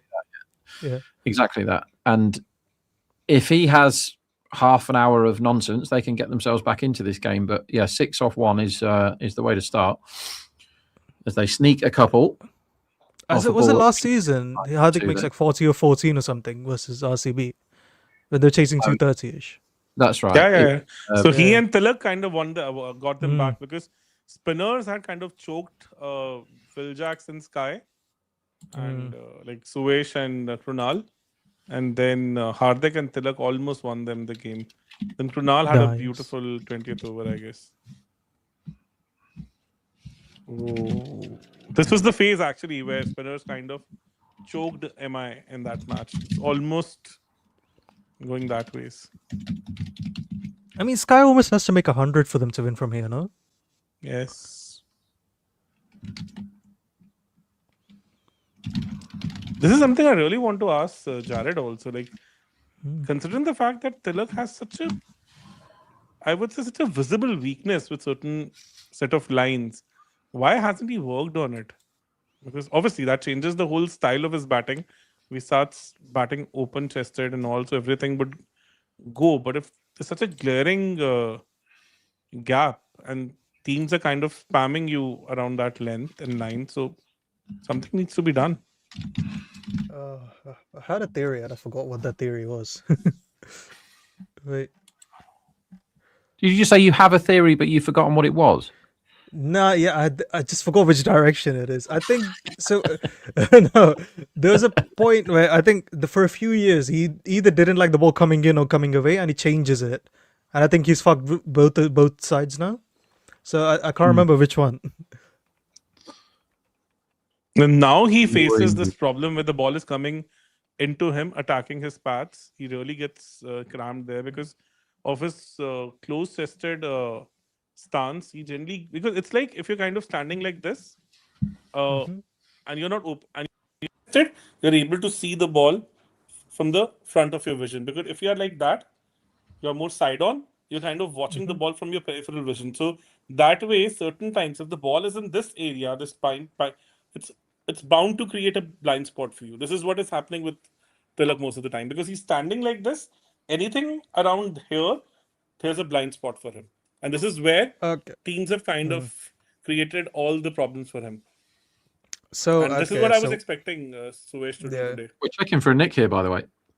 We're checking for caught behind, which he looks like he's nowhere near the ball to me. Any glove on the way through?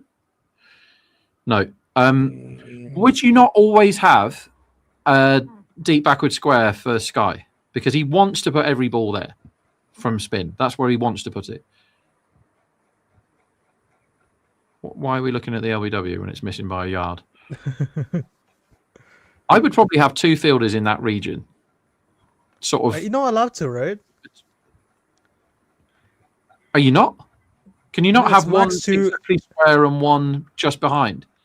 No, it's what is it? 2 behind leg side is the max you can have, or something like that. Yeah, so you can have square leg and then like someone in between fine leg and deep backward square, somewhere around there somewhere, because that's where he wants to hit.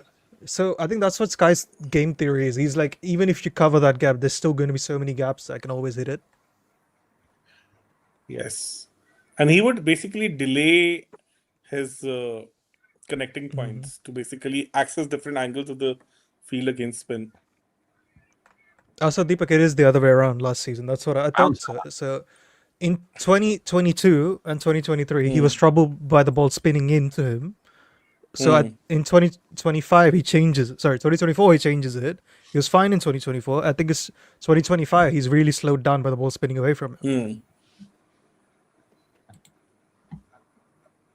Imagine. Who's your favourite seam versus spin players? Like, who's got the biggest disparity? Like, one of them jumps straight Rahane. into who? Rahane easily. Not even close. I mean, you can have who are you it. talking? Lomraw's my favourite. I don't think I've ever checked Lomro. So Even I've also not followed him enough. recent Lomraw, if you go all time, you don't find out very much. But the last few years of Lomraw, he's like just the difference is absolutely outrageous. I'm trying to get a big enough sample size to look at here. Anyway, sorry, Deepak, you're going to say something. Then I've just Lomrawed you out of sync. No. I was just I was just saying that without anybody noticing, Krunal has already gone through 3 of his overs. Yeah, he's crazy. Brilliant bouncer, that last ball, by the way. So he's just burgled a 5-run over there. Damn. And now the rate has just jumped up to what? Beyond 14. So I'm just going to ask you a random Can't make many Krunal mistakes. batting question. I'm going to ask a random Krunal batting question. Cool. So, in his first ever IPL season, what do you think he averaged and struck at versus spin? Oh, that's a good question. I'm going to go average 40, strike rate 100. Okay. All right. Deepak, any guesses for Krunal with the bat? I Versus think spin in the first season? his strike rate was better against spin. He was. What's the average good strike against- rate you'd guess? I think strike rate of like average of around 40 because he had a good season. Okay. And strike rate 130, I guess. Okay, so in his first season versus spin, Krunal averaged 129 at a strike rate of 253 versus spin. Okay, it's a bit better than I said. Like double boat. And he never hit spin in his life ever again, I think. Oh my God. But I remember him doing some. I mean, he came in 2017, right? 16. 16 IPL season, yes. Yeah. 17 was the one where he won I the think- man of the match, right? In the finals. I think for minimum of 50 balls, that was the highest strike rate we had till Puran went past it last season. So he had 8 knocks there. And yeah, I've 253 strike rate, 129 average. I've got that. I've got the same numbers, so at least my numbers are right. Wow. That's nuts. I don't remember him doing that. And I know he was high intent, certainly. But this is insanity, to be honest. Hardik's So he's debut funny happened versus in spin. 2000. Hardik's debut happened in 2015, right? For Yeah. Mumbai. And I think his Krunal first came the major next win year. is this Chennai game, I want to say. Suyash back. If they go after Suyash, he could end up with a 5 or 6 for here, you know. So Rob, you like this. So Krunal in his first year versus spin hit 11 sixes. And then he Wow. doesn't hit 11 sixes combined, I think, for his next 5 seasons. Versus Yeah, spin. that sounds about right. So if they set the field I said, 5, Sky 8, would be out on 9. that ball. But I don't yeah, understand why probably. they don't just simply use that field for Sky. Is it like kind of tempting him into all these shots so that he would end up No maybe idea. mistiming one of them? I want someone to do a piece on Phil Salt's relationship with the boundary rope because it is quite tempestuous. Like he's just misfielded another one for 4. He's taken some incredible catches down there. Yes. He caught one off Suryavanshi and then just dived over the rope for 6, didn't he? Because he wanted to join the fun. He's done another one that was given out that didn't look out. Like there's loads of fun he has as Suyash's figures. After his first 5 balls, he was 2 wickets for like 3 runs or something. And since then, it's gone 6-4-4 his last 3 balls. So maybe, yeah, he was 2 for 2 after 5 balls, and his next 3 balls have gone for 14. I think he's So, trying Rob, to rip. I have another fun spin we pace for you. Do you remember Namanoja? Of course, I do. IPL legend. Can you tell me? Can you guess his strike rate versus spin and strike rate versus pace in 2009? I have no idea. I have not watched that season, so no idea.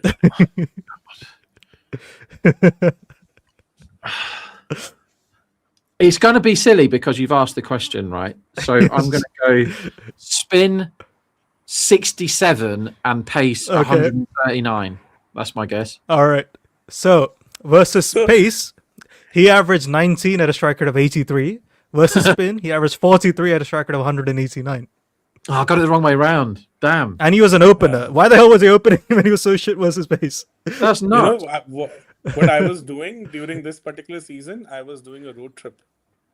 I wasn't watching the IPL either then, so I was setting the was- odds on it. Back then, I'd have been working for the bookie setting the odds. I was doing. also, a road what trip. the hell are Mumbai doing in this chase, by the way? Having a net. did Open net. Yeah. 2 weeks road trip from Zurich to the southernmost tip of Italy and all the way back. Oh, nice. Amazing. It was amazing experience. When are you coming to party in England, Deepak? When are we having your 40th birthday celebrations in England? Yeah, exactly. I've never been to England, so no idea. Really? Well, you got to come soon then. Yes. Because the visa was different, right? Because you had to apply for a separate visa. You can't just come on holiday for a couple of weeks. What, to England? My brother-in-law was there last week. Yeah. So England's a different visa. England's visa is much more painful to apply if you Yeah, aren't English. Or yes. How is if it? you're Indian, it's painful to get a visa. It's very painful because Yeah. Such a stupid country, England. Yeah. But like, I love having the British passport, Rob. I think once we were bored and we applied for like a Canadian visa and it took us 5 minutes. So Oh yeah, I've done that to America a couple of times, where it's just what was it? Americans? It took an hour. I think, Esther to or get- what's that? yeah. It is Esther. Yeah. Yeah. Not a big job. A friend of mine, when he's a gambler, he's a really good lad. But when he was at university, he's older than me. But when he was at university, the internet wasn't really a thing. It was like in its Okay. infancy, kind of late 90s or sort of mid 90s. And he was, everyone's email address was like, I don't know, Bill Gates at Microsoft.com or whatever. And he's very like into his politics. I know nothing about it, as you know. And he sent whoever was president at the time, Clinton maybe, he just sent an email to like Bill Clinton at thewhitehouse.com because that's how he thought the internet worked, slagging him off, just saying loads of stuff about what he thought about him and how he thought he was whatever.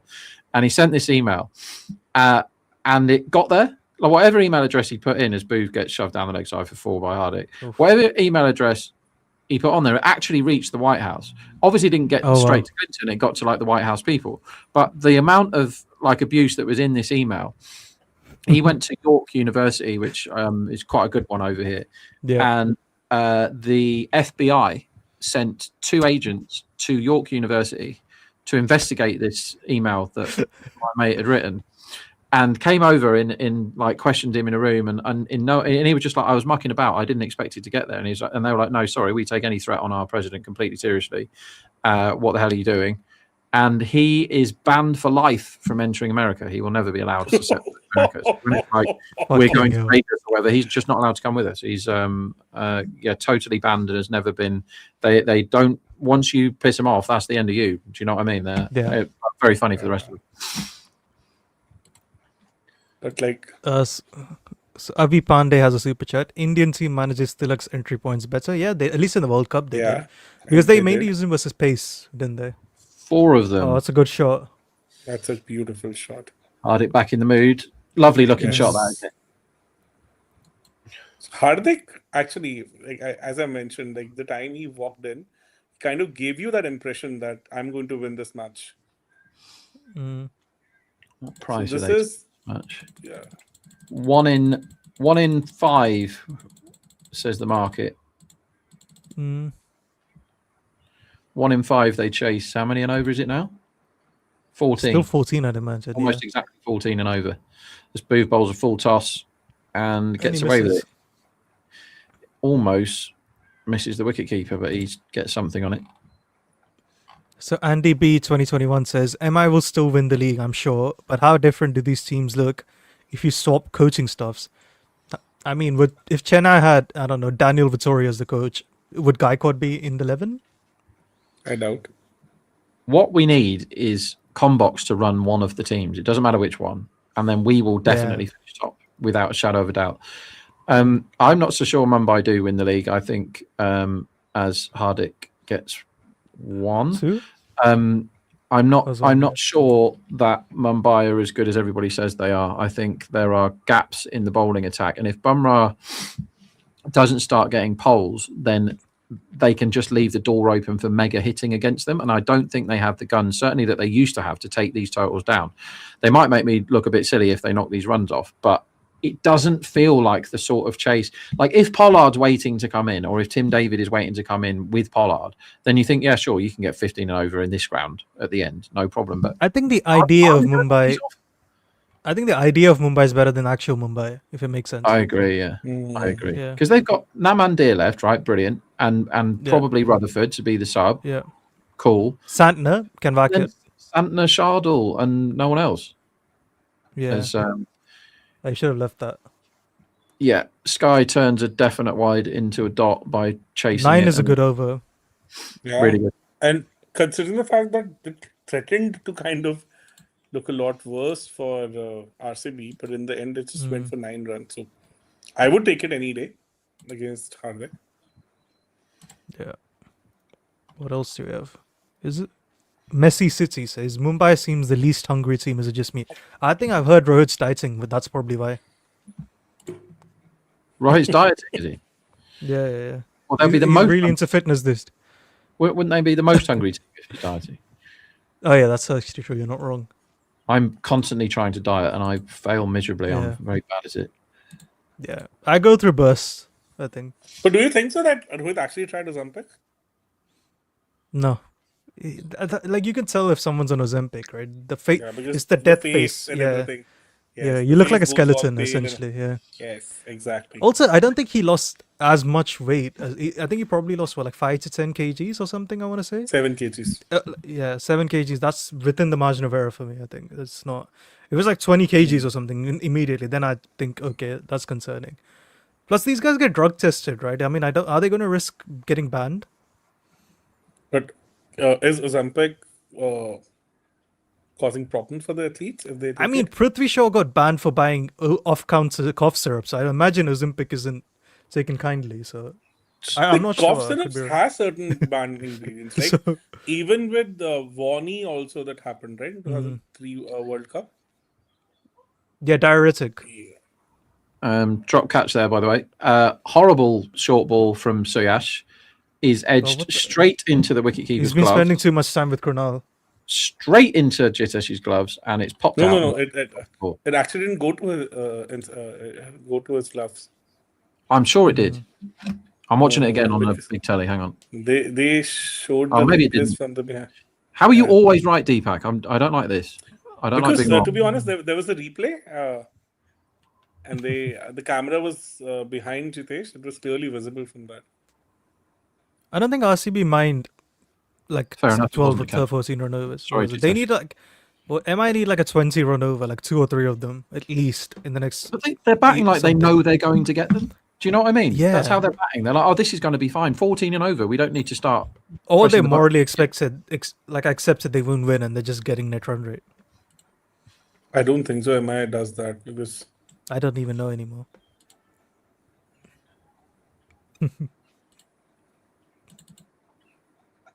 Oh, where's that gone? Oh, he misses it. Big swing from Hardik. Big angry swing. Yeah, this is the problem with him. When like he starts losing shape whenever he tries to hit it too hard. He really did lose his shape there. That was an ugly mow across the line.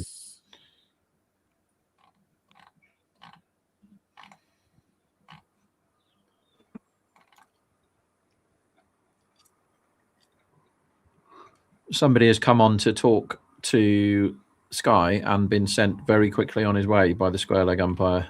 I think it was like a fake glove change. He's come on with like 38 different gloves, and the square leg has come over and said, "Come on, lads, like some of us have homes to go to." I wonder what the message was. Like, we need to score 15 and over. Probably. So Prakar Gupta says, what explains MI's obsession with not giving Bumrah the new ball? He comes in the 3rd or 4th over when the batters have teed off, less likely to go out. So one is the brand new ball isn't his strongest phase, so you don't really want to give him 2 overs in the phase he isn't the best at. And the other thing is what you don't want to do with Bumrah is telegraph any balls because so that oppositions will prepare for it. Yeah. But like his 2020 numbers were insane with the new ball, right? But did he kind of tee off post that? No, I think it is like it's not that he's not bad. I think he's really good. It's just that it's not his best phase. That's what I'm saying. So what are his best phases data wise? Would be the middle overs and death. I think his middle overs last season he was going at like 4 and over or something. It was crazy. Oh, Yeah, his middle and death compared to normal people is phenomenal, like ludicrous numbers. Plus, I yeah, you think- don't need to overcomplicate it with him, I don't think. I think if you're Mumbai, they're probably also thinking we could get Bolt and Hardik to bowl a couple of overs up front, so you don't need to. Bolt's not bowled well with the new ball, but if Bolt's bowling well, we wouldn't be questioning this move.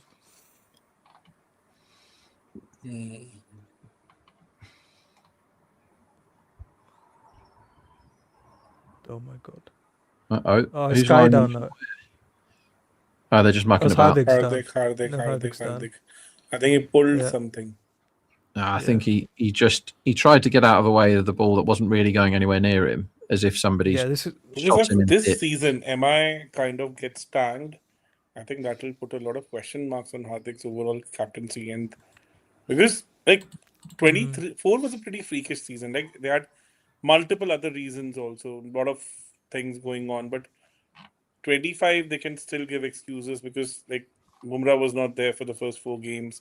And it kind of shifted the overall balance of their side significantly. But oh, that's a no 4. such Wow. excuses for this ish. It's a good shot. This is still below This par time- over this. Yes.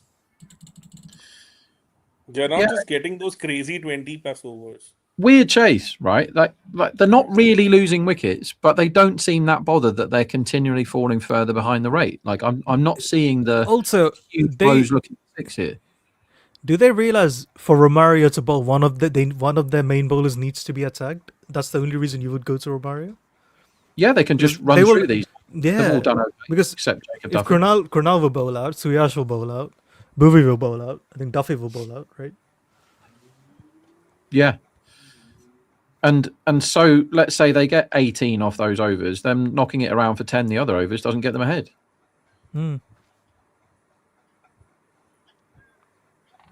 I mean, like they've been so chilled out in this phase. If they do end up chasing it, like fair play, because they've not convinced me that they're going to knock them off. Feels like they're going to have to be very lucky to chase from here. Exactly. Yeah. A lot of things need to go right for them. This It's feels a- like one of those similar to Dhoni what- chases where they need 60 in the last Yes. over and you get 26 of it or something like that. Yeah. Kedar Jadhav bowls a wide at the start of this over. Is he a Now politician they're now, almost. I think they're almost in that Travis Shake zone because they scored like 120 in the first 8 overs yesterday. But like that Yeah. required some insane hitting from both. So of what? them. They roughly need to Batters. double their score now, right? Yes. Yeah. With 8 overs to get them. I don't know. So don't Rohan know, is like, saying, confusing how me long this. before Hardik takes off his shirt and starts doing push-ups on the field as the required rate goes to 20? Yeah. If I looked like Hardik, Yeah, I'd have my well- shirt off a lot, I think. Yeah, same. When Combox is sponsored by Ozempic, though, we'll all be looking just like him. I mean, you will be in a couple of months, Deepak, with all these bloody personal trainers you've got, as Sky hits the ball directly to the He's out. man that And should he always is be there when he's batting. gone. Oof. He hits so many balls there. Yeah. Not a good This knock is by what Sky. we I were think. kind of discussing, right? That he needs to have fielder down there. So finally, they've been able to. I mean, yeah, like I said when he came in, if you just have men there, he's going to hit one to you eventually. Yeah, so 33 Jandit says, why is Innings in this why is chase? MI playing Right. for net run rate already? At least try. That's what I've been saying, man. It just looks like Yeah, I don't so know. weird? It's such a weird chase. It doesn't feel like at any point, maybe the first over when they got what did they get the first over 12 or something? Yeah. it felt like, all right, they're going to have a go at hitting the ball up in the air at least. But since the third over, when they'd hit 4 sixes in the first 3 overs, they just stopped going long ball, really. And I don't get it. It's been a very, very odd chase, this. So, there's another So Corner super Taken chat, like, quickly asks, why don't Emma have Will Jacks at 3 and Tilak at 6? So I believe that's because Will Jacks is in Paris at the moment. I could be wrong. yeah, he's So holidaying. he can't He's be in kind the of team if he's not in this country. So I think he's honeymooning because he married just after the Ashes, right? So he I was don't think due he's for a married, is honeymoon. he? I think so. He just I married. mean, I her don't know. after That's not the sort of thing I have any knowledge on. I don't know why I typed up there. Is Will Jacks married? Is Google going to help me here? Will Jacks married or not? There we go. Childhood sweetheart. In No, he got engaged. January. January 20th. Yeah. So, Okay. Will Jacks. my bad. So he just got engaged after the Ashes. But there is, you Paris. know, if you sign for an IPL team after you've been arguably the best player in the whole World Cup, then Mhm. you shouldn't. If I'm in charge of a franchise and you're my overseas player who did all right at 3 last year and you've just been the best player of the World Cup, I don't allow you to go on random holidays to Paris with your missus during the Also, why IPL. would you go Paris? It's such an overrated city. Yeah, it's pretty rubbish, isn't it? It's quite. Yeah. Yeah, it's not as fun as it says on the tin, is it? Like Paris? go Vienna or something. At least Paris. have some culture. This is a standard statement I hear from everyone about Paris. Yeah. Everyone. Like I've been, I've Overrated. enjoyed myself, but you know, there's Yeah. bars in every town and city in the world near enough. There's so- an area of Paris which is very good. On either side of it is rubbish. Yes. So Emma have the crap. guns with the bat, in my opinion. Half of the Indian team. Yeah. We had a small accident on the outskirts of Paris. Oh wow. We planned to do a road trip from Paris to Normandy, and in between, I don't remember, like it was some outskirts only. And somebody came this from the correct, wrong side Deepak? and banged into us. But like then the guy ran away, so we got the insurance and everything covered because it was not our mistake, and the guy just ran away. The guy went bang into us. This picture and the car. Just rented the car and the first day we banged it. So Sankalp says, wow, Deepak at Paris and immediately thought marriage, honeymoon. Typical North Indian. For fuck's sake. Because I somehow read, I got confused with the engagement and marriage thing, so that's the only reason I got confused. Because he did get engaged just after the Ashes, 12th of January. Paris is like the Eiffel Tower area is fine, but it's again like the idea is better than the actual reality of it. It's fine. There's better places in France to go. As Man, when we went there, we had to queue there for like 2 hours and it was -4 or something. Fucking hell, that was awful. No, I don't queue. If queuing is necessary, then I'm not going to whatever it is. I'm just like, no, I'm not doing that. Thank you. Unfortunately, I was a child, so I couldn't say anything. That's all the more reason not to queue when you're a child. You can get away with all sorts. You just got to scream and you don't have to do anything when you're a child. I did. They just don't care. I think I screamed so much they just ignored me after a while. It was just white noise to them. So Rob, you have to understand there are 2 Indians on this stream with you, so screaming and all those things don't work for us. The parents are just immune to it. My daughter's autistic, so we get a magic lanyard with sunflowers on. That means you don't have to queue at any airport. It's like the best thing ever. It's just like, Bobby, put your magic lanyard on, please, because it's really busy in this airport. And then we just march straight through all the queues and all the whatever you call it. It's lovely. Makes traveling a lot better when you get one of those. I mean, you've probably got autism, Aaron. Just get yourself one of those lanyards, mate. And I definitely have autism. I just don't know where I lie on the spectrum. That's the thing. I think unfortunately I was too old before I realized I had autism. So yeah, same mate, same.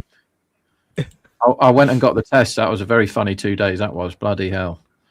The test when you're a kid looked really fun. You just get to play games and people watch you playing games and stuff. But when you're an adult, they ask you loads of horrible questions. They got my wife in to basically assassinate my character in front of 2 other women. That was fun. And then they're like asking my mum to fill in a questionnaire about, is this out? Another one? No. It's Krunal is lying on the floor with his arms and legs in the air, so he didn't catch it. Hardik has gone straight down the ground. Yeah, Cronell's made an absolute mess of that. It would have been a good catch, but he's run forward instead of sideways and got himself into a bit of a mess. And that could have been the ball game right there if he takes that.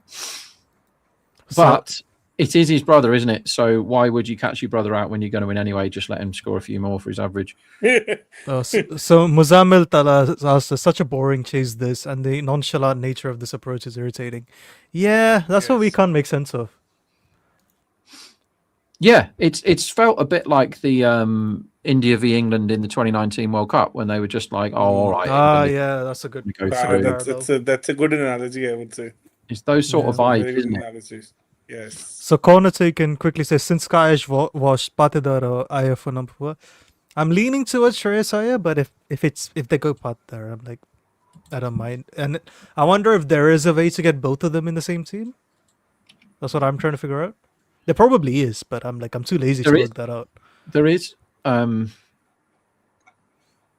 you can do it. Is this out? Mm-hmm. Is it out of the ground? Is it out of the world? He's got looks hold of like that. a 6. Yeah. That's a 6. So the required rate comes down to 16.5 and over. So Rahul says, am I making Kohli's innings look good? So Andy's saying they're both better than Tilak. I think they're both comfortably better spin hitters than him. I'd still take Tilak versus pace, I think. But At least Shreyas I'd has have improved patted this that. game. Oh, he's definitely improved his game. Shreyas- I love Shreyas, I think. No, I don't think Shreyas is as dominant versus spin as people say he is, if it makes sense. But he Rajat can. Patidar, Like, he it is totally as depends, dominant. But No. with Shreyas is more 150-ish. Patidar is close to 200. That's what I mean. Yeah, with Shreyas, I think it just depends. Like, he always gives you that impression that there's a gear or two left in him, and he can always go up the gear like whenever required. Like, to be honest, with all the Punjab matches, there've never been a situation where he actually needed that. So No, I do think there is an element of his ceiling is lower than Patidar's. I think I do think there is so he's very different. He's more conventional versus spin than I think Rajat is. Rajat just bludgeons it, right? I think Shreyas is still, I think at times too much of a batter versus spin. Whereas I wouldn't be surprised. He's the type of batter to average 80 versus a track of 155 in a season versus spin, right? I think Rajat's more like 35 at 200, that sort of a batter. makes sense. Yeah. I think So Shreyas also is kind of Yeah, so I was answering Akko Bez's question. They could be 3-4. My issue with that is I don't think Shreyas starts versus pace that well. Which is why if you see last season they have Inglis at 3, and this season they have Cooper Connolly at 3. So that's the issue. I think both of them are number 4s. He Who started Shreyas? the season at number 3, yes. And then he kind of tapered off because he was not, as you mentioned, he was struggling against pace, and then English kind of started. Oh, last coming season, at yeah, number he 3. starts at Yes. 3. Yes, that's right. Yeah, I think if there's a great power play, you could happily have no issue with Shreyas at 3. It's just that when he's walking in the 4th over, I don't know. But even I'm not as confident. even after amazing power plays, Punjab was struggling from over number 7 to 11 last season. They were the worst team in that phase. So Also, the Shreyas power was play, they lost so many wickets in the power play. Yes, I think that's a very good viewpoint that you've given, because I was kind of wondering that why he kind of shifted from 3 to 4 last season, and I was not able to come up with a rational answer to that. But now I can easily understand, because yes, he was struggling against pace because Hazelwood kind of got him out a couple of times. And It was in then Mullapur as well, right? He just couldn't make any runs in Mullapur Yes. last season. Yeah. hardly anything. I think in like 4 matches Yeah. or 5 matches, scored like 30 runs or what? Yeah, no. So if you look at the last game versus SRH, I think he outdid in 1 innings what he did in 6 innings last season at Mullapur. Exactly. Yeah. Exactly. In fact, doubled the score. Yeah. I thought ODIs is 30. interesting. He scored 30 in last 5 in 5 innings last year in Mullapur, if I'm not Yeah. mistaken. Because So Rahul is saying 4 Shreyas and Patidar at 4 and 5. It can't work because you need all rounders and keepers in the top 5. One of the other needs to bat.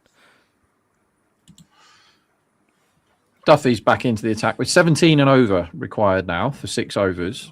Obviously starts I'm with a bored wide. of this game, man. That's what everybody does. I've been bored of this game all the way through, really. I'm almost yawning. I'm actually Yeah. yawning. Fuck's sake. 2 runs.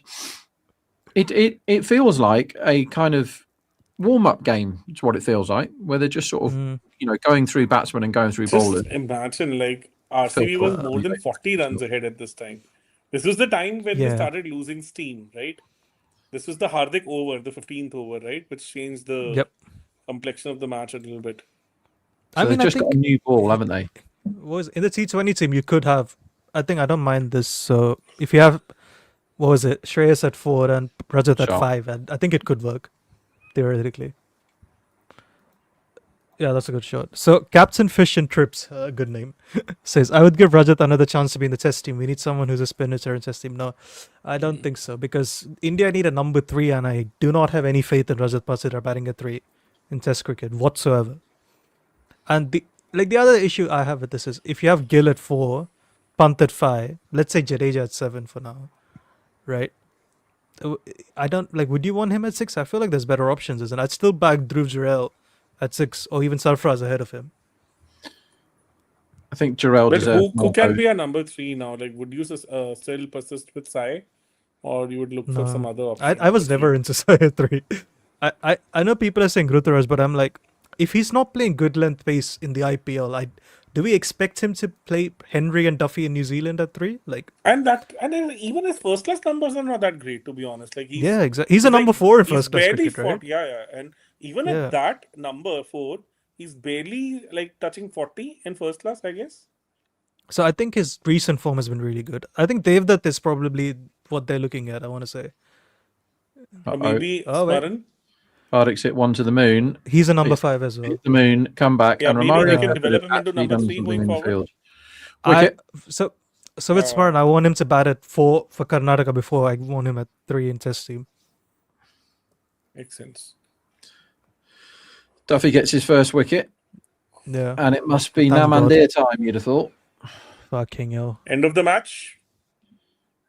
It's been ended 5 hours ago. Were they ever in the trade? After 3 overs, yes. When Rick was at 28 or 12. With all the resources, everything Mumbai has, to be honest, there seems to be some big holes in this side, to be honest. They're with this bowling unit, Bumrah will have to do a lot of heavy lifting. Yeah, definitely. The fuck off, Gandhi. This is not a Washington Sundar number 3 space here. I refuse to let that be a reality. No, you can't do that. No, I'm not allowing that. Nah. I can't work out Washington as a cricketer. I know he's good at cricket, and I know he has lots of skills, but I don't know where he T20 particularly. I don't know where he fits in. Test match, you can find a home for him if you need him. I think in international cricket, it's quite easy to answer. In Test cricket, he's a batting all-rounder, and in white ball cricket, he's a bowling all-rounder for India. IPL, I have genuinely no clue. Yeah. It's one of those, with all the false number 3 globally, I think people are kind of undermining the importance of having a proper number 3, because in Test cricket, considering the fact that it has become little bowler dominant, because of all the wobble ball and all the kind of pitches we're getting. So number 3 actually, I wouldn't mind an old school number 3 like Pujara or Rahul Dravid now. I mean, I don't think they can just will a Pujara or Rahul Dravid, Deepak. I think the entire issue, there is no Pujara or Rahul Dravid. Right? Well, Yes. I think Pujara was averaging 70-ish in Ranji when he was picked. There isn't a number 3 that's averaging that right? Malivar, because No idea. can he be built into that kind of a player? That's the first time I've heard his name, so I can't comment. Ganesh Malivar. Nah, I can't say I haven't. I need to do some research into him then. He's playing for MI. So he's in MI squad. He's the one who scored back-to-back hundreds in the Ranji finals of 2025. Is it Danish Malivar? Let me check this. Yeah, again, so he's played 26 innings, averaging 49, 300s, 1050s. Again, I don't like that. He's young. He's very young. Again, that's my issue with this team, right? Because there's so many high ceiling players in the Indian Test team. I need someone that is reliable. I don't care if they average 50. I just need them to average 35 for next 3 years at number 3. Someone, right? The problem is I can't think of anyone who can do that at this point. I think if they can actually develop somebody like Smaran into a proper number 3, I wouldn't mind it, because He Guy definitely looks should, but I don't want India to do it. I need Karnataka to do that yeah, at some exactly. point. Yeah. It has to happen at the domestic level first, no doubt about it. Maybe he should also start looking at his career that way. He can talk to the management that I want to bat at 3. Maybe there's a better chance of him Sure. getting into the Indian seat. Someone else has gone down with an injury here. Bloody hell! Is everyone going down Rasik, today? Must be super humid. It's all I can. Yeah. Is it Rasik's been Yesterday yesterday? it was insanely humid. Like, it was, because I did a lot of walking yesterday in Mumbai, and I can be rest assured of that. It was pretty humid. It was not that So hot, people but it was actually humid. are recommending Dhruv Shori. I don't know his. I'm not. Are you familiar with his record, Deepak?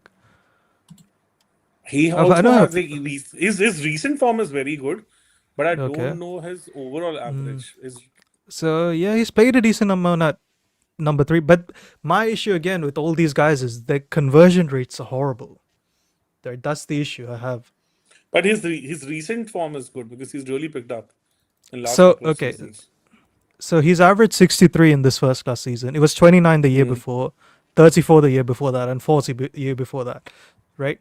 It isn't giving me a lot of confidence. I'll be honest. That's what I'm saying. His recent form is good, but the overall record I was not that familiar with, because this is what I know. Like, I need top of you wanna my check head, when he I makes knew that his runs. recent form is good.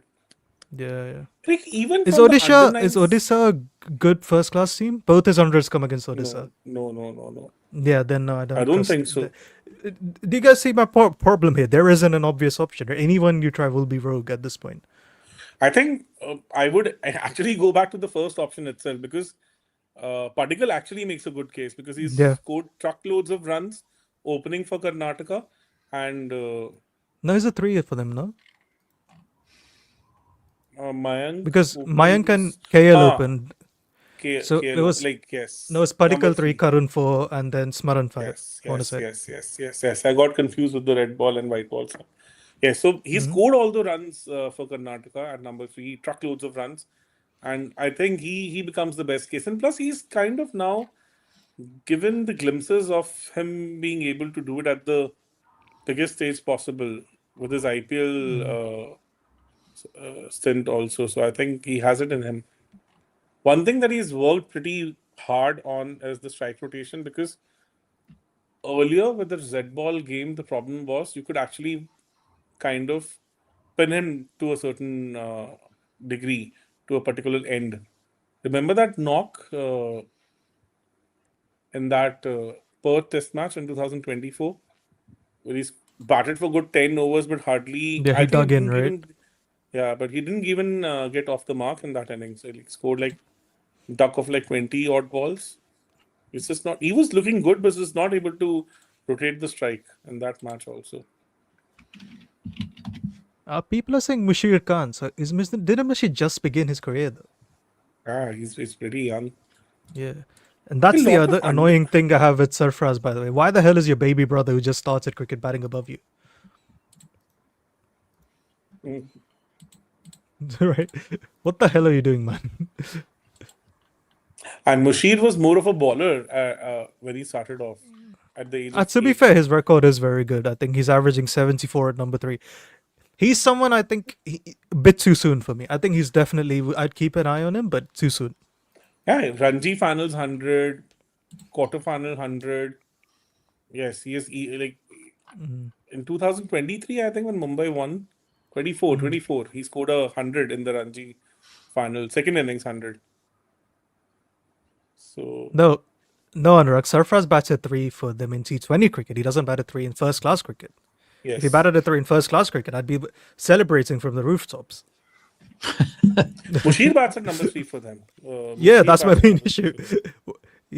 Why is a Sarfraz bats at 20-year-old 5, batting above 4, you? 4 or 5 for them, I guess. It's 5, yes. I think like Old Man Rahane and both Mushira both batted above him at several times.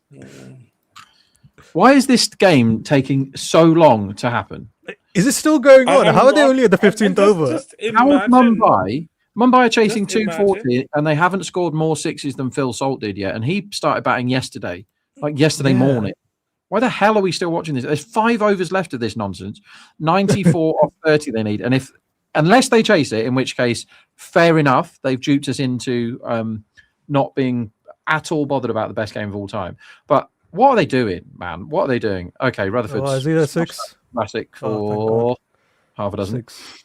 Okay. Maybe we're So right. we They have a- finally got more sixes than Phil He Salt. is done. He's seriously done. So think Corner that- Taken quickly is asking, MI scouting has really dropped the ball post-COVID. Yeah, maybe. I think there's an element of we've already got all these amazing players. We don't need to try too hard. Exactly. And Yeah. also, I kind of feel that Mumbai has become a little impatient about their combinations, the kind of players they've backed. Somehow, like they always had that feeling. They always gave that feeling that they would build a core and would back that core. But post the 2020 season, I think even if you're kind of having half a bad season, there's a high possibility they might get rid of you. This is never used to be the case with them. Yeah. No, to be fair, they did. Cause comments pointed out, MI have found Tilak and Namandir in this period, right? And they did buy Stubbs and Brevis. They just let go of them like dum-dums, right? That's the only issue. As Rahul, I agree with 100% with Rahul. Like Sarfraz Khan is the Steve Waugh of the Mumbai team. It's like selfishly deciding to say it fights about his average. And not taking the tough role. Why So we Sheraton haven't- Katie says, You're allowed to have Oh, now for fuck's sake. a full Oh. massage and change all your kit and have a shower in between balls in the IPL. Like someone needs to step in here and say, some people don't want a T20 to last 5 hours. What time did this game start? 4 hours ago, and we've got 5 overs left. mm-hmm. And it gets Insane. boring because it's back-to-back games. And So there's something Sheraton they really Katie need to look says, into. Dhoni gets 15 of Nisham easy in the last over. I assume this is 2019 semi-final. Yeah, probably, So- maybe. I think when he got out, they needed like what 23 of 9.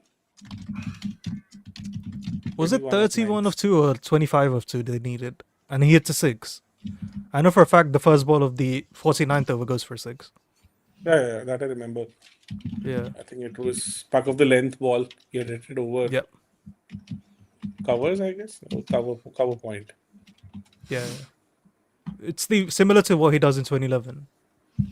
Yeah.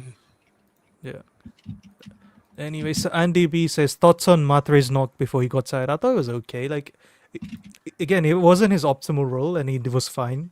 But I don't think it's great or anything. Rob, thoughts? I think Fine. Like I wasn't overly impressed by it. Like I honestly, I just thought it was fine. He was all right. He's clearly very good, and he has a potentially very bright future. And I watched a lot of the under-19 World Cup, and I thought he looked really good in that in patches. But his knock the other day, it's not stuck in my brain at all. What do you guys think? It was all right, wasn't it? It wasn't great. It wasn't I think terrible. first 50 runs were brilliant, 26, 27 balls. But the problem was like he and Sanju kind of got stuck at the same time. So there was there was a phase in between, I think from over number 14 to maybe over number 18, 17, where like both of them were not able to score anything. Sanju was nearing the 100 and he was also stuck. So that was the phase. Oh, And it's the another result. wicket. They're gone. Yep. 19 and over. We go up to now nearly. Yeah, back of the lane ball. But This this is game- how's this really game still looking going ugly on, now. man? This is really, really, really looking ugly, to be honest. This is No, this is going why, to be like, one when everyone embarrassing. in the group chat was like, oh, Mumbai could chase it. I think there's dew coming. I'm like, really? Like, I don't, like, Rob, like, you and I just almost never gave them a chance, right? From the first innings. No. Somebody Yeah. wants 100 quid at 89-1 that Mumbai chases. They don't chase these 1 in 90, do they? 1 in 800, maybe. Like, how do they chase these? Just somebody comes on and bowls 5 wides like every ball until somebody stops him. Like, how does it happen, really? 19.33 and over now. I think I mean, fans Rob, are there's starting to nothing leave left. now. Santner now, and then obviously you've got So Shah. Santner, just imagine like what he did with McConkey against Sri Lanka. Even that kind of an effort won't be able to win them this. Oh yeah, I forgot. This scored is like MI are effectively 6 down now, aren't they? Because Rohit's injured. So they scored like what 17-4 against Sri Lanka in that match, that freak match. McConkey and Santner. Yeah, crazy. Oh yes. Yeah. So even with that effort, they won't be able to win this match. Just imagine. Yeah. They're this far behind. See, the thing is, Rob, they've been so shit in the chase. I can't tell if this is not a mega road. Very good question. Well, it didn't swing at the start, right? And that should get you loads in the power play in this day and age. It looked like very, very easy batting conditions in both power plays to me. And anyone that was just mowing through the line was fine, but they didn't mow very much. And after that, has it spun much? Not really. Suyash bowled a great first over, which I think will probably be forgotten after this game. I don't know. Like, who struggled? Jitesh did, but for his 10 off 9, and Kohli slowed down, but everyone else was fine. Just feels like this is they've not been all comfortably that been the worst. It's comfortably the worst, I think, day of IPL we've had since it began. It's been such a shit both games. Yeah, Yes. I couldn't be bothered with the first game. Thought swimming with my daughter was a much better idea than watching Gujarat bore me to tears chasing those runs. We now have. You're not allowed to have treatment 3 times in the same over if you've got cramp. Just suck it up, bowl off spin for 1 ball, and let us all get on with our lives. And 2 excuse players me, and run over to help a man who's got cramp, who's gone down 3 times in this over with cramp and got a wicket.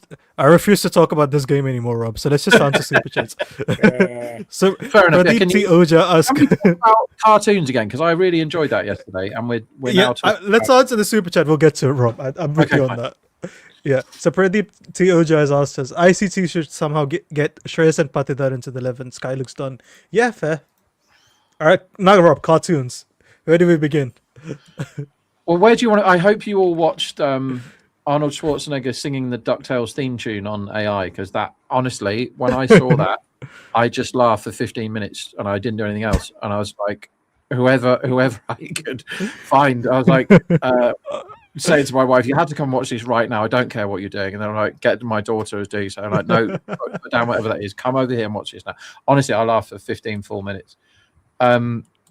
Cartoons. The thing is that there aren't how many crossed over from England / America to you guys when you were kids.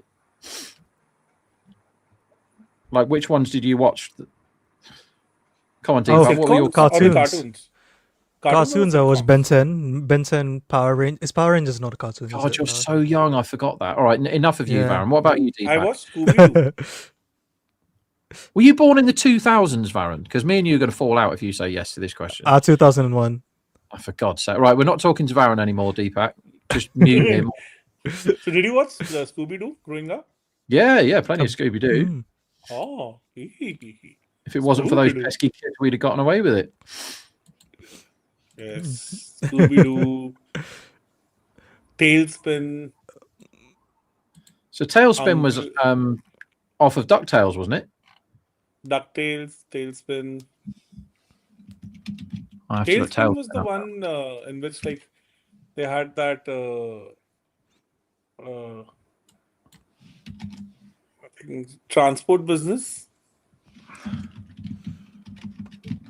Somebody chat. Baloo. Where's that ball gone? Romario's has come on to finish the over, and he is taken the an first amazing ball caught wicket. ball. Absolutely amazing caught ball. So The Romario best thing that happened this game. This. hopefully going to end this game with figures 1 ball, 1 wicket. Thanks very much. Pay me my money. Great catch. I mean, he's fielded like the bag of potatoes that we've been talking about. happened The with that umpire's ball? calling lots of people around. For what reason? No ball! Of course it is. Of course it's a no ball. Let's For take some more fuck's notes. sake. Why is it a no ball? Yeah. So Romario has actually tried in the field for the first time today and done a really good running diving catch off his own bowling, because why try if anybody else's? Gets the wicket. Everybody celebrates. Everyone's going mad for no reason because they've already won the game. And then it's a no ball. Lovely stuff. Man, this day does not deserve a post-match live, Rob. Yeah, I know. I think we should do a 35 seconds post-match live, and that includes both games, intro, and see you later. It was a But shit I've day not done and it for ended. the last 3 days, so definitely I have to put in my best effort. So I'll be covering The issue almost the is, entire I have week. no memory of what happened in both games, and I've watched both games today. It's one of those though. Like, we had 2 brilliant games in a row with loads of stuff to talk about earlier in the week, Yeah. and that's great. And I remember those. I really enjoyed it, and both of them were like last ball nonsense running thrillers. As the free hit goes straight up in the air, God. will be caught. So all that happens when Romario bowls is every ball's a wicket, but none of them count. And today has been completely useless, and there's no point in worrying about it for the future. Like, both teams have got smoked. One team didn't score enough runs, and the other team scored too many, and that's it. You know, like, I've forgotten today already. Tomorrow's going to be fun though, because we get to watch Suryavanshi again. Oh, thank God. And like, he was born in bloody 2011 or something, wasn't he? It's disgusting. Yeah. Absolutely. 11. I was Just already before the World Cup. Just before the World Cup finals. Tomorrow, Sunrisers versus Rajasthan. Fucking hell, finally. I need something to reset my brain after what I've witnessed today. I want Sunrisers to score 172 all out, having been 120 for none after the power play, and then Rajasthan chase it in 11 overs. That's what I want to happen. How many do you want Rajasthan to chase? 170 in 11 overs, something like that. Nah, power play, Rob. Expectations need to be high.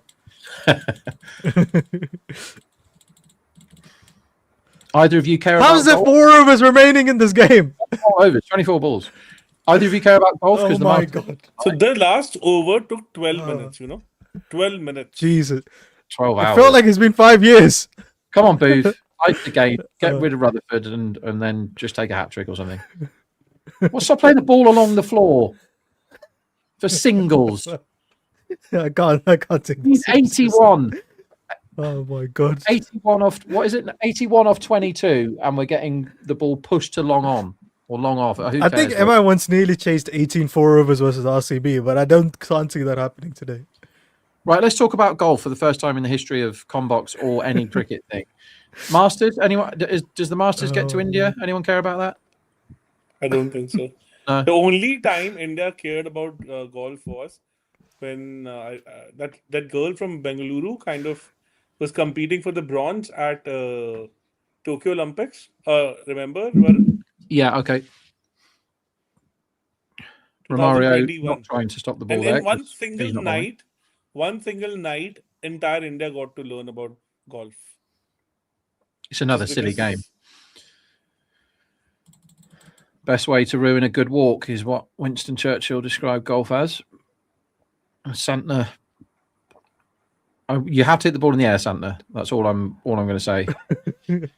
Shovels it for another boring single. Man, we need a simulate button in real life.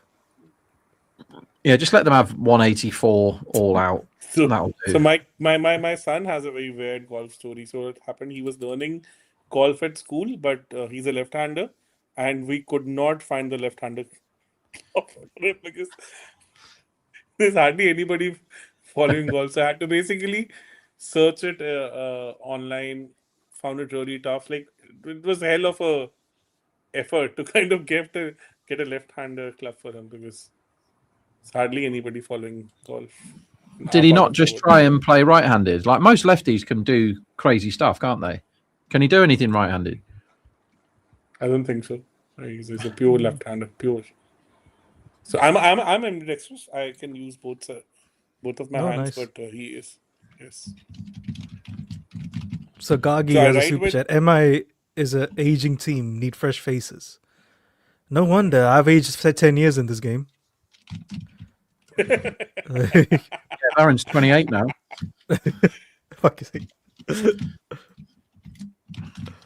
Sorry, Deepak, you were saying about writing with both hands.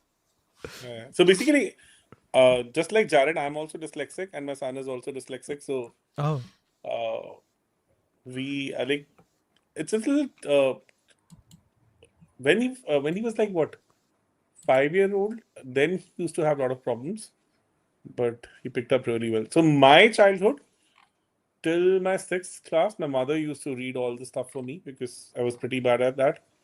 And then my actual reading started after my graduation, actually, in 2008. When I actually started reading books.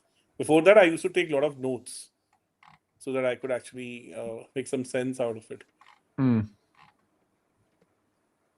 But like one advantage that I have is I have this very strong image perception and also a pretty visual kind of a memory. So a lot of my memories are visual.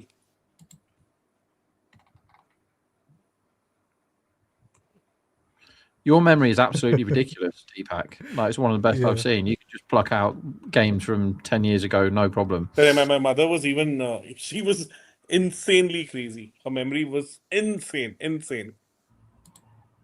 Like, she would put me to shame, to be honest, with her memory.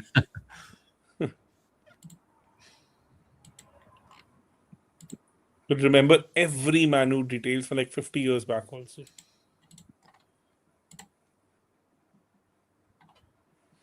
And she was crazy about Sudoku. Every day she would solve like what 10, 15, 20 Sudokus.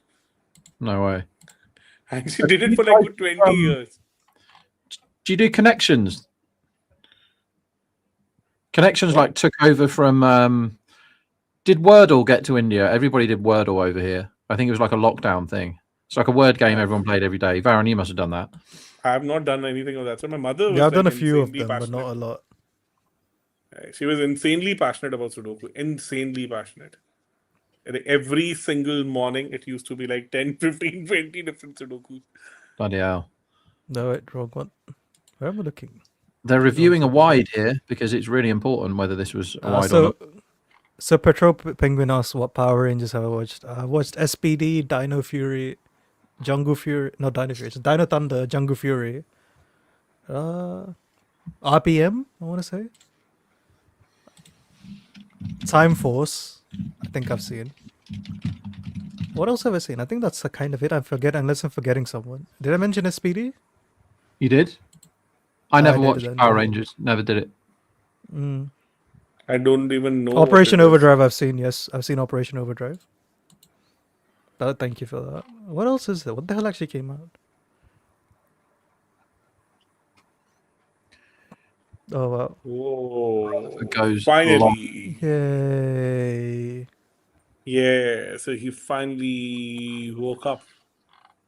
The other four. So like 15 balls. 16 ball 23, 17 ball 29. Oops, sorry. So Rudra Patel says, first time I've seen a team not go for the win or the Nara. Have you ever seen MS Dhoni bat in a chase recently? That's kind of what MI are doing on there. If you're still watching this game, then you're every bit as sick as we are. So congratulations Yes. on joining the madhouse. Mystic Force, yes, I have seen Mystic Force as well. That's the other one. Yep. I think I saw all of them from like 2004 to 2010ish. Then I got into Disney Channel more. What's the best Disney film then, Varun? I like Lion King's my favorite one, I think, from Disney.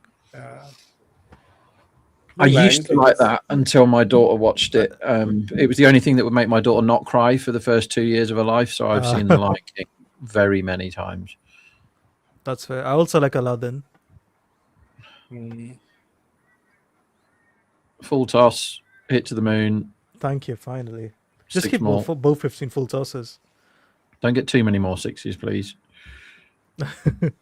I'm backed RCB to With get a them little back. bit of more intent, actually, MI could have made a match out of it, to be honest. Like, they're not that. Hold up, I need to The see this intent was stuff. just not there.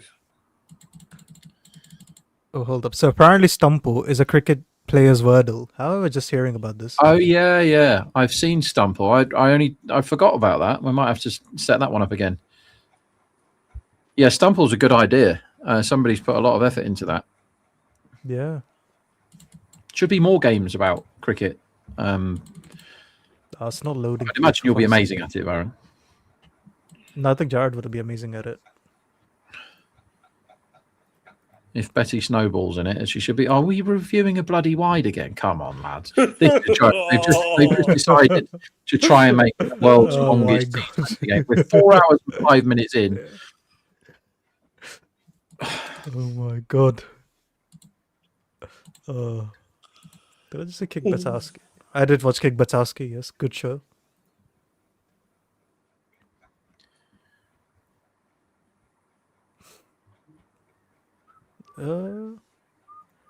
Haven't really been into the Marvel Cinematic Universe since Endgame ended. I just saw No Way Home, which I liked when it came out, but I don't think it's a good movie if you watch it back, because I think what do you call it? The only good thing about that movie is the cameo of all the Spider-Mans together, and it just does not work the second time around. Like, to be honest, growing up for me, like only three things existed in my entire childhood: cricket, history, and physics. That's it. Nothing in between. Nothing. Like Wow. my parents, like they both are like my dad still. They're big history buffs. So like any drive, any discussions, I used to have trunk loads of history books at my place. So they are like, that's the reason. Like any travel, any discussions, any dinner table discussions had to be history. History. Physics obviously was my passion since I was like 5-year-old, and then cricket happened around 10. I didn't really go nuts about cricket until the 1999 World Cup. So I would have been 16, something like that. That's when I really got hooked. Before, I'd watch bits. There wasn't much on the telly. Like, we didn't have Sky TV, so we only had 4 channels. And there wasn't much cricket on the telly. Basically, you'd get England Test matches and the odd sort of bits of Sunday afternoon, league cricket. So we didn't get much. And then when the 1999 World Cup happened, I think it was like BBC 2 or something. I got every game and I just watched all of it, the whole lot. And I was like, this is amazing. For me, it was 96 World Cup. I started watching from 96 World Cup. That was Sri Lanka just going mental, wasn't it? And changing the game. Yeah. I think my first game was West Indies versus India. I think it was in Gwalior. And Courtly Ambrose, I think, took down Indian top order for fun. Like Sidhu and Jadeja were knocked off. Like when Sachin was dropped in that match, but he really batted well. So that was my first proper cricket memory. Like my mother was insanely passionate about cricket. So like when she was expecting me, she used to watch test matches for like 5 days on the trot. So like, but I don't have any memories of that, right? So, but like my real, like I was association with cricket happened in 96 with that World Cup only. But before that, my mother always used to watch all the matches. She left watching after 2000 match fixing scandal.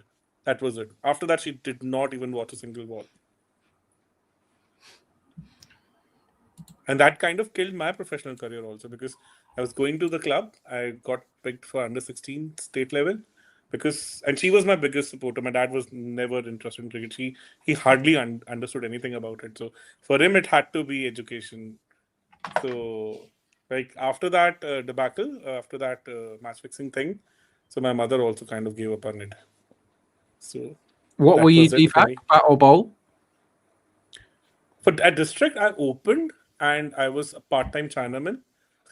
But the state level, I under 16, I became a finger spinner, left-arm finger spinner, and nobody knew that I could bat. Nobody, because my grip was still that of the Chinaman, because I had no idea that the finger spinner has a different grip. So in the trials, I was bowling undercutters, and they were like coming in with the arm, and hardly anybody used to pick it up. So I got truckloads of wickets in the trial and got selected. Because Mm. even I had So- no clue what the hell I was doing. Your son is a left-arm wristy too, right? Yeah, he's a left-hand Chinaman. Nice. Nice. So he got No, it's- smashed in the tournament today and day before. Mm, And yesterday, like the first time he got damn. smashed. So Triple And I Strike was is saying, kind can of- we talk about the fact that Prime Booby is back and Prime Shami is back? Geez, a year too late for the English team. We actually were trying to make a above 35 IPL team, I think, recently. It's actually not as horrible as you think it would be. I would agree about Boothie if he gets me 2 wickets in this over, which is what I need for a load of money. I thought he would get bowls with them needing 25 and over against him, but they seem to be hitting everything along the floor, which is strange. It was only the last over that Rutherford decided he was going to go into super turbo mode, but maybe that's because it was like 20 balls long. Have you got any cricket background, Varun, of playing? Not much, I want to say. So you remember Ratinder Sodhi? Who? Sorry? Ratinder Sodhi, who was the under-19 player with Yuvraj in 2000, and they won that under-19 World Cup. He even played a few matches for India. So his dad was the under-16 coach at Patiala. Ah, okay. So, like, I used to bowl Chinaman and I used to turn a lot. And they were like professional under-23 team. I think they used to play for Electricity Board, Patiala Electricity Board. So the captain used to kind of encourage me a lot to bowl Chinaman. And this, and he kind of recommended my name to the coach. Coach came for the trials. The first time he saw me bowl the Chinaman, he just walked away. He said, if you are a left armer, your ball should be leaving the right hander. It should not be coming into the right hander. So this is how they that kind happened of... a lot back in the day, didn't it? Yeah. Who's the but South like- African spinner? Robin Peterson, I think. Similar thing happens to him. Yes. Yeah. To Peterson also. He was the Chinaman bowler. And then it... and to be honest, very recently, just before the COVID, I got to know that finger spinner has a different grip. So all these years, I used to think that Chinaman grip and the finger spinner grip are the same. Crazy. Nobody taught me that. So. Oh, fair. So I saw a slow-mo of Jadeja bowling, and then I was just kind of wondering that why 3 of his fingers are like this. Why shouldn't be like this? So, this is how I got to know.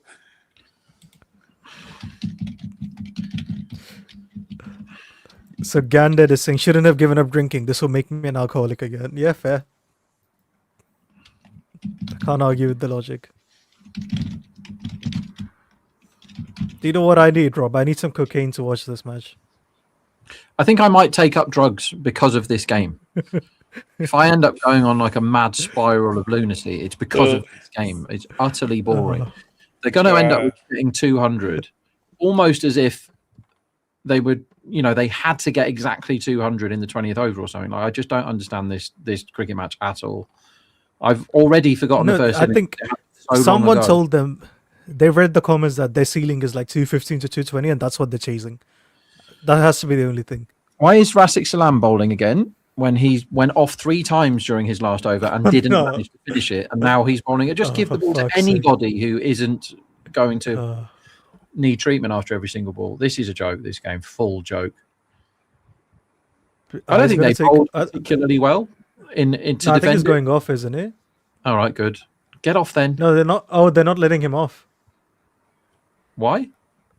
Oh, because they want to take more time out of the game. They're going for the record here. What's the record for IPL game? No, this has to be up there. Me and Varun were clean shaven when this game started. I still had hopes and dreams. What are we talking about, umpires? They need 45 off the last over. Just bloody bowl it. Viber Suryavanshi debuted and retired by the time this game is gone. He's 28 now, Suryavanshi. Oh, good. Oh, fuck. No ball. Is that a no ball? That's going to be a review for no ball. I've chased it now. So 45 required. First ball is something that we'll definitely check for a no ball that's gone for 6. So I'll head off 50, by the way. to the English post-match analysis now. Don't leave us, Deepak. Don't leave us alone. There's a very Don't leave us. good possibility that I might end up doing that before this match ends. Yeah, See if there's you a possibility you'll finish it, right? See if you can grow a full beard by the time this game ends. You've got 1 hour. So, Code Noobas, do you all do this for a living or you have to go work tomorrow? So, I do this for freelance, unfortunately. I just do this because The job market's fucked in the UK. I do it because I'm a masochist. Yes. Rob just does this for the love of the game, which he might hate after this game. Yeah, this is how I also started. But such matches are kind of killing my love for the game. Yeah, I used to really like cricket, and then this game. Do you know what? Reviewing every. I signed myself up for tomorrow's Watchalong, and I don't know if I have the energy or the patience. For an IPL, it might have been last year, it might have been the year before. Me and Jared were doing double. I was the only person, by the way, at Cricket 8. We did doubles every weekend, and I did every minute of every one of them. Like I was the only person that didn't sub out for somebody else. They had all, and because we were doing loads of betting stuff, and I was the only betting person. So we had lots of people that were just like, "Oh, I'll have 2 hours lying on the couch drinking beer and eating sandwiches," and I'm like, "Well, I'll just stick around then." And yeah, and this one game feels much more difficult than any of those double headers that I did all the way through. It's so boring. I genuinely think we should leave this, Rob, and start the post match. Fine. I think it might end earlier than this. But they might chase it now because we might see a load of no balls. Oh, let's check I'm a done. white. No. If that's a White wide ball. review, no, all White right, ball. Vignesh, end this. I'm done. We'll see you in the post match live. Fuck this. I'm serious. End this. End this. Oh boy. Oh boy. Oh boy. Oh boy. And, finally. So, Yes, end this. Yeah, end this hell. and the worst part And is the this- umpires are also like, they're not even intervening. So they're not even kind Wide. of trying their No. little bit too much. Bye, everyone. If you're still Okay. watching this, you're ill and you need to go and see a doctor. I'll head off. I'll kind of. All right, mentally. we'll see you later. I think I need to go. I need to get some therapy before I manage myself. Oh, God. It's still going on. Oh boy! Why is Vignesh not ending this? Because they're going to win. End it. Bye bye everyone. Bye bye. Bye. I'm Combox. The game lives on.